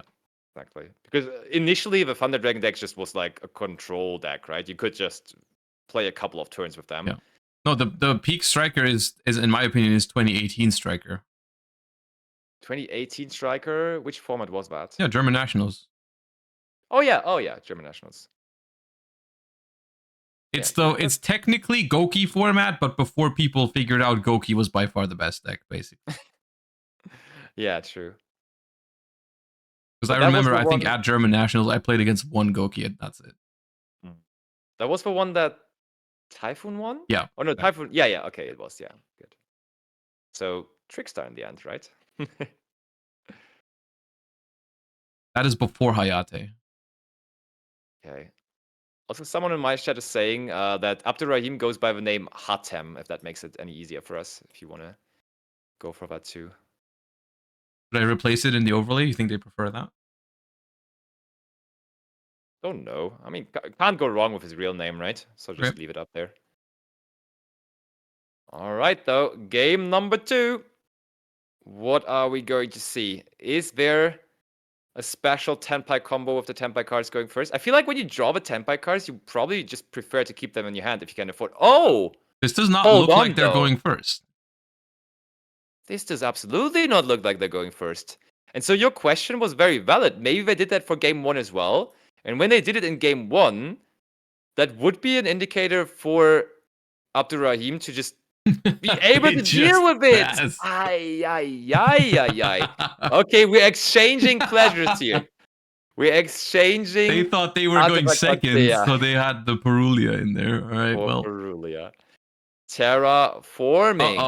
Uh-oh. Sanguine summoning. Okay, they have not scooped yet. Good for them. I mean, that's at least one draw. Probably 2. But also all of their monsters are protected. Sanguine summon. Okay, Ogre on this would have been huge, but there is no Ogre apparently. But I mean, honestly, I love this from a Tenpai player because Daniel is making like I don't even think we necessarily saw those cards, but Maliss does have the tendency to play breakers. Yep. And so sending that deck first just gives them so many cards they can't do anything with. This is in general, I think, a very underrated technique in Mulcharmy formats. Like when it's something you have to be aware of when you just mindlessly side in all 6 Charmies against every matchup, is you become very weak to this sort of stuff. Discard Lubalion now too. Especially in a format where decks like Ryzeal don't make the craziest boards, I think it is not too unrealistic to just go second. Yeah, I like it. All right, so Druris. So all of the cards we added would technically be ones you summon from the hand. There it is, the first one, Pydra. I am honestly interested in the fact that we went Pydra first and not Drury Swarm, because now the Drury Swarm, like, the opponent would be able to respond with their Bystials to it. I don't know if we're even planning to use our Bystial. I think we were just checking for Ash Blossom with the Lubellion. I think we're just summoning Chandra and going to the battle phase. Oh my. The glorious life. Chandra is summoned and oh no, we're doing okay. Oh, another Perulia was acquired, so we also are going to activate that. Bident brings back. Okay, yeah, we're going Transcendent and then we have battle phase, activate Kaiman. Ay. That's looking very rough. But wait, hold up. Hold. Okay, That's not enough to stop anything. Sadly, really, that is not. Rebellion is gone. We need more than that. Else? We need way more than that. Maybe also Magnamut and Boldrake. And I don't then even it think might not that's be enough. Yeah. I think that wouldn't be enough. Even then, it's tough. Okay. So we apparently want to stay in the main phase, maybe? Oh, look! We got to do our own Bystial now, too. Okay, sure. You just give him another. Oh, two. We give them 2 draws Why with will that. just go battle? Just attack them. Maybe we didn't have game through that anymore. 100%. That is not how that works. Oh no. Oh no. I can only imagine the sad look on their face there when they were trying to use that. I'm gonna impulse that Gaiman. Yeah, I don't think we need the math here. We don't need to get the calculators out. I'm pretty sure that it's going to equal to enough damage here. I'm gonna just leave the life points at 8,000.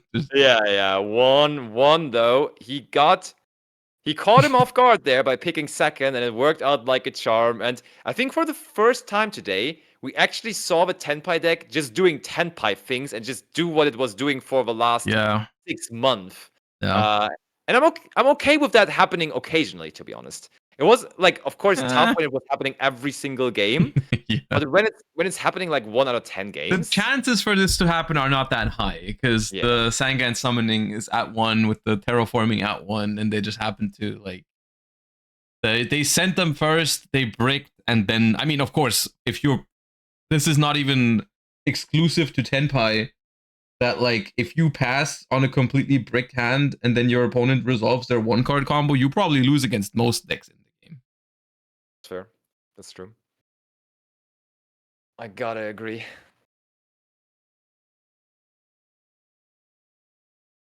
Okay, so now the interesting scenario. I mean, we're still always just going first with Maliss here, aren't we? I think so, because now you can take out all those charmies and stuff like that. You can just put the good cards in for going first. The sending the opponent first only works out if they don't expect it, right? Like when they put in all the bad cards. Yeah, for sure. So the good cards for going first in that case, I'm just checking their side deck. Crossout Designator probably is the most desirable card, but I'm wondering, like, Crossout Designator in Malice specifically. Oh wait, they're citing. Oh yeah, they're citing Lanceas as well, so they probably just cite Lancea as a target for it. I guess that's definitely something we're going to do.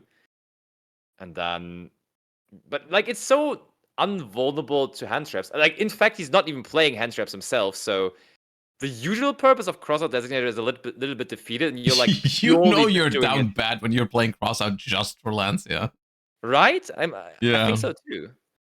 I mean, okay, he can also just possibly side in the Charmies, but like he's literally only siding in targets for, and then you're having the same problem again. Like you're having all those cards going first, which is not what you like originally were trying to do. Yeah. So like imagine you open Crossout Lancea Emote Charmy going first. That would be the worst thing ever. I hate siding specific targets for Crossout. Same. I don't even know if I've done that in a YCS before. Like I always try to avoid it. I always felt offended by the branded players siding Crossout Designator for D barrier. I like, or also like Paulo with siding Crossout for skill drain and all that. Did you see his hand? Yeah. He has Lancea. Really? Yes, I didn't see that. Oh, I told you. He's got Lancea. I mean, now we have Lancea against Tenpai, right? I guess. Great. I guess we're safe from Bystials too here. No, you can't Lancea on your own turn. Oh, yeah, okay. Never mind then. Prevent Bystials on their turn. Which is good enough, right? Sure. If they activate Lubellion, you can chain Lancea, and then your own disruption doesn't work anymore, but sure. Yeah, he's probably not activating that Lancea. Thinking about it more, he's probably not activating it. You might set it into his spell trap zone, though. That would be funny. As imagine it gets Lightning Storm. Just comes out. Free body, right? Free body, that is. I guess we'd rather hold it to possibly. I mean, there's 0% chance that we'll play evenly matched, right? With this deck with Tenpai cards. I would not expect it. Yeah. That would be very obscure. Okay, so we're working on the third monster. Is that now also a Charmy, possibly? Did we draw all the targets? That would be insane. Oh no, that's a pretty good normal summon if we have something to banish. But Does we do not look like it apparently. yet. No.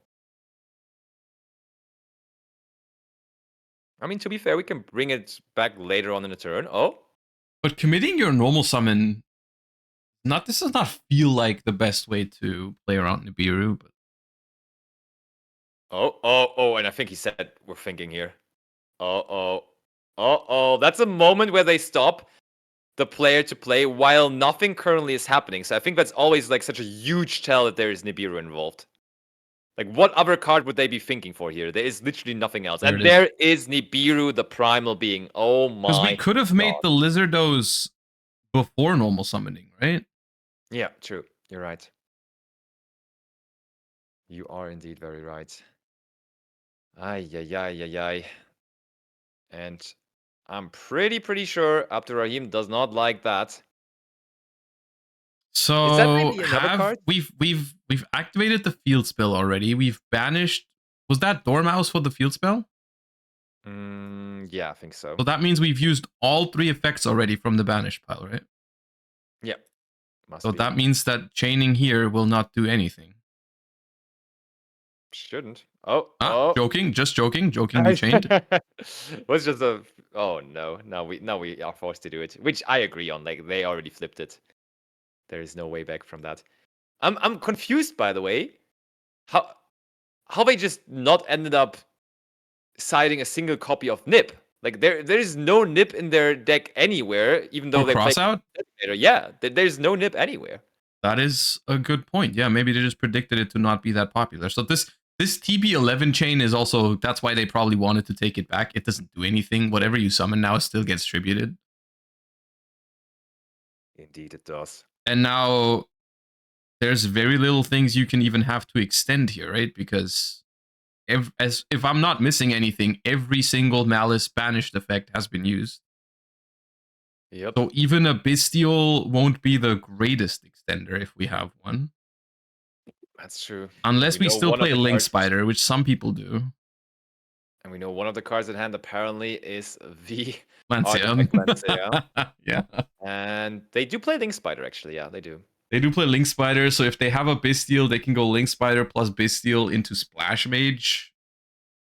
Into Link Decoder, at least. They would still be able to somewhat play. But it's not looking too hot, honestly. It's a pretty good Nibiru that I feel like they played into more than they had to. Someone in chat was making a good point. They couldn't really go for the Lizard first because both of the names that were on the field were already banished before. Therefore, like, that doesn't really like make the Lizardos any appealing with those monsters. So Splash Mage also needs 2 Cybers, so you can't even do that. Yeah, I don't think whether there was a good line at all. But there is the Link Spider. Oh no, we just exchanged the Link Spider for the token. Honestly, I like the Joey Wheeler token more than this. Okay, but there's Fiendschmidt Engraver now. It's just like I don't know. We opened the field spell, a normal summon, and a trap. So like it was a 3-card combo. There's no way that should have lost to 1 nib like this. Yeah, not that hard. I feel like Requiem, okay. Things are looking tough out here. Life points also, of course, already being lower for Abdurrahim by using those Maliss effects. Still over 12 minutes on the clock, so I feel like we can end this game in I don't think life points is why we're behind here. Yeah, that's true. So which is the trap card that we have set from the White Rabbit earlier? Because the TB11 was set from hand, I think. Yeah. We have GWC or TB11 probably, or no, what's the searcher? I always mess up those names. I know GWC is the Reborn. I think TB11 is deck. And got its name. The one that searches the ultra rare. MTP7. MTP7. Okay, there's Genroku now. Is there a called by? What's this? Impulse. Oh, it's Dominus Impulse. Okay. Pretty good. Feels pretty good for sure. Feels very, very good indeed. Engraver effect returns Valori. And returns a level 6 monster onto the field again. So there is the potential to just go into Caesar, or they just go ahead and go for Sequence. But does Sequence even... Oh, it looks like Sequence indeed. Yeah. The thing though with Sequence in this version of the deck... okay. We do have one of those trap cards, and this in that case, again, VG. Oh, it got belled. It got belled real quick. Oh my. They just had it all. They play Agnum Day, it's just a game. Do they play Agnum Day? They play Agnum Day? That is the Agnum Day movement. Does look like it. Agnum Day for days and also for game here, apparently. Wow, that first game looked so impressive for the Maliss player, but the Tenpai player is coming back here. With two very, very decisive games. Like last game, that going second move was nice. And now here, that Nibiru, just groundbreaking. The Lancia, no! Don't show him the Lancia. No, what are you doing? No. No, they even gave him the moral victory of, look, I drew Lancia. No. I feel like that's your fault. Why is it my fault? Because during siding, you already said, like, oh, I hate the fact that you're siding Lancia 4 cross out. That feels so bad. And then they drew it going first. I jinxed them. I feel like you jinxed it. I feel like you jinxed it. Yeah, I can see that. Yeah. Probably is true. Yeah, I think it's your fault. I will accept my fate. So we did see Maliss again. We were actively looking for it, but it did end up losing. So at this pace, maybe we're just going to have all Fiendschmidt decks in top 8. The Dragonsmith deck has won every feature match. Yep. I feel like, didn't it? I think it won every time. Yeah, pretty sure it did. We saw Tim win with it. We saw Rico win with it. And now we saw Daniel win with it. And I'm pretty sure we had one more. Eric? What did Eric play against? That was just Fiendschmidt Ryzeal. Yeah, true. Yeah, okay. All right, for round 7, we should make an effort of not featuring the Dragonsmith deck. Okay. I mean, I think we have like a small amount of time, so we can just go through the matchups that we have, and then we can figure that out to possibly avoid that. Yeah, that was another relatively... It wasn't that quick. It was 3 games. Yeah, it's all right. Oh, by the way, for the fans at home, Leonard Koenig won again. He's back on the rise, won on table number 16, so he's still keeping the hope alive. Also, Andreas Michel won, our Mermail player. So possibly we could just go for... We could do that. It looks like they're on X2, so like if they win round 7, they might make it into top cut. So it might just be a bubble match, which is always cool. Yeah, I like that. We could try to do that. Unless they're playing against Tenpai. At that point, I would just say, you better win and make top 8, because... It's on your own now. You are on your own. I don't know, like, what else can they do, though? Like, they hit Tenpai to the ground, like... No, I don't think the issue with that deck would be the Tenpai cards. Like, the Tenpai are just, like, whatever engine you decide to put next to Fiendschmidt and Bystial. Yeah. It doesn't feel like that deck is super oppressive in terms of, like, Tenpai cards. Yeah, so that means we're dealing with the Bystials and the Fiendschmidt cards eventually? Like eventually, I think so. Even though, I mean, I'm a huge fan of both of those engines, I do think it is hard to argue that eventually they're going to hit those engines. Like, I think especially in Tenpai, Magnamut felt like that card is broken. Specifically in Tenpai. So I don't know if they're ever going to ban Magnamut, but I don't think it's impossible that might happen. I also think something like doing something similar as they did in Master Duel, which is not only hit Magna to 1, but also hit Druis. Which is being played, I think, as a more than one copy in most decks for good reason. Yeah, that's true. I mean, in this one specifically, they did only run 1 Druis. Yeah, okay. But there's been a lot of those decks. I get your point, for sure. And then, I mean, yeah, Fiendschmidt engine eventually, no matter how much I like it, it doesn't mean that it's not going to get hit. Like, I do think eventually it's going to get hit. The thing is with the Magna Mood, I feel like the annoying part about it is just like if it could only search Bystials, it would just be so much more. Yeah, I agree like so with much that. more. I would have preferred if they did that, because then, even then, I think it would be a deserved limit. But at that point, I don't think we would have to talk about banning it. I think at that point it'd be fine. Yeah, like I think the cards that always end up being problematic are the ones that just connect different engines or connect different things in your deck. For example, I'm also still, even though it's not used that much at the moment, I think Yama, for example, is like a really problematic card because it just like puts together all of the fiend monsters in the entire game, essentially. Like just with it being generic and everything. And just like every fiend deck can just transfer into the Unchained line and everything. And I think Magnamut like has that same thing, right? You can just like use it as a decent interruption against many decks on your opponent's turn, and then whatever dragon deck you're running, you get engine for free. Like that card is just crazy. There's 100% certain cards that should say like their archetype name instead of their type. Like Yama should require Unchained monsters to make, or at least one Unchained monster to make. Yeah. And Magnamut should probably search Bystial. Yeah, that'd be a very good balancing factor for sure with those kind of cards. With Yama, it's so funny that it doesn't say it because like literally Unchained Soul of Rage, for example, requires you to have an Unchained monster. So why did they forget that part on the Yama? It's quite funny. Even it requires an Unchained Soul. That's how much it's. Ooh. Like, you can, because that was one of the problems before Sharvara and Shiyama, is that you couldn't actually make your good extra deck monsters without like the bricks in the main deck, right? Like because there's Unchained and there's Unchained Souls.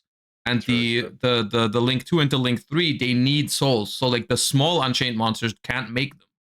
You have to make them with the big Unchained monsters. Like, and that's why people were forced to play like the Blue Dog or Unchained Soul of Abomination before we got Sharvara and Shiyama. That's funny. That's how like well restricted those cards are, because they knew how powerful they were. But then for Yama, they just threw it all overboard. On the other hand, though, I think those cards were amazing support cards. I really love the design of Sharvara and Shayama. Those are fantastic. Those are such nice cards. But just like nowadays, like you always have the connection of Sharvara and the Yama because it always is searched in all those pile decks. So you're kind of like connecting the problematic factor of Yama also to the Sharvara. But like that's not the problem with Sharvara. The problem clearly is Yama in that case, of course.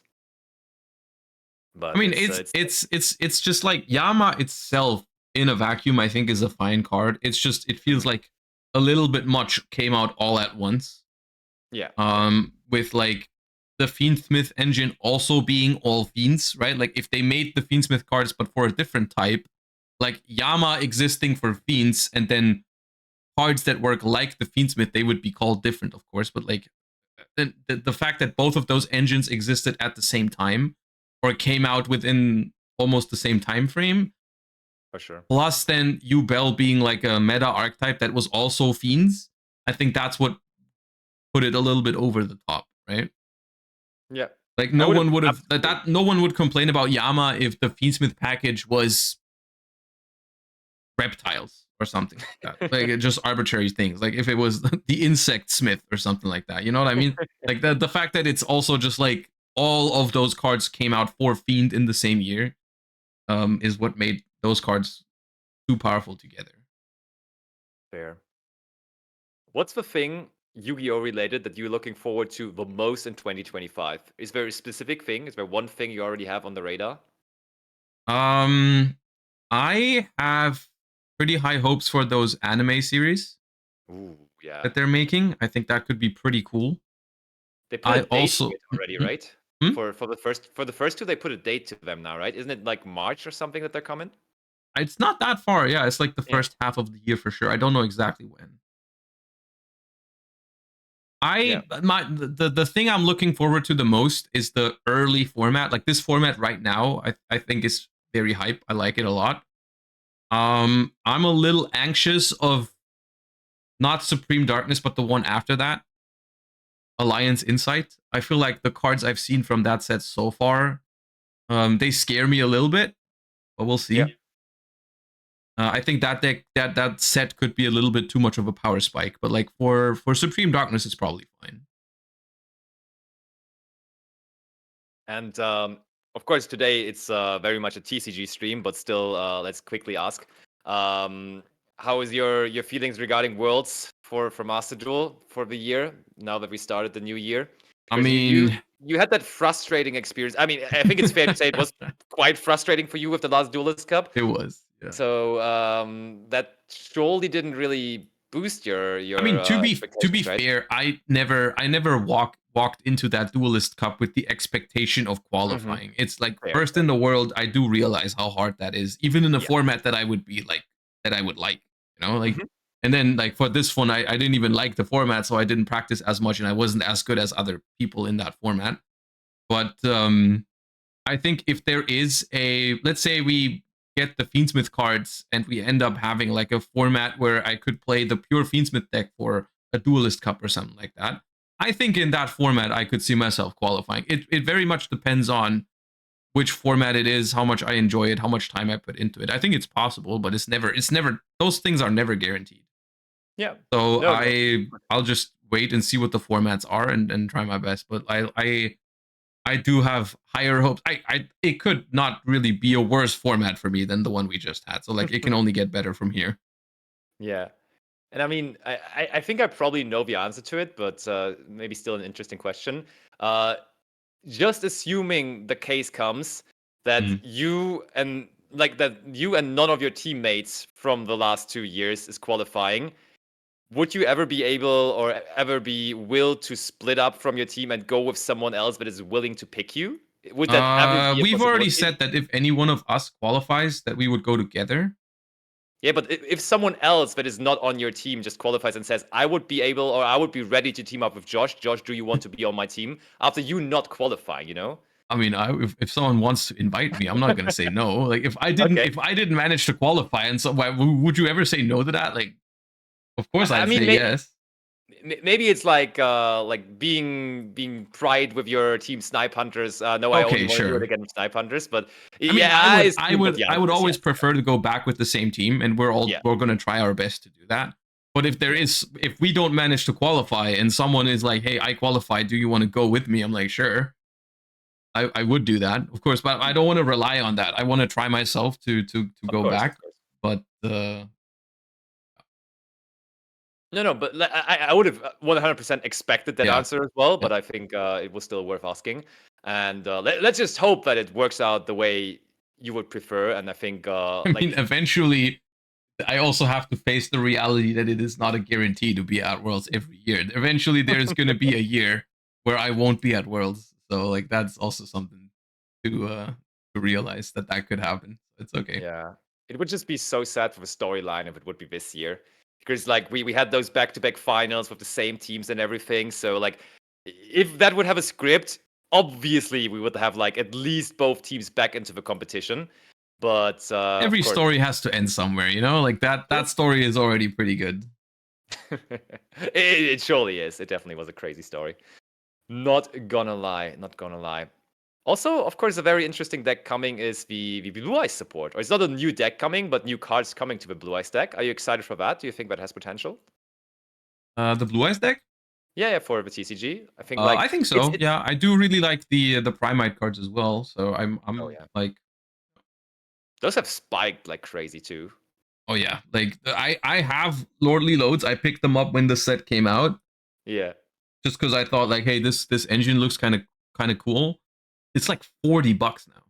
It's completely insane. It's crazy.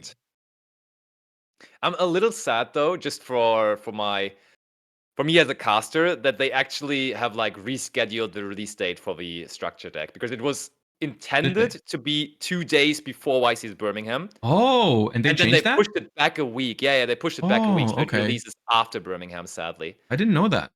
Interesting. There you go. Yeah, there you go. That's really. I assume you're going to be casting Birmingham. Do you already know? Can you already say? Let's say 95% yes. Okay. As for most of the YCSs, I guess.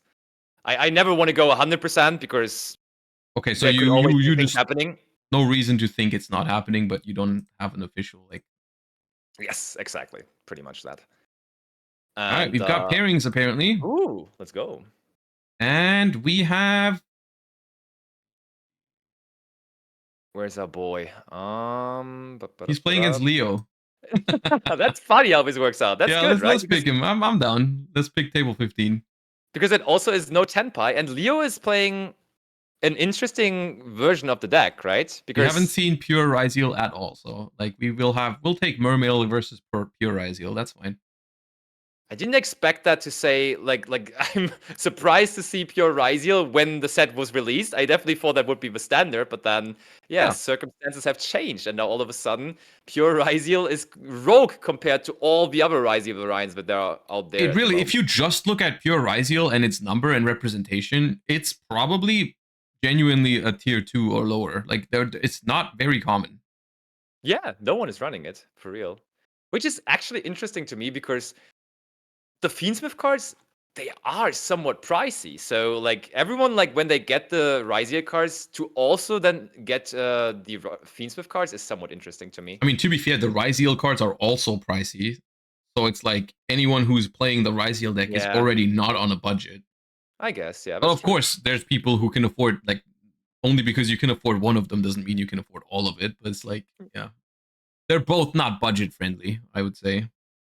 Fair enough. But like, I do also see the appeal of pure Ryzeal because now, especially that people are dropping D barriers in their side deck because they think, hey, it's not even that good because everyone is not running the pure Ryzeal deck anymore. Huh. Mm-hmm. Of course, the pendulum swings back, and all of a sudden that card or that deck that was intended to counter with it can strike again, right? Yep. And I'm excited to see, of course, today in the booth with you, but now to see Leo still. For the people wondering, that's going to be Leonhard König, one of the YCS casters, usually on cast with me, and he is enjoying himself as a player today. I'm glad he went because yesterday evening he was texting me and he was like, "Oh, there's a chance I'm not going tomorrow," and I'm like, "What? Why would you not?" Like he actively on release got himself all the Ryzeal cards because he was so excited about the deck and he really, really wanted to play again. And then this is the first tournament he would use them at. And then he's thinking about not going just because he didn't want to drive with the train for so long. And the so long part is like not even 3 hours. But I'm glad he made it. Well, now we're going to see how well he knows his Mermail matchups. Oh my. I'm sure you've casted Mermail before, right? You casted Julius at YCS Spawn, yeah, I'm sure. I have not, I think. Oh, was it the other caster trio? Yeah. I didn't cast Julius specifically, but I did still have a Mermail deck, yeah. I think we casted 2 Mermail in total, and the one that I casted did not look that great. He didn't really get much going, but then on the other end, of course, Julius went full combo crazy and just won. Okay, look, there's 2 game mats on the table. Let's put your own on top of it. No, not like this. Okay, so players setting up. Let's go. How well do you know Leo's accessories? Is Leo on... That was not his mat, I would say. Leo's on the bottom. Leo's on the bottom. Leo's on the bottom. Okay. 100%. That's a fun game to play. Who's the player with those accessories? But yeah, 100%. It's Leo on the bottom. We siding Ultimate Slayers around here, lol. Did he just... yeah, I think we just saw his side deck. Oh, that's... Oh, he's one of those people. Look. On what? How many percentages are you giving it that he's on Mermail when he slams down that Mermail Atlantean Prince field center there? I feel like these days it's more common that they actually play the deck that they represent. Yeah, I think so too. From my experience, it's like if someone sits down with a Ritual Beast playmat, they're playing Ritual Beast. Yep. That's just how they roll. Shout outs to Waver. I don't know, did Waver play a Ritual Beast playmat? Yes. Yes. Yeah, there you go. That's Case what I mean. Closed. Case closed. All right. So on the bottom, Leonhard König, and he is going to be up against what was his name again? Andreas Michel. Yeah.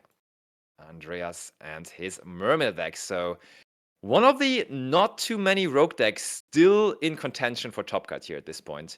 Another reminder, this is the last round of Swiss, so after this round, standings are going to be compared amongst all the players, and whoever makes it into the top 8, into the first 8 places, will continue for top cuts.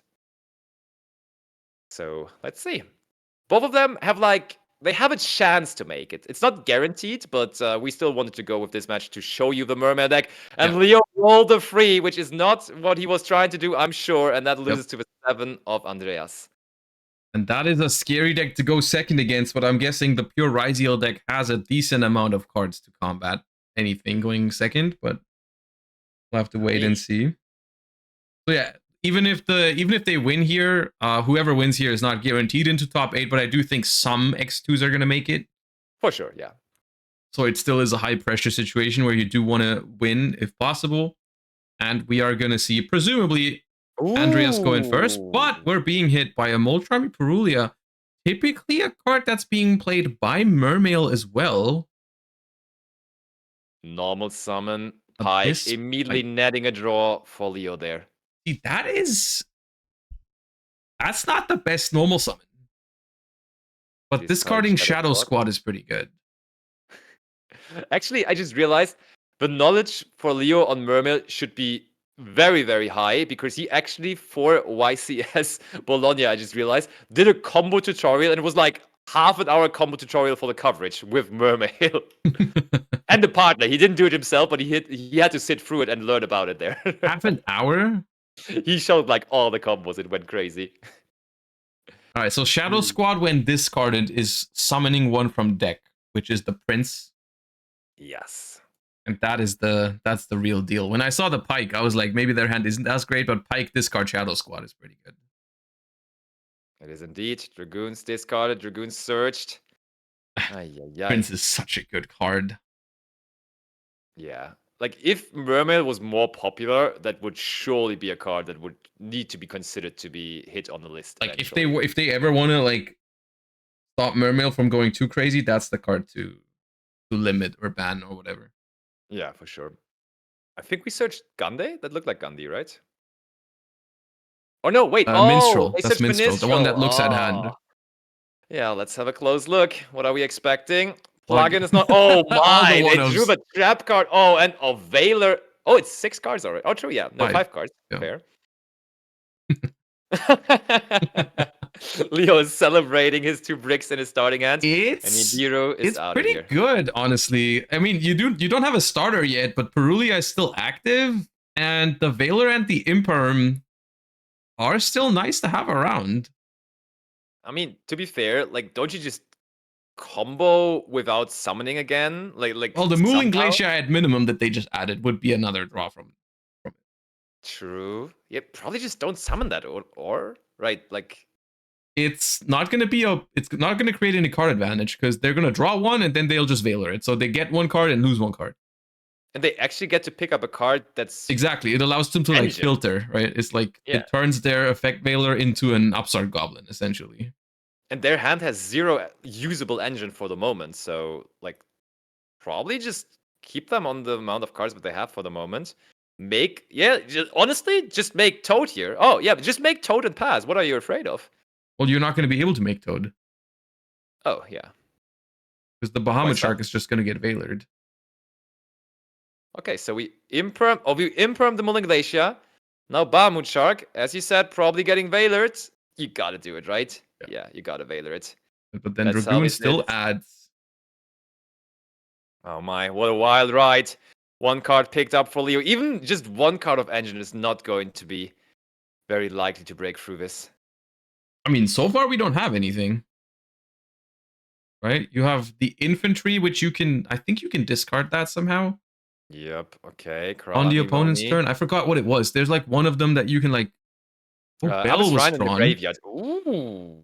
I think Abyss Ryan in the graveyard just has the ability to discard 1 from the hands. Is it like when it's in the grave, you banish it to discard 1 and draw 1 or something like that? I don't know whether that has a draw effect, but let me double check. It definitely draws 1. Along the lines of that. Yeah. It's discard 1 to draw 1. I don't know if you have to banish itself. Yeah, I think that's what it is. Okay, so we get the Nibiru back to hand, but we have not really... Oh, Bonfire off the top. Oh my! Bonfire off the top? He's just built different like that? Let's go.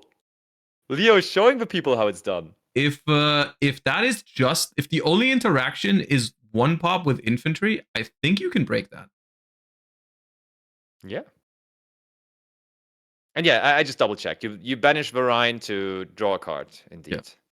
Or like discard a card to draw a card, like that. Interestingly enough, this makes the plugin a good card now, because now it's an extender, because you have Ryzeal access. Yeah, true.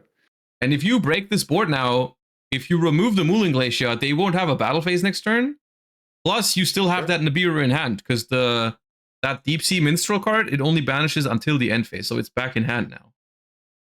Indeed, the case. This is not looking bad at all, I think, for Leo now. Yeah, I think summoning the Mooling Glacier was really unnecessary, to be honest. I mean, I think they didn't account for the Bell top deck, right? They wanted to bait the Imperm or the Veiler so that they could resolve the Anemone. Yeah, that's fair, I guess. But that's already more monsters on the field that Andreas has all together, so that must be feeling nice right now for Leo. That must be feeling real nice. And this is where the pure Ryzeal deck like comes in clutch, because the one that plays all the Fiendschmiths and all the Bystials, that won't have room for the Molcharmies and the Bells and stuff like that, right? That won't be in their main decks. Yep, absolutely. And so those kind of decks would have been much weaker going second into specifically something like Mermail. For sure. I mean, there's also Solemn Strike in the main deck of Leo, but luckily he didn't draw that card going second here. I think that's the secret of having those cards in the main deck. You just don't draw them when you go first. Okay. Yeah, just don't draw them, lol. Yeah, when you go second, you don't draw them. When you go first, you do draw them. Okay, so we do get rid of the Duo Drive. Very reasonable card to go after. But the Duo Drive's effect has not been used yet, so you could just go plug in, revive a level 4, make another Duo Drive, and use its effect. That's true. Do we have the tools available to do that? We do know most of the hands. So we know the plugin, we know the Nibiru. There's plugin, Node, Nibiru, and Plasma Hole. Okay, so we bring back Duo Drive as you were thinking. Grabbing the deck now. I don't actually think bringing back Duo Drive. Does it trigger on special summon to attach? Really? Oh my, it does? Let's double check whether that's actually legit. I mean, I'm sure it is. Crazy. That is crazy. If it's got a special summoned, yup. Wow, that's real nice. That plugin is very good here. And now we have... I think Leo takes this. I think we played through that infantry like it's nothing. It didn't actually matter. It didn't stop anything. And now we have Cross. Sometimes it's this simple. Just draw 4 hand traps and and top deck Bonfire. Like a champ. I told you he knows his Mermail matchup, by the way, right? So you should not be surprised. I mean, the hand traps they had, he did use in the right spots, I feel like. So yeah. Yeah. Agreed. So there is Node and Axe are going to be transformed into Detonator. And now you just attack both of those. And you've got firm control over the game. And as well, like, opponent won't have a battle phase next turn. Secret effect. Does it classify as a secret effect of Mooling Glacier? It is a secret effect, yeah. It probably is, right? It comes up very rarely because it wasn't a secret effect back in the day because games were slower and it mattered more. But these days, like, people see Mooling Glacier and combo, they probably just pack it up. We don't even get to the part where they have to skip their battle phase. But yeah, how do we out this now? Back over to Andreas. Very, very well executed turn by Leo. Yeah. Basically, it looks like they went first, honestly. Yeah. Right? Like they I mean, to be fair, they didn't have to overcome a real field, but still, well done. Done there.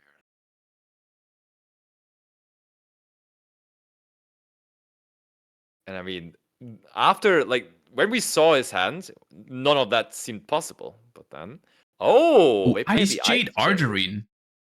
Play that one, and they Discard Dragoons Dragoon. first. I mean, that's does that trigger Dragoon? Does that activate, or does that just send to summon? I mean, we're active. Yeah, we must Looks be like we're activating Dragoon. activating. Yeah. Otherwise, there's no room to activate the detonator. The Oh Argerine no! Oh, gets it's just negating. Oh, No. It was summon Argerine by discarding Dragoon, then chainlink 1 Dragoon to search, and chain 2 Detonator to pop. Is that not in the? Does that not activate the Argerine in hand? It does. So we could have also just considered negating it. With Cross? Yeah. Sure. You could. I mean, on the other end, you can just destroy now. That's also fair. Just the token that it's summoned, basically. Yeah. Yeah, I guess. I guess that's fair. Okay, now Shadow Squad was used, or it was searched first of all. Can that ever be enough here? Activate. Yes, now too. This might actually be going back and forth and back over to Andreas here. Chaining to also get rid of the token now. Ooh, that's nice, because now you can use the aggregator to negate the TS. Chainlink 1 TS, Chainlink to aggregator. Actually, nicely composition there from Leo. Lovely executed. We're not using the cross to stop the Shadow Squad, but I think the plan is just popping the Prince on summon, because we know there's the Plasma Hole. Yeah, I like that. I like of course, there's a Plasma Hole still. We knew about that card too. That card basically was cut out of all those Fiendschmidt. Yeah, the Fiendschmidt, any of those like hybrid versions, they don't play these cards. Even the plugin is often cut. True. So yeah, this is also a lot of these things are not possible in the other versions. So we are seeing some of the advantages of the pure Ryzeal deck right now. And that's the annoying thing about the Minstrel now, is we know there's a Nibiru in hand still. So pushing further into this board is very, very pointless. And it goes over to Leo again. Leo is just actually pulling this off, and he wins game number 1. Takes it. Very, very nice game to witness there. It didn't look as entertaining in the beginning, but it turned out to be quite strong with that bonfire that was picked up. Yeah. That's them the victory for the first one. But of course, they need to win another one, and then they still need to pray, because we know, we followed the tournament progress of Leo.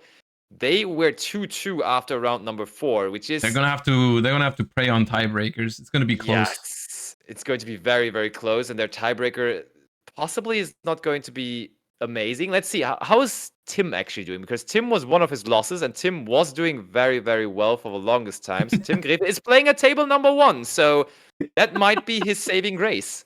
I just opened Leo's deck list, and the Perulia is a one-off. Really? Yeah. Really? Oh my. Oh yeah, I can tell you why. He pulled that from one display we opened together. I think he owns one Perulia. That's the explanation to that. Okay. Yeah. I think that might be the explanation. I mean, good for him, right? That he then also opened it. Oh, yeah, you open one-offs, you also open sometimes, you know? Yeah. I mean, to be fair, they also opened the one-off of Plasma Hole and Cross. So I think it evens out. Yeah, fair.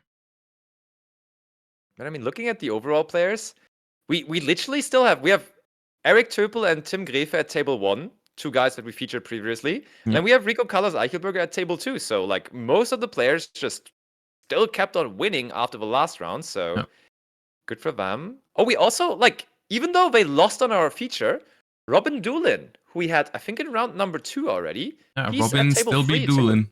Yeah, he's doing really, really, really well.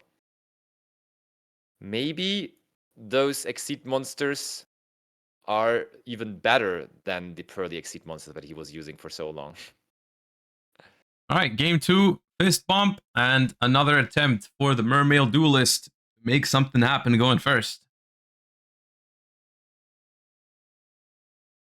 And normal there's the summon Prince. That's even better than just opening Pike. You just want to slap down the Prince. That's so hard to interact with. Because it sends for cost, so even like Effect Veil or Imperm don't really stop it. It's just so powerful. Also, so unlucky from Leo not to draw the one-off Perulia. Exactly. It's actually, yeah, we're actually It's being cursed, varianced right? here. Yeah, It's actually yeah. so unlucky. Getting out variants at that important of a moment. Okay, so we search Abyss Rhine. Shadow Squad is triggering. And that is going to net us a pike. Oh, I can't wait to look into the hand from Leo this time. What is it? And Dragoons. That's a good one. That truly is a very, very nice one. Guess he doesn't have Fuvolos at all. That is correct. Okay, there is the Deep Sea Minstrel. So we will be looking into the opponent's hand. And we will also be Mulling Glaciering them if we do get the allowance to do that. So Minstrel probably going to be the next thing to adjust Another everything Dragoons. forwards. Let's have a look. Desire. Okay, we play Desires in the pure version. Oh, Nip okay. again. We have to choose between Nibiru and Imperm. We take the Nibiru.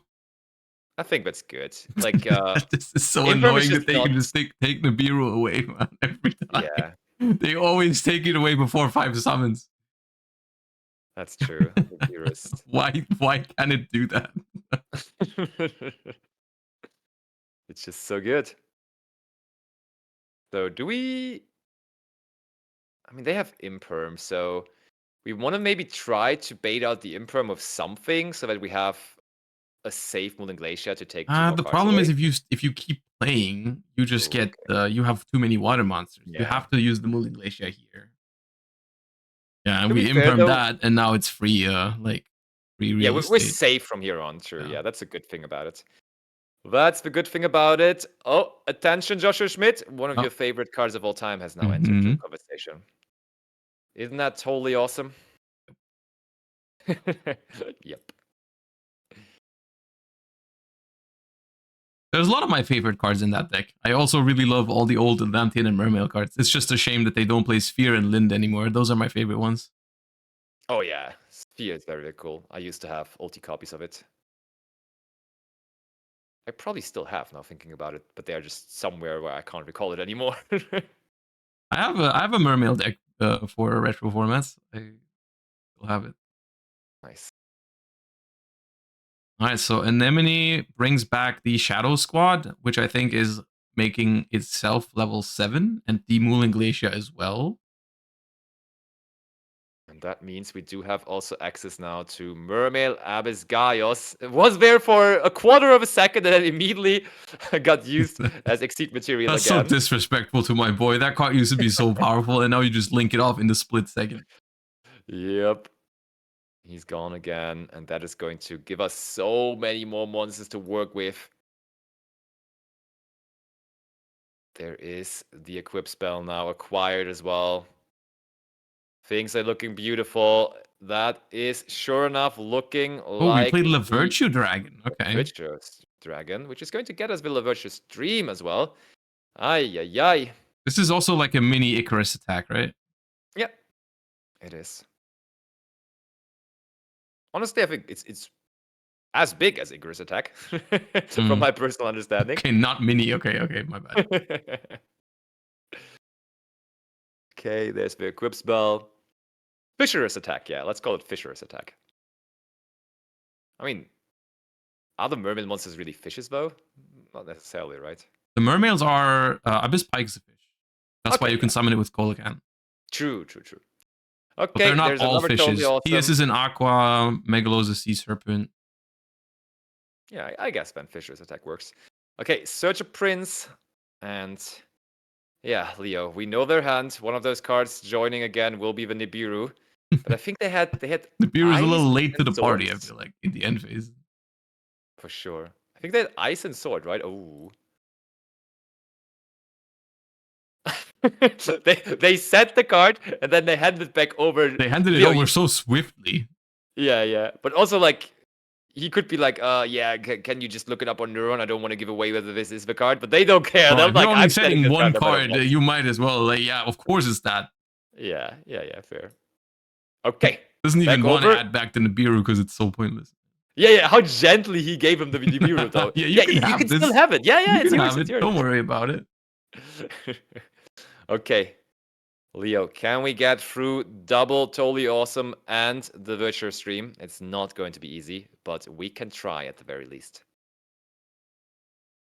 We can, of course, still try. Oh, Leo looking into the extra deck. Is there maybe... Typhon doesn't even really deal with the totally awesomes, man.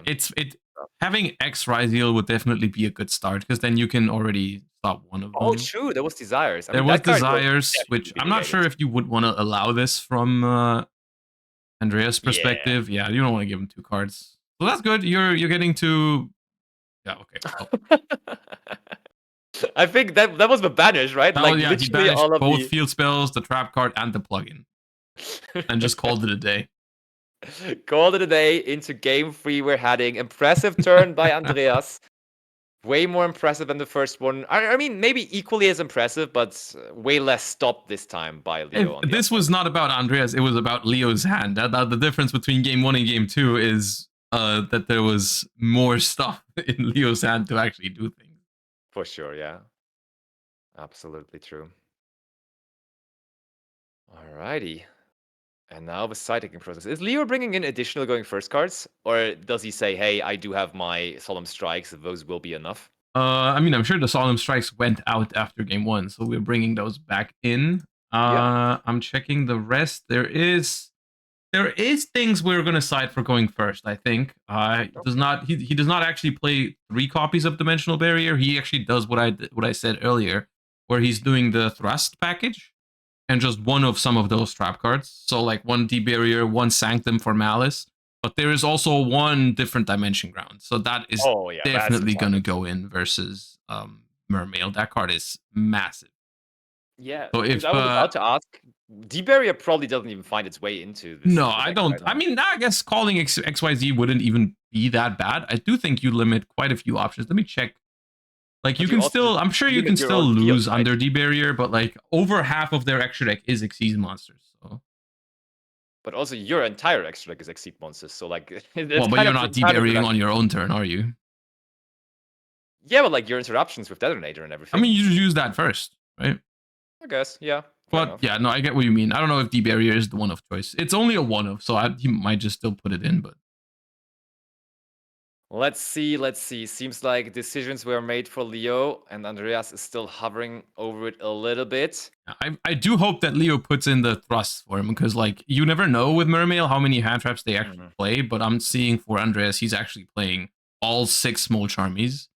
So there's a realistic chance that we're going to see Molcharmy into thrust into Dimension Ground, and then just, you know. The ratios with that are so funny, right? He's running 2 Fuvalas in the main and 1 Perulia, and then like... The other way around in the side deck. Yeah. The side deck, for real. Oh, and Andreas is playing a card that has been really, really popular against Pearly for the longest time. But we are also, of course, able to use XYZ Encore onto a Detonator, right? It's a card that I have not been using so far in my decks versus Detonator, because like I don't like how you give them the summon back on those bodies, right? Which it's going to trigger their search effect. So whenever you use Encore on Detonator, they're going to get all the follow-up in the world. But I guess in a deck like this one, it makes sense because it also beats Dweller before they can activate, right? I think that's why in Mermail specifically, it makes sense. Okay, normal summon Sword does resolve with its effect. That is not the best starter. That's true. But it still works. Yeah, that's the thing. They're all so similar in what they do. Yeah, the ice is like the standout one, but no, ice and X do the same thing, but sword is slightly worse. Yeah, true. The locking factor actually doesn't even. It's because in X and Ice's factor, like X is a special summon, so you can still normal summon ice. Yeah. But sword, if it's your starter, you can't special it. You have to normal it, and then you're missing, like, you just get 1 less body because you can't normal summon ice Ryzeal. Yeah, true. Good explanation. Oh, now we Fuvalos. Alrighty. And there's Called by the Grave. We were wondering about all those strong going first cards, but Called by the Grave, of course, is also definitely part of that club. part of the good going first cards. Oh my. You would hate to get thrusted now because like Oh yes. oh, Oh. Imperm though. Okay. Not the greatest start from Leo. Desires now It's as a well. pretty though. good start, I think. I mean, I just like the small downside of starting with the sword, but I still think we would be able to recover. And now drawing into 2 cards, possibly into those thrusts and into those solemn strikes, could just be so good. Giving the opponent the deck to cut after you banish 10 for desires is so funny to me. Like, obviously, it was randomized if you start banishing.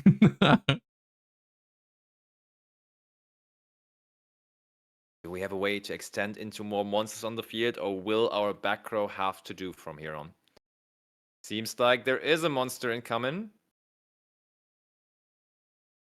That's just Ooh. another sword as a special summon and a special node, yeah. Still gonna get the detonator.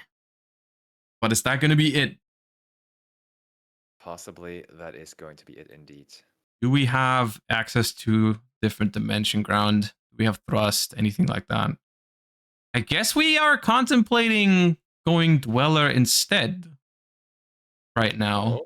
Yeah. Yeah, no, that makes sense. That is a better card against Mermail, probably. And we pass. Pass it right back over. Dweller in That the was draw Dweller phase. at lightning speed, by the way. That was so fast. And it did resolve. It did surely resolve. Leo And having I'm not sure if that's correct. I'm gonna be honest with you, because what if they have another Imperm? Yeah. True. I'm not sure what's the advantage of shotgunning it. It worked out, so it's fine. I guess like a discard effect, discarding Dragoons is the It would still, you could chain to that. Like if they go Tias, discard Dragoons, you can activate Dweller in response to the Tias, yeah, and then it like I'm not sure if there is a punish. I guess you can play around talents in the main phase, but talents in the main phase would still mean that your Dweller has resolved, right? So yeah, fair. Okay, so we gotta figure it out now. Is there enough to do without using graveyard effects? In general, do you think Mermail can play through Veiler? Possibly. Oh, look, there was a Tios. What are we discarding? Pike. Okay. Pike only, you could say. Oh, attack position Tios. Defense position Tios, okay. it's rough because the Dweller actually really benefits from the Duo Drive being on the board, because it's really hard to just attack over it, because Duo Drive just makes things smaller and your stuff bigger. That's true. Okay, Shadow Squad is being added. I'm seeing that like they're playing some synchros, but I'm wondering what the tuners are, because they're not playing Diva. Is Shadow Squad a tuner by any chance? Isn't the Ice Shade thing? The Ice Shade is a tuner that makes the level. They played a level 10 Ice Jade synchro, but they also played Trishula. How do they make Trishula? How do they make Trishula? What's that little fish? Is that possibly a tuner? That they also Minstrel is a tuner. Okay, Minstrel is a tuner. Minstrel is a tuner. Okay, there you go. Well, okay, Abyss Gaios is on the field. 1 card remaining in the hand, and the also powerful Abyss Gaios. I think that like negated the attack and defense. Yeah, you can detach from Gaios to like it's like a mini Dark Ruler. But I don't think they detached. Yeah, they didn't. But Poseidra going second actually has a lot of like bonus effects. It's actually quite powerful. Yeah, it sends for cost, but then I mean those can't activate. Dweller is really powerful. I don't think Detonator would have won Leo this game. Looking at Andreas's hand, there was a lot of strong pushes there. True. Very true.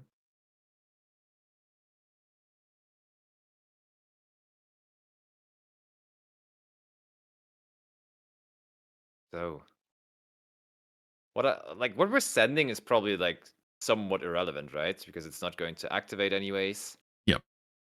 So why do you even? Oh, Tidal in there.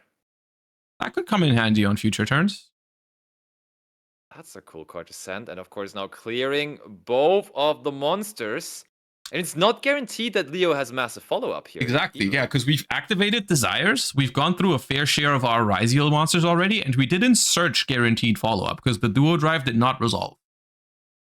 So there's a realistic chance that we just don't have a Ryzeal starter now, but we'll have to wait and see. Is there a starter There with is, the quickness? and that he drew that. That classifies as a starter, I would say. Oh, and we didn't there's banish a single sword. Wow. And X'd in there too. Second game, Desires banished was annoying. Third one, apparently, though, is a charm, as we still have a lot of our engine available. Easy. And now, we even have good dual drive targets in there? I mean, if the field spell is still here, it's huge. Oh, but they have Rhine in the graveyard. Ooh, that's and a the last hard card draw in hand infantry. is I don't think we knew infantry. about that. We did not. That's crazy. That must be crazy, right? That is crazy, because we still have X Ryzeal, but we don't have Node. So this can't search an extender. Oh. Leo furiously looking through his graveyard. This might actually be just what they needed. That hard-drawn infantry there. And yeah, by the way, Leo looks through graveyard and banish cards there. You can see that he's yeah. Oh my god. That's not leaving them with many cards in their deck at all. Desperate. Oh my. What are we trying to draw here? Even 1, 2? Oh god, I think he has like 2 or 3 cards remaining in deck. Oh no, it's a bit more. 6 in total. 6 cards left in deck here for Leo. Oh no! He's setting. And I mean, this guy's big. He only needs 2 more turns, essentially. There's no way that Mermail just still goes through this. I mean, you also have Tidal. That would be game right away. True, you're right. Tidal for game, no way. Tidal for game in 20. I mean, they're probably not going to attack with it. They're probably just going to link off the Poseidon to revive 3, right? They have so much follow-up. That's fair. Oh, banishing Teos, banishing the Pike. Hello. Tidal. Why are we reading Tidal now? Oh, it's ancient. What's so hard to understand about Tidal? I don't know. Maybe they were checking whether it was cost or not. I don't know. Oh yeah, okay, that's fair. That is fair, I guess. Attack for game. Acquired. Oh man. Oh no. Leo looked so good after that first game.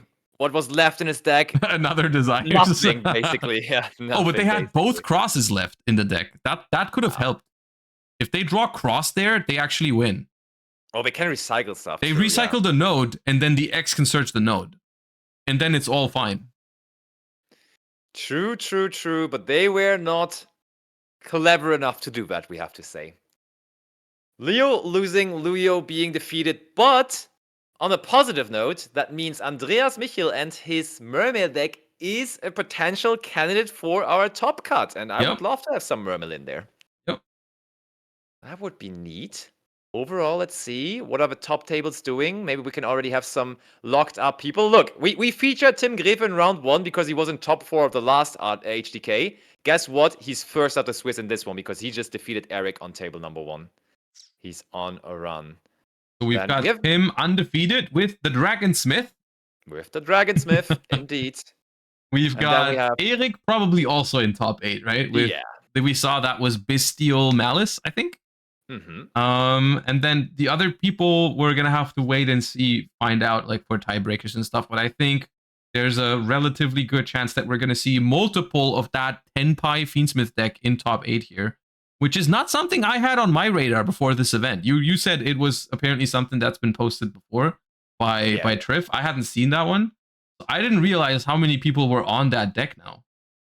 So I didn't think it would be that crazy that people just decide, hey, this is the best deck now. Because to be fair, to put it into perspective, Triff saying something is the best deck does not necessarily mean it is, because he's saying that a lot. Yeah, that happens daily. So exactly, but apparently this time he was right. So a lot of people have I think we're going to have at least 3 in top 8. I think Rico is on table 2, and I don't think it matters whether they win or lose, probably. Yeah. And I think Kino was also playing that, right? Yeah, I think so. And we had Daniel S on feature as well. They were also playing that, I think. Wow.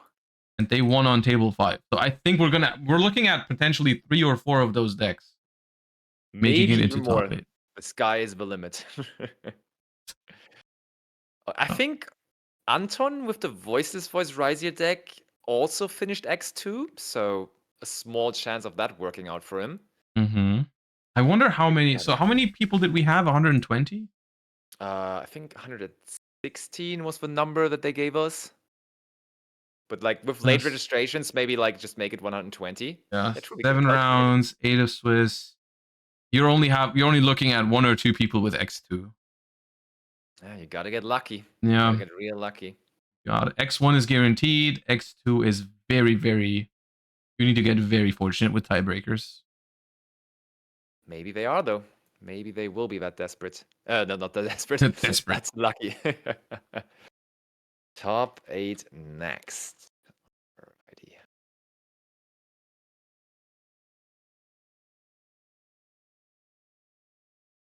So yeah, they would have to get really a couple of other names still up there. Simon Jungklaus, we haven't seen him at all yet, but Looking teammate of like yours, X2, actually, right? From what I'm yeah, seeing. should be X2. How have you been included into your new team? Because I mean, it hasn't been that long now that you're on Team Raid and Trade. I mean, pretty good. I liked our preparation for Bologna. It was pretty cool. Yeah. I That mean, was you the had only some event connection. we've prepared for together, but they also did help me a fair amount for YCS Anaheim. It was pretty cool. Nice. Sounds good. But like, did you like work a little with them before? Because I know you have like some connection to some of the guys on the team. So you Yeah, I probably, mean, like, it's been the kind of exchanged ideas people that before. I've been messaging before tournaments already, like Yeah. that. So Fair enough. Do you think, because I think there's like a little bit of a debate going on right now in the Yu-Gi-Oh space, whether like there's a certain circle of people that are just like they are going to win every very tournament, you know, and like everyone else basically doesn't have a chance competing. So that's basically what people are saying. Would people you are saying that. Hmm? So, and what makes it so that only the people in that circle can win? Because they have information that others don't have, essentially. And that would be like, what? Yeah, I think the deck that you guys played for Bologna was borderline that. I at least That's can not see why they information. did. That is an idea that we had because we worked for it. Yeah, and then you kept it. That's okay. amongst you. Yeah, no, for sure. But I mean, yeah, the idea comes from you guys being so good at the game, and then of course having different ideas to share within a certain circle, though. So like the best people in the game, just like then grouping their ideas together makes it impossible for the others in the game to even win a YCS.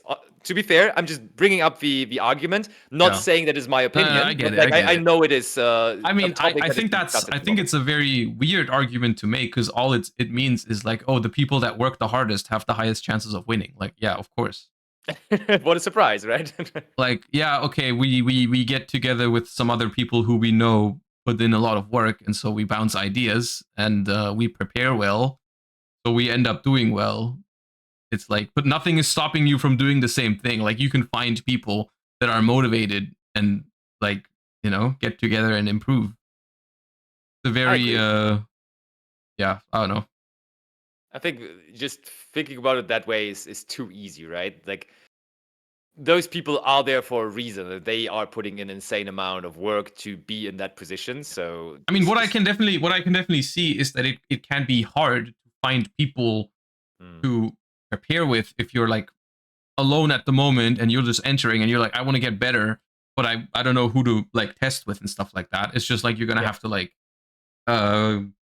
you know, find people to do that with, because obviously if you haven't topped anything yet, you haven't improved yet, you just want to improve, it's like you're gonna have to like find people who are at the same stage, basically. Like, of course you're not gonna like, if you are not successful at all yet in Yu-Gi-Oh, you just want to get there, people are not going to include you in their like super high quality testing circles for like no reason, essentially, right? Yeah, of course.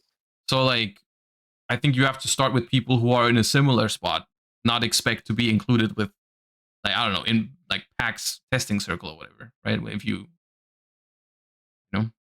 Yeah, no, for sure. No, I'm totally on that side of the argument as well. Like, if you just put in the work, and I do think connecting with people is definitely a super, super valuable skill in the Yu-Gi-Oh community. But I also have the feeling that the community is pretty open to that. I feel like in the Yu-Gi-Oh community, there is a lot of communication going on between players of That, certain decks. and I don't know, this is how I personally feel about it, but I don't choose my testing partners based on accomplishment. Yeah. When I talk to someone, I can like tell if they're like good at the game even if they don't have a bunch of tops, right? Like I can tell by the way that they think whether it'd be good to prepare with them or not. Yeah. You know what I mean? Like it's there's people out there that have a bunch of tops that I would not really prepare for a YCS with, and then there's people who I know and like talk to a lot that don't have infinite tops just because I know the way they think about the game is good. Yeah. Fair enough. That is very true. So, for everyone wondering, we're currently waiting on that last and 7th round of Swiss to conclude. Our feature match already is concluded, and then we're waiting for final standings to see who's making it into that prestigious top 8 cut. For the moment, Jack Verma is still the reigning champion of HDK by winning it in last year's January, but Will he not be will this year's. decrowned. He will be decrowned, exactly. Do you remember what he played? What the Last last year? winning deck was? Yeah. I would guess Labyrinth. It was Labyrinth. I mean, that's a pretty safe guess. With It's with always Jack Labyrinth with Jack, probably. No, I remember watching some of last year's coverage. I think you commentated it, right, with Leo? Yeah. And I No, remember I said watching like I think Dinka Bui making top 4 on like some wacky branded, and I Yes. think Drytron ended up going to the Finals. finals. That's what I remember. That was pretty sick. Yeah, Ryzeal in the finals was something no one could expect. Interestingly enough, like the release of the Forbidden Unlimited update was like super similar because also for HDK, we played with a completely new Forbidden Unlimited list. I think it went into effect last year on the 1st of January 2024, right? I think so, yeah. So that was pretty hype because that also was like a pretty defining Forbidden Unlimited list update there. And everyone was just doing what they wanted to do at this point. Yeah. And then That's my still favorite tried- part about New Forbidden Limitless. Yes. It used to be more like that back in the day, but it still is pretty fun. For sure.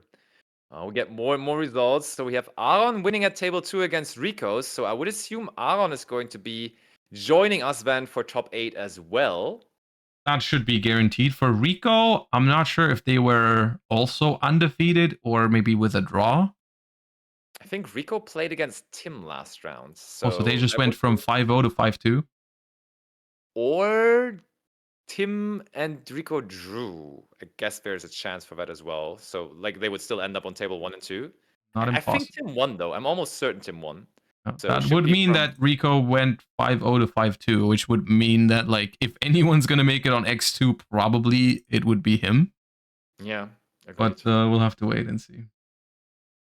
We will indeed have to wait and see. It's always so. Okay, yeah, I have confirmation chat too that Tim did win 7. Tim did go 7. Tim win go. Yeah, Tim win. I mean, pretty much at this point, he just goes everywhere and he just keeps on winning, performing really, really well. I mean, he's very much on the grind for World Championship qualifier points, and you pretty much only grinded for points one season, or was that multiple seasons? Because I remember about one season. What season was it? What year? Where you also traveled over to the USA to collect points and everything. The system was completely different back in the day. What year was that? 17. 2017. And 18. I mean, yeah, okay, because the seasons are a little. I mean, I did Worlds points in 2017, 18, and 19. Oh, okay, fair enough. And then I was in the playoffs in 2023. Mm-hmm. But that was more like randomly, like by accident. By winning a YCS. Yeah. And that was more that was the one where I was qualified for Master Duel already. So I didn't really. But would you ever consider to do it again? I mean, you said you ended up in it. Yeah, you will. Okay. No, I've been. It's just been something where I decided against it for this season because I do think if you want to go for Worlds points, you have to do it at the start of the season. Like you have to commit to it. And I've learned in 2017, 18, and 19, it's very, very time consuming. Oh yes. And it's very stressful. And for this season, I didn't want to do it because the season started during a format that I didn't want to travel for. I didn't want to enjoy it. I didn't want to travel during Yubel Tenpai format. And so I decided against it for this one because I've just decided for myself that I cannot do this every single season. So like I have to pick my season. Yeah. So true. If I'm seeing like, hey, the format for this season is Yubel Snake Eye Tenpai, I'm like, you know what? I'll go next year. I'll try next year. Yeah. And just I mean, I'm still gonna try as hard as I can for Euros. For sure. It would be a funny accomplishment to be the first person qualifying for both Master and TCG. I was that's kind of what I was hoping to do in 2023, but it didn't work out, and that was also okay. It would have been cool, but at the end of the day, it wouldn't have really changed much. Also just to see like the Konami employees sweat on what to make. Because I asked them like, I've already signed up for Master Duel Worlds. What happens if I qualify for TCG now? And everyone was like, I don't know. We're gonna figure out if it works. Yeah, we never had to figure it out. True, but I mean, I think it's impossible to play both, right? Because they just happen at the same time. That would never be the case. Yeah, that would never work. But yeah. And I had already decided going into Euros that even if I were to qualify for TCG, I would go to Master Duel because I didn't want to leave the other two hanging. Yeah. I think that's a general thing about Master Duel, right? Like you're giving up on two other people with you. Yeah. I guess when you're like the person being picked from someone else, it's easier because then you can say, hey, just get someone else. But when you're I don't actually know what would have happened like in 2023 if I would have just said I can't go. I'm pretty sure it would have been fine because Quantal was third anyways. Yeah. In Europe, so it probably would have just passed down to Quantal. Probably. Okay, I think one table remaining at table 11, and then we should be almost good to go to move on to the top cuts. They're fighting hard out there. They don't want to give up. They're fighting until the very last minute. There's even table 33 is also still open. Oh, okay, yeah, very important. Sorry. And table 36 also. Oh, perfect. I love that. We're waiting for well, table 11 is in now, so. Oh, is it? Oh my. Yeah, we're just waiting for table 36. Can't wait for them to finish. Please tell me what the result is. Can't wait to hear it. Everyone is curious who wins on table number 36. I'll tell you. Maybe they just. Oh, I think they. Yeah, we're all done. They have just been reported. We are about to have top cut, and that list is going to be interesting to see. Do we go through them one by one, just announcing who's in top 8? Sure, just go down from 1 to 8 if you get the list. So, is there an announcement yet? No. So, it would be tough if Rico now with X2 actually ends up in 8th place. I think that would be a tough draw for Tim as first to then get Rico again, who obviously still like had a really, really good tournament record and also is an Dragonsmith mirror match.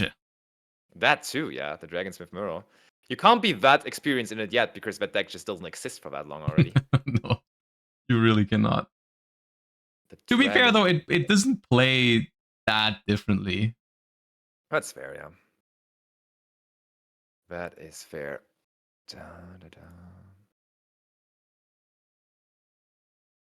Top 8 coming now. Let's go. This is where the interesting part starts. I'm glad we were doing top cuts because it was in discussion that we only do Swiss, but that would have been a little counterintuitive, I feel like, for that kind of a tournament because like you're having I mean, to be fair, at German Open and stuff it also works like that. Maybe it would have been fine, but I'm fine with seeing some more Yu-Gi-Oh, of course. That can never be too bad. That can surely never be too bad. Come on, let's just make it happen quickly now. Tim in there, Aaron in there. Kino should probably be in there as well, but I guess we're going to see. Going to see any second.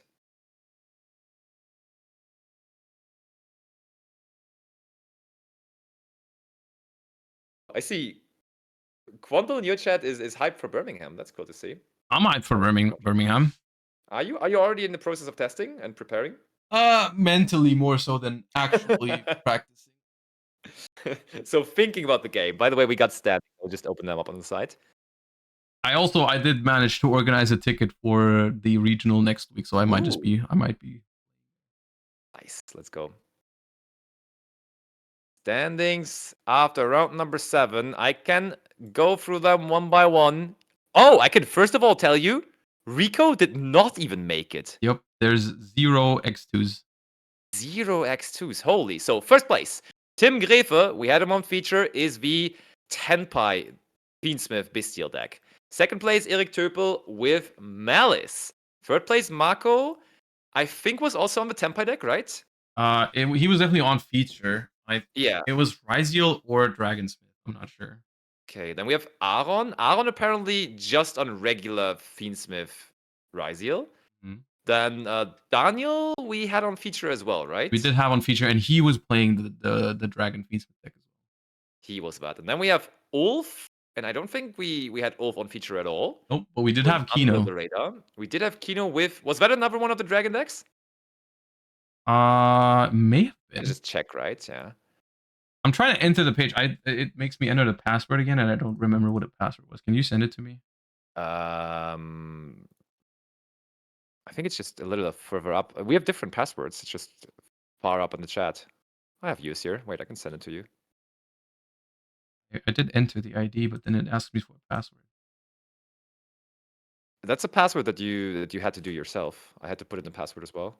Oh, I forgot what I put. Okay, wait, but I can get the deck lists involved now.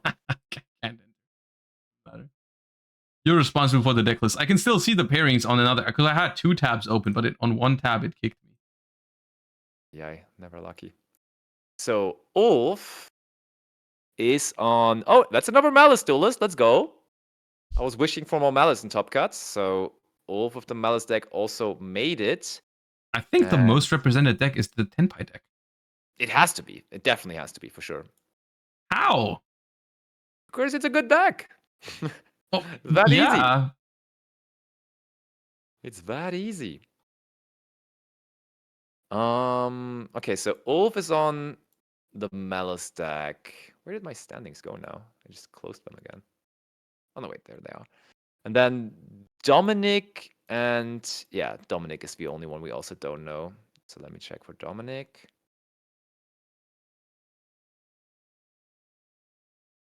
Last one remaining into the top 8 is another Maliss. Okay, so Maliss might actually be equaling it then. We have a really decent amount of... I think Maliss definitely outperformed Ryzeal here overall. I think this is 3 Maliss. Yeah. It's 1 or 2 Ryzeal and 3 or 4 Dragon deck. Yeah. There's no big surprise deck. I mean, you could call the Tenpai I'm surprised. deck.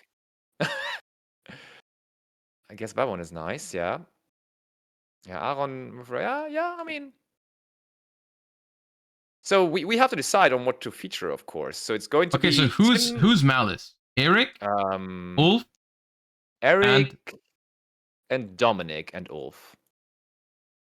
Eric, Dominic, and Ulf. So we could either go for Tim versus Maliss, or we could go for Eric on Maliss versus the Tenpai deck. So it's like kind of the same. And then Ulf is up against the Tenpai deck.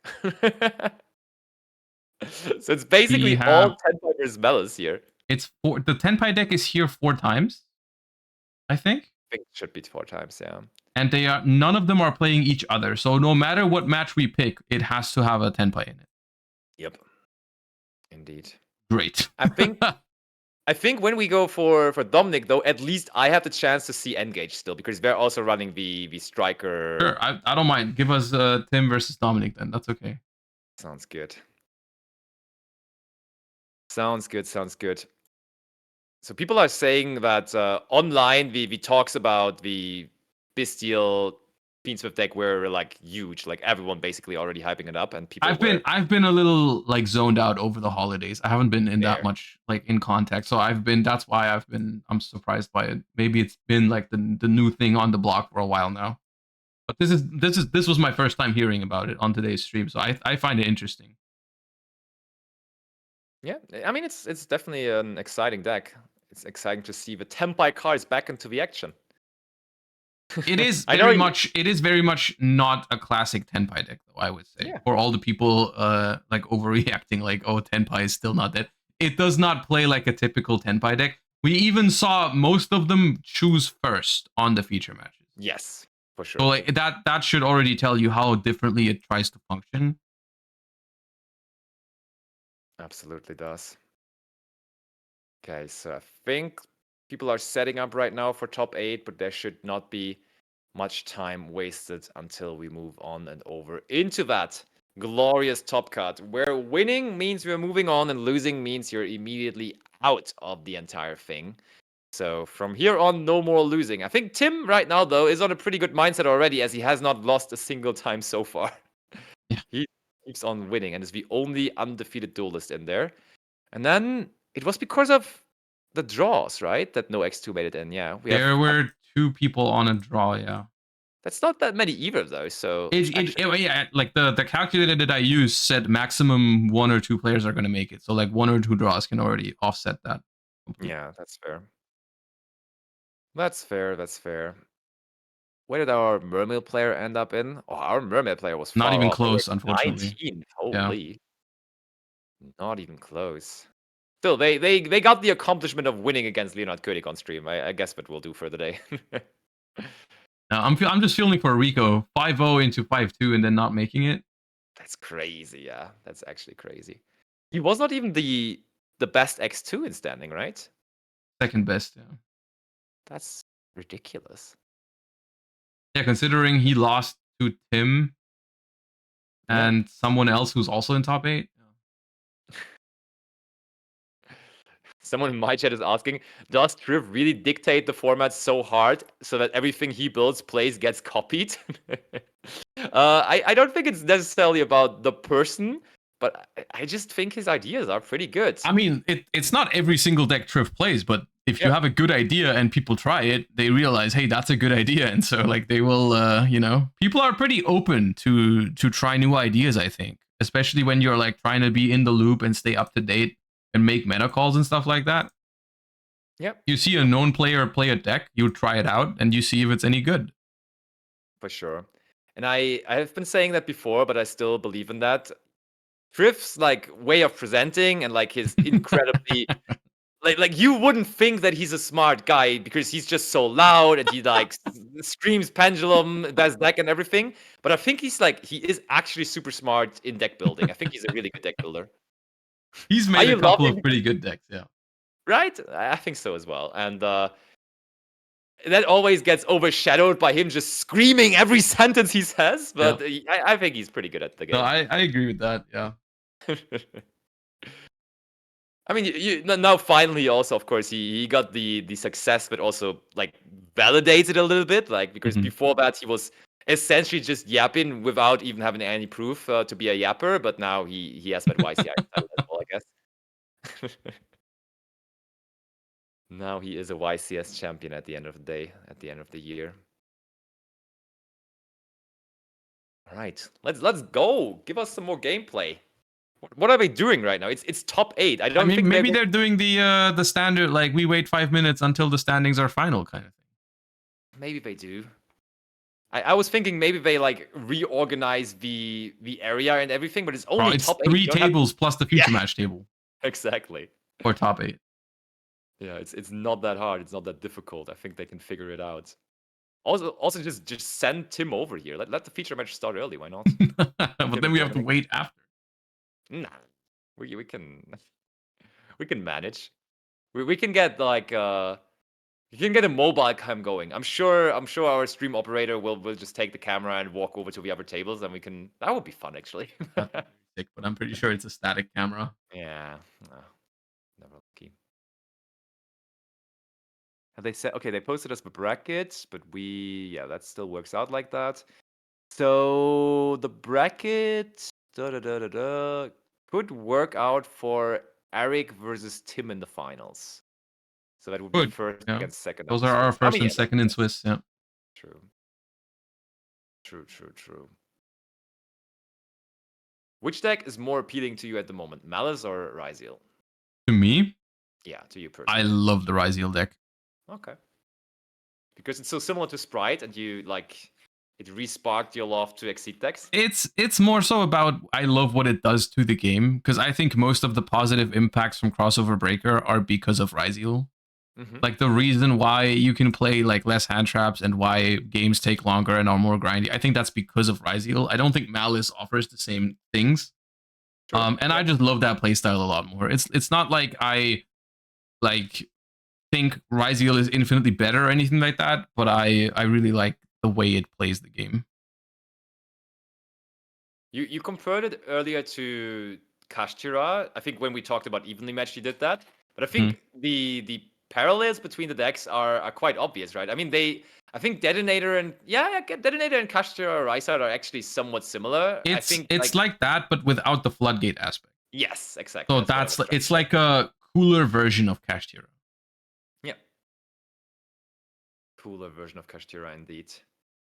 So the engine is so strong, so I love the fact that Tenpai is coming back, but they basically had the decision between those two engines, and they decided to go with the Tenpai cards instead of the Ryzeal cards, and that's almost a bit crazy to me.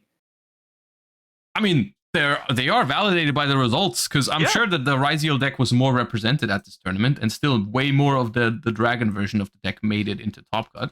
For sure. A pretty respectable finish for that deck for sure. Like I think, look, if we look at the numbers of people that played Ryzeal versus the people that played the Tenpai mix deck, whatever, it's probably been more Ryzeal. Yeah, I agree.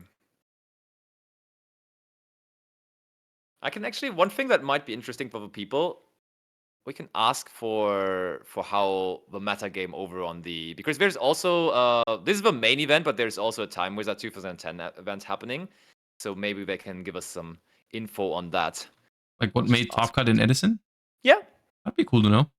Yeah, I think I saw someone sitting down just now.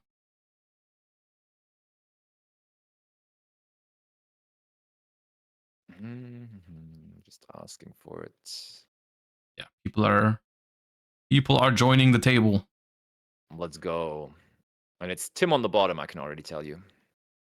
You know him by his deck box? I know that he does not have a white deck box, yeah. Okay. He's a simple guy. He doesn't need all those fancy stuff. And there's like that. Oh, I don't a know white what deck box is fancy? No, but there's like that sticker on it, I want to say. I don't know. We're not fancy things like that.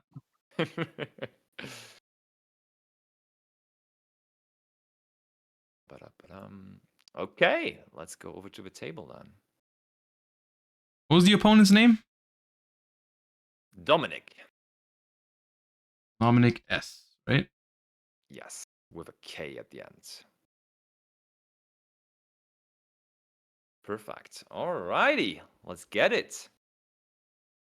So, for the people just joining, this is going to be first out the Swiss, last HDK top 4, Tim Grefe, who's been on a roll lately and is doing decently well in the Worlds race at the moment. And he is playing the newly discovered Tenpai Fiendschmidt Bystial deck. Dragonsmith.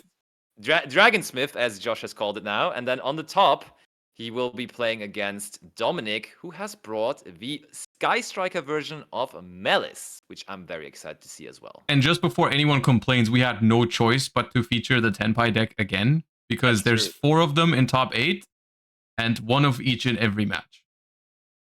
Exactly. So it's just, we had to do it. Indeed. If they all win, we have 4 of it in top 4. That would be crazy. That would be such a sign of dominance. That would be insane. Okay. Looks like we're all shuffled up and ready to deal with the... Okay, he continues to shuffle. But ready to deal with this top 8 match, we should be very, very soon. Who do you like more for this one?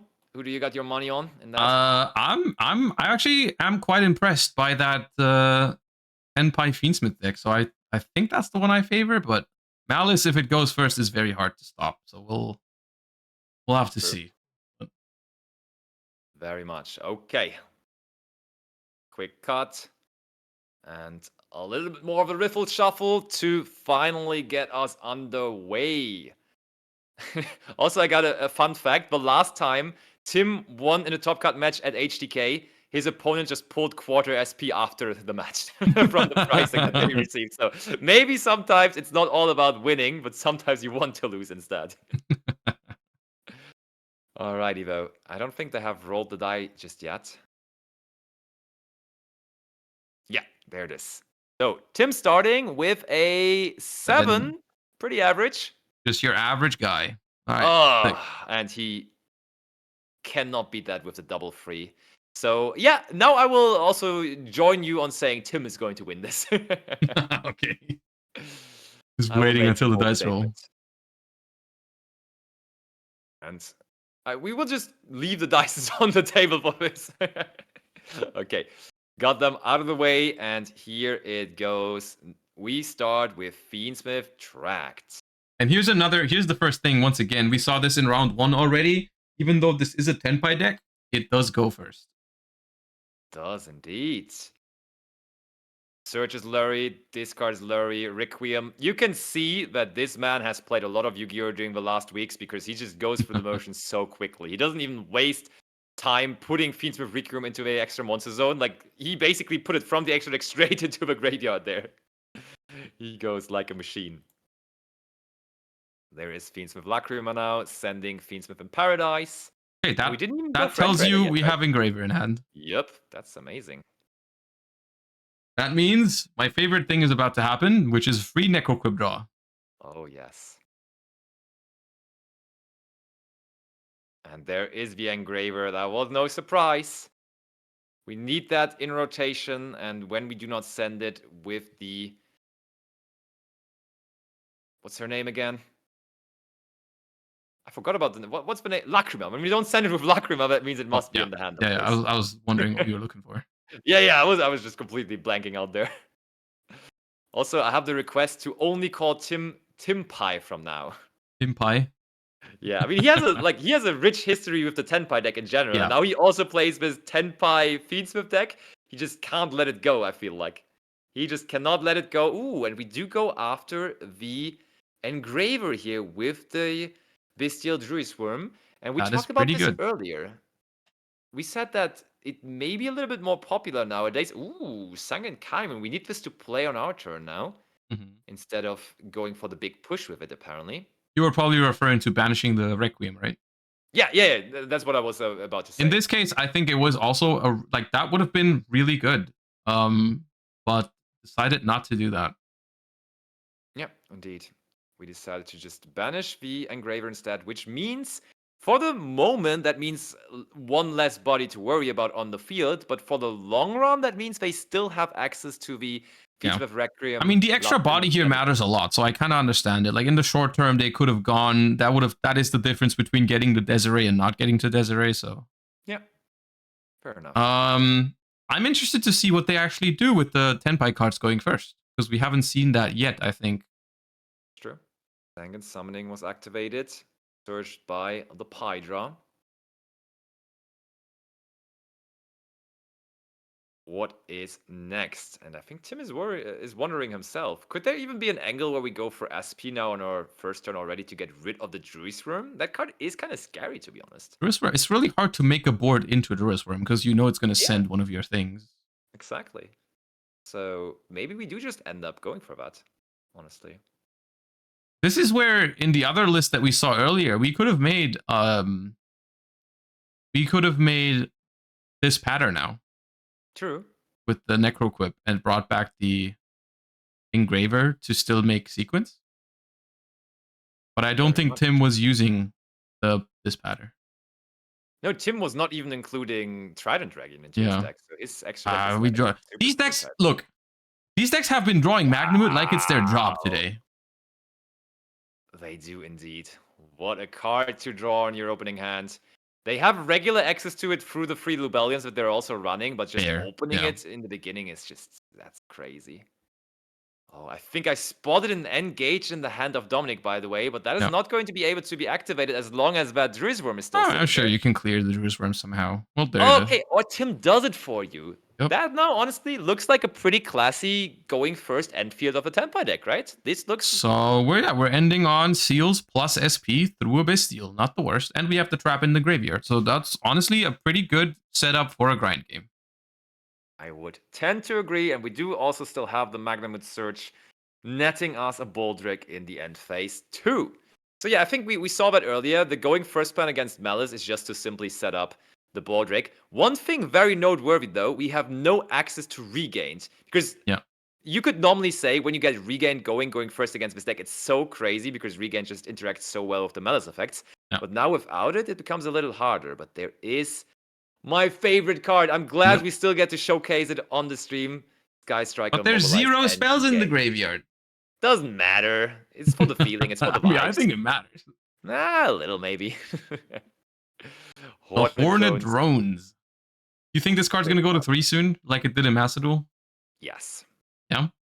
Yeah. I think from the way it looks, for a lot of cards recently, they have used Master Duel as somewhat of a testing ground for certain things. And then they could just follow through with it for the TCG or for the OCG afterwards when they saw it was all right in the Master Duel streets. So I feel like same thing as for other things will happen to that to that Hornet Drones.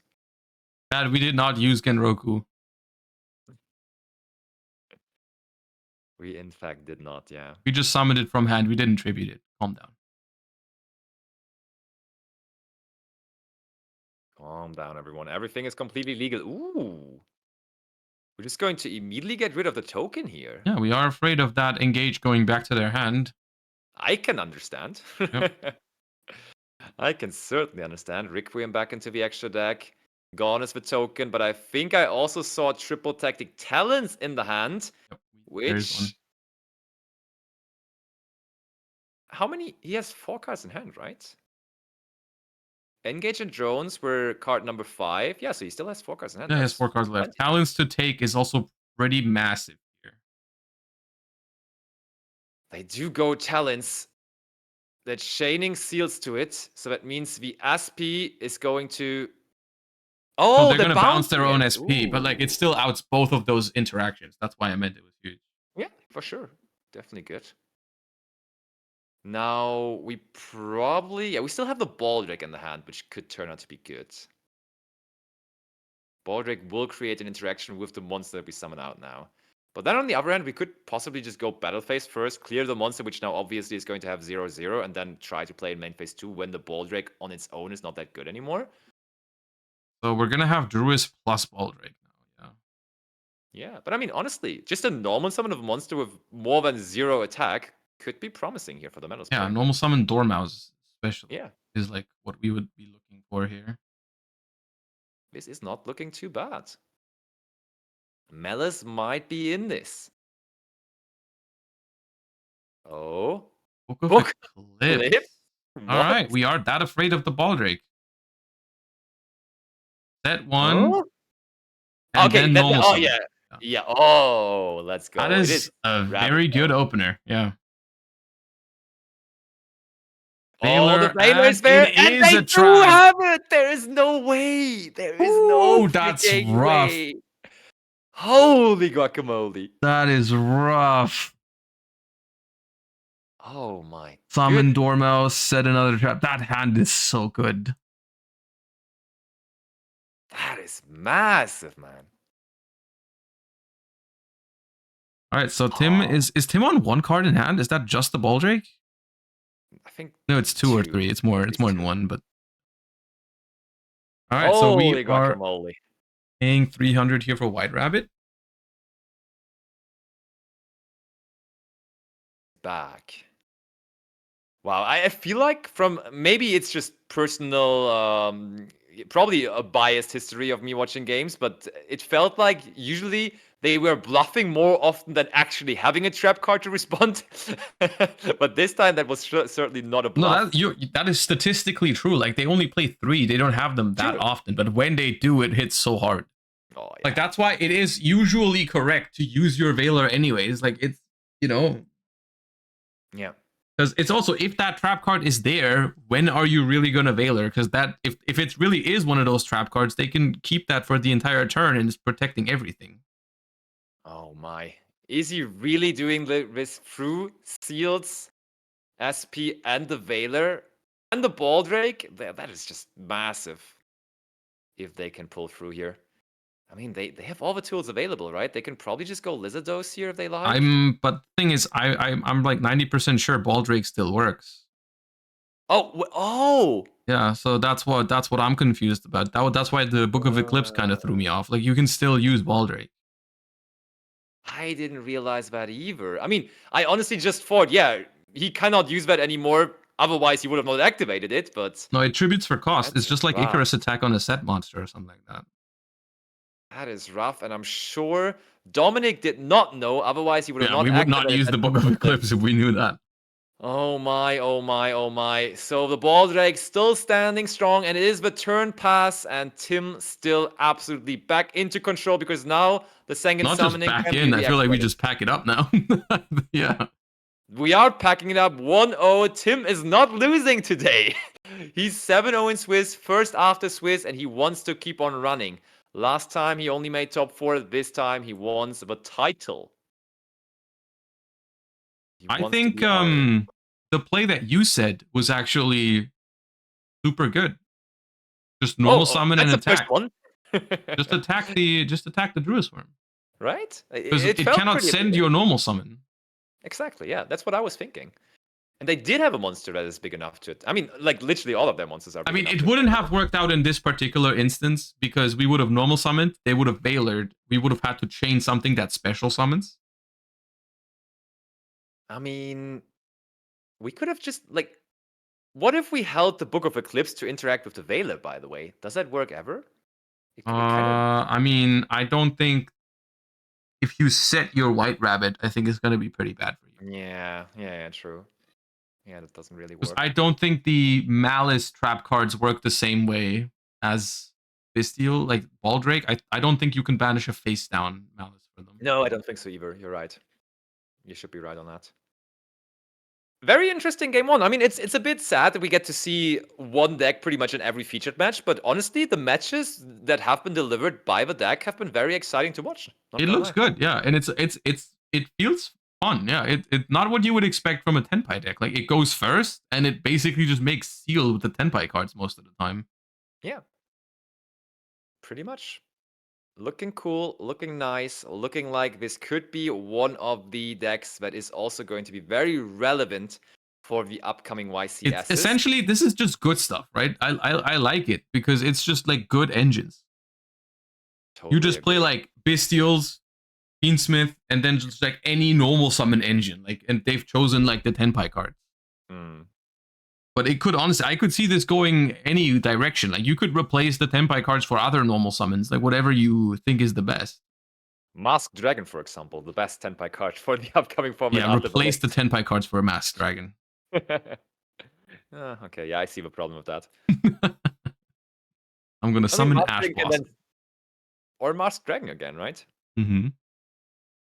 Unlimited Masked Dragons, but game number 2 now, first of all. No Masked Dragons involved in this. No one is masked in that match at all, and it is going to be Maliss going first, and we do know that might be the scariest deck at the moment in the format going first, but not when Artifact Lancea is resolving. I can see how Tim is undefeated still in this tournament. Ay. I think we now have more games post-siding where we have seen Lancea being resolved against Maliss, but not. Yep. That and this is why I would be so afraid of bringing Maliss to a tournament. Yeah. Oh no. 1, 2, 3. Okay. Oh, maybe decided into Labyrinth. Nice. 4. Right. 4.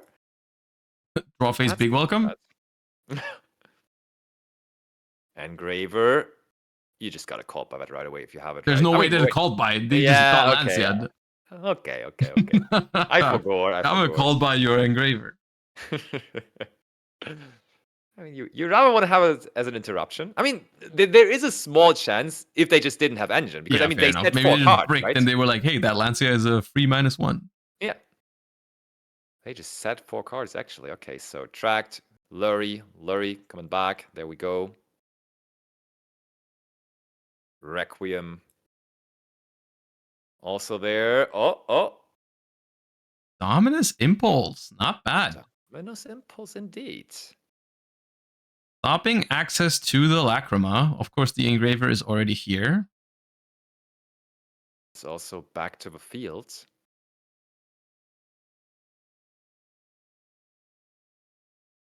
What's next here, though?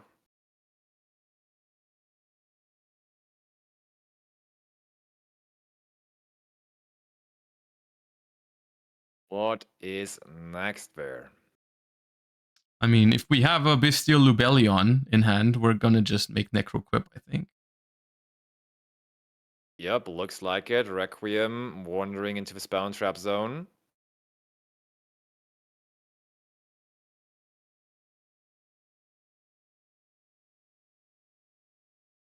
They are considering their options here for quite long. Is there any normal summoning of Tenpai monsters around? Normal summon the Pydra, the Dream. We're just attacking. That's the battle phase. Holy. That's not what you're expecting from a Tenpai deck. What, a battle phase? Oh, that's what you expect from a Tenpai deck, though. Activate Sengen Kaiman. Yep. Much more like it. Uh-oh. Much more like it. Adding Genroku. Oh my. We add Genroku and we already have the Fadra in hand. I mean, to be fair, we could have just technically also normal summoned the Fadra. Would have pretty much done the same. But in that case, we do go for the special summon of it. Genroku effect. We're locking ourselves into fires if that resolves, and it does. And now I don't see... Maybe there's D-barrier to prevent the game here. Oh wait, I think it's still game even through D-barrier. Yeah, this is game through D-barrier, I'm pretty sure. Did you just chain to it, Synchro? Widow Anchor, though.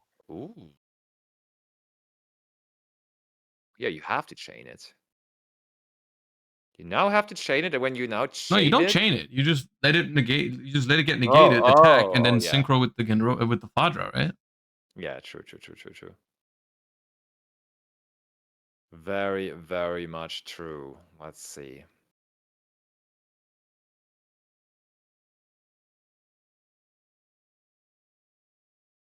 Chandra attacking.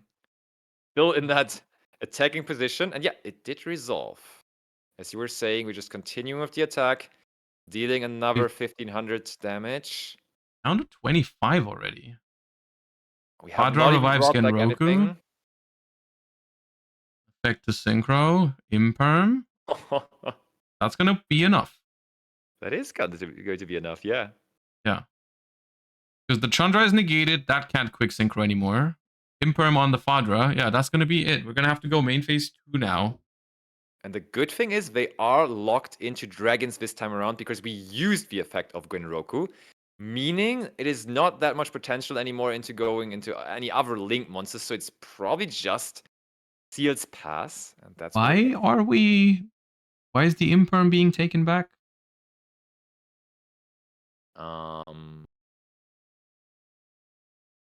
Good question.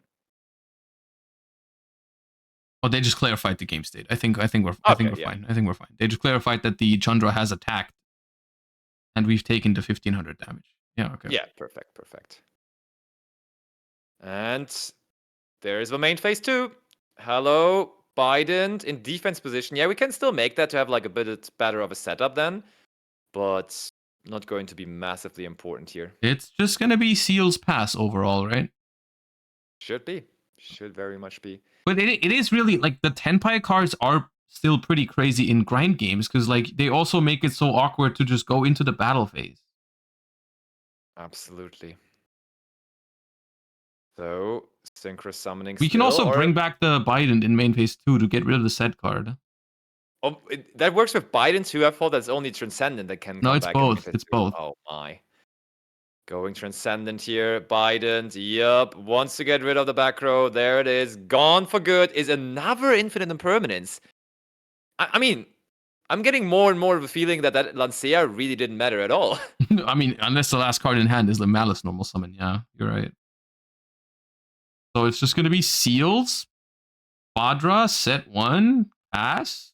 Opponents on 1 card. Transcendent is going to come back as well. So entering the battle phase is basically impossible. You don't want to do that indeed. And over it goes. Dominic. Does he find the desired top deck to deal with all of this? Engage could surely get us out of the situation, but no, it's Dotscaper. And you're right. There was no Yes. play, even without the Lancea. And this is, I think this is worth pointing out, though. The Maliss deck does suffer from this. Like, this does happen when you play Maliss. It's not That's that uncommon. It is true. It is true. It will happen once in a while. And we have Tim taking another swift victory 2-0 over Maliss Sky Striker, cementing one of the Dragon Fiendschmidt decks in the top 4 already. Is it going to happen? Is it going to be 4 10-pie Fiendschmidt decks in top 4? It's possible. I mean, but, 1 out of 4 already reached. Don't know if there's any other results ready to be checked out. I can't enter the page anymore. I forgot my password. What did you study again? Okay, software engineering has nothing to do with that. I'm joking. But I do have access, and I can tell you we're 2 out of 2 because Marco also already won, meaning 2 of our Tenpai Warriors are into top 4 with that. Marco made it, Tim made it, and then there is still Aaron playing versus Daniel and Eric playing versus Kino at the remaining top 8 tables. Oh, I remembered my password. Let's go. Let's go. My password is just your Kazi ID, by the way. Because I thought, like, when you posted your Kazi ID, I thought that was the password to the page. I didn't realize it wanted me to enter my own password, so I just entered your Kazi ID. Wow. Strong. I mean, yeah, true. When they send them to us, they just posted them right underneath each other, right? So Yeah. strong. That was my mic. All right. That was probably the quickest feature match we had all day, right? Probably, yeah. That was pretty quick. Swift and easy 2-0. Impressive stuff from Tim. The man that keeps on cooking, the man that doesn't stop, the man that is on a mission for this season. And the crazy part about him is, I think when you're like living in like around North Rhine-Westphalia, like in that area where there's just like a lot of regionals, where you also have easy access to the Netherlands regionals, the Belgian regionals and everything, and even to France, it's not that far. It's a lot easier to grind. But that guy is from Rostock. He's like from the northeast of Germany. So That's like rough. he's traveling so much for the grind right That is now. rough, yeah. And I mean, at least he gets rewarded for it. That's the good thing about it. It was pretty unfortunate. He bubbled YCS ball. Oh no, he bubbled Lille. But yeah. How did he do at Bologna? Huh? How did he do at Bologna? Didn't do very well. I think he was done after day 1 already. I feel like didn't do too well. But then, like, the most annoying thing, like, in Lille, I don't know whether you saw the deck profile, but probably, there was a trap 10-pie top-in with, like, Daruma. Oh, yeah, I saw that. The going first 10-pie, yeah. Yeah, and Tim lost to him in the mirror in the last round of Swiss, and he was furious about it. You send him first. Yeah, but and, like, he knew he was playing a mirror for some reason. I think he just, like, played next to him the round before, and he just saw 10-pie cards, and then his opponent just set 2 and passed, and then all of a sudden he like flipped Torrential Tribute on him, and he didn't know what happened to him anymore. He was like, Torrential Tribute out of all things. Right? You just really don't expect that anymore in 2024 necessarily at all. Yeah, but now 2025. Do you know how the situation is looking for the points? Like who's doing well? Are you keeping track at all? I mean, I'm not keeping track myself. I'm not doing the list this year, but I am keeping up with a lot of the players. So yeah, that's a decent amount of Germans doing pretty well. So Julius, of course, after being second at the YCS and also being top 8 at another YCS, is a no-brainer to be up there, and therefore is doing very well. Then I know that also Yuna, I don't know whether you know her, is doing decent too. She's top 16 by just doing very good at multiple big regionals.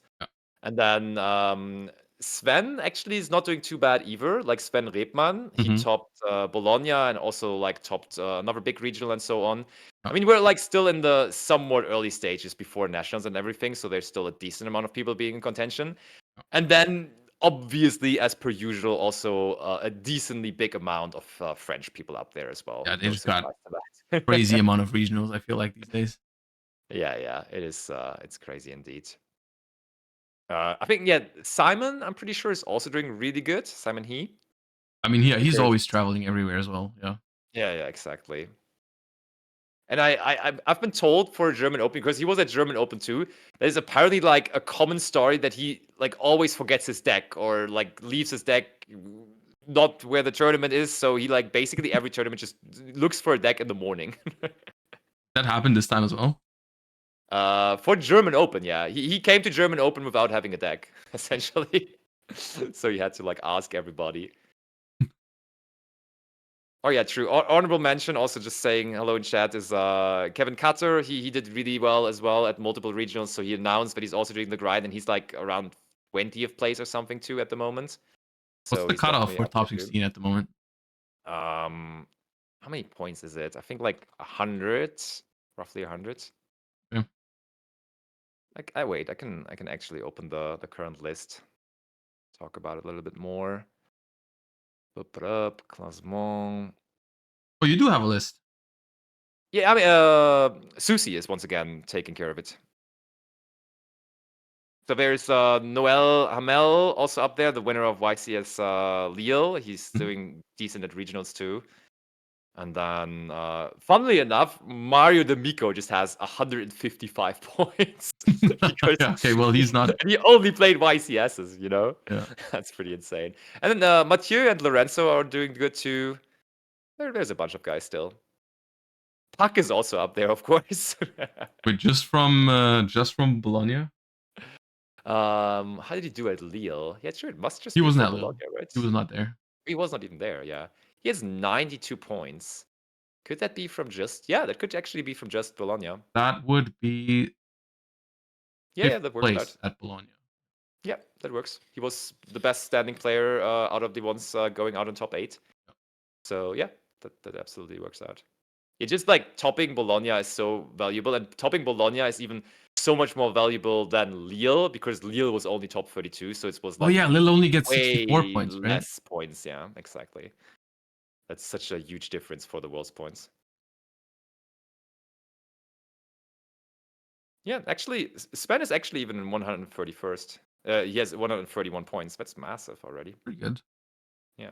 And Julius has already 233 points, because I thought, like, I told him after he got top 8 again at Bologna that basically he can just chill, but he was like, no way, bro. Like, I still need to completely grind, and he just... But that's the thing. That is true. Like, you do have to do that if you want to make sure you can get into the playoffs. Yeah. I think the cutoff last year was surprisingly high to me in terms of points you needed to get into the playoff. What was it? Like, I think it was... Chat, tell me if I'm wrong, but I feel like it was 250 or even 300 points. It was pretty massive. Okay. It's not that crazy. Is it not? I was surprised by how high it was. It is. Oh well, it's relatively high considering we had 2 less YCS. Okay, no. Oh, actually, chat is correcting me. It was between 400 and 500 even. Okay. Yeah. But that's massive. Yeah, 250 to 350. That would have not been that crazy. But between 400 and 500, the cutoff is crazy. Yeah. That's actually insane. That is actually insane. So it's going to be interesting because, as you said, we have more YCSs this season. So, yeah, that definitely will have. It has been the cutoff has been going up and up and up. I feel like in recent years, because there's just been more regionals and bigger regionals, and more people trying as well. I think. Yeah, But also the demand for big regionals is there, right? Whenever someone is just announcing a big regional, I feel like they almost always just sell out. Yeah. There's rarely a regional where you don't see people looking for tickets just like a week before the event because it is already sold out. That was pretty insane. I'm wondering though. I mean, we've had German Open now, and I think Italian Open actually is tomorrow too. But I'm wondering whether we're going to have as many opens again this season with now YCS is returning I again. don't think on so, a regular personally. level. I from what I've heard, it's like I mean, I thought the opens kind of replaced the Yeah, maybe not YCS. directly, but maybe No, like but like unofficially, it was like we were giving you more opens at least Yeah, to be yeah, able to. that might be true actually. And okay, just checking. No more results in just yet. Is the big regional in Montabaur, is that Saturday or Sunday? That is Saturday. Which is unusual lately, right? I feel like all the regionals lately have always been Yeah. on Sunday for some reason, Yeah. but this one is on Saturday, yeah. Is that good or bad news for you? I would have preferred Sunday, but I might be able to make Saturday work. I have to check. So let's go. Yeah, then I was like, it's crazy, right? I haven't even heard of Montabaur before that regional was announced. Oh, they had tournaments there for a while now. Yeah, but not a 500 player regional, no, right? not that big. But they used to have like tournaments. They've been hosting tournaments for a while.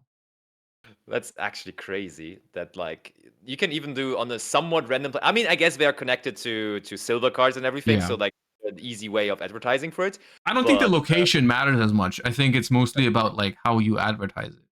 Yeah, pretty much. Like if you get the info out there, then people are gonna join. Especially because the location is pretty good for it. I think like within Germany, pretty easy to reach.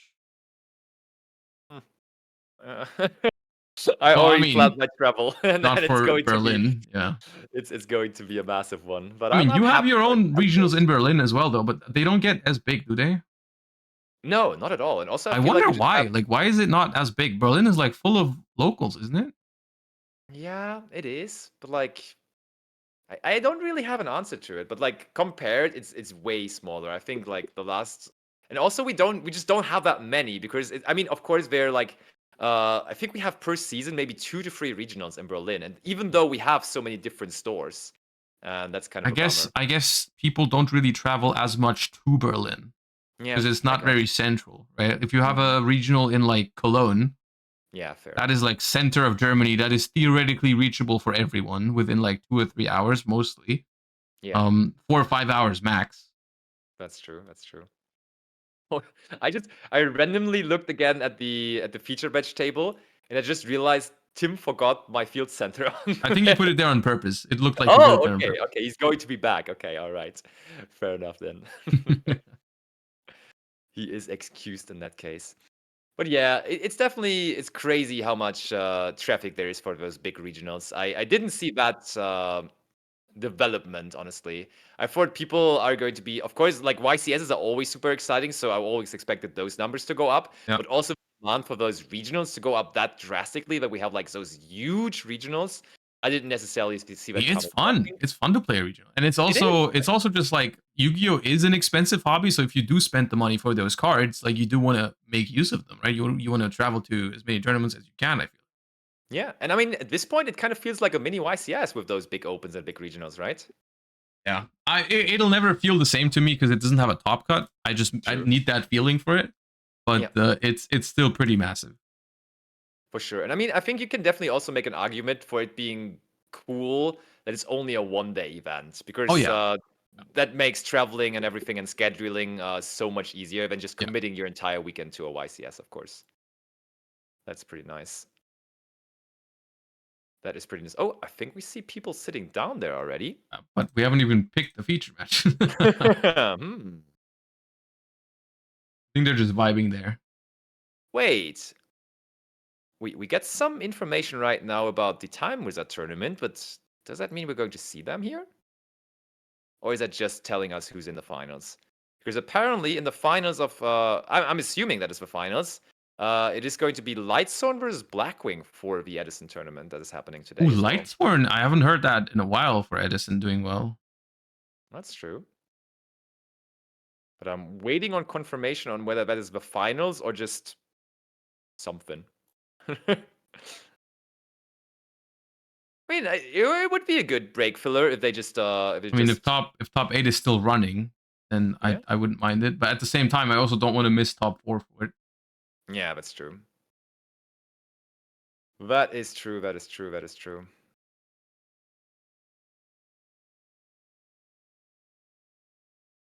That's also, it's not the finals. He's just sending us multiple different like top cut brackets. Ah, okay, I see. There's a Lightsworn versus Blackwing match. Then there's a Zombie versus Blackwing match. I think he's sending us top 8 pairings right now. Yeah. Or top 4 pairings. I don't know. Oh yeah, true. He was saying earlier that he could get top 4 decks. Top 4 matches. Okay, yeah, that's top 4. 4 is 2 So everyone Blackwings, a wondering about? Lightsworn, and a Zombie. Sounds about right. Sounds good. Sounds about right. Not too shabby, not too shabby. So any more results? No, they are taking their sweet time there at the other top 8 tables. Eric still playing against Kino and Aaron still playing against Daniel. Oh, and just as I said that, we have lost Eric Turple, and that means the rate for the Tenpai deck is improving to 3 out of 3. Oh, we have right? 3 Tenpai Fiendschmidt decks in top 4, and there is still one more match running, which would make it 4 out of 4. That is crazy. That is hilarious. How? 3 Dragon Myth decks in top 4 already, and there's one more match going on between, what is that, Ryzeal versus Ryzeal Fiendsmith, yeah, Ryzeal Fiendsmith versus that deck. Oh. Oh my god, he says. Oh my god. Let me just confirm, but yeah, we had Kano, we had Marco, and we had Tim, for sure. I just double checked. I double checked. It is those. Okay. Yeah. Okay, so I guess our hopes are then in Aaron at this point to make it not a completely one-sided affair here. No. Actually, no. Kano is Fiendsmith Ryzeal. Oh, okay. Ah, we got saved. It wasn't. It was not 4. It was not 4 from the get-go. It was 3. Kano is Fiendsmith Ryzeal. Oh my. We lied. Fiendsmith Ryzeal and 2 Tenpai Fiendsmiths, and it is just to be decided whether another. So it could either be 2 and 2 or 3 and 1 then. Yep. 2 and 2 would be kind of cool. Does that mean that all of the Maliss just instantly got eliminated? Yep. They did not do very well there. They did not do very well. So top 8 was 3 Maliss, 3 Fiendsmith Dragons, and 3 Ryzeals? That amounts to 9. 2 Ryzeal, I mean. Yeah. 2 Ryzeal. Yeah. And the 3 Maliss already lost. And the last match that's going on is Fiendsmith Ryzeal versus Fiendsmith Dragons. Yeah. What has to be said though, apparently Aaron is playing a very heavy Bystial package in his Fiendsmith Ryzeal deck, so you can kind of give him the dragon label as well if you want to do say so. It's not the same. Not really. He's not playing with Tenpai cards, no. He's not playing these. But one of your predictions from earlier held true. A lot of Bystial Lubellions. Oh yes, that card. Also, Aaron's the Fiendsmith lineup, the dragon lineup is very small. It's only 3 Bystials. There's no Lubellion. Okay. There's a very interesting side deck card though. There's Ally of Justice Cycle Reader. That's how many Fiendsmith cards there are. What? Really? Yeah, we're playing Cycle Reader. We're playing Cycle Reader? Does that have any overlap to any other matchups? It's just, right? I mean, everything that has Fiendsmith, basically. Yeah, exactly. Yeah. Holy. That's very funny to me. It's insane. No, guys, I will not be playing the regional tomorrow in Belgium. I considered it to travel, but I thought it's a bit too much of a of a stressful weekend then with this weekend, with this day casting the event, and then I would have to get to Belgium until tomorrow. I would have considered it more if we would have been on site casting this event, the HDK.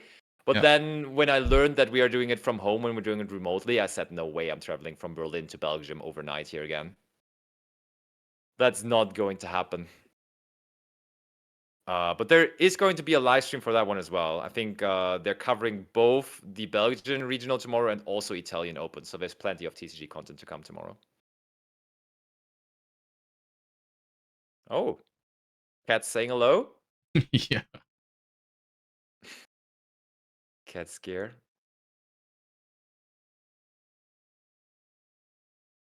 He likes to sit on the table when I work. Yeah, just get some attention. I guess there's nothing wrong about that. And okay, they're still playing. By the way, some background on Aaron. Oh, yeah, some background on Aaron is he's out of the tournament. We have Daniel winning. Don't do him like that. I literally was about to tell a different story, but we got the result for the last and remaining top 8 match, and that sees Aaron losing to Daniel, and therefore we do have another one of the Tenpai. So our top 4 is 3 Tenpai Fiendschmidt and 1 Ryzeal Fiendschmidt? Yes, yes, yes. All right, so are we featuring the Tenpai mirror match, or are we featuring Ryzeal versus Tenpai? I think let's get our fix of Ryzeal as long as we still can. All right, fair enough. So that would be Kino versus Marco. Sounds good. Oh, we can even start with that earlier. That's nice. I mean, the other match is over too, so it's not much earlier, I guess, but they're getting them over right now, which is nice. Let's go. That is very, very, very good. All right. I'll just very quickly head to the toilet before that gets started, okay? Yeah, no worries. Until a moment.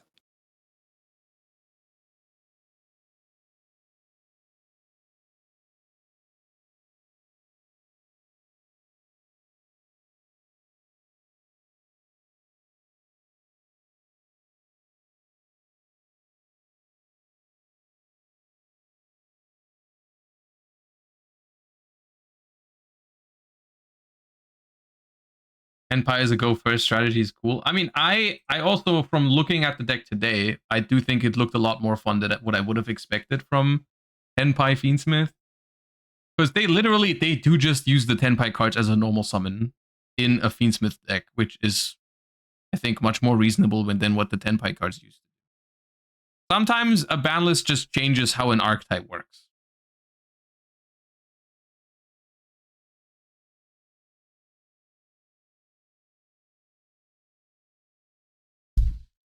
Will you be at the regional in Montabar next week? I got a ticket today, and I might go. Yes, I'm not entirely sure yet, but I'm trying to go basically. But I did get a ticket just in case. So it's likely that I'll be there, but not 100%. But it's just mainly I wasn't sure if I wanted to go, and then I was told yesterday that it sold out anyways. So I was like, okay, oh well. And then someone told me, but there is an option if someone doesn't want their ticket anymore because they can't go, you can actually pass on the ticket. And when I saw, like, unironically, today's coverage made me want to look into it because I felt like the games looked so fun. I was like, let me try and ask if there's anyone with an extra ticket or a ticket that they don't need. So I did manage to find one.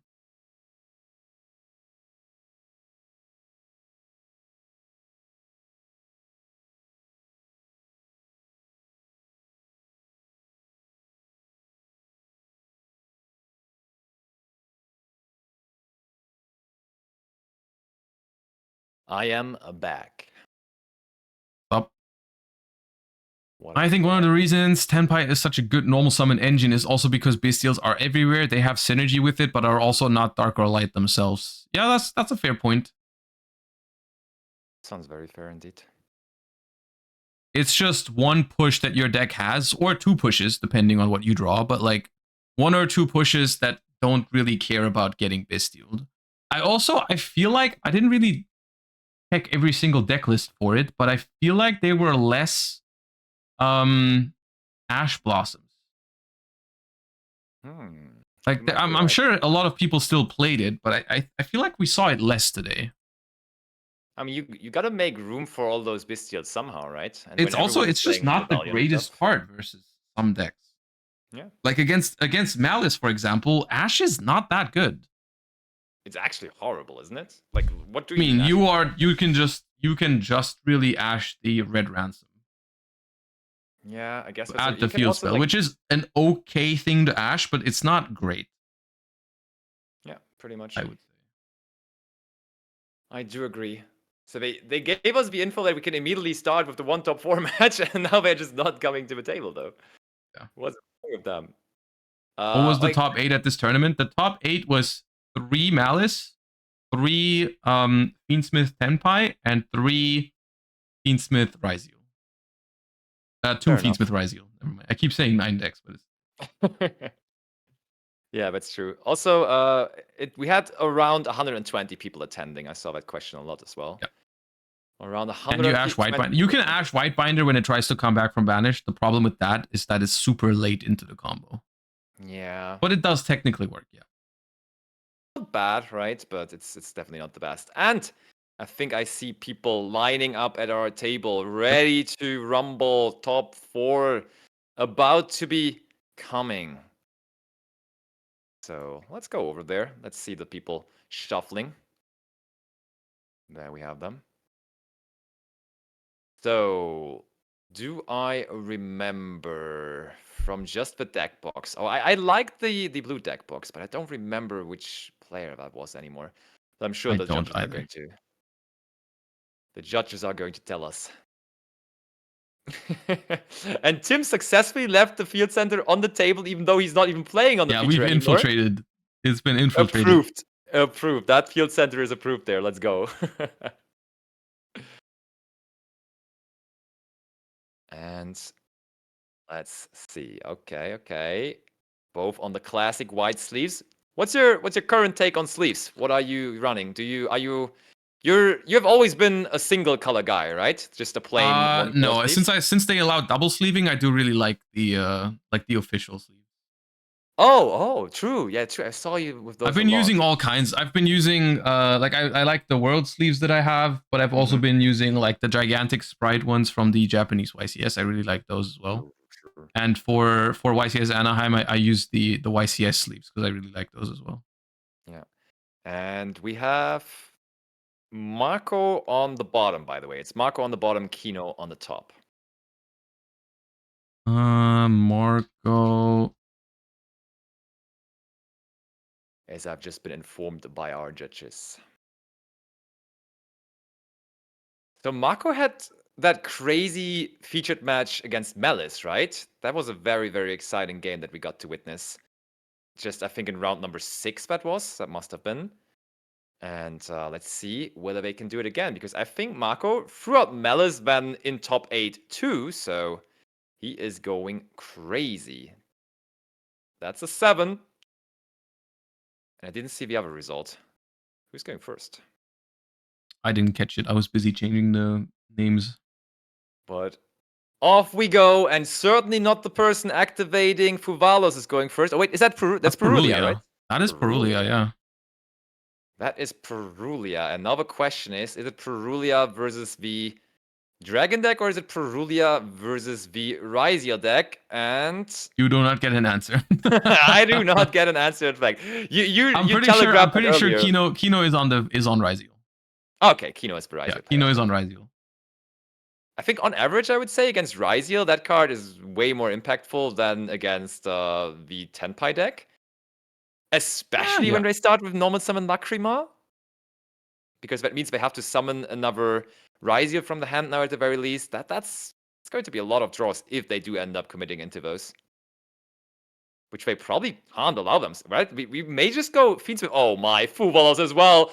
The holy This combination. is a throwback. This is unreasonable. I'll say it because Wow. Marco. This is the same thing Marco did last time we had him on feature, and his deck is 45 cards.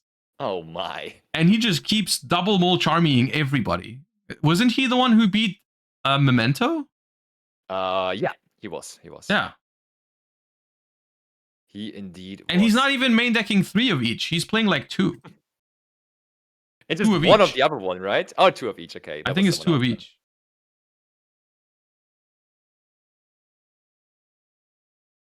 Right. Oh, sad one. And that is a pass. Those Mole Charmies certainly put in the work. And the end phase of Magnamut as well. You gotta be kidding This happened me. twice last time as well. Yeah, we're all living in a matrix. It's just a, just a replay of another round. We're just reliving the same match one more time. Oh my, what an opener. Both Mole Charmies plus a Magnamut. Give me that every day of the week. Bro, they it's have him. to Ash. They have to wait, they had Ash? Huh? We didn't Ash any of the Mole Charmies.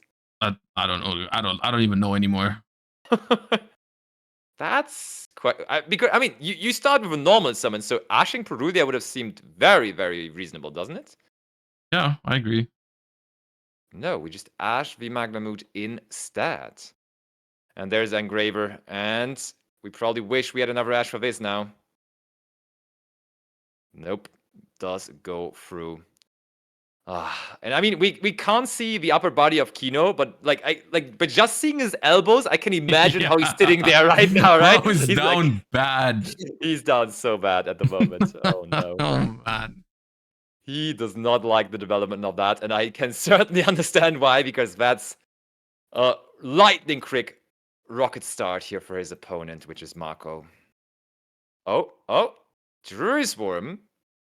He'll take care of the Lurry here right away. That's not bad, because that's only possible because there is a Magnamut on the board, and that is theoretically cutting Marco off of the Fiendschmidt engine for now. We do have an Engraver in the graveyard, but no Light Fiends. Lubalion.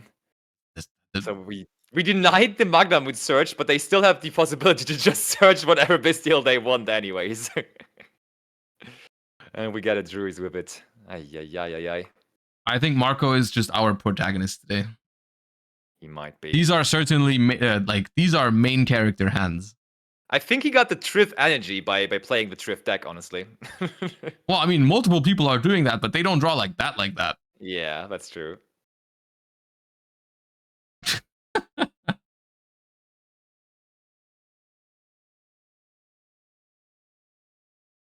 Sangin summoning through the terraforming.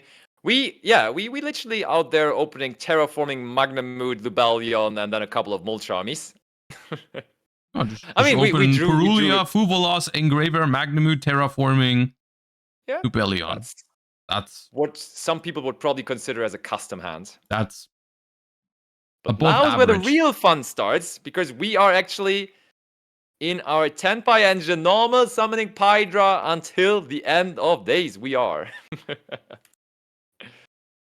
Here it comes.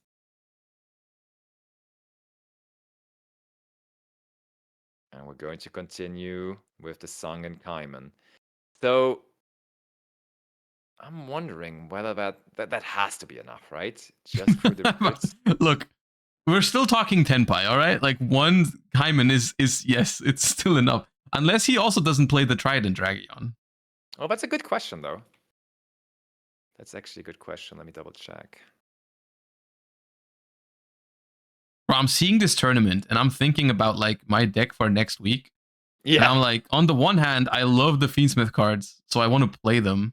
Yeah. On the other hand, I'm seeing so many Bystial. For real. And actually, he is running the Trident. Marco is running the Trident. Yeah, then it's definitely enough here.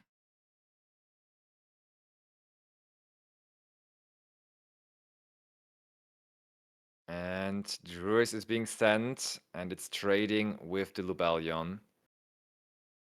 Just making sure that there's not also a regain coming out of this. It probably won't matter, but I mean, maybe the set card is like groundbreaking. Maybe the set card is... Wait, could the set card possibly be Fiendschmidt in Paradise? It could be, but you can't activate it. Cool. Good thing we clarified. Yeah. It needs a level like 7 or higher Fiendschmidt, I think. Ah, okay, yeah. If you could activate Fiendschmidt in Paradise with Engraver on the board, it'd be a 3-of in every single Fiendschmidt deck and the most broken card in the archetype. You're probably right, yeah. You're probably right. Okay, attacking with the Magnamute now. Oh yeah. Chandra just needs any monster to battle. Yep. Oh yeah. So does that work? Chandra effect, win the damage step, so I don't see really anything that they can do about that anyways. And it does feel like it is resolving there.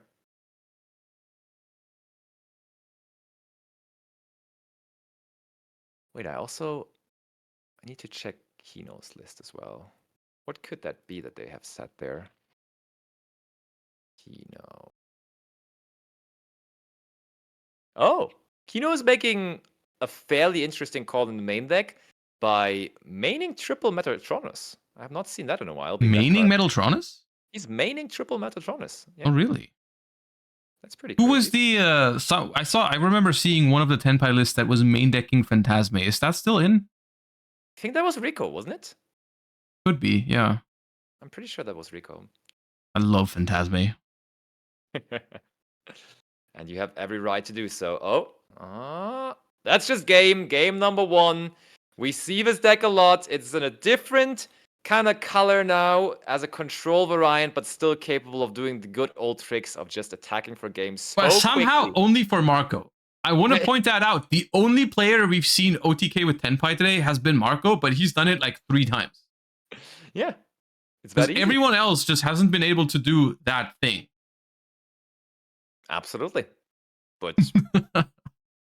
fair, good enough, isn't it? Very much good Yeah, enough. it's been working for him.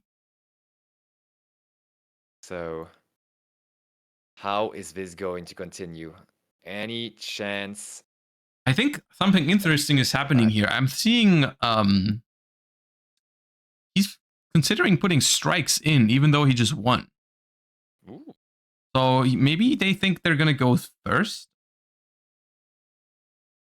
Possibly. Is it? Do we ever do that? I mean, it's a Tenpai. I think. But it's a You see the Fiendschmidt deck with cards. Bystial Lubellion. You're giving them so much free setup if you make him start. It's awkward. It is awkward, but on the other hand, you also saw the Mold Charmies. And Yeah, honestly, you saw I like can main see deck it. multiple Mole Charmies. Like maybe you just... Yeah, I could see it.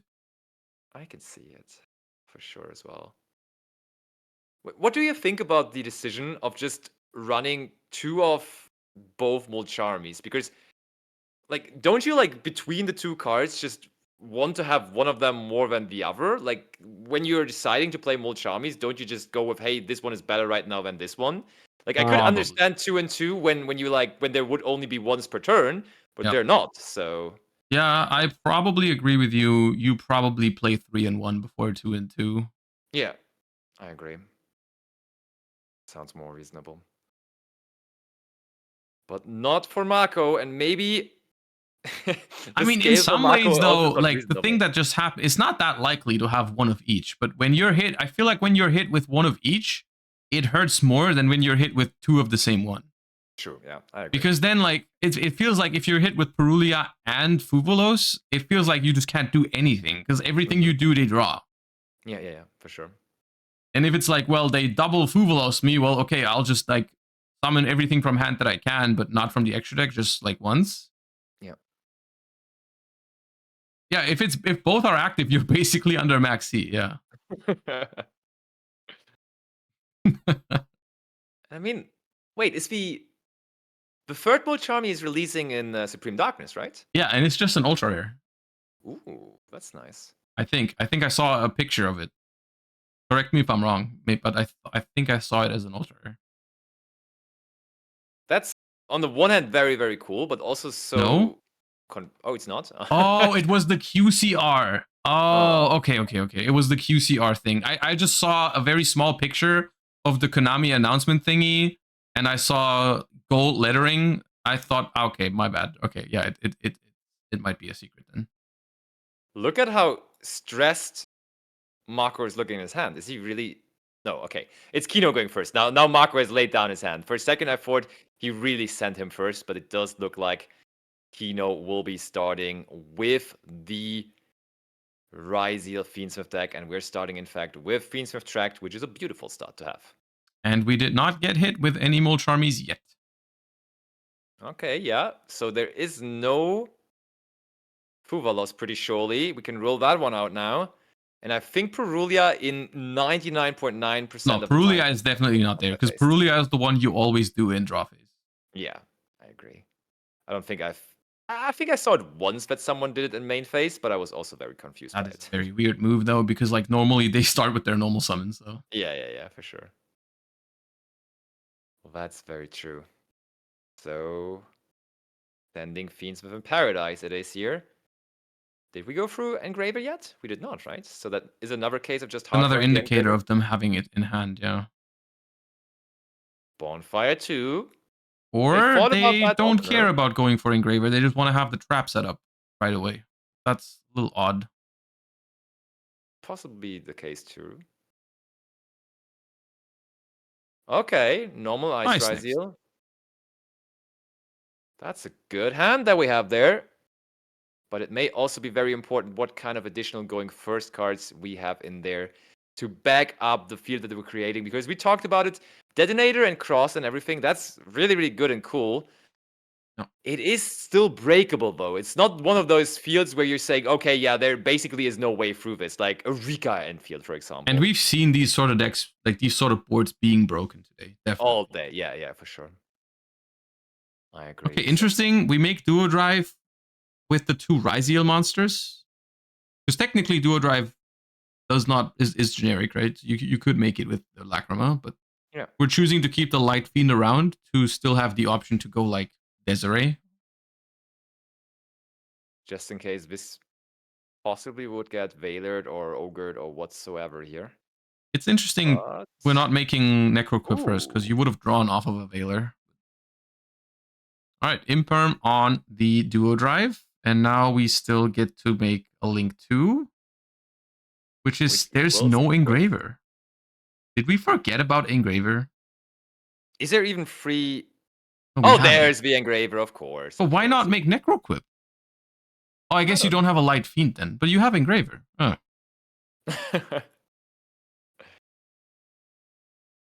I mean, yeah, the Engraver is just always the Light Fiend you need, right? So yeah. But I guess that could be weak into a Bystial, but oh my. Oh, this is the fourth time that they've Magnemooted today. The fourth time. Ooh. In 2 matches. They just know this game very well, and they're very good at executing it too. That is quite the Magnemooted there, because that is going to prevent sequence from resolving. Oh, now we have a dancing camera. Let's hope that gets fixed quickly. I think Mako was too excited about the Magnemooted there and just almost flew over the camera. I think 4 out of 4? I think it was Kino punching the wall. Also possible, very possible. This is truly unreal. It does feel like we are just all living in the world of Mako today, who's basically customizing his starting hands just as he likes. Another banger of an opener that he has produced there. And I'm sure he has more to follow this up. There's still a decent amount of cards in hand, though, for Kino. There must be some use for it. Look at that. We have Sword Ryzeal. We're not done yet. Also, word in my chat is that Tim has lost in top 4. Oh, that was quick. Not what you were expecting, was it? The system confirms Tim lost really quickly in top 4. So the top 4 curse it is apparently for him at HDK, because that just repeats his result from last year. Was it top 4 last year as well? Yes, it was. It was indeed. So we have X Ryzeal now too. I'm trying to move the thing because the camera is moved and I just can't grab it in OBS. Detonator gets another material with the aggregator. Even though this is not crazy, it might still be good enough, of course, depending on the hand. That's an unusual detonator in defense position. Why would that be in defense? Does it have as much defense as it has attack? Let me double check Which card? Detonator. it only has Detonator has 25. less defense, but it's probably so you can't crash Druid Swarm into it. Yeah, that's fair. It has 2500, by the way, so it's still able to withstand the Bystials by exactly. Yeah, enough. that's why in summoning it in defense is good against. Right, so end phase Magnum resolves after only one set card that they have there. Ay. This might be another quick one, and I mean, we have 10 cards involved, so that would be no surprise, of course.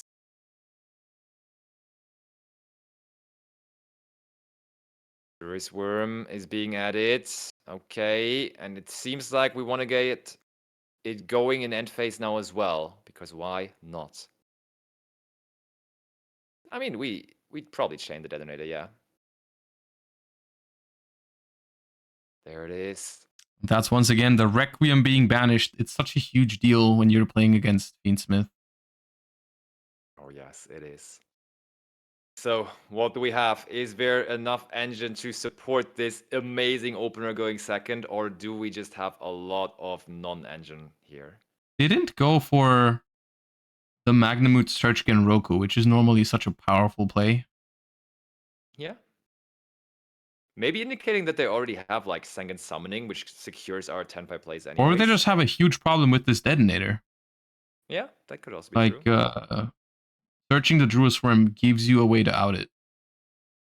Normal Lurry sounds pretty good to me. Oh, considering the back row. Or is that possibly maybe Sanctum when they consider to do it on the summon?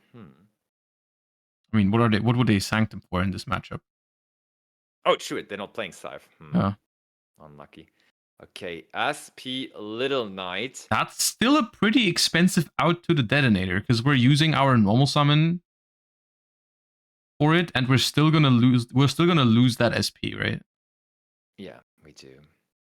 It's gone for good, because detonator can be activated multiple times per chain. It doesn't care about that. All right, we do have a Graver.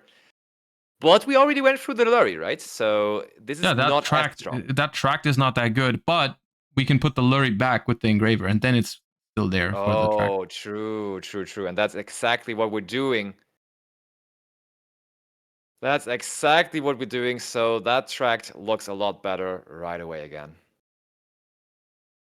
And then imagine we also have a 10-pie card to that. I mean, it would need to specifically be either Kaiman or Summoning, like one of the spell cards. Yeah, we can't normal summon.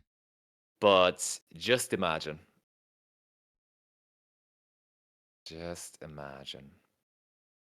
I don't know why they banished the detonator. That should be in the graveyard. I'll just tell them. Or is there any reason why it should be banished? I think they mixed it up with SP targeting it. It was Druid Swarm targeting it, not SP. Yeah, exactly. I'll just tell our judge to make sure everything is correct there. Because the SP was made with Lurry plus Druid Swarm.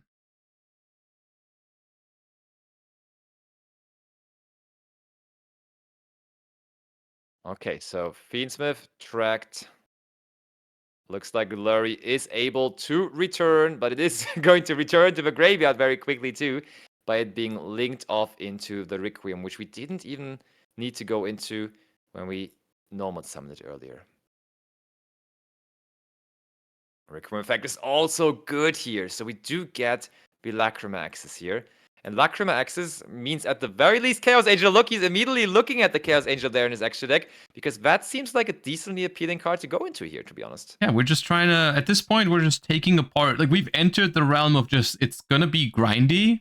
Yeah. And like, I think once again, at an advantage here is the player who's able to banish the opponent's key Fiendschmidt pieces faster.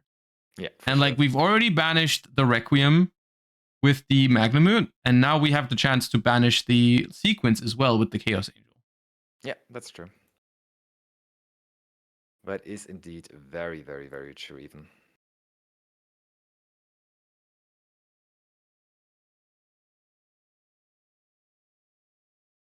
So, we shall see. Can he still keep on going? Is that one Chaos Angel enough? It could actually just be.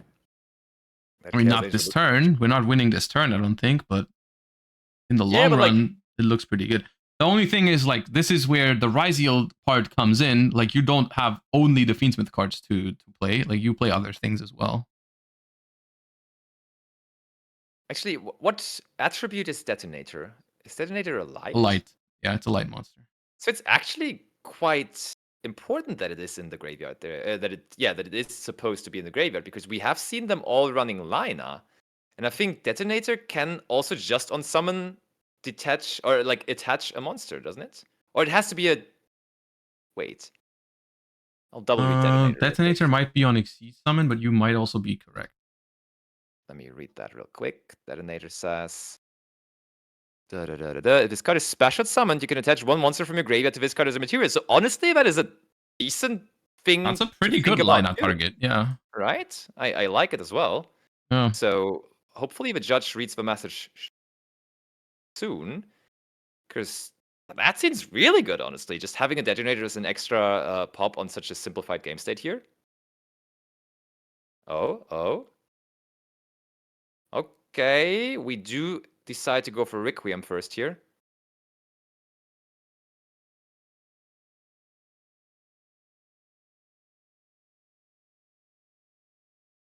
Oh, I mean, while talking about that, I don't think I will check Marco's list. Yeah, Marco is playing the Lina as well. That has been very popular in those 10 Pi Fiendsmith lists that we saw all day.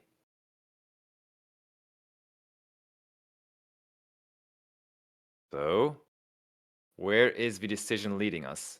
Does it look like anyone is thinking here? Or do I think it's either them talking about whether he already linked them off. Oh yeah, probably that. Or it's they let him take it back and he's thinking about responding to Requiem. Okay, so it is taken back, and I think, yeah, the judge is now reading the message, so I'm pretty sure the Detonator is going to now go into the graveyards.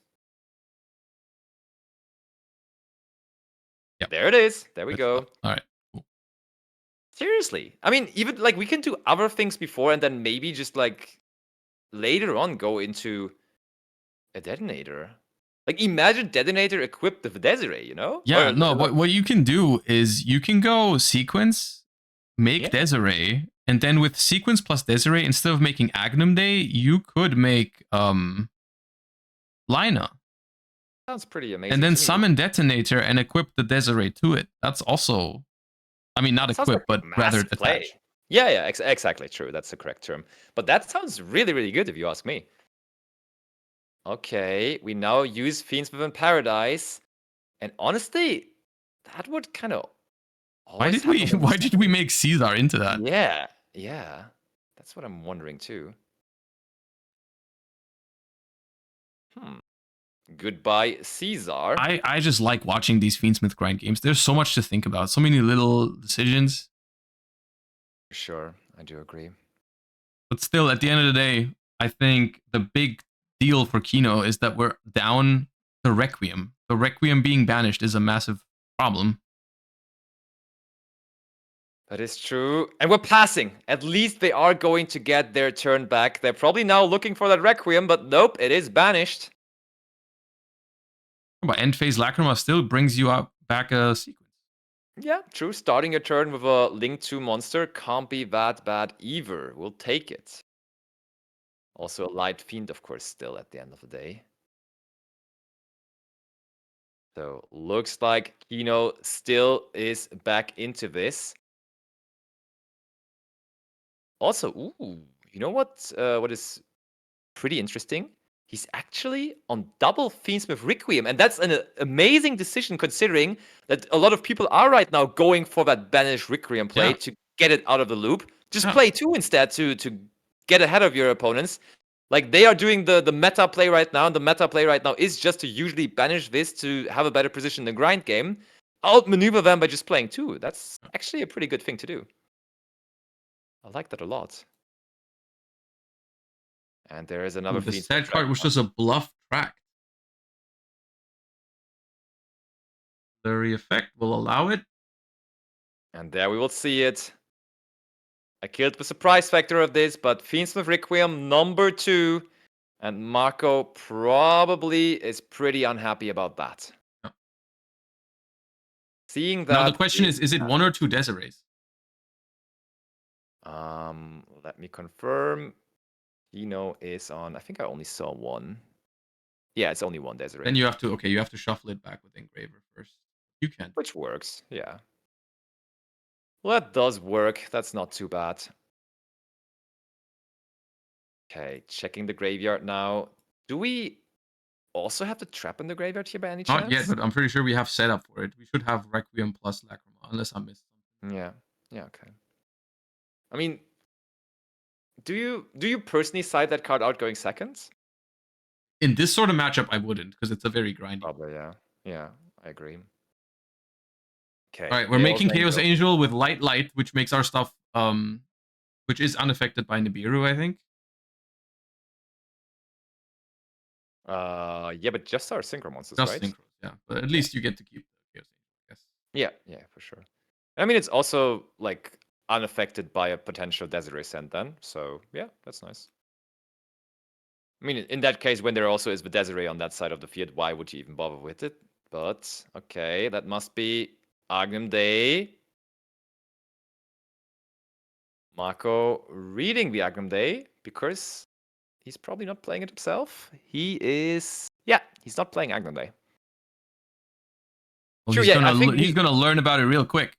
He is. But I think Marco was the one where we talked about him making the decision to include Trident Dragon over the Agnum Day, actually. Yeah. Yep.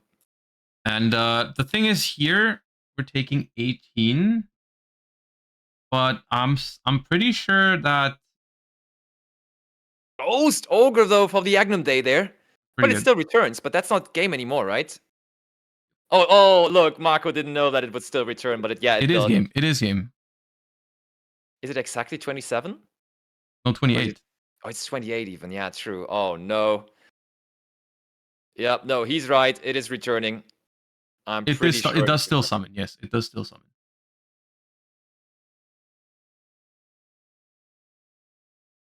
It says summon the fusion, and it's summon the monster, and if you do equip this card to it, I'm pretty sure you still summon and just don't equip. Yeah, it should be. You activate the effect, so you just resolve it as much as possible when the conjunction is end if you do, and I think it was end if you do. It might not be game if they have Lacrima engraved, though. They might be able to throw something in the way.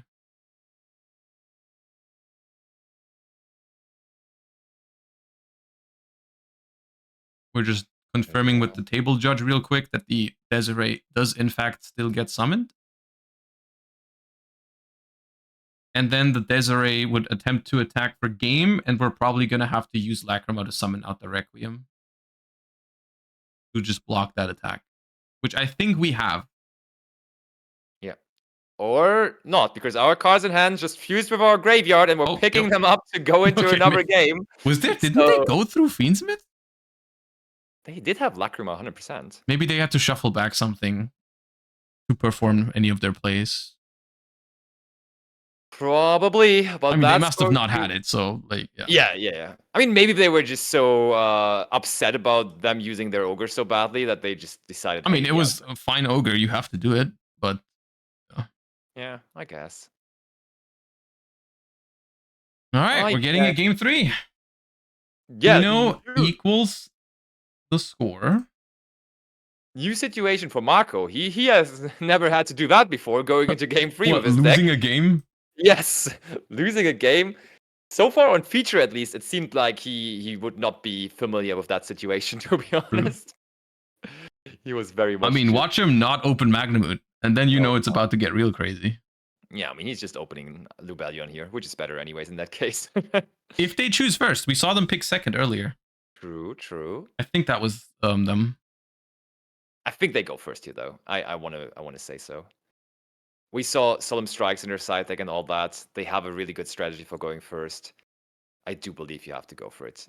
Also, I think they were one of the people that are still on Dimensional Barrier. And yeah, you just probably want to bring that in here. Yeah. And Frost as well and everything. Yeah, that looks like a really reasonable list to go first with. But you never know, of course. You never know. He's going to. There also, I just realized Mako is also playing Kashtira cards in there. What a deck. Wait, we haven't seen a single one of those. Yeah. Kashtira, Tenpai, I guess that explains why it's 45 cards. Bystial.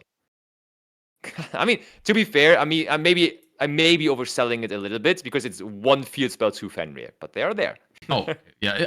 That's just for the set rotation. Yeah. Yeah. Exactly. It's for set rotation and as a second target for terraforming. Yeah. I think we saw that once. I don't know if it was by Marco. Might have been. I definitely remember someone going Fenrir, search Fenrir, and we talked about how they only play Fenrir. Yeah, true. And we saw set rotation in a Maliss deck, though, right? I'm pretty sure, because we gave our opponent the Maliss and Underground field spell. I remember that. Yeah. Well, we've seen 2 set rotations, I think. But yeah. Oh, yeah, true. You're right. You're actually right. All right, though. Game number 3. We already have one player ready for the finals, winning the other top 4 match, which is Daniel. Already getting some relaxing time in right now, as Mako and Kino still have to battle it out for a third game here. And that is going to decide who's going to join Daniel for the finals. That's going to be the question. Is it going to be a Tenpai Fiendschmidt mirror match, or is it going to be Ryzeal Fiendschmidt versus Tenpai Fiendschmidt? We'll have to find out. And honestly, the story of the day really has been this deck. So yeah. I feel like we're just going to have the ultimate mirror match in the finals. So your money is on Marco right now? It is. All right. Would be kind of interesting, though, because I don't think we have seen a mirror match between those decks just yet. We have seen it a lot, like basically every round. It's always been against other decks, though. Yeah. So maybe that's going to give us some more new info, some more reliable data about the deck. But it does look like Mako is going first, and he likes opening one-offs, and therefore he started off with Terraforming in his 45-card deck. Mm-hmm. I mean, you just put enough one-offs in your 45-card deck, you're going to see them eventually. Yeah. And we do grab the Sangan Summoning. Do you think there's theory behind going 45 in this deck? Because I could see the reasoning being like, hey, if I go slightly over 40, I'm going to draw less Fiendschmidt in Paradise, Genroku kind of cards. Yeah. I mean, there hopefully is, but I think just rationally thinking, there also is just no way to fit all of that into a 40-card deck. Like, my way of thinking there is just, you just didn't have any opportunity to make it 40 just because of all the engines you wanted to include. I mean, we did the same thing with with the Fiendschmidt deck in Bologna. We played over 40 because we just wanted to minimize the chances of seeing Birth and Paradise. Yeah. Because I mean, there are cards you could realistically cut. Like you're not forced to main deck the more Charmies, for example. True. Like that deck could be 40. You're also not forced to play a Kashtira package. That's fair. I agree. Okay, so we add Genroku here. And do we not activate it? Oh, we have to discard first, of course. You discard Fenrir, then bring out Genroku. That's a neat little thing that Fenrir can do, just the free discard. Okay, we are locking us into our Genroku early, though, which means we're not going to do any Fiendschmidt things. I was about to say that as well. So it's just going to be Seal's Fenrir Pass, like a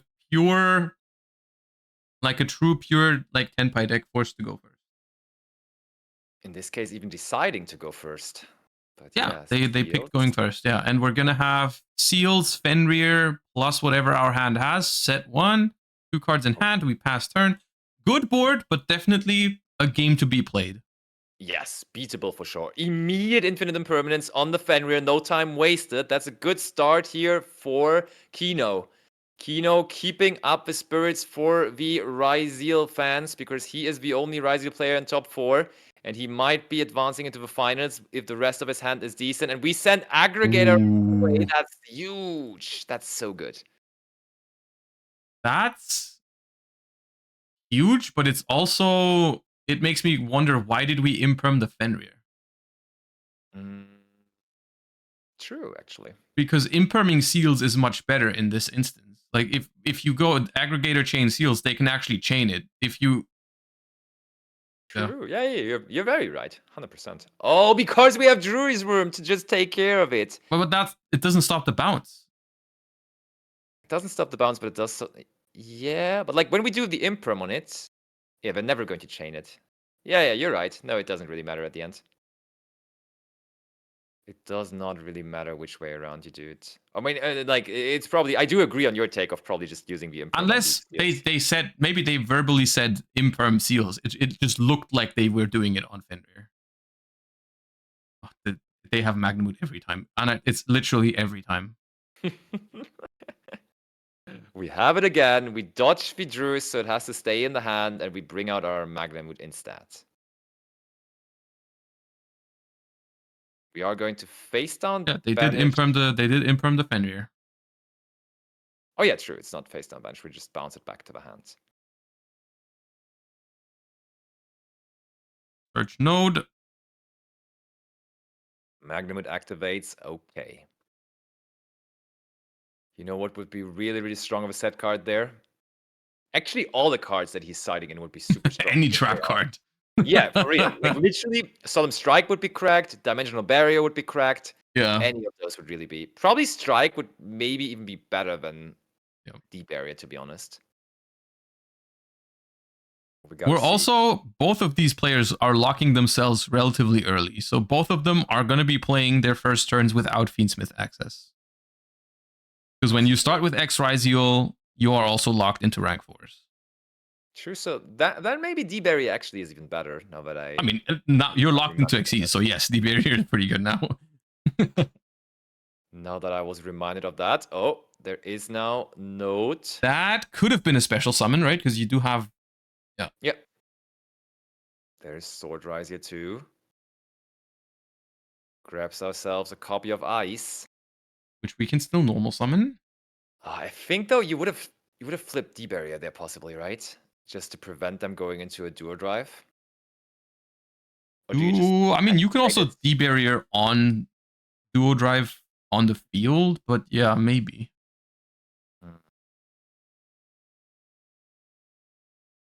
I mean, they could catch you off guard here by just going Detonator, though, and then Detonator... Oh, look at that. Just go Detonator. So if it is D-Barrier, we can at least respond with the Detonator, and that could be pretty good. I don't think it's D-Barrier. No response, though. No response at all.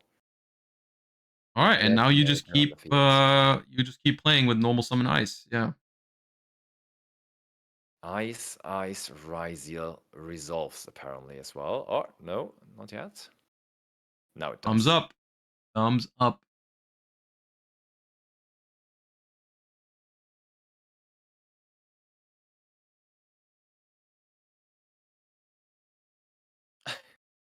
Oh, my camera was impressed enough by that detonator that it just stopped working. Give me a second.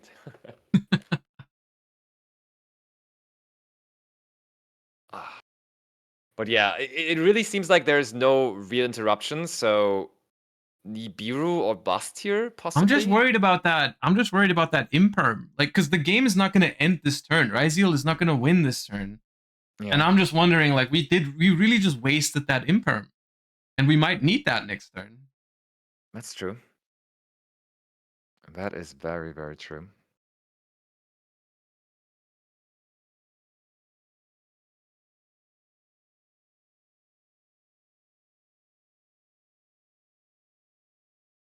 Okay, backup camera on. It is effect Veiler now, though, for the duo drive. You can dodge this with a detonator if you want. Oh, true. We've learned earlier, or probably most people did already know, we can just destroy our own monster.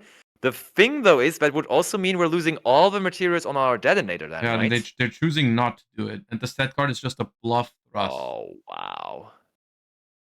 Just a bluff thrust. And we are taking control by attacking over every monster that Marco has left. And they have 0 cards in hand and just a lonely... No, they have a Magnamut search.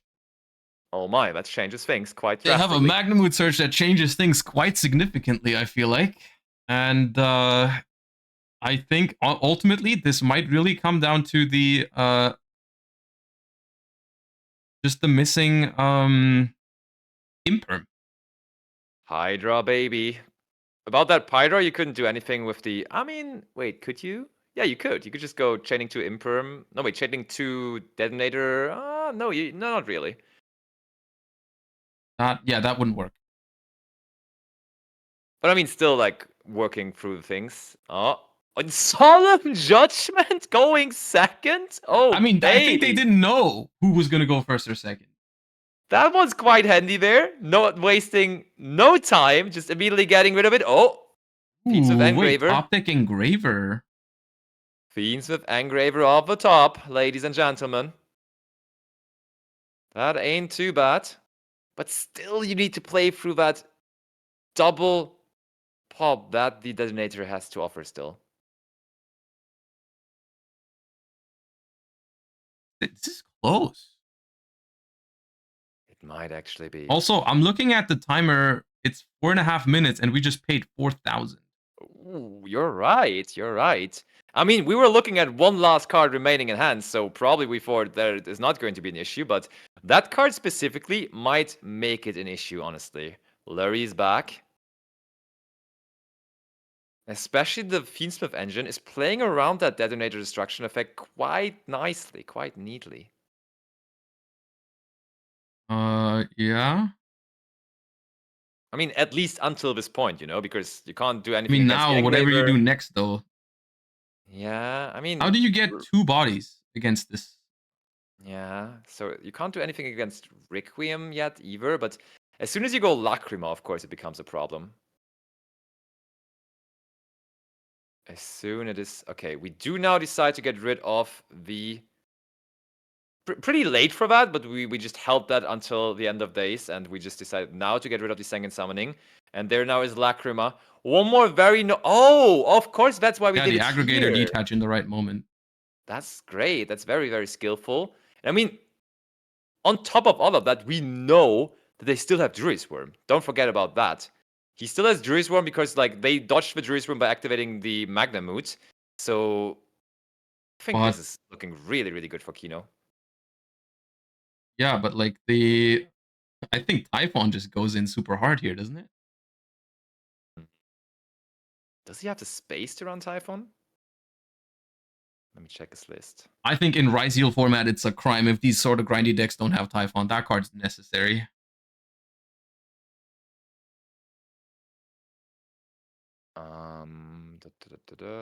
So that's... We're talking about something here. I'm not sure what it is.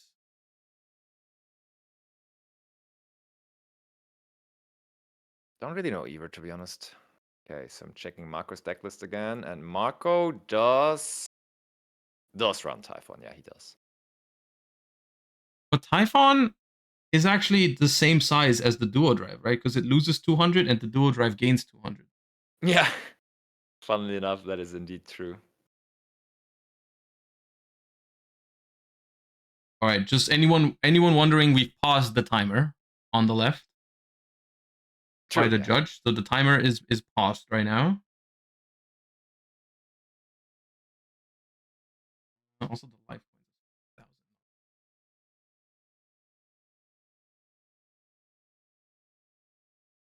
So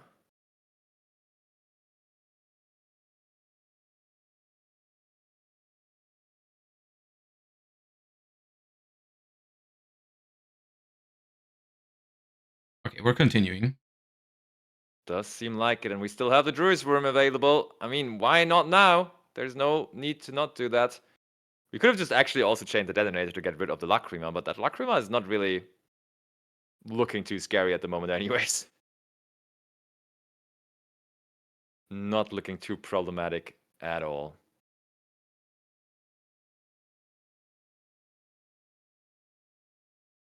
Okay, there is the Typhon. Okay, alright. We had a plus 3 minutes time extension, is what I've heard. Oh, okay, perfect.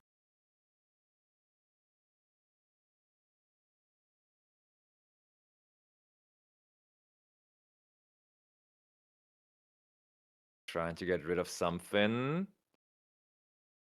Getting rid of the Detonator.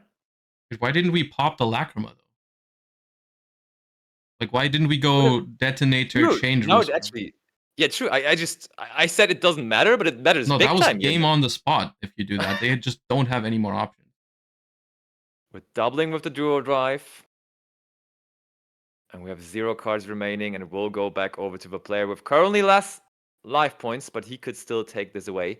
We also now have the correct timer running there, which is now hitting 5 minutes that are remaining in this. Do we have interruption? The Lacrima is in the graveyard, right? Yeah. Lacrima and Requiem are in the graveyard, and the trap is Okay. still in the deck. Let's see. Almost That on is a Lacrima. our very own Lacrima there. Standing engraver.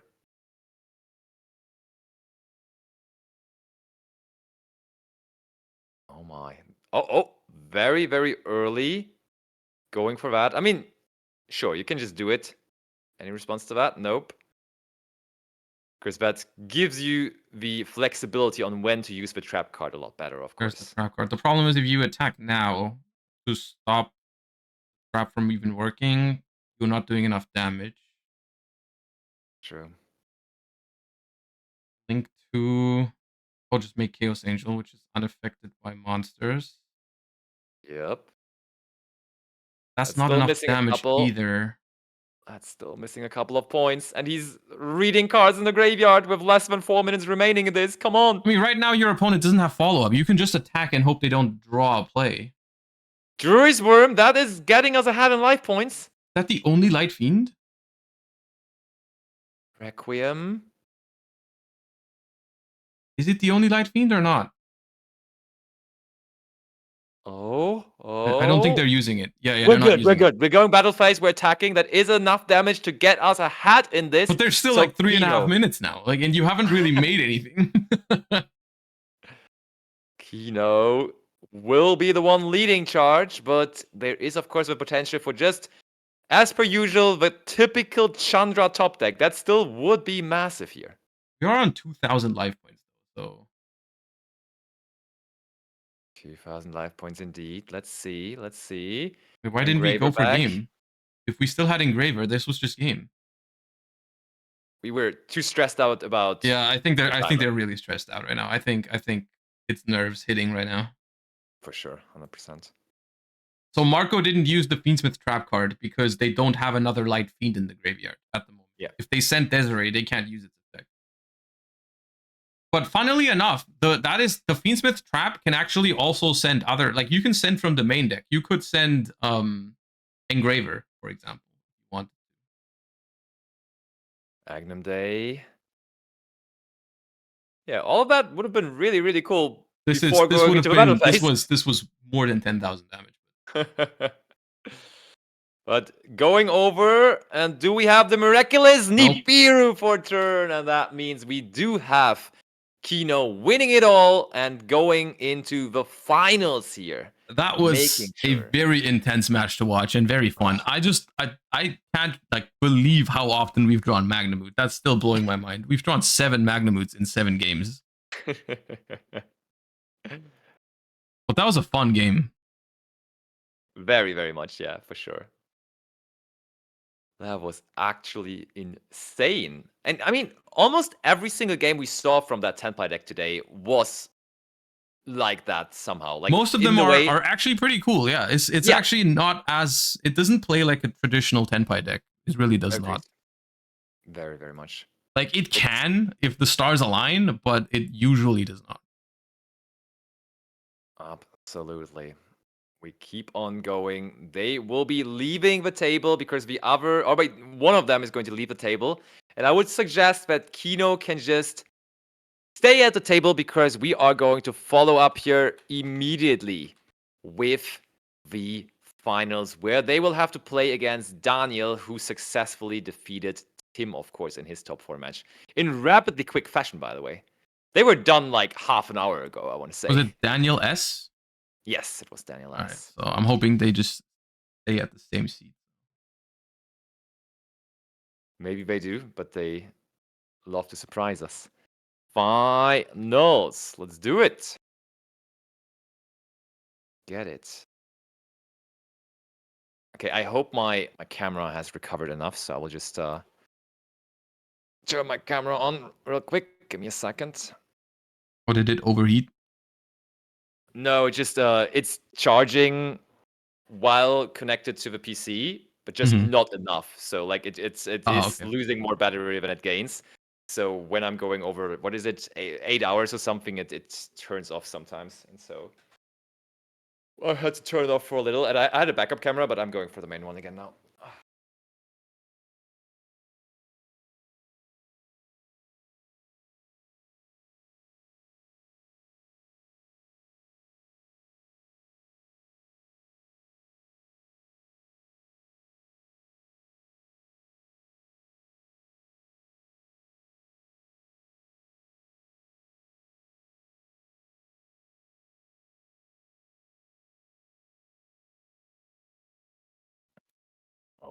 Okay. Did that work? Let's hope. Yes. No. Huh? Yes. I'm moving again. I'm alive. I'm alive still even after this Tenpai game. I might be playing that deck. It looks really, really good. It is. It looks pretty good, yeah. It looks so good because I was already like testing around with just Tenpai because I was convinced that the deck is not like completely done.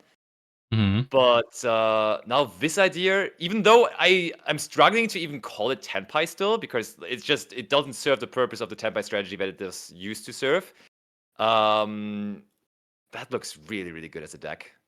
It does. I do think the like so does the Ryzeal version. Like the Ryzeal, I mean, it's also in the finals right now, right? It also looks good. Yeah, for sure. But like like whatever I'm bringing, I think it's going to include Bystials, that's for sure. I'm joining the team of saying that Bystial Rebellion possibly is the best card of the format right now. I'm certainly. I feel like that one still goes to Magnamut. Yeah, I mean, if you always draw it, sure. When you always draw Magnamut, it's going to be crazy. I mean, maybe not though. Like that Bystial regained. I mean, you have a personal history with Bystial Regained winning you an entire tournament for YC's Bologna, essentially. But that card just, when the format is grindy enough, just shines so hard. And I'm sure it did win multiple grind games over the course of the day.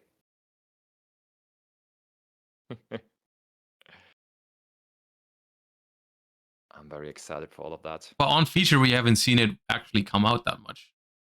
The Regained. It was like once or twice.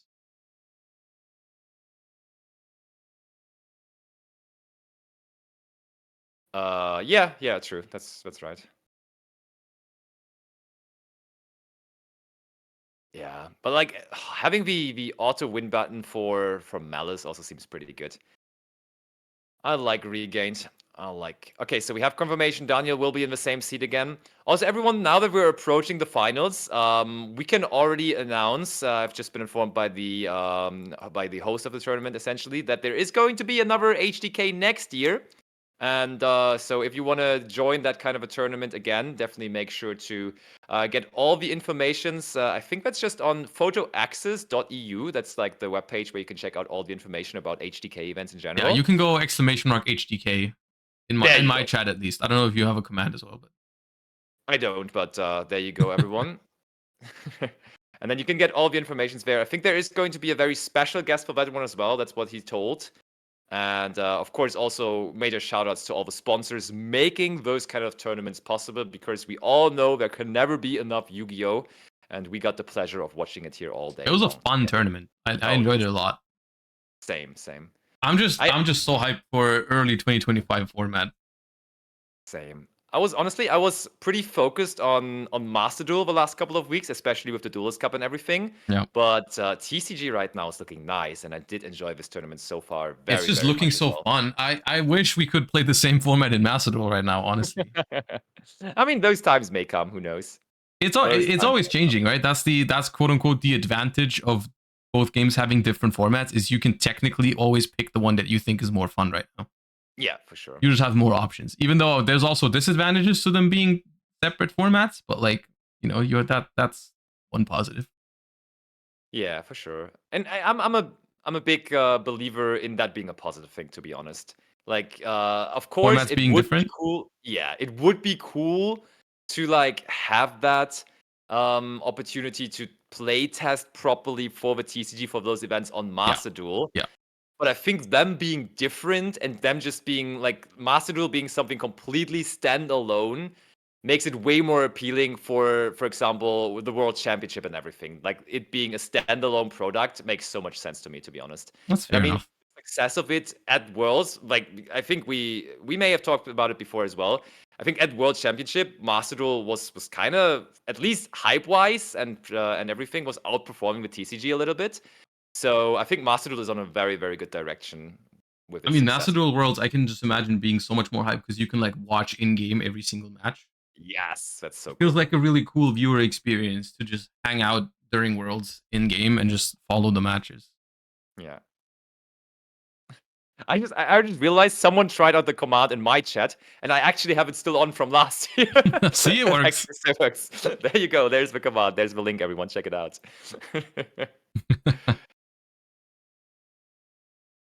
And yeah, the VOD of the video, I'm sure for me, but also for Josh, is going to be up on the Twitch channel. I think you have VODs enabled for every viewer as well, right? Yeah, everybody can watch Yeah. it.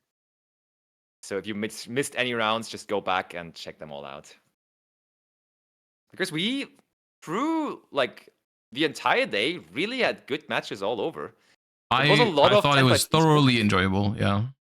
But if you're interested in that new meta deck, because I think we can clearly at this point call it a very big meta contender when so many people decide to run it and also so many like high profile players run it, you better be educated on it and how it works. For sure. Ooh, nice. They have the 250 YCS Field Center there. I like that one. That must be the gold sarcophagus one then, right? Because that was Utrecht, Which one was 250? That one was the one that Nico won with Striker. I thought that was 200. Really? Wait. I might be wrong. Chat, help us out. Because that's so long ago. 250, 200? Because what was Nil was 275, right? True. Yeah, there's no way Nico won 250th then, because that's 5 years ago. No, you're right. We did not have just 25 YCSs. Oh, 250 was London. True. Yeah. 250 was London. Yeah. The one that Samir won. Yeah. Yeah, exactly. Yeah, Nico won the 200th, I'm pretty sure. Yes, he did. That was a cool YCS as well, with Dinka Boy, as per usual, bringing the bit of spice to it. But wasn't that the Burning Abyss with Fabled Sulpius? Yeah. Yes. The Hydra Lander Burning Abyss. That was so cool. That was so cool, but also very cool, of course, that we are about to have a final match to end this off for the entire day. A final match to find out who's going to take the title as the champion of this tournament of Three Kings, which is a very famous tournament series in Germany. And I mean, if you're wondering about the name, it's just it's like a holiday here in Germany that we have. Or wait, is it still a holiday even? It's not, right? Whatever. It's like a special day. I think it's like Christmas church. It's church connected. Yeah. But yeah, that's why it's called like that. I have no more info to give on that. I know some Yu-Gi-Oh. I don't know about. It is still a holiday. I don't know if it might be in other places in the world as well. Oh, fair. Fair enough. But we're finding out who takes the title and who is being the next champion after Jack Verma won on the last year. He is going to be decrowned in just less than an hour. All right, so what we have here is at the top, we've got Kino running the Fiendschmidt Ryzeal deck. And at the bottom, we've got Daniel running the deck that kind of popped up for me for the first time in today's tournament, which is the Fiendschmidt Bystial with a small 10-pipe package, which we've seen some people play to major success in today's event. We had 3 people in top 8 with it. And one of them is here in the finals trying to take that deck all the way. And I think it is the story of the day, and that story will be ended in right fashion by the deck also winning the entire thing. Is that your prediction? Yes, it is. Well, your last prediction was already wrong. Yes, it was. Indeed, it was. But I feel like it is going to pull through here. Let's make It did this look like a happen. powerful deck, but so is Fiendschmidt Ryzeal. It's also a very good deck.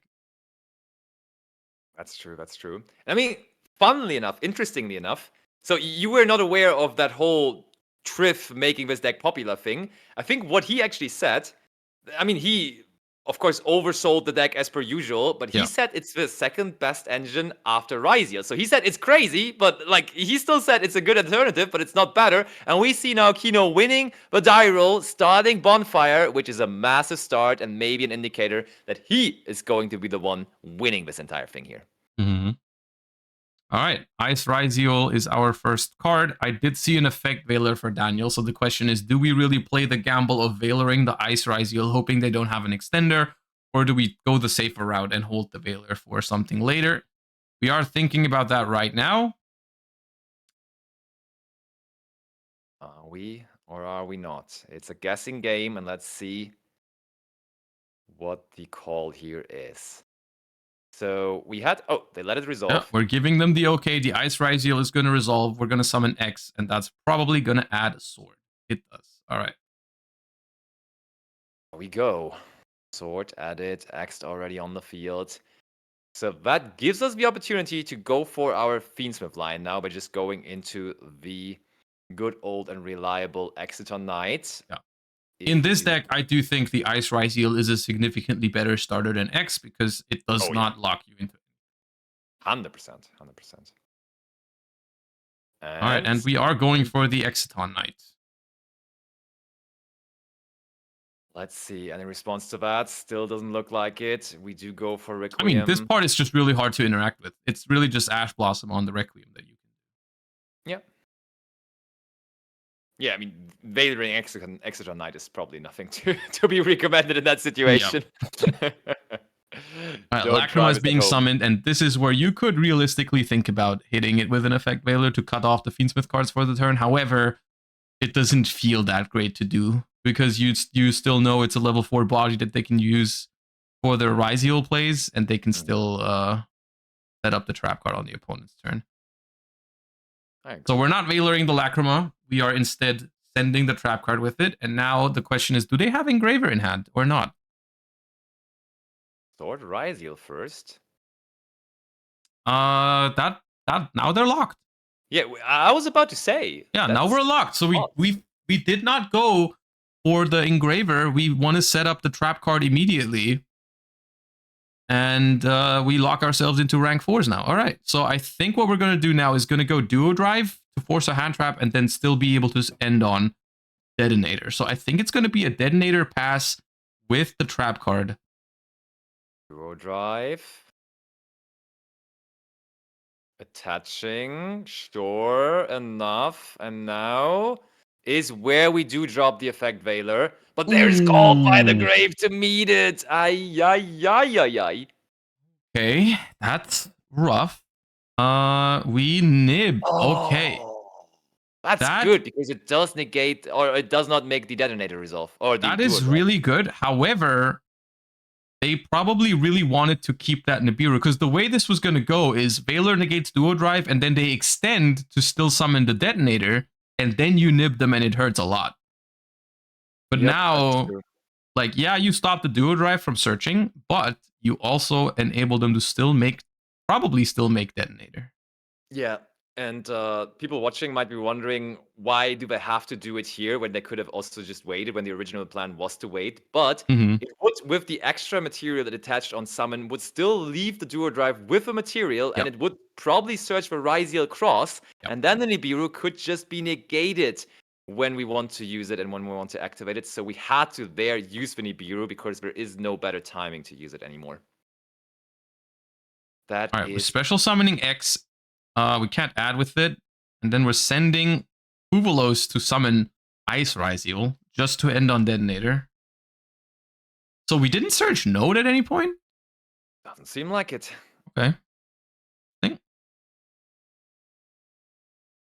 Oh, there is the Detonator. We want an extra material, and we are allowed to get that. Aggregator. It is just, it is Detonator, one set pass. That's what it is indeed, and we only had to invest 2 cards in hand for it, so that means we do have 4 ready in our hands to play through all of this. Does Daniel have the tools available to beat this here? We're saying just, but Detonator able to destroy 3 cards against the right cards can still be groundbreaking, but there is Bystial Lubellion. We talked about it, maybe the card of the tournament. We saw it plenty. We see it a lot right now, and we see it again here. That's pretty good. We don't chain the Detonator just now to get rid of the Nibiru. Maybe afraid of Alan's immediately taking it, which I think is fair enough. I mean, yeah, I guess that is fair enough. But don't True you Swarm. you need to chain it eventually. Like, you need to chain it. I mean, you probably. You probably have to chain it now, even because otherwise, I mean, Druid Swarm just outs it. Yeah, exactly. And they can always it's not even about the possible link summon with the Nibiru anymore. He doesn't need to link summon because there's still the Lubellion in the graveyard. Yeah. So okay, yeah, we do go Detonator. And we do destroy the Nibiru indeed. The thing is here, if you go ahead and use the Lubellion and then Druid Swarm, you also lose your Lubellion, right?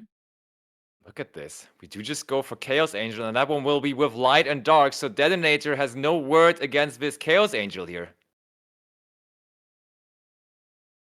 Ay. Chaos Angel can just freely go after the Detonator. Oh, no, wait. The Chaos Angel actually can go after the back row. Yeah, the Chaos Angel goes after the set card and the... nice. Okay. Oh, there is the Imperm, though, meaning it is no longer unaffected by monster effects, meaning that it will be destroyed by the Detonator here, but still, Detonator, of course, will leave the field afterwards. Yeah, that Imperm is not going to be banished then. Yeah, it just goes. But I mean, he has 0 cards remaining. Literally 0 cards. The Nibiru token is 2,500, right? It was just do a drive. Yeah. All right. Well, but the problem is we have Lacrima. Oh, yeah. The grind game of this deck is eternal, and that's what's going to show here. Bring back Requiem. Look, this is why the Fiendschmidt engine is so good at the moment. Yeah, it's this so is good at this is grind really games. what it adds to the Ryzeal deck is the guaranteed follow-up. Yep. And that's why basically every deck at the moment is running those Fiendschmidt cards, because in that kind of a grindy format, when everyone else is playing Fiendschmidt cards, you can't really miss out, right? You just have to be part of that. You just have to make sure your deck also is able to grind for as long as the others can. And that's why a lot of people have just decided to include the Fiendschmidt engine into basically any kind of deck at this point. I do think it's worth pointing out that Daniel decided to not go into the Fiendschmidt engine, which I think is an interesting decision because, like, I don't know what you were afraid of when you normal summon Lacrima and you have Druid Swarm on the field, right? Like, why not activate Lacrima? Detonator would destroy it. Yeah, but then you send Engraver and it comes back. Yeah, true. Yeah, I get what you're saying. I think he just wanted to keep it simple. He saw that easy solution to it, so he thought, hey, let's do it. But maybe that easy solution was not the real solution in the end. Okay, we do. I mean, it's not a solution if you lose to the follow-up that you can already see they have, right? Yeah. I mean, he was not expecting the combination of Imperm there with the Detonator. Because, I mean, to be fair, that Chaos Angel was supposed to be a real big threat, with it being unaffected by monster effects and not able to be destroyed by battle as well. Sure. However, I do think Imperm is the most common set card in 2025 Yu-Gi-Oh! So very true.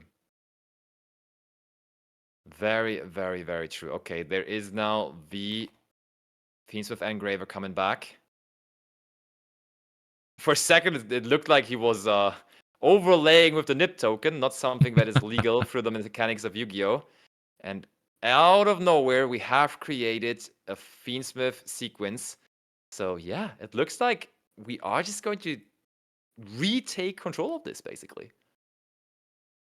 Looking real good, looking really nice, and looking like another game that we can put into the category of saying, sign that the format is healthy when we can get those grindy games, and like a player that has just played it mindfully and played it well with resources in the graveyard for follow-up actually goes to end up winning the game. I do think there's quite a few things to go back and look at, and there's probably things you can play differently in this game from both sides, which I think is very interesting. True.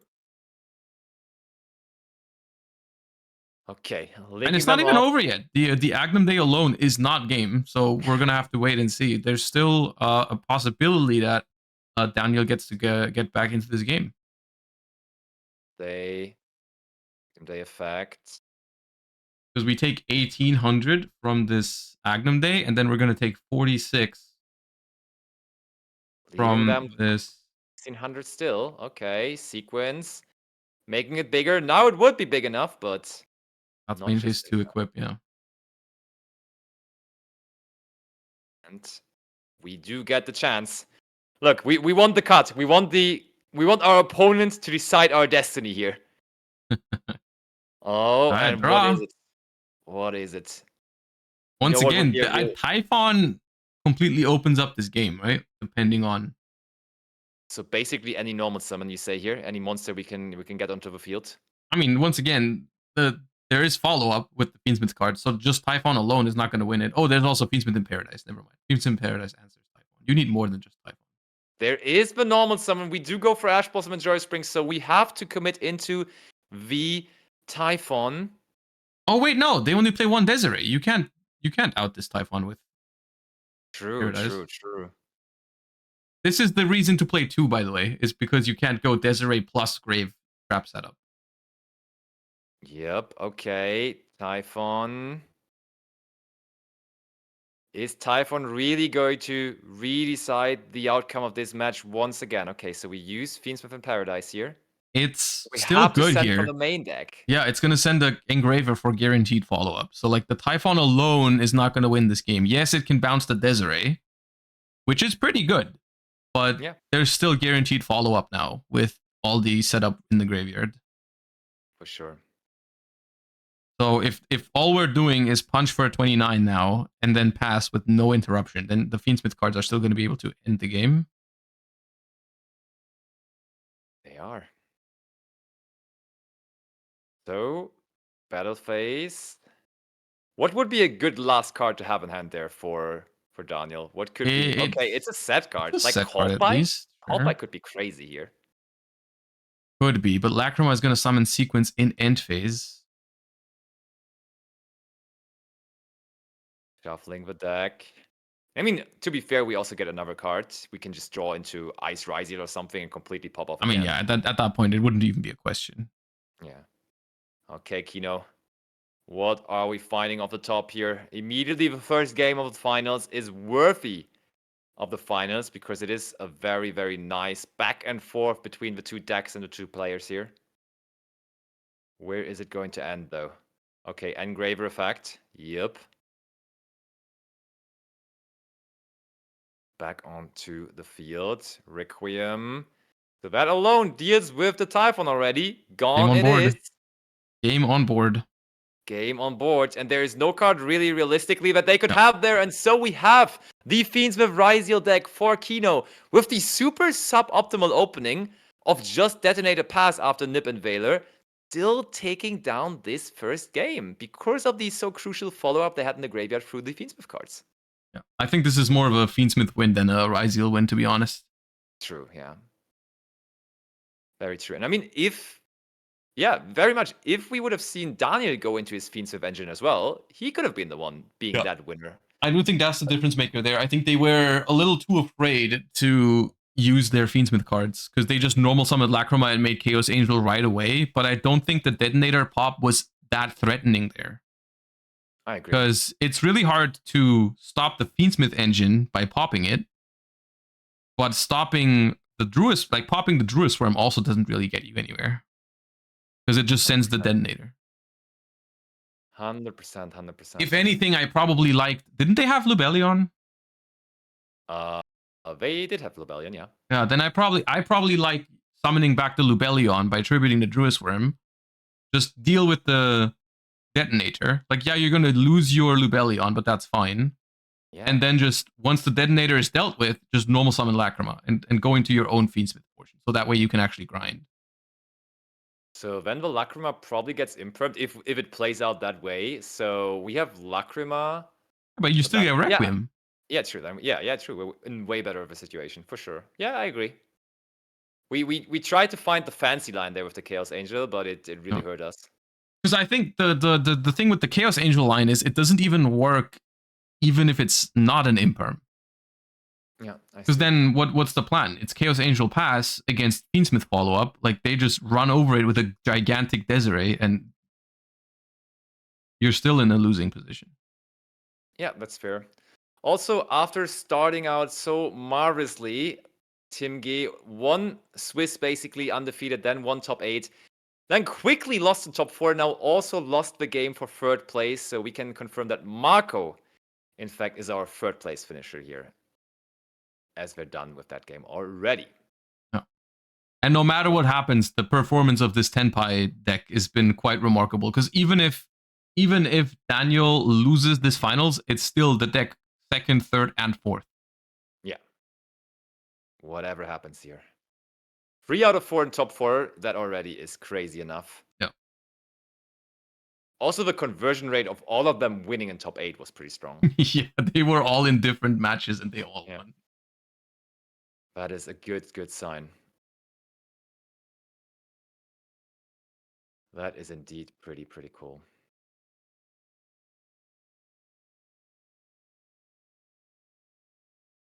Is this going to be a quick victory, a quick 2-0, or are we going to have another long, exhausting, but also very rewarding for us as viewers, but also for the players, game number 2 here? We're going to get answers. Who? Oh! Ooh, did we go second? I think that is a going second technology. Yep. Or is it? Oh? They're both looking at their hand. Yeah, I think we went second. All right. Interesting. Normal summon Lurie. The go second mind games are back. Requiem effect. Is there a response? Nothing. Nope. All right. It's no response. Wait, is there a Solemn Judgment in Kino's deck? Did I just see that right? Did we expect this? I mean, I think it's Imperm. No, the first card in the deck is Solemn Judgment, 100%. True. I mean, he did the same in top 4. Don't you remember? Game 3, he didn't know who would be going first against that deck, and yeah, he just put Solomon. Yeah. I mean, and it was decent enough in that top 4 match, so he just decided. Hey, that's the thing with these counter traps. Like, yeah, of course they can be terrible in your hand when you go second, but in this format, when it's like so grindy, sometimes having a trap even when you're going second can be okay. For sure. 100%. So you just like try to break their board somewhat, and then use Solemn Strike or Judgment for their follow up. That is why it's even working for people like Steven Santoli, who main decked it as well at the Solemn Strike in this deck, in Ryzeal. Yeah, that's true. So I feel like so far Kino quite happy with his opponent telling him to go first. This is another. I feel like this is another sign of a good format, is when you can actually main deck like regular trap cards. Yeah, for sure. And I think it has also increased that mind game of going second, which is another factor or another sign of a good format, right? When that is a viable thing to do, just going second, because you're not scared of your opponent just completely overwhelming you when they get first. Yeah. So I like that a lot. There's a lot of signs. I've been glazing this format today like crazy. Yeah, it's beautiful. So you're saying you're winning YC's Birmingham with all that happening? That is never a guarantee, but I'm looking forward to it. Nice. Are you going to be in at the American YCS as well the weekend after? No. Okay. I think Orlando it is, right? Yeah, Orlando is. Orlando, yeah. Should be Orlando. Okay, so Desiree linking off to go into Agnum Day once again. So he's making decent use of this card. Basically every game we saw Kino play, when he went into his Fiendsmith cards, which he basically also did every game, he also went into that Agnum Day. Looks like we might not have access to the Ryzeal at all. Or do we? Yeah, we're just going Desiree Pass. Ooh, 2 sets though. I mean, I'm very familiar with this end board. This is pure Fiendschmidt now. It pretty much is, and it is going over to... Oh, no, it's not going over yet. There is an Ibiru end of main. Okay, that's very rough, actually, because we don't have Lacrima set up. It is indeed very rough. You know what, though? It is playing into both Talents and Thrust here, because Thrust would even be able to grab us at Talents if we want it and activate it. Yeah, that is There is indeed. now monsters on the field. Yeah. Is there any of those cards? Because going first or second, you would probably expect those cards to come in post-siding, right? Oh, Well, wait, now okay, Thrust it's isn't not as good Thrust. anymore. Yeah. I mean, it could still be just to get access to, I don't know, D-Barrier Yeah. or something. Yeah, fair enough. Fair enough, you could. Oh, we're checking the back row again. Is there a tactics bluff, maybe? We haven't seen many tactics today, I feel like. Like maybe 2 or 3 in total. Yeah, that's true. Reconsidering it over and over again. And... Oh. Come on, if there is a Talents, just... Yeah, yes! The last card in hand, or the two cards remaining in hand, but one of them is Talents. He just thought about it very long, whether to do the one thing or the there's other. only one play. You gotta take that terraforming out of there with the quickness. Imperm Bell called by the grave is what's left. So both players with 0 engines from here on. That's crazy. Yeah, That's probably. Yeah, because I don't think there's a Ryzeal card in Kino's hand. There might be another Fiendsmith card maybe, but... I mean, honestly though, do you like looking into their hand there? Because realistically, you can just draw so many good Ryzeal cards there, can't you? Well, you've normal summoned already. Ah, yeah, true. You've normal summoned, and X also doesn't work because you have the nib token. So I think I agree. Oh, Medieval Rebellion, let's go. That's a card for grind games. That's a card of all time to pick up there. That's Holy. Good. Yeah, that gets them Fiendsmith. And that gets them whatever they want through the Magnamut later on as well. They're gonna have to normal summon. They're gonna have to normal summon the Bell, but they could go Moon. Wow.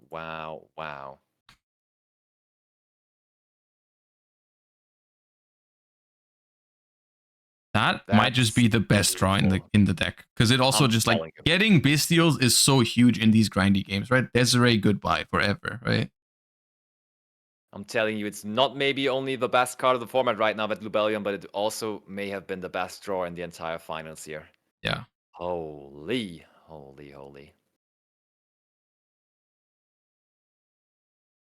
You gotta respect that top deck. And I mean, they still have like all those interactive cards for the opponent, right? They still have Bell, Called By, and what was the other card? Another Veiler or something?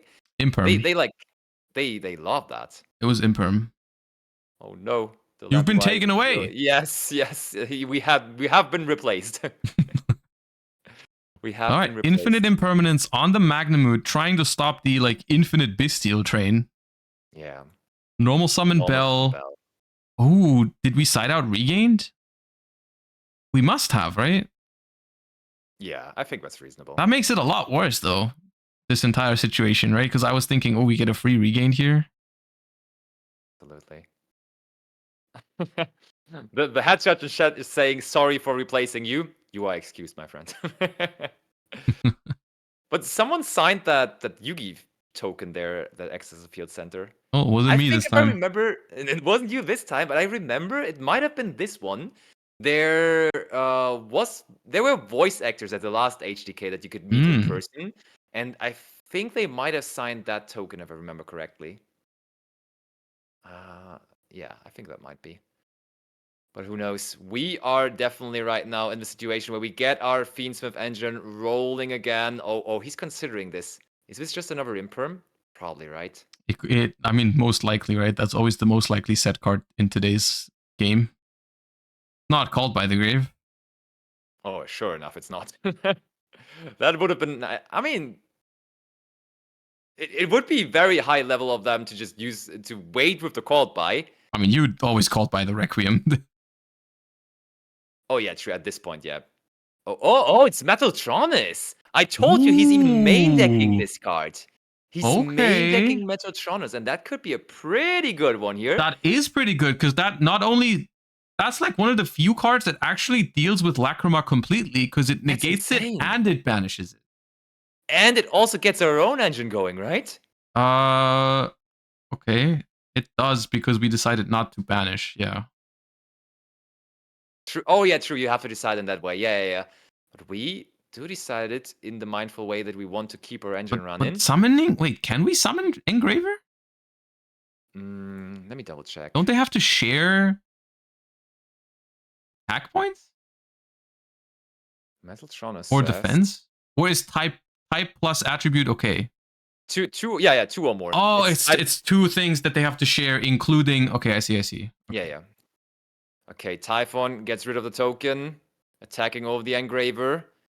And there's still Agnum Day in the graveyard, so they can bring back the Engraver. They will be hit by Cult by the Grave. True. But I mean, this is still incredibly strong of a Metaltronus. Like, this is very good because you're getting follow up. Like, you stop their play and you're forcing out their Cult by the Grave with one card. Yeah, that was as good as it gets. And now back over to Kino, who still tries to make this a clean 2-0 here. And it is going to hugely depend on the top deck that they got there.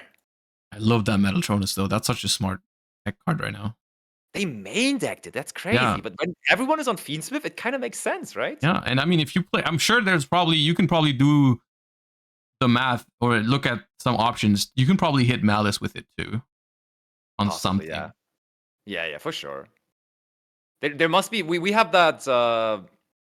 We have that small world webpage where you can check out all the combinations of that. Yeah. But we need a Metaltronus one as well to figure it out. I think that exists. That probably Probably. There probably is someone doing that. So it's Imperm and Called By with a Lacrima and Requiem setup as well. Yep. Which is a lot to get through with just 3 cards. Oh, we drew Tracked? Yeah, we did draw Tracked, which is pretty good. If you do Called By this Lurry, then you won't Called By the... You won't be able to Called By the Engraver. So the Lurry is probably just going to be allowed here. That's true. Also, to go a little bit deeper on the Metaltronus, someone in chat is saying that, for example, Aggregator is a Dark Cybers, which can then take care of the Maliss matchup. Yeah, nice. That's so you can like basically imperm, quote unquote. Yeah. Exactly. And randomly enough, with now the Tenpai deck also being so popular again, Sword is a fire 1500 just like Chandra. But in that case, in order to banish, you have to summon the exact same card, right? Yeah, but negating it is still good, right?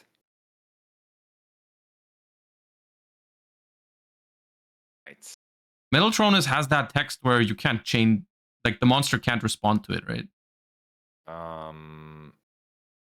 Yeah. But I think it's just the monster that you're targeting. Like other things can respond to it, but I think the one you're targeting can't respond to it. Yeah, exactly. Just like that. Exactly like that. And just like that also, we find ourselves in another grind game. You gotta love the state of the current TCG. You gotta love how things are going with that Fiendschmidt engine being so popular. Okay, we do bring out Lacrima now. A little late, I think. Indeed. Because now you cannot send the Engraver before it can use its effect. So if you want to save your Typhon, you'd probably have to imperm the Engraver. Not what you want. Yeah, it doesn't seem that high value. You could also just call by Requiem here. But we don't do that. But I think we've seen them on 2, right? Yeah. I think Kino was the one that was playing 2 copies. True. Yeah. And if they know that, then negating that is a lot worse. Oh, they can call by this Engraver.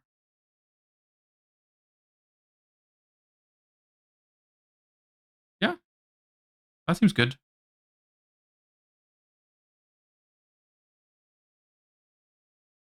So they do that. All right. No, I do like that play. Well done. It's worth noting, Engraver being under Called By could also have implications for their next turn. Sure enough, yeah. But I mean, whatever you Called By, you probably have in your own deck too. So. Okay, we're attacking over the Lacrima. Still in the grinding stages, and we still also Just pass. somewhat need a top deck. Just draw a Hydra Force, just draw a Chandra, something like that to make this a little. You just want your prediction to come true. Kinda, yeah, of course. And also, I just want to see those 10-pie cards because they have been so decisive all day, but they're just kind of lacking here in this finals. Did they have any 10-pie cards last game? I don't remember that. We did not see any 10-pie cards. Yeah. So this is a 10-pie deck for a reason.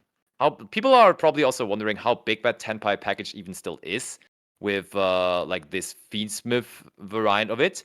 And for Mako specifically, that would be 2 Hydra, 2 Genroku, 1 Chandra, 1 Fadra. What? So Marco was in top 4, right? Oh, yes.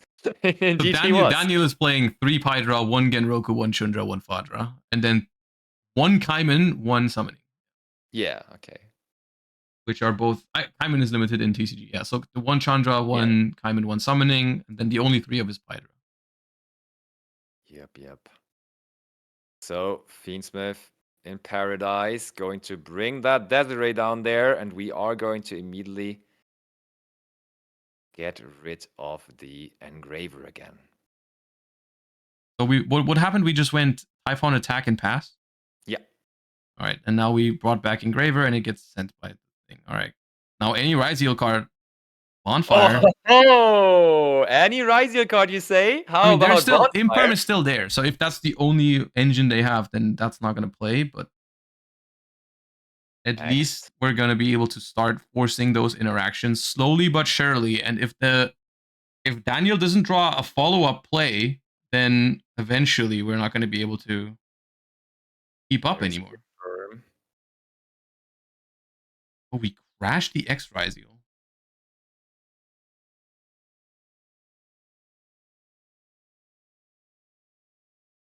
Oh, to fuel Ryzeal Cross. Okay, I see. That makes sense.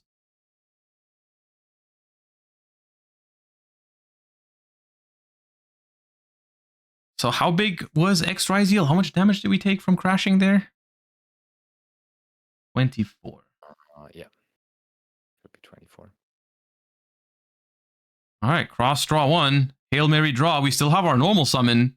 We draw Ice Ryzeal. Hail Mary draw, indeed. Is it the Hail Mary here for Kino for the tournament win? Possibly. Ice or sword? Ice or sword? Sounds like we're ordering some, I don't know, jelly beans or something. Ice or sword. But, oh. Well, we're not immediately passing. It's sword. Wait. Huh? What? They could have taken normal summon.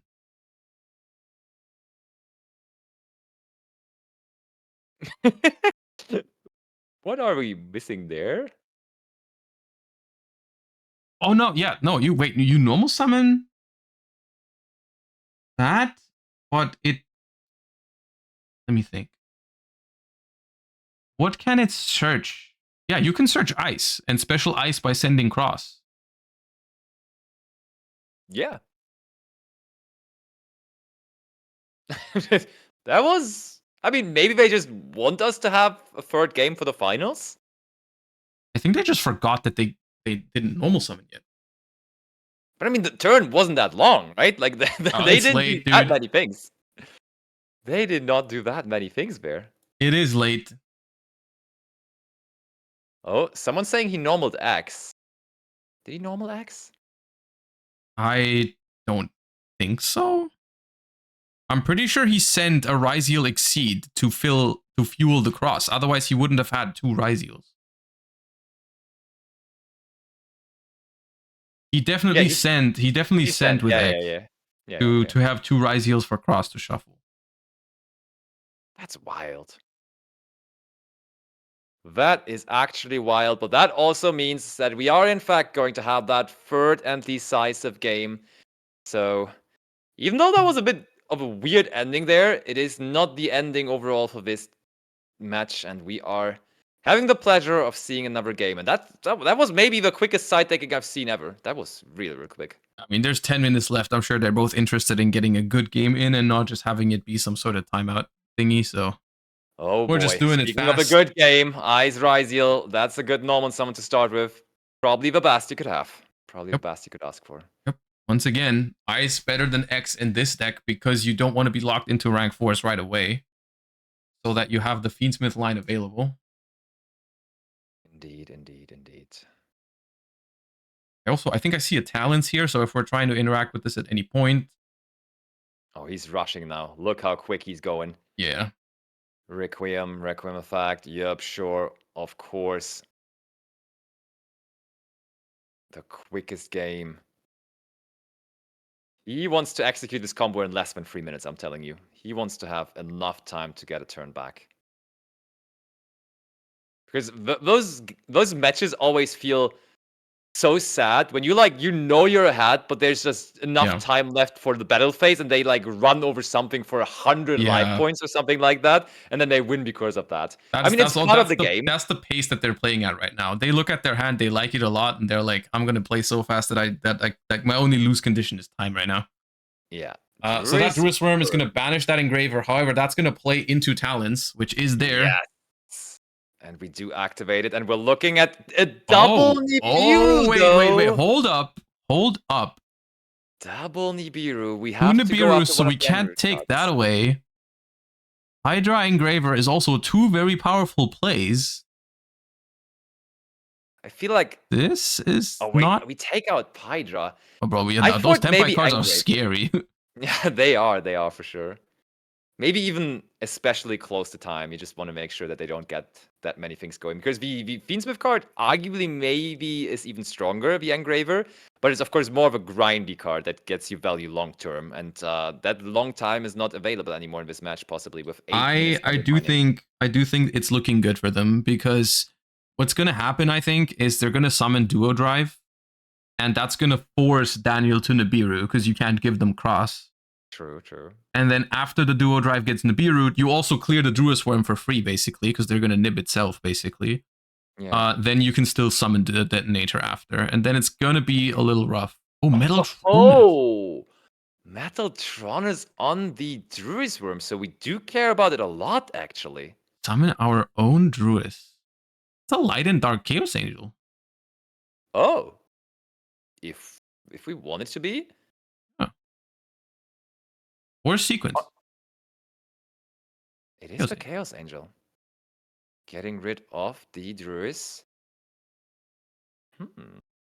Metatron is really the signature card here at this point for Kino in this finals. Yeah, we're just not committing into this Nibiru at all. We're just going to be like, okay, the only playable card in your hand right now is one Engraver. And I'm just going to sit on this Light and Dark Chaos Angel, which is, I mean, in defense position, you can still do damage over it, though, is the scary thing, right? Desiree can inflict piercing. Oh, yeah. And also, of course, we can just also get our own Chaos Angel going, maybe, or something. This, even though it's only a little over 6 minutes remaining on the clock, this might be a case where this actually ends up going for longer, to be honest. Ooh, that's a call by the grave there. Called by the grave to stop the Fiendschmidt.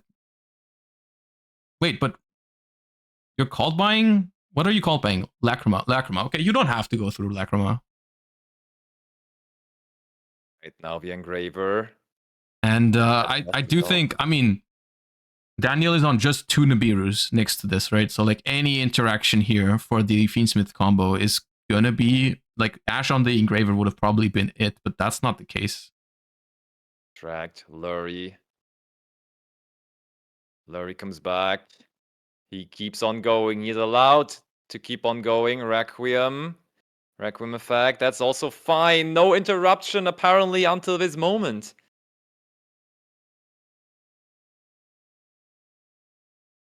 Lacrima, but no effect because called by.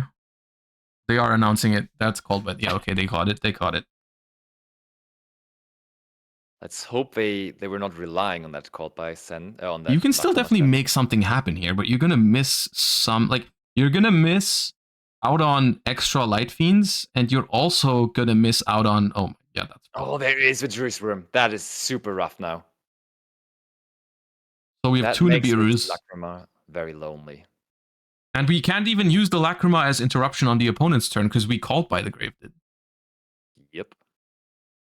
That is just game. Unless they completely fumble the bag and play into the Nibiru next turn. But You would not think so. Typhon? Typhon, you're really going to bounce a Druid's Worm?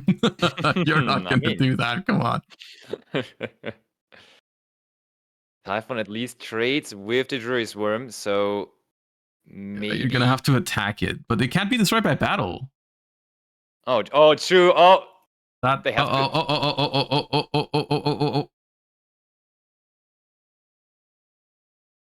Oh, it's back. They realized. Yeah. Okay. Back.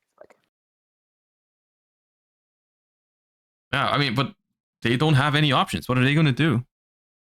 Okay, so this is looking very, very, very, very good. You know what the funniest thing is? They cannot even misplay into the nib right now because the nib can't be activated under Typhon. True. Yeah, they could actually fully commit if they have more engine running here. I mean, you don't need much here to win. Oh. Bonfire, maybe? Looked like a spell trap card they wanted to activate. Much rather a spell card than in that case from the hand.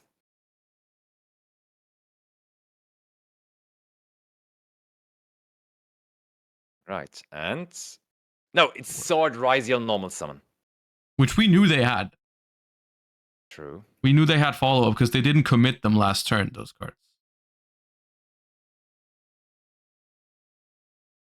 So that was a special summon, I think.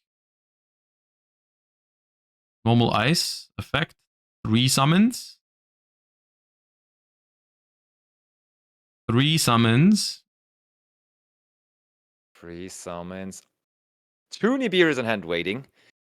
But no one could be activated yet. And for the moment, it can still not be activated. Not only because of it only being 3 summons, but also because of the Typhon sitting on your own side of the field. Would drive. This... Hold on, though. Would drive attach. We're just trying to figure out game here. That the effect is resolving. We can search cross to be safe from that Nibiru for the rest of the turn.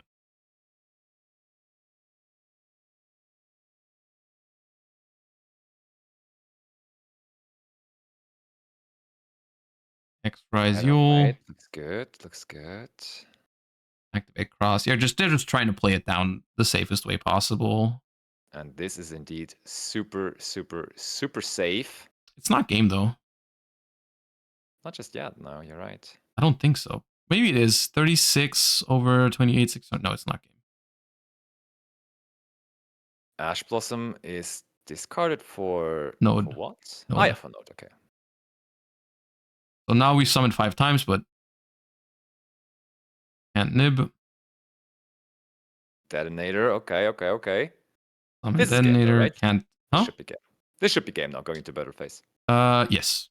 This is game because of the slight boost from the duo drive onto everything.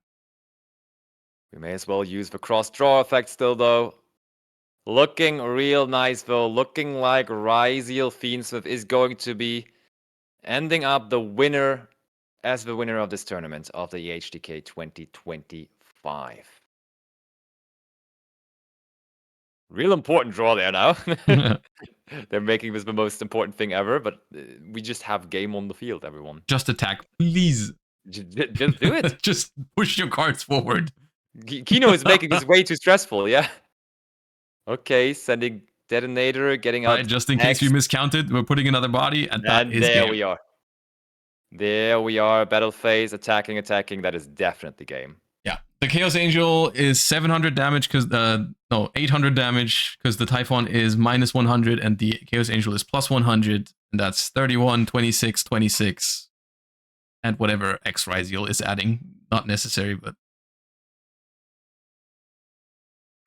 why are we not shaking hands or anything? Are we really calculate that out? Okay.